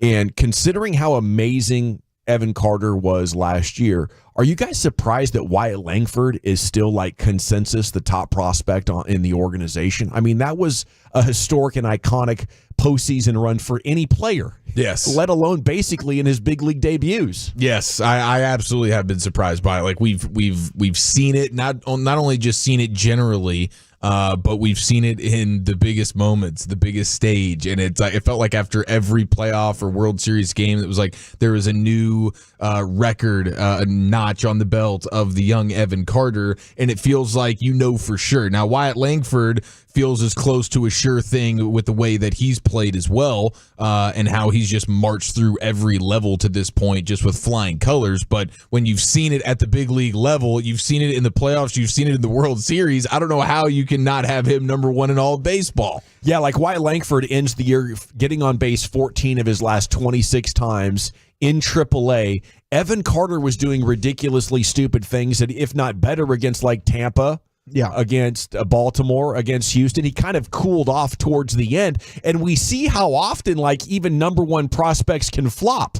Evan Carter is not going to flop by the way that he arrived, but maybe it's possible that we've kind of seen the peak of Carter. Maybe it's not going to be that good because of his struggles against left-handed pitching, and I think that's really what they're looking at. That's definitely going to be a key factor coming into this season. Is Evan Carter able to show you in spring training that he can hit lefties? Because that was a talking point before every single game in the postseason. The Rangers were able to dodge it quite a bit because they faced some teams that didn't have a ton of hefty lefties they were having to go up against. But I also think it's the pop that Wyatt Langford brings you compared to Evan Carter. Yes. Langford is a power guy that can hit 25 to 35 home runs for you. Evan Carter doesn't quite have that same power, and they're both, I think, very comparable defensively. They can cover a lot of ground. Both can play center. Both can play a corner outfield for you. But it is hard when you look at the success that Evan Carter had in the postseason at the big league level to say, like, really? There's another guy over here that's maybe better than him as a prospect, but it also speaks to why I believe this is so sustainable, and we can pray and hope for dynasty here in Texas with the Rangers. Yeah, and I think the other thing too is just the eye test. You know, who wears the uniform better? And Wyatt Langford is a clear-cut winner in the who can fill out a uniform. And Evan Carter is just, he's on the opposite end of that spectrum, which made it a little bit more fun. Every time you watch just lanky Evan Carter, you're like, oh my gosh, and he keeps doing these awesome things. But yeah, the pop and then just the cocky built nature of Wyatt Langford, dude. He commands respect immediately. He does, and apparently he's going to be even better than Evan Carter, which should be every reason for us to just be over the moon ecstatic about what this team is capable of if they can get, obviously the starting pitching, together enough to keep them in contention at midseason. I think the reinforcements they're going to get should, very much push them into a very solid playoff team. And I think now what you're looking at is a team that's done it. You have the superstar coach combo, and I think it's more important in basketball and it's more important in football than in baseball. But I mean, when all the chips are down in these games, it's the same things that are in common. The Rangers were just better while other teams were underperforming in the biggest moments, and Bruce Bochy has a reputation for pushing those buttons. Yeah, I don't think it's a coincidence that Bochy worked such magic oftentimes with average playoff teams from what they were in the regular season, and then when the postseason hit, they performed beyond expectation. I think we can bank on that. Yeah, and I think so too. It's really exciting. Okay, they say with Carter though, the inability to hit lefties is troubling. Could limit how much that you play him if he starts slumping. Do you have to prepare maybe for the idea that he could be more of a platoon outfielder? That's just weird.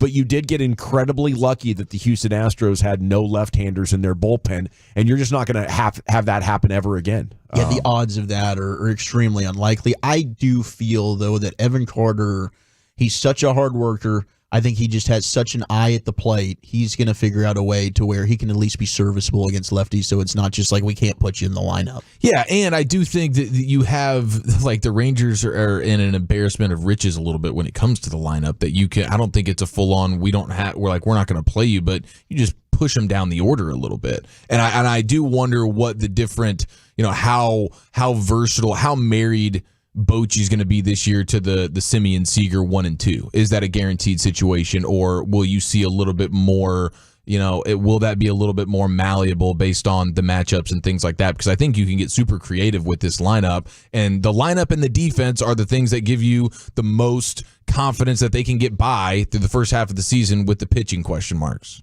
Yeah, that's the only question mark, and I think the way they navigated it last year also gives me confidence, although I don't even know if you have a fifth starter right now. It's kind of a mystery going into that. Bradford. I don't know. Okay.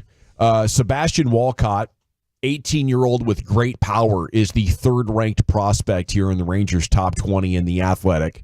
They say he's probably going to outgrow shortstop, maybe a third baseman or even an outfielder with huge upside, and it's a risky unknown.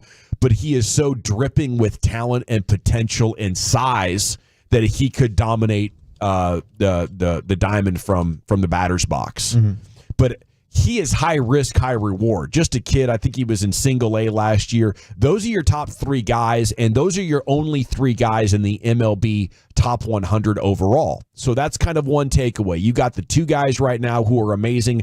After that, Justin Foscue, the second baseman, who's probably more of a DH, lacks speed. Brock Porter. And then it gets really interesting as well, because I think the other big takeaway of these rankings, Wolchuk, is you got to come all the way down to number 14 before you get to the number 2 overall pick in the 2021 draft. Had a 5.37 ERA in his first 2 seasons in the minors. That is Jack Leiter. I'm starting to think he's like the Arch Manning of the Rangers. That would be a bummer. I mean, certainly I think that the hype train for Jack Leiter took a big hit last year. They made some changes. Chris Young talked to us about that, and they kind of shut him down for a period to regroup and recalibrate, and he did finish the season on a positive note.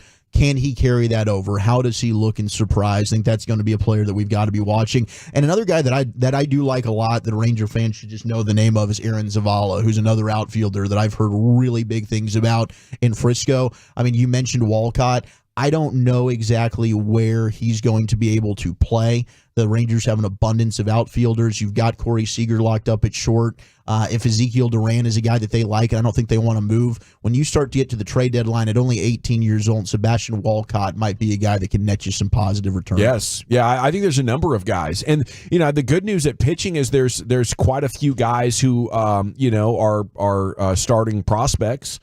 Is it Josh Steffen? Owen White. Yeah, Owen White. Jose Owen White needs to step Cornel. up. He needs to get some major league playing time this year again. Brock Porter. Yep. And Kumar Rocker should be healthy by midsummer, still has really good potential. They tweaked some of his mechanics before he got hurt last year and was trending in a much better direction. But he hasn't really been healthy, the article was saying, since 2019. So, there might be all sorts of potential in Kumar Rocker, who was one of the best pitchers when he was in college, that might just be ready to burst back onto the scene. All right, G-Bag Nation, excited to get out there. We're flying to Surprise, Arizona next Sunday, so in just 10 or 11 days. When we return here in the G-Bag Nation, what are we looking at here with conditioning test, Chief? Well, Mike Baskey gave us a great spring training conditioning test story as your world champion P's and C's reports at Surprise. We'll do that next year in the Nation. One of the G-Bag's hottest segments, LA Live with Lucius. Every day at 5:40 right here on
teaming up with Sonic to bring you DFW's best spring training coverage of your world champions. Jared Sadler with daily reports and the KNC Masterpiece and G-Bag Nation doing their shows live from Surprise beginning Monday, February 26th. Thanks to Sonic, On-Time Experts, and Best Buy Windows and Siding for their support of our exclusive spring training coverage on 105.3 The Fan.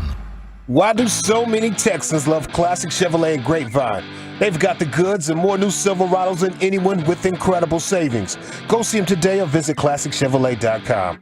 This is Texas. This is Classic Chevrolet. 5 new roads. Relax and enjoy the difference. All right, welcome back, G-Bag Nation. An update on the story at the Kansas City parade where apparently 10 people have been shot, as many, maybe multiple deceased, at least one. There is a new video going viral of apparently one of the shooters, quote, one of the shooters being tackled and subdued by multiple Chiefs fans. I don't know, but as many as 3 shooters, according to reports that you're trying to, and here come the officers arriving a minute or so later to get this shooter that was tackled by multiple fans. But that's about all the information, as the details are a little bit foggy. But, a sad story as the celebration was interrupted and for a couple of families and groups of friends in the most traumatic way. So life will never be the same for a couple of people once again here as we watch these things unfold. Just unreal. And here is Eric Chiafalo with some sports. Yes, sir. Yeah, just absolutely heartbreaking. And we will continue to see what other facts come out of this. It looks like, there could have been upwards of three different shooters. So we'll keep everybody posted, but absolutely heartbreaking out of Kansas City. It's supposed to be a day of nothing but joy when you're a champion. That parade day, we all remember here in Arlington, it wasn't long ago when the world champion Texas Rangers took the stage, and we had ourselves an amazing day, and it's really unfortunate what's going down in Kansas City right now. I was looking forward to having some fun with parade audio, and now I don't know if I can do it in good conscience for what's going on out there. But we do have good news going on with our world champion Rangers, as the Rangers P's and C's, they are in surprise, ladies and gentlemen. Baseball is back. The shortest offseason in Rangers history is officially over, and it's baseball time. And so in honor of that, we'll have some fun things to do here. I'm looking forward to catching up with old Murph coming up at the top of the hour, and we'll ask him about some conditioning tests, because when you get to spring training, all of a sudden, now we gotta see, where's everybody at here. Are you limping into spring training, or are you going to come in tip-top shape, and we don't have to get you in shape? Baskey had a great story today that we'll get to momentarily. I am curious to the Tolos, though, throughout your time of athletics, or if you're a supreme badass like Lucius and you served this country, I'm sure you have some insane conditioning style stories. And what would be the one seed for the most difficult conditioning test that sticks out to you for you personally? We'll get to Baskey's story here in just a moment. But I also saw this. Now we have Mad Dog, we have Mike Maddox in our world champion organization, and that's a beautiful thing. But his brother, Greg, was apparently, are you guys familiar with the level of prankster that Greg is and was? It might ring a bell. I don't know. No. Rattle a cage. I mean, I know about the greatness he was as a pitcher, but no, not as a prankster. The greatness is there for sure. Apparently, he was a diabolical sort of prankster here. Now, what I have, and I saw this on Instagram, it's 60 seconds. It's sort of a compilation. And I know Wolchuk loves a good compilation. You got one. Ain't that the truth? It starts with one former teammate telling a story about the P prankster himself, Greg Maddox, and then it morphs into another story from another teammate, P prankster, and then it closes down with Greg being asked about it, and he's obviously deny mode. But here's 60 seconds of Greg Maddox being just a wild, savage animal. He addressed me one cold day, myself, Jerome Walton, Dwight Gooden, Sean Dustin. We were sitting in the jacuzzi, and he asked me, he says, "Hey, Hawk, have you ever seen 4 black guys run from one white guy?" And I looked at him amazed, and I said, no, Mad Dog, not really. So he said, no. He said, seriously, have you ever seen 4 black guys run from one white guy? And I nodded, and I said no again, and he walks over to the jacuzzi, and he drops his shorts and he starts taking a leak in the jacuzzi. And man, we were scattering everywhere. What? So he looked at it and he said, "Run, brothers, run." Maddox would find something important to talk to me about in the shower. I'd be locked in, engaged in conversation. I mean, you're talking to Greg Maddux, and everybody else in the shower would start snickering. I'd look down, and he'd be peeing all over me. You wouldn't do that, would you? People like to make stuff up as time goes by. I took the blame for a lot of stuff and still do. I mean, I still hear stories, and I don't remember that story that way. Okay. Wow, I don't know. What I heard was not pranks. Yeah, maybe they took that over the line. Maybe that's underselling it So here. there is an If article. Greg Maddux isn't a multi-time Cy Young winner, I think I would have kicked his ass. Yeah, I don't know. I think he might have been Trevor Bauer. These aren't funny, dude. You're just peeing on people. No, it's funny. It is funny because we weren't being peed on, okay? And we were in the jacuzzi that was being peed in, okay? Now, I will also ask you, for those of you that are urinating in jacuzzis, what is the difference there between what Greg did and what you're doing just sitting there? But that's a story for another day. Nonetheless, it is funny because from our vantage point, we're just hearing about the guy having a serious, intimate conversation in the shower with his teammate, unbeknownst to him, he's being urinated on. Just a matter of perspective. John Smoltz, according to an interview on the Dan Patrick Show, said that Maddux used to use his rental car to rear-end other players' rental cars until the bumper literally fell off. And when in other people's rental cars, like Smoltz, Maddux would spit tobacco everywhere while picking his nose and leaving it wherever he felt like it.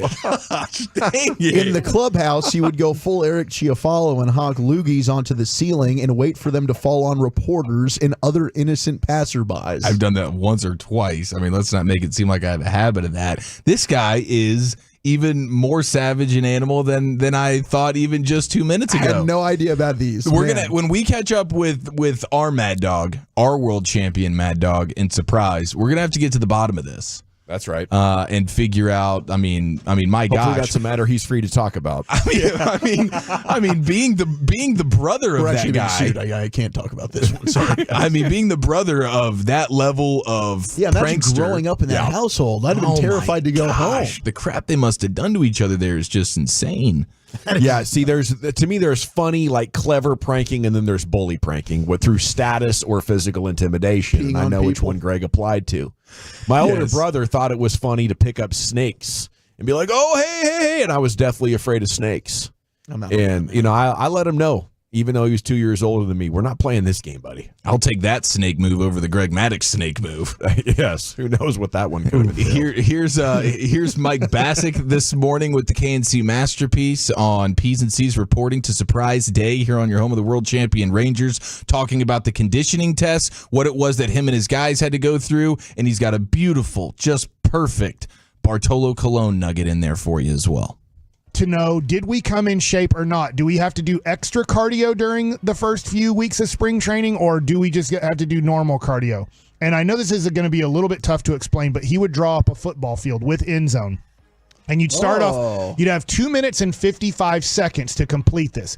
You'd start off at the back of the end zone and you'd hit the 25. Then the rest of the way, you're hitting the front of the end zone. Then you'd hit the front of the end zone to the 50. And then the front of the end zone to the 75 or the other 25. And then the front of the end zone to the end zone. Then the back of the end zone to the back of the end zone to the front of the end zone. So if you accomplish that, which like Bartolo Colon when I was with Cleveland never accomplished it. In fact, he got to the point where he's like, I'm not running it, so let's just do whatever we have to do. But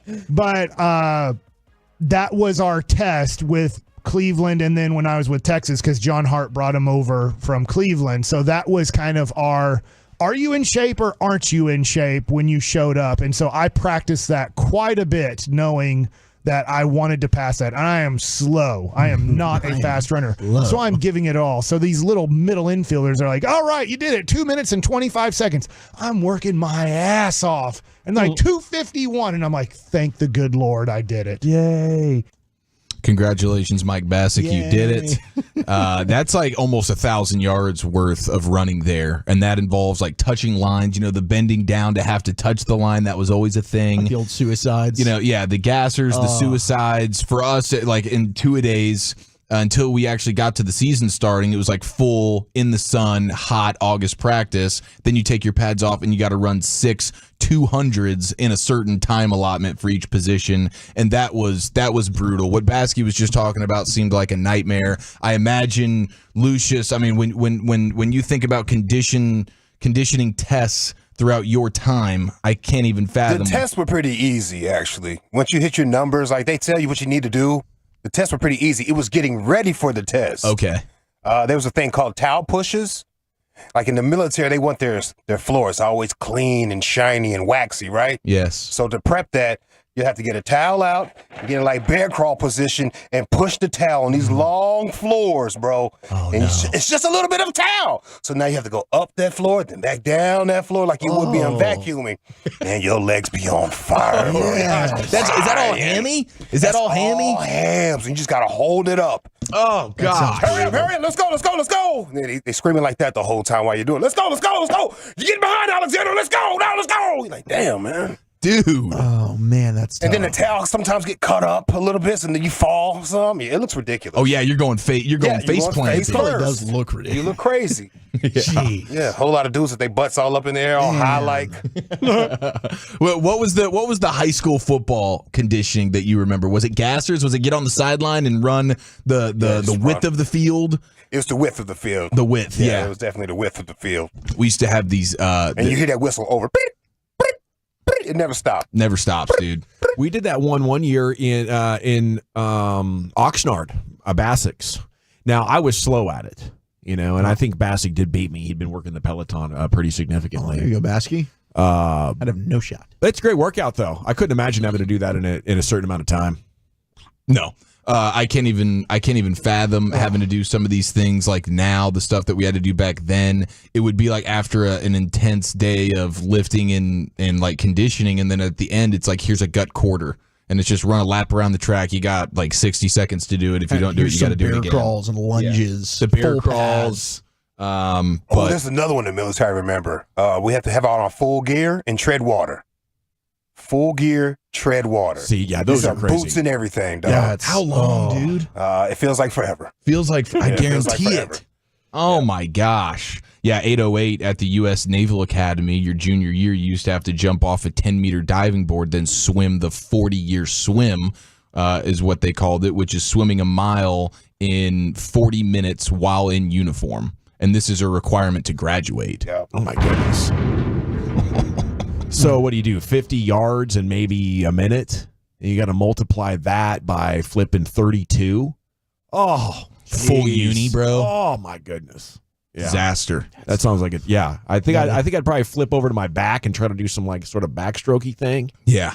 Just kind of going nice and slow about it, old man style. Thank you, Chia Follow. That's 2 hours down, 3 to go. We're talking Rangers baseball with the legend, a 2-time World Series participant, a proud man at a Baylor, and a current member of the television broadcast team. It's David Murphy with you next right here, G-Bag Nation and the Fan. I want to chat Frankels with you before we do that, though, because if you are hurt in an accident and it is not your fault, you're going to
our fan studios, secured by DFWsecurity.com, you're rolling with the G-Bag Nation on 105.3 The Fan. Hour 2, G-Bag Nation. Hour 3, my bad. Here we go into the 4 o'clock hour already. We're having a good time.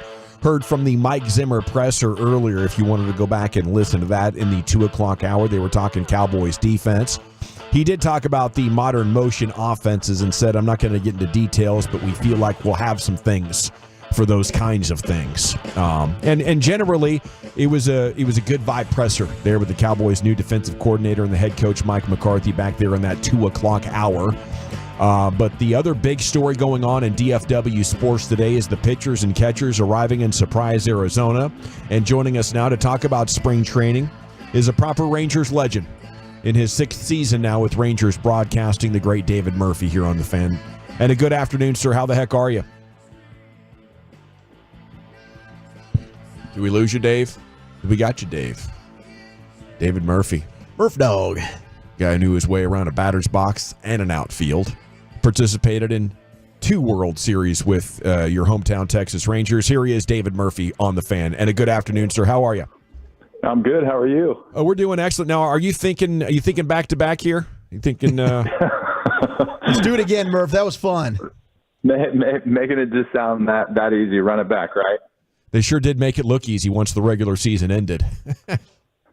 No, they really did. I've told the story a few times, but I remember having a conversation with a group of fans, and it was the day after. I think it was the day after the regular season ended, and everybody was kind of down on what was going on with, how they had played recently and how they had struggled. And, I was like, it's the postseason. Everybody's 0-0. So after they win that first game, watch out. And sure enough, they rolled right along, and they were a force to be reckoned with on the road. They were, and it was exceptional. And I think at times I haven't even fully digested how just majestic that run was. But today's all about spring training. When does the fun end and the work begin for a season like this? Is it a gradual process, or is it sudden that when you arrive, hey, we don't want to be talking about last year anymore, guys? I know it was good, and you were a part of a lot of successful teams, Dave. Well, I mean, I guess it really depends on the individuals and how you look at your job, because if we're speaking honestly, the Major League Baseball players, and they get to play a game for a living, so every day is fun. And there's always buzz around it. Yeah, there's pressure that comes with it. It can be a grind at times, but for the most part, I'm sure these guys just couldn't wait to get to spring training. And, everything, all the work they put in last year, it's only going to make this year a lot more fun. Yes, it's going to be different because they have a target on their back. Teams are going to be shooting to gun them down. But at the same time, when you have a group of elite athletes like this is the type of challenge that they look forward to. So they love the position they're in, and obviously they know what comes with the territory of being a World Series champion. Yeah, it's going to be interesting, Murph, because we haven't had back-to-back World Series champs since the Yankees did it in the late 90s going into the 2000s. So can you feel that pressure night in and night out as you guys were defending the AL pennant a couple of years, and this team having to try and navigate that to do something the Chiefs just did in the NFL, which is be repeat champs? Yeah, I don't think you look at it that way. I think you take the sports cliche, you take it one day at a time. There's times, I kind of mentioned the grind a second ago, and I think, if you're not playing well, and I think where you might feel that at times is you may notice, just because you're the defending champs, you may notice that teams are just playing you harder, and that could wear you down at times because you're not going to be playing your best baseball for 162. So I think it's just you go out, you do your best, and, for the most part, with the talent level that you have in that clubhouse, your best is usually going to be good enough. David Murphy with us here in the G-Bag Nation. All right, Murph, what is the big question or storyline that you're sort of most interested in tracking here in the first portion of spring training? I would just say the rotation and just how it's going to work out, and still the remaining free agents. Where are all these guys going to sign, and particularly Jordan Montgomery, with the ties that he has to the Rangers? I didn't talk to Jordan while he was with the Rangers. It's hard for me to imagine with the track record of success that he had in a few months and then winning a world championship that he wouldn't want to come back.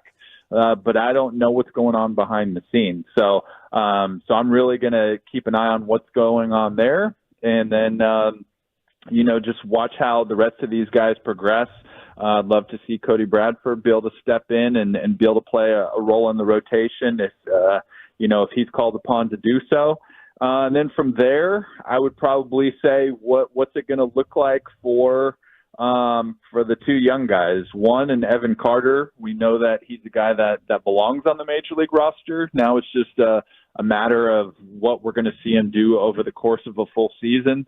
And then obviously there's been a lot of talk of Wyatt Langford. I feel like in a lot of ways unfair talk, just because you come up and you breeze through the minor leagues, man, you're putting a lot of expectations on yourself, but he seems like he's a kid that can definitely handle it.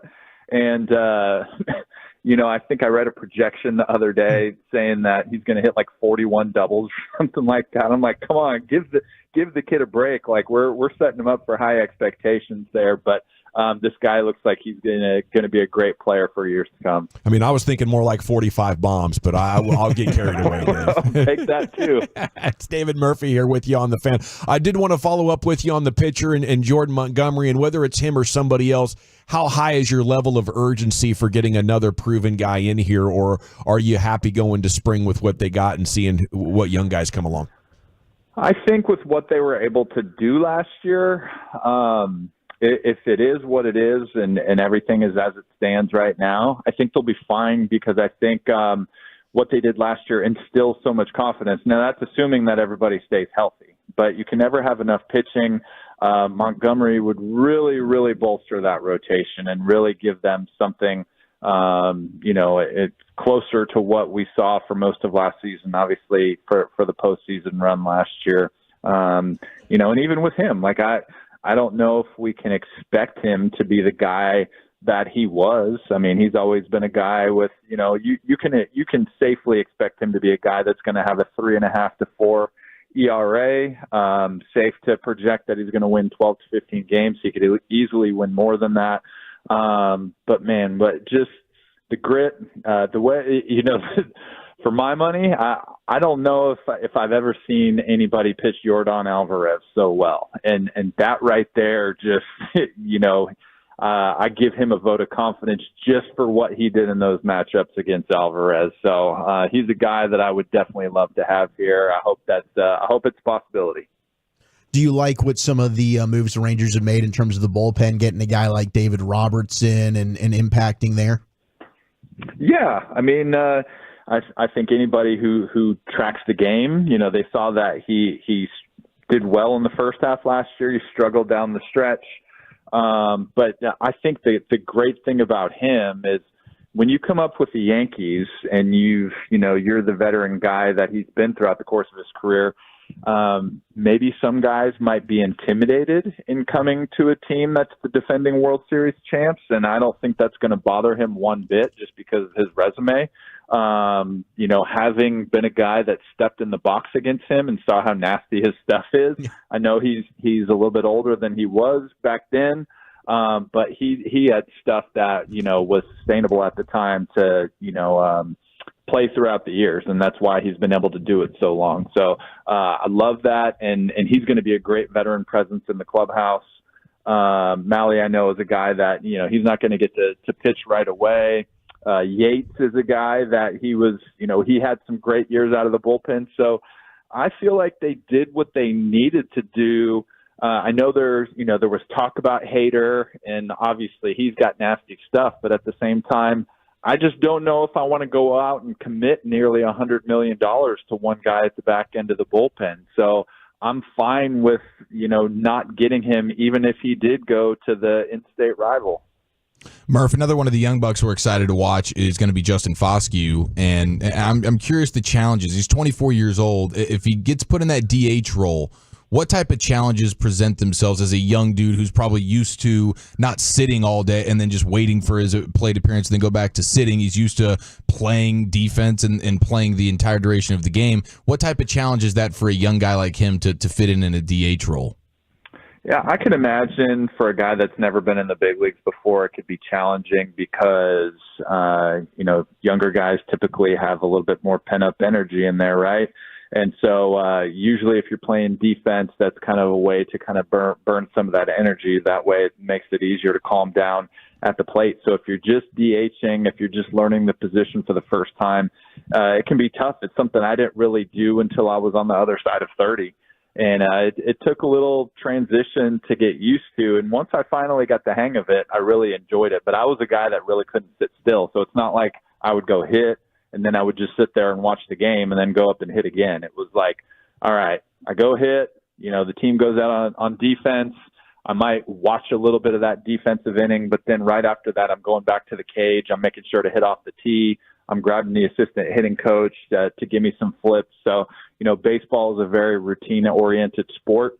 And so it's, they teach it at a very young age. The second that you enter the minor league system, every organization talks a lot about routine. So I'm sure he already has his, but maybe not necessarily as a DH. So he'll have to figure that DH routine out if that's the position that they want him to be in.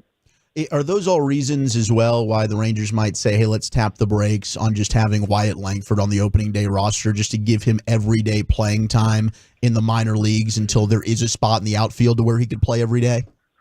It could be, but, that's different when you're talking about the organization too, because, if it's a team that just won the World Series, they're obviously still talented enough to go win. And so you might say that for, a team that is not supposed to be successful here in 2024. And if you're thinking, all right, if this guy's not really going to help us to get to the postseason, let's give him a little bit more seasoning. But if he's the right guy and if he's going to, be the best guy in that spot to help the team win, then by all means, throw him in there. It's David Murphy here with you on The Fan. You'd mentioned Evan Carter. How likely is it that with his struggles against left-handers that it's sort of a bumpy ride compared to what his debut was like in his first 2 months in the bigs? I think, more than anything, and this is, I guess, maybe speaking from experience as a left-handed hitter, the left-on-left matchup is tough.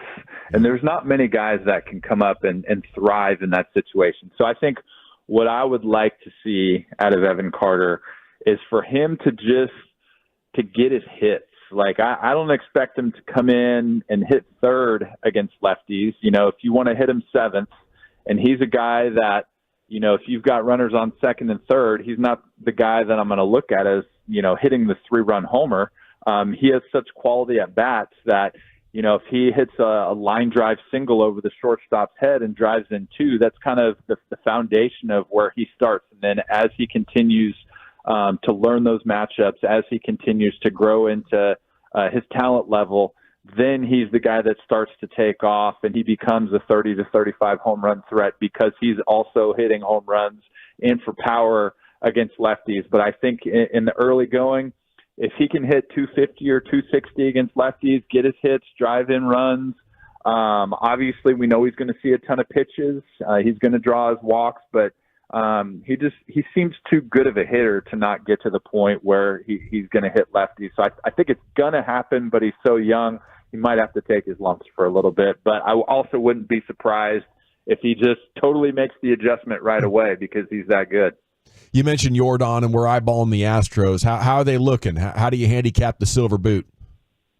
It's hard to project how a team is going to perform when they're aging. I mean, the talent level, what they're capable of. I think we all know it's there. Altuve just signed his deal. Can he stay healthy for a full 162? Bregman, the same thing. He's a good hitter. Even when he's been healthy, he's kind of regressed in recent years. So what version are we going to get of all these guys? Obviously, haters, that's going to help them big time. I read about Verlander today that he had, he's having some arm issues. It doesn't sound like they're serious, but it's what you would expect of a 40-year-old starting pitcher. So, Fromber and Javier, it seems like the league has started to figure them out a little bit more. They're still good, but, their numbers weren't closer to the elite level like they were a few years ago. So definitely a team that, they're going to have to play well against to win the division. But I also love the fact that all of these projections and all of these rankings are picking Houston to win the division. I feel like that's exactly what the Rangers need. Just, it's not like they need the motivation, because I think they're just a solid group and they're ready to perform regardless. But I love the fact that Houston was projected to win the West, because just throw some fuel on the fire. Murph, we were talking earlier about some of these conditioning tests. I know Mike Bassick, your Valley Sports teammate, gave us some of his that he had with the Cleveland Indians and then now with the Rangers when he came over. Do you have any conditioning test memories there starting spring training? Oh, man, I think I don't really remember doing a ton with the Rangers. We had to do the 2 years that I was in Cleveland. We had to do that beep test where we're just kind of running back and trying to make sure to touch the cone. It's kind of like a shuttle run in a way. It's testing your endurance and your sprint level all at the same time.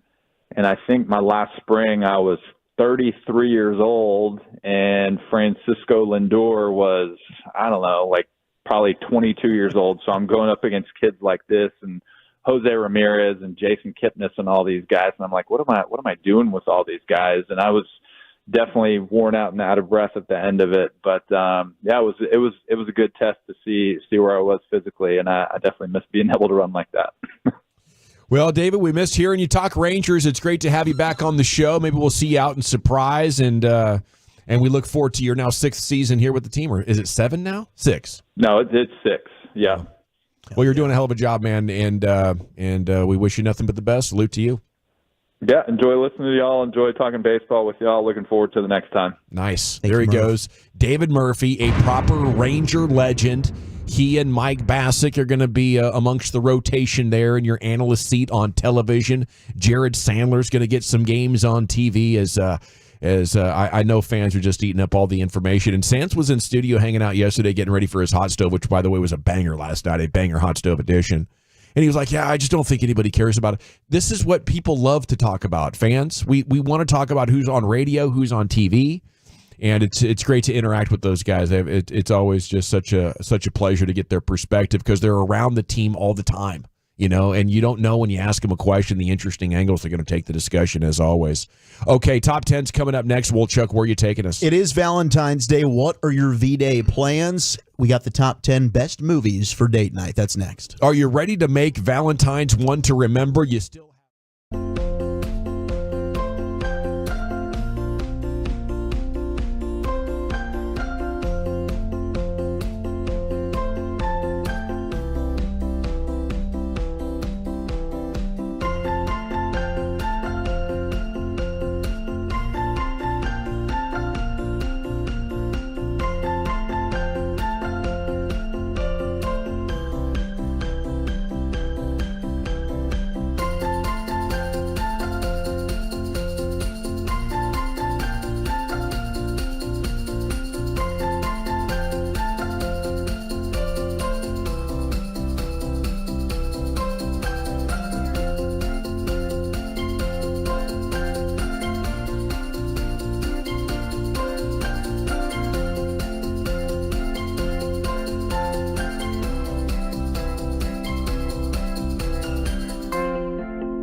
Yeah, buddy, welcome back. It is the Nation Top 10 here in just a second. Coming up at 4:40, we're talking basketball with you. That'll be a proper rim session. Segments brought to you by the Frankels. Life's unpredictable. Accidents happen. Frankel, go-to attorneys for car and truck wrecks and DFW. If your loved one's been in an accident, contact the Frankels, 214 or 817-333-3333. Jump online at truckwreck.com. And here he is, Zach with an H, your Wooly Bully. Thank you very much. We've got the top 10 best date night movies here on Valentine's Day. What are your Valentine's Day plans? 877-881-1053. Stars got themselves an early Valentine's Day gift with a big win last night. It was a fun game against Carolina. They came in with the best road power play in the NHL. Stars kept them off the board, held them scoreless on the power play. Jake Ottinger's been fantastic since coming back from the All-Star break, as he's only allowed 5 goals. Jason Robertson, team high 54 points this season, got another goal. Rope Hintz joined the goal party as well, team leading 23rd. But I think this is a turn in Otter that we've been waiting to see. He was hurt, made it to the All-Star game, and hey, that's cool. I don't know that I necessarily would have voted for him because he wasn't playing to our Jake Ottinger expectations. No. But since then, he's looking back like he has found his game.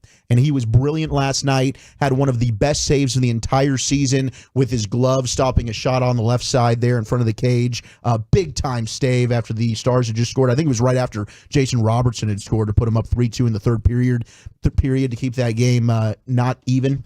And fantastic game from Otter. I thought he was really, really good last night. So Stars back in action tomorrow. We have the Mavs tonight.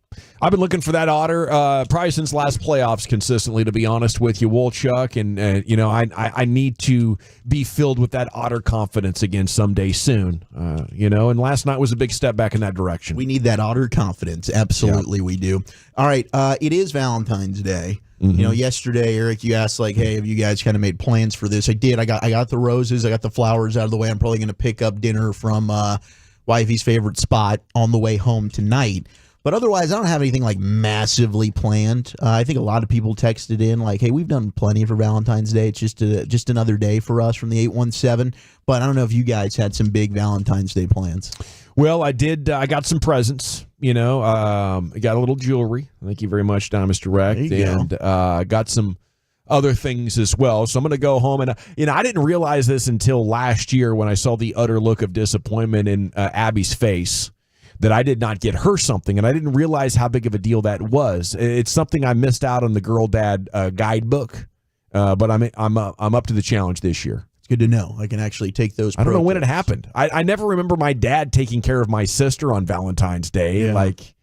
This is just a pure romance thing. But you know how women are. They will scheme up any way to get in on another gift.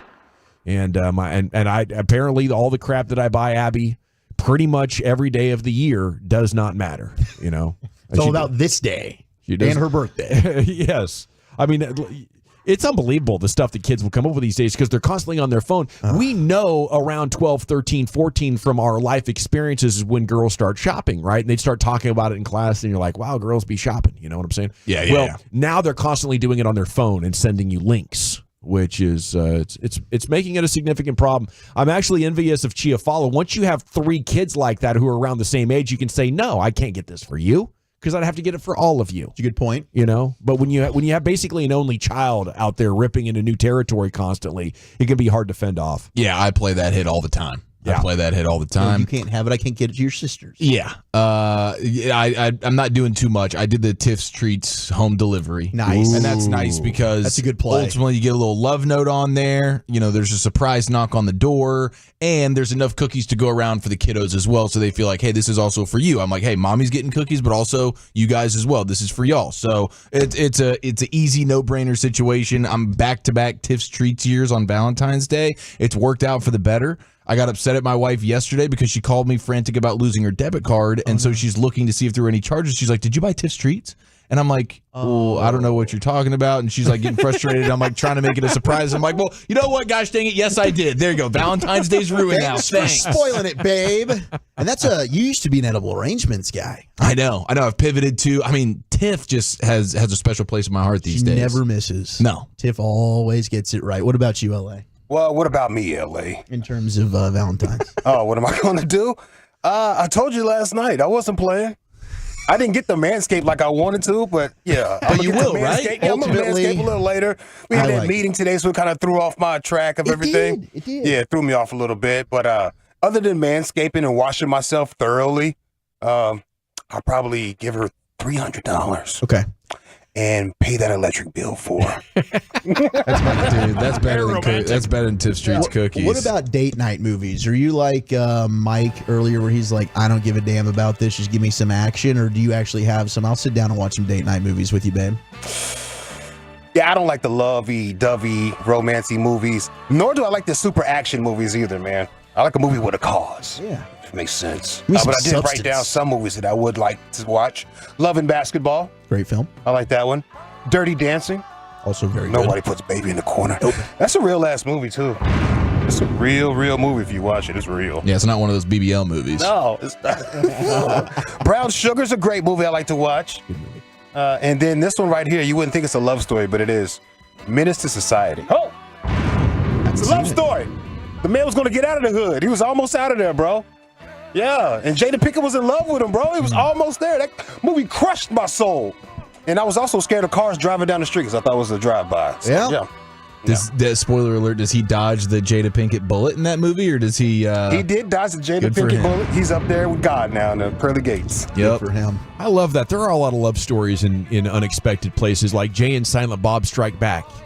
You guys know that one? Yeah. Oh, yeah. Be creative, bro. That's what I'm talking about. That's weed. Get in there. Who got the blunt? Who got the blunt? Did you watch that like 20 times like I did? Oh, I just wore that movie out. Yes. With Ryan Reynolds as well. I think you can maybe make that into a little rom-com if you want it. Which movie?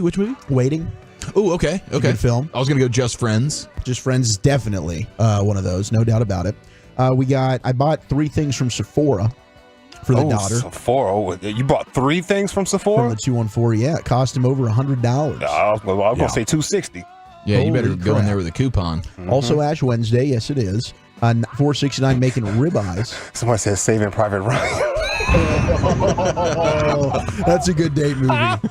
Wait, go back to ribeye guy. Okay, $4.69 is making ribeyes, bacon wrapped jalapenos, snow crab clusters with potatoes and corn for his girl and her 2 sons tonight. See, those sons are riding the coattails of that mama, and good for them. Those are the biggest Valentine's winners across the Metroplex right now. That's a badass stepdaddy right there. Seriously, That dude. is sick. 575 Valentine's plan, heart-shaped pizza from Papa John's because the wife's on call. That's our buddy Alan and Keller.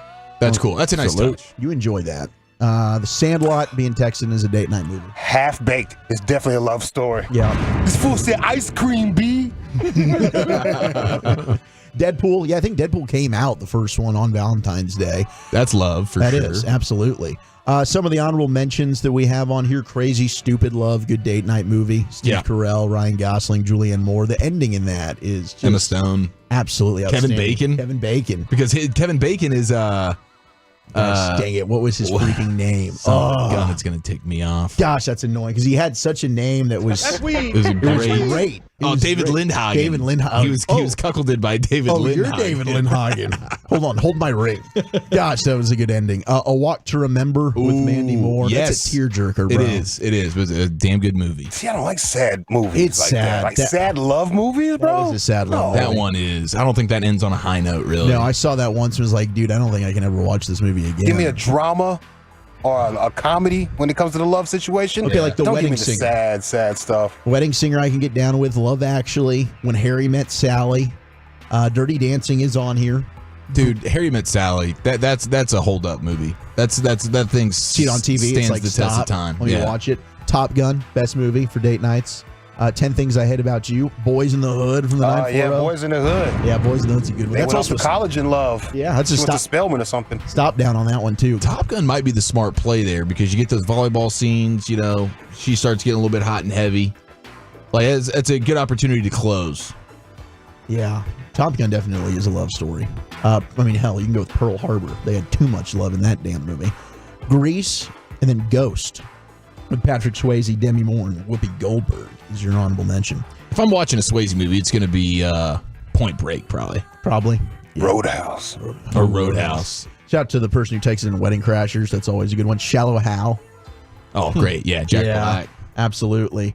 50 First Dates, Along Came Polly, Joe Dirt, Dumb and Dumber, Breakfast Club, that Debbie movie from the 214. Number 10. Hey, that was a love story because she was in love with trying to get to Dallas. Oh, Braveheart. Hell yeah. Braveheart's an outstanding date night movie. There's definitely love in that.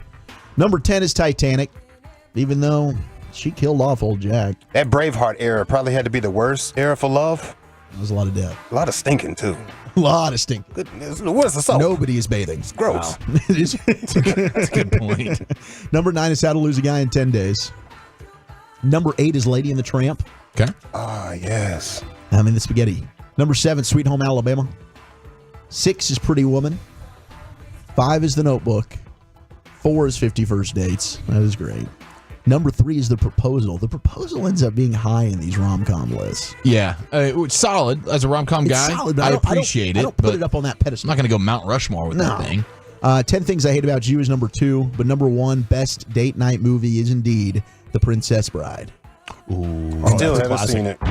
It is hilarious. Still haven't seen it, bro. Dude, that's worth very watching, funny. bro. It is. All righty. Thank you, Wolchuk. Thank you. Valentine's edition of your top 10 is now in the books. Let's talk some hoop as this basketball team is getting ready to play their final game before the All-Star break, looking for 6 in a row. Chief's going to tell you what you have to know about the Mavs and the rest of the association coming up next year on The Fan. I got to chat D&M leasing before we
Why do so many Texans love classic Chevrolet and Grapevine? They've got the goods and more new Silverados than anyone with incredible savings, y'all. Go see them today or visit ClassicChevrolet.com. This is Texas. This is Classic Chevrolet. Find new roads, relax, and enjoy the difference. Thank you very much, Lucius. It is the G-Bag Nation here on 105.3 The Fan. Rim Sesh, here's the Chief. Let's go ahead and cut the lights out. We'll put the kids to bed. The G-Bag Nation's going all 56 inches around that rim. Let it ride! Rain dance! Rain dance. I gotta join here, man. I've been saving for a special occasion. It's always a special occasion when the Mavs are 48 minutes away from a 6-game win streak and a season-best 9 games over 500 as they host 11 wins San Antonio tonight for the final game before the All-Star festivities, boys and girls. And there's plenty of Mavs things to discuss here. The first of which is I saw a little since Kyrie returned from injury nuggets. And it's just best record in the sport, longest win streak in the sport, number 1 in net rating, number 3 in defensive rating, number 4 in points per game, and number 3 in rebounds per game. Hello, the return of Kyrie Irving and the health being injected into this Mavericks lineup has been huge. And I saw something else today that stood out to me in a very, very big way when you start talking about the MVPs. And who's the candidates, and we know Luka's always somewhat in the conversation. At points, he's the favorite over the years. At times, he's at least in the conversation. But I saw something today that showed the total missed games by each starter on an MVP candidate's teams. So how often is the MVP because so much about winning the MVP is about how good is your record. You know, you're not giving the MVP to the 6th seed. You know, it's usually, are you the 1 seed or maybe you're the 2 seed, but for the most part it's the best player on a 1 or 2 seed for the most part. And so you have Nikola Jokic. He's the reigning stud. You have Shai Gilgeous-Alexander with OKC. He's been in the mix this year. Giannis, of course, and then our guy Luka. And what you'll see is Jokic has only had to deal with 25 total games where he had a starter missing.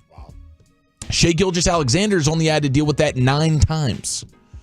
Giannis has dealt with that 22 times. It's tough.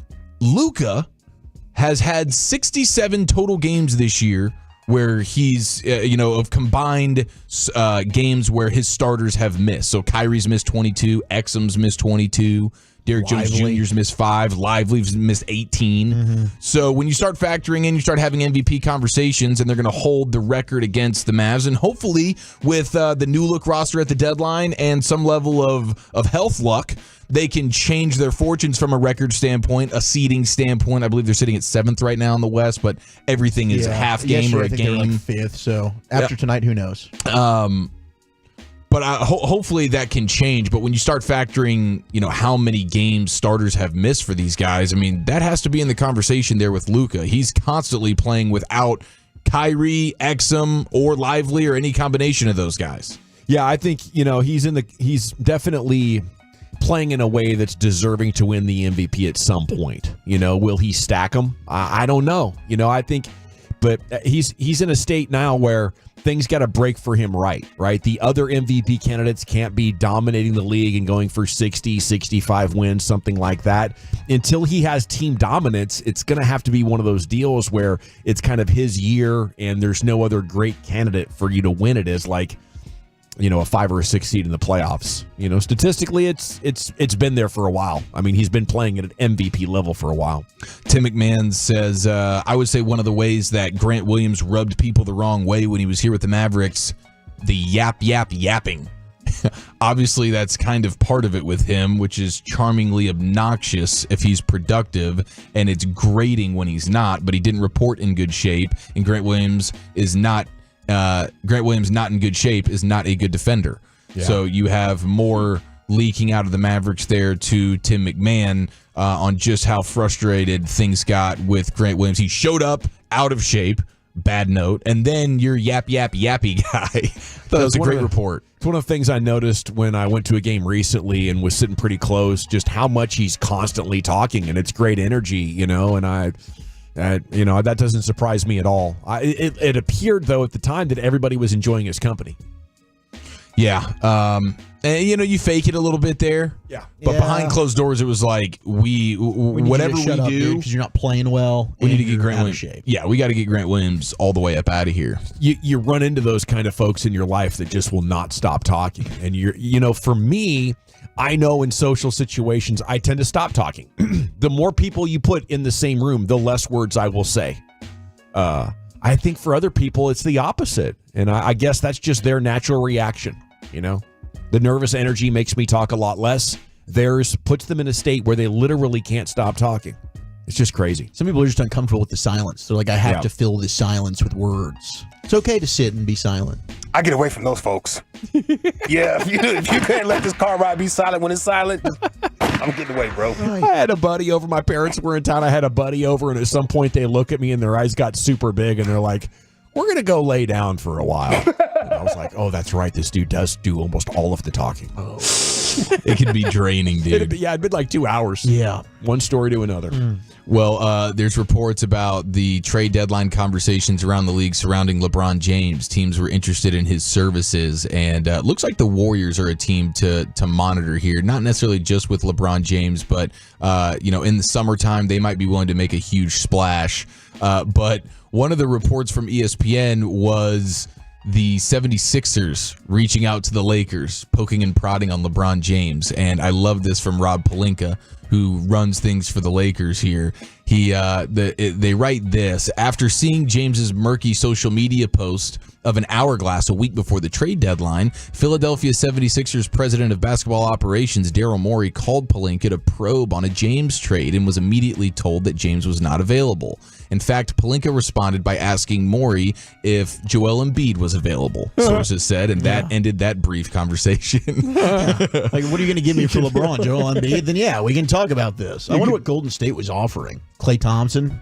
Yeah, I don't know. I don't know if things got to the offered stage, but you would have to think Klay Thompson's going to be involved there. I mean, with salaries and whatnot, in order to pry away LeBron without giving up Steph or Draymond. I mean, that would be the most likely option. And finally here, we have Spencer Dinwiddie getting off to a rocky start in Los Angeles. Awesome. 13 minutes, 0 points. And 4 assists, 2 turnovers. That was his halftime start. At one point, like early in the game, he's pulling up from like the logo with like 21 seconds left on the shot clock. It was just disgusting. And Lakers fans, he was trending last night because Lakers fans are already out on Spencer Dinwiddie. And I don't know.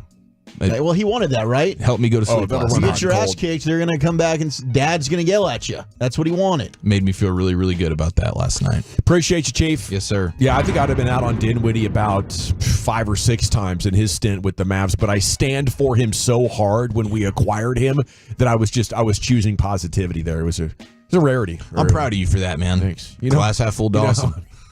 Exactly. We love you, that's Daddy. what I'm known for. Okay.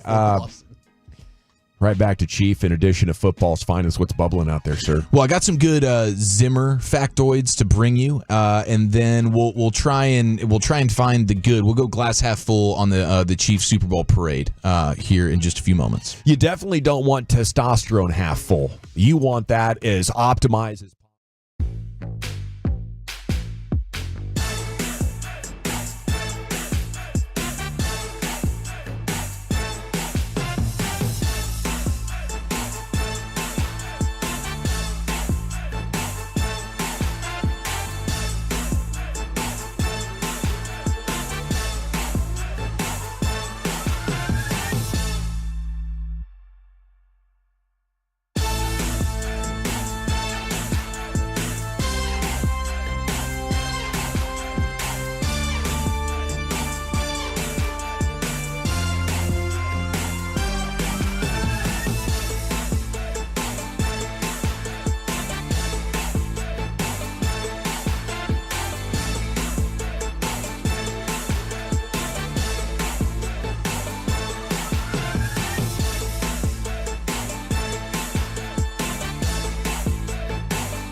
Always live on the free Odyssey app.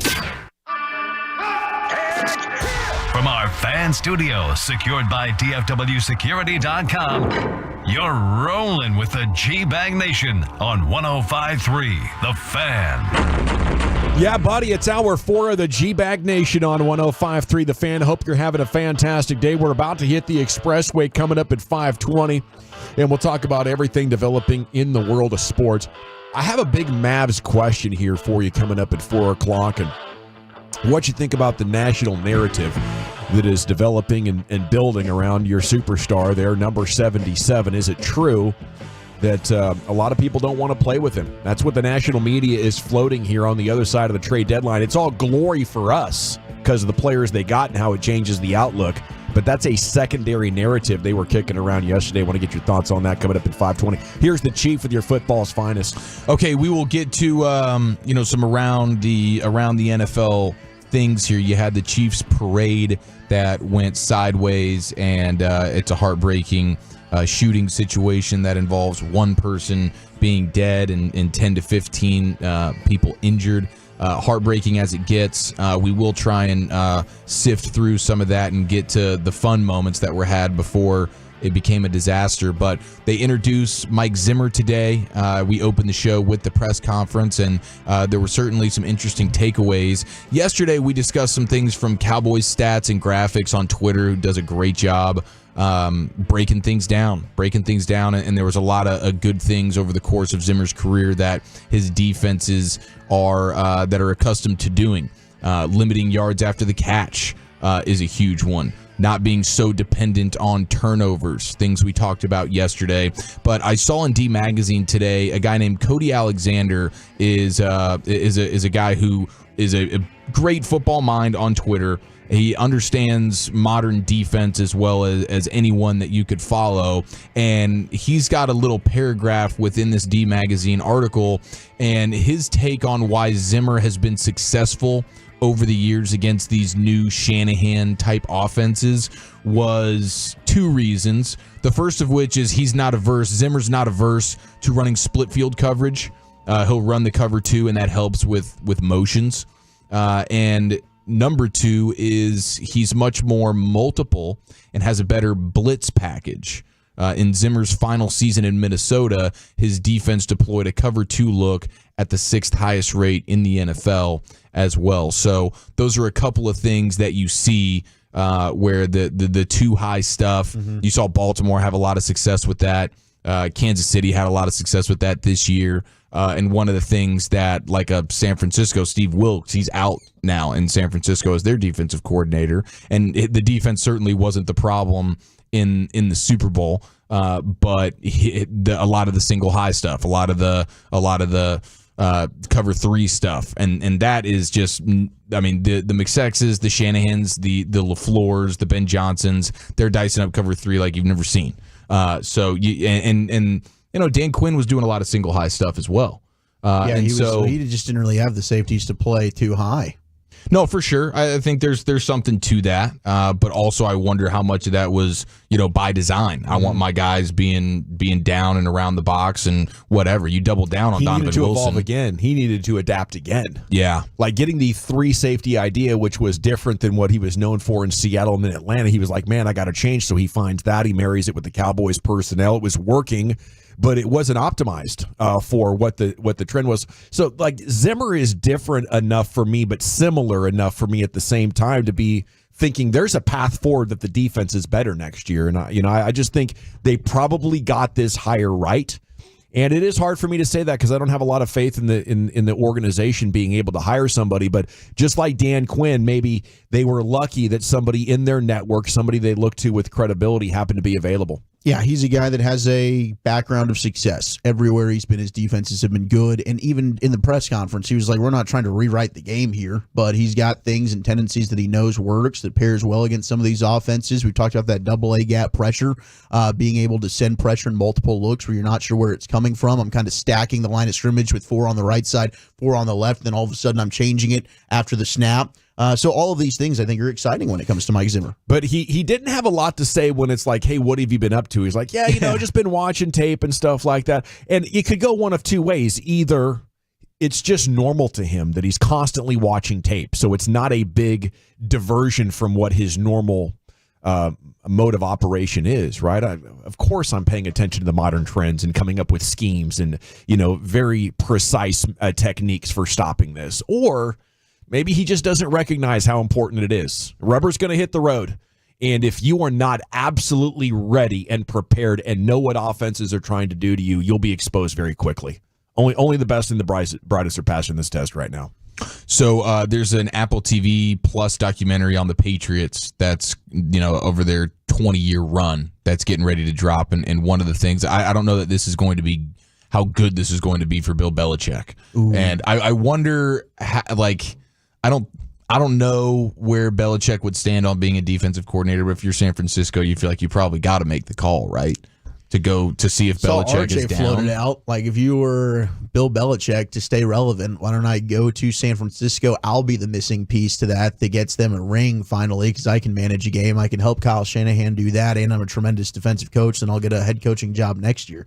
I don't know. I don't think he needs to do that. I think he'll get a job the following season, but that is a little bit of a terrifying thought. I'll tell you what, after I read you this, tell me how you feel about whether or not it was a good idea to punt on the idea of Bill Belichick being the head coach here in Dallas. Because they say the documentary feels like a referendum on how bad the Brady-Belichick relationship got and why it never had a storybook ending with the two riding off together in the sunset.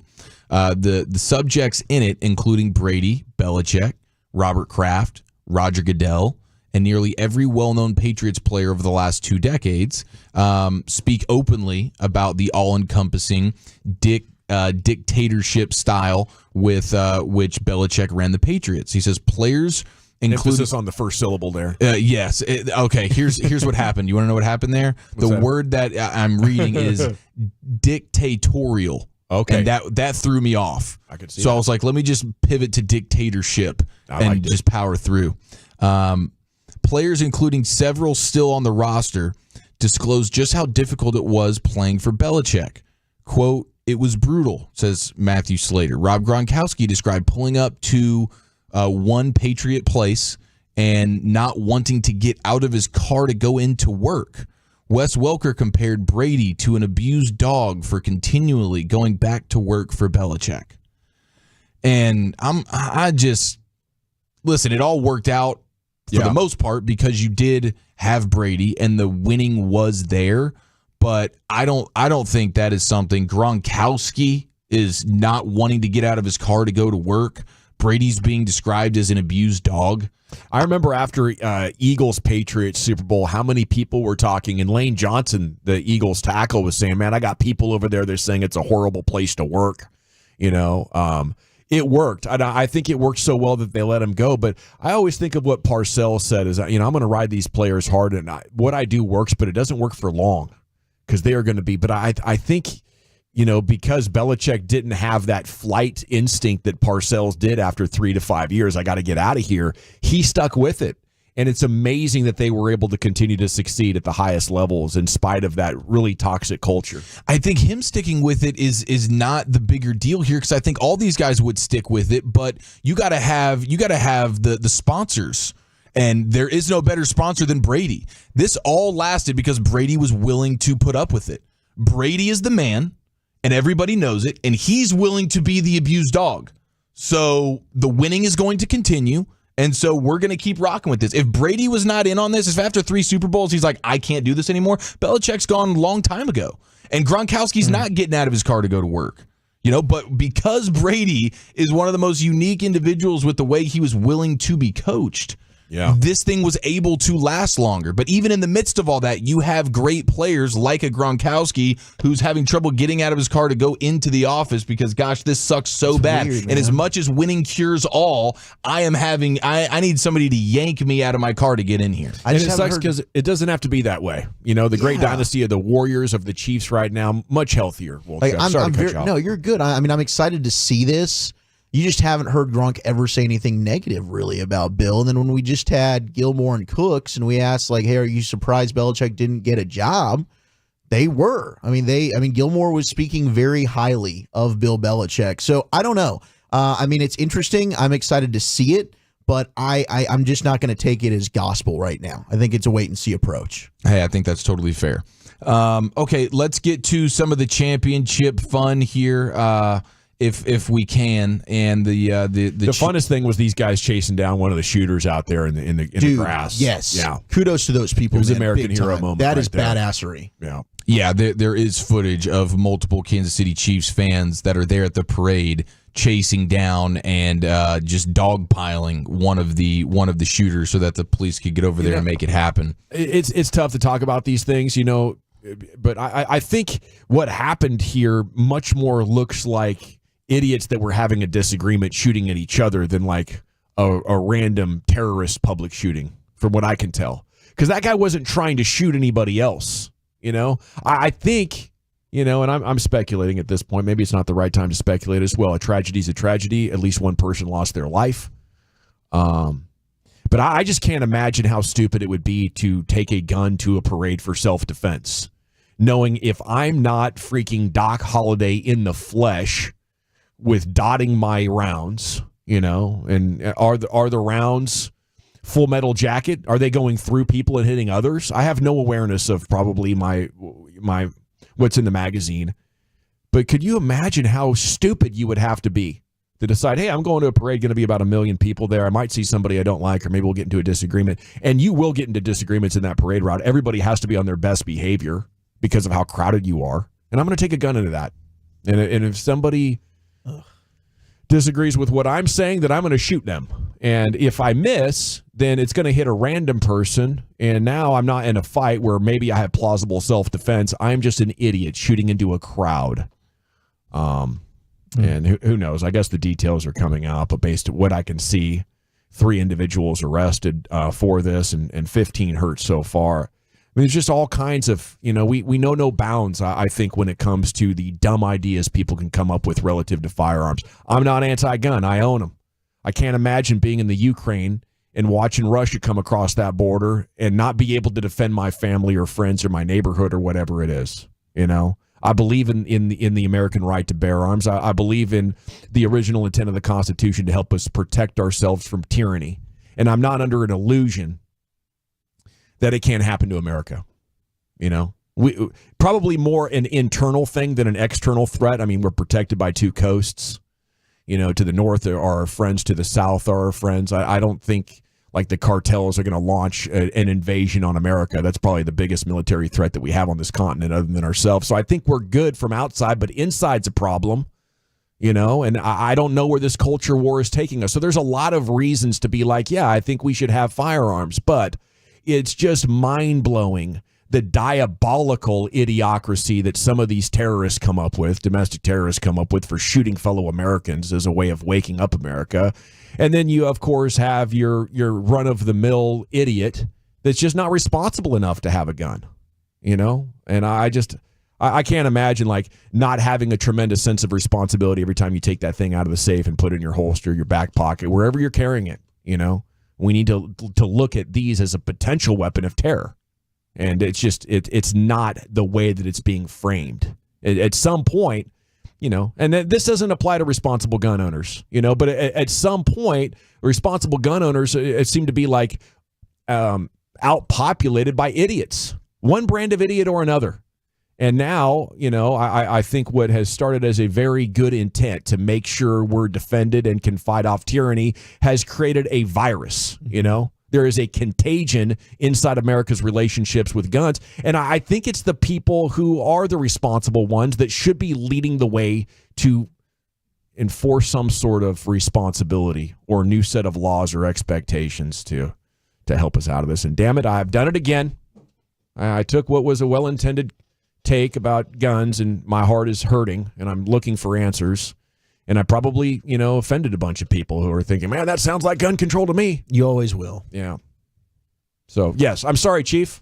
No, it's all good. It's all good. I think that's probably a better way to close it down than try and find any fun on a day where that sort of erases the fun. So, well, let's close that chapter of the show. We'll come back. We will talk about everything that's been breaking. I do believe Eric Chiafalo has some terrific highlights. Did Travis Kelce embarrass his girlfriend once again? We'll find out and take a look at all the other headlines next in the G-Bag Nation. But let me tell you about soda weight loss, baby. They've got over 8,500 of these Google reviews, and you can go and see the before and after weight loss pictures as well. I know my buddy Kevin Hagelin's is up there. I lost 80 pounds on the program, and the maintenance program has helped me be able to keep the majority of that weight off. And if I want to go back in, it's free, and they'll get me restarted and help me drop the extra pounds that maybe I've put on. It's absolutely fantastic. You can also do it at home. They've got a 100% over-the-phone program. It's available wherever you are. It's at home.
Welcome back, Nation. Hope you're having a great day. LA Live's coming up in 17 minutes. Chief will get you some of that Kansas City celebration audio here in a few minutes. Let's take a look at everything else that's been developing throughout your broadcast day. Segment is brought to you by the On Time Experts as we take you commercial-free to the top. How about some baseball? MLB intends to strictly enforce the obstruction rule around the bases this season, telling umps to be more diligent in calling infractions. The league is holding a Zoom call with skippers today. Obstruction defined as the act of a fielder who will not in possession of the ball, not in the act of fielding the ball, impedes the progress of any runner. League's focused on the latter part of the rule as it believes infielders are blocking runners' paths to the bag under the guise of fielding the ball from a teammate.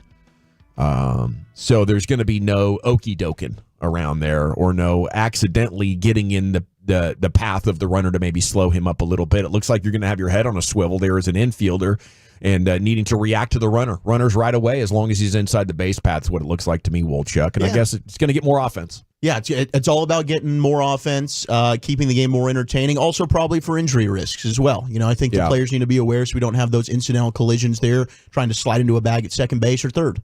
The most common infraction is when a middle infielder puts his lower leg on the ground to block the runner's path to second, sometimes leading to hand or ankle injuries depending on how a runner slides. A common infraction at third involves an infielder moving up the line to block a runner's path as he receives the ball from an outfielder. Okay, so we're going to get, I think some more, wild and free running. They're on it, man. I'm liking what baseball's doing with these rule changes. I thought last year was a tremendous step, and so far I'm liking this one as well. We're getting the game back in motion. Yes, we are. Rangers pitchers and catchers arriving in Arizona will be in Arizona next Sunday to cover this baseball team. They've signed pitcher Adrian Sampson, been with the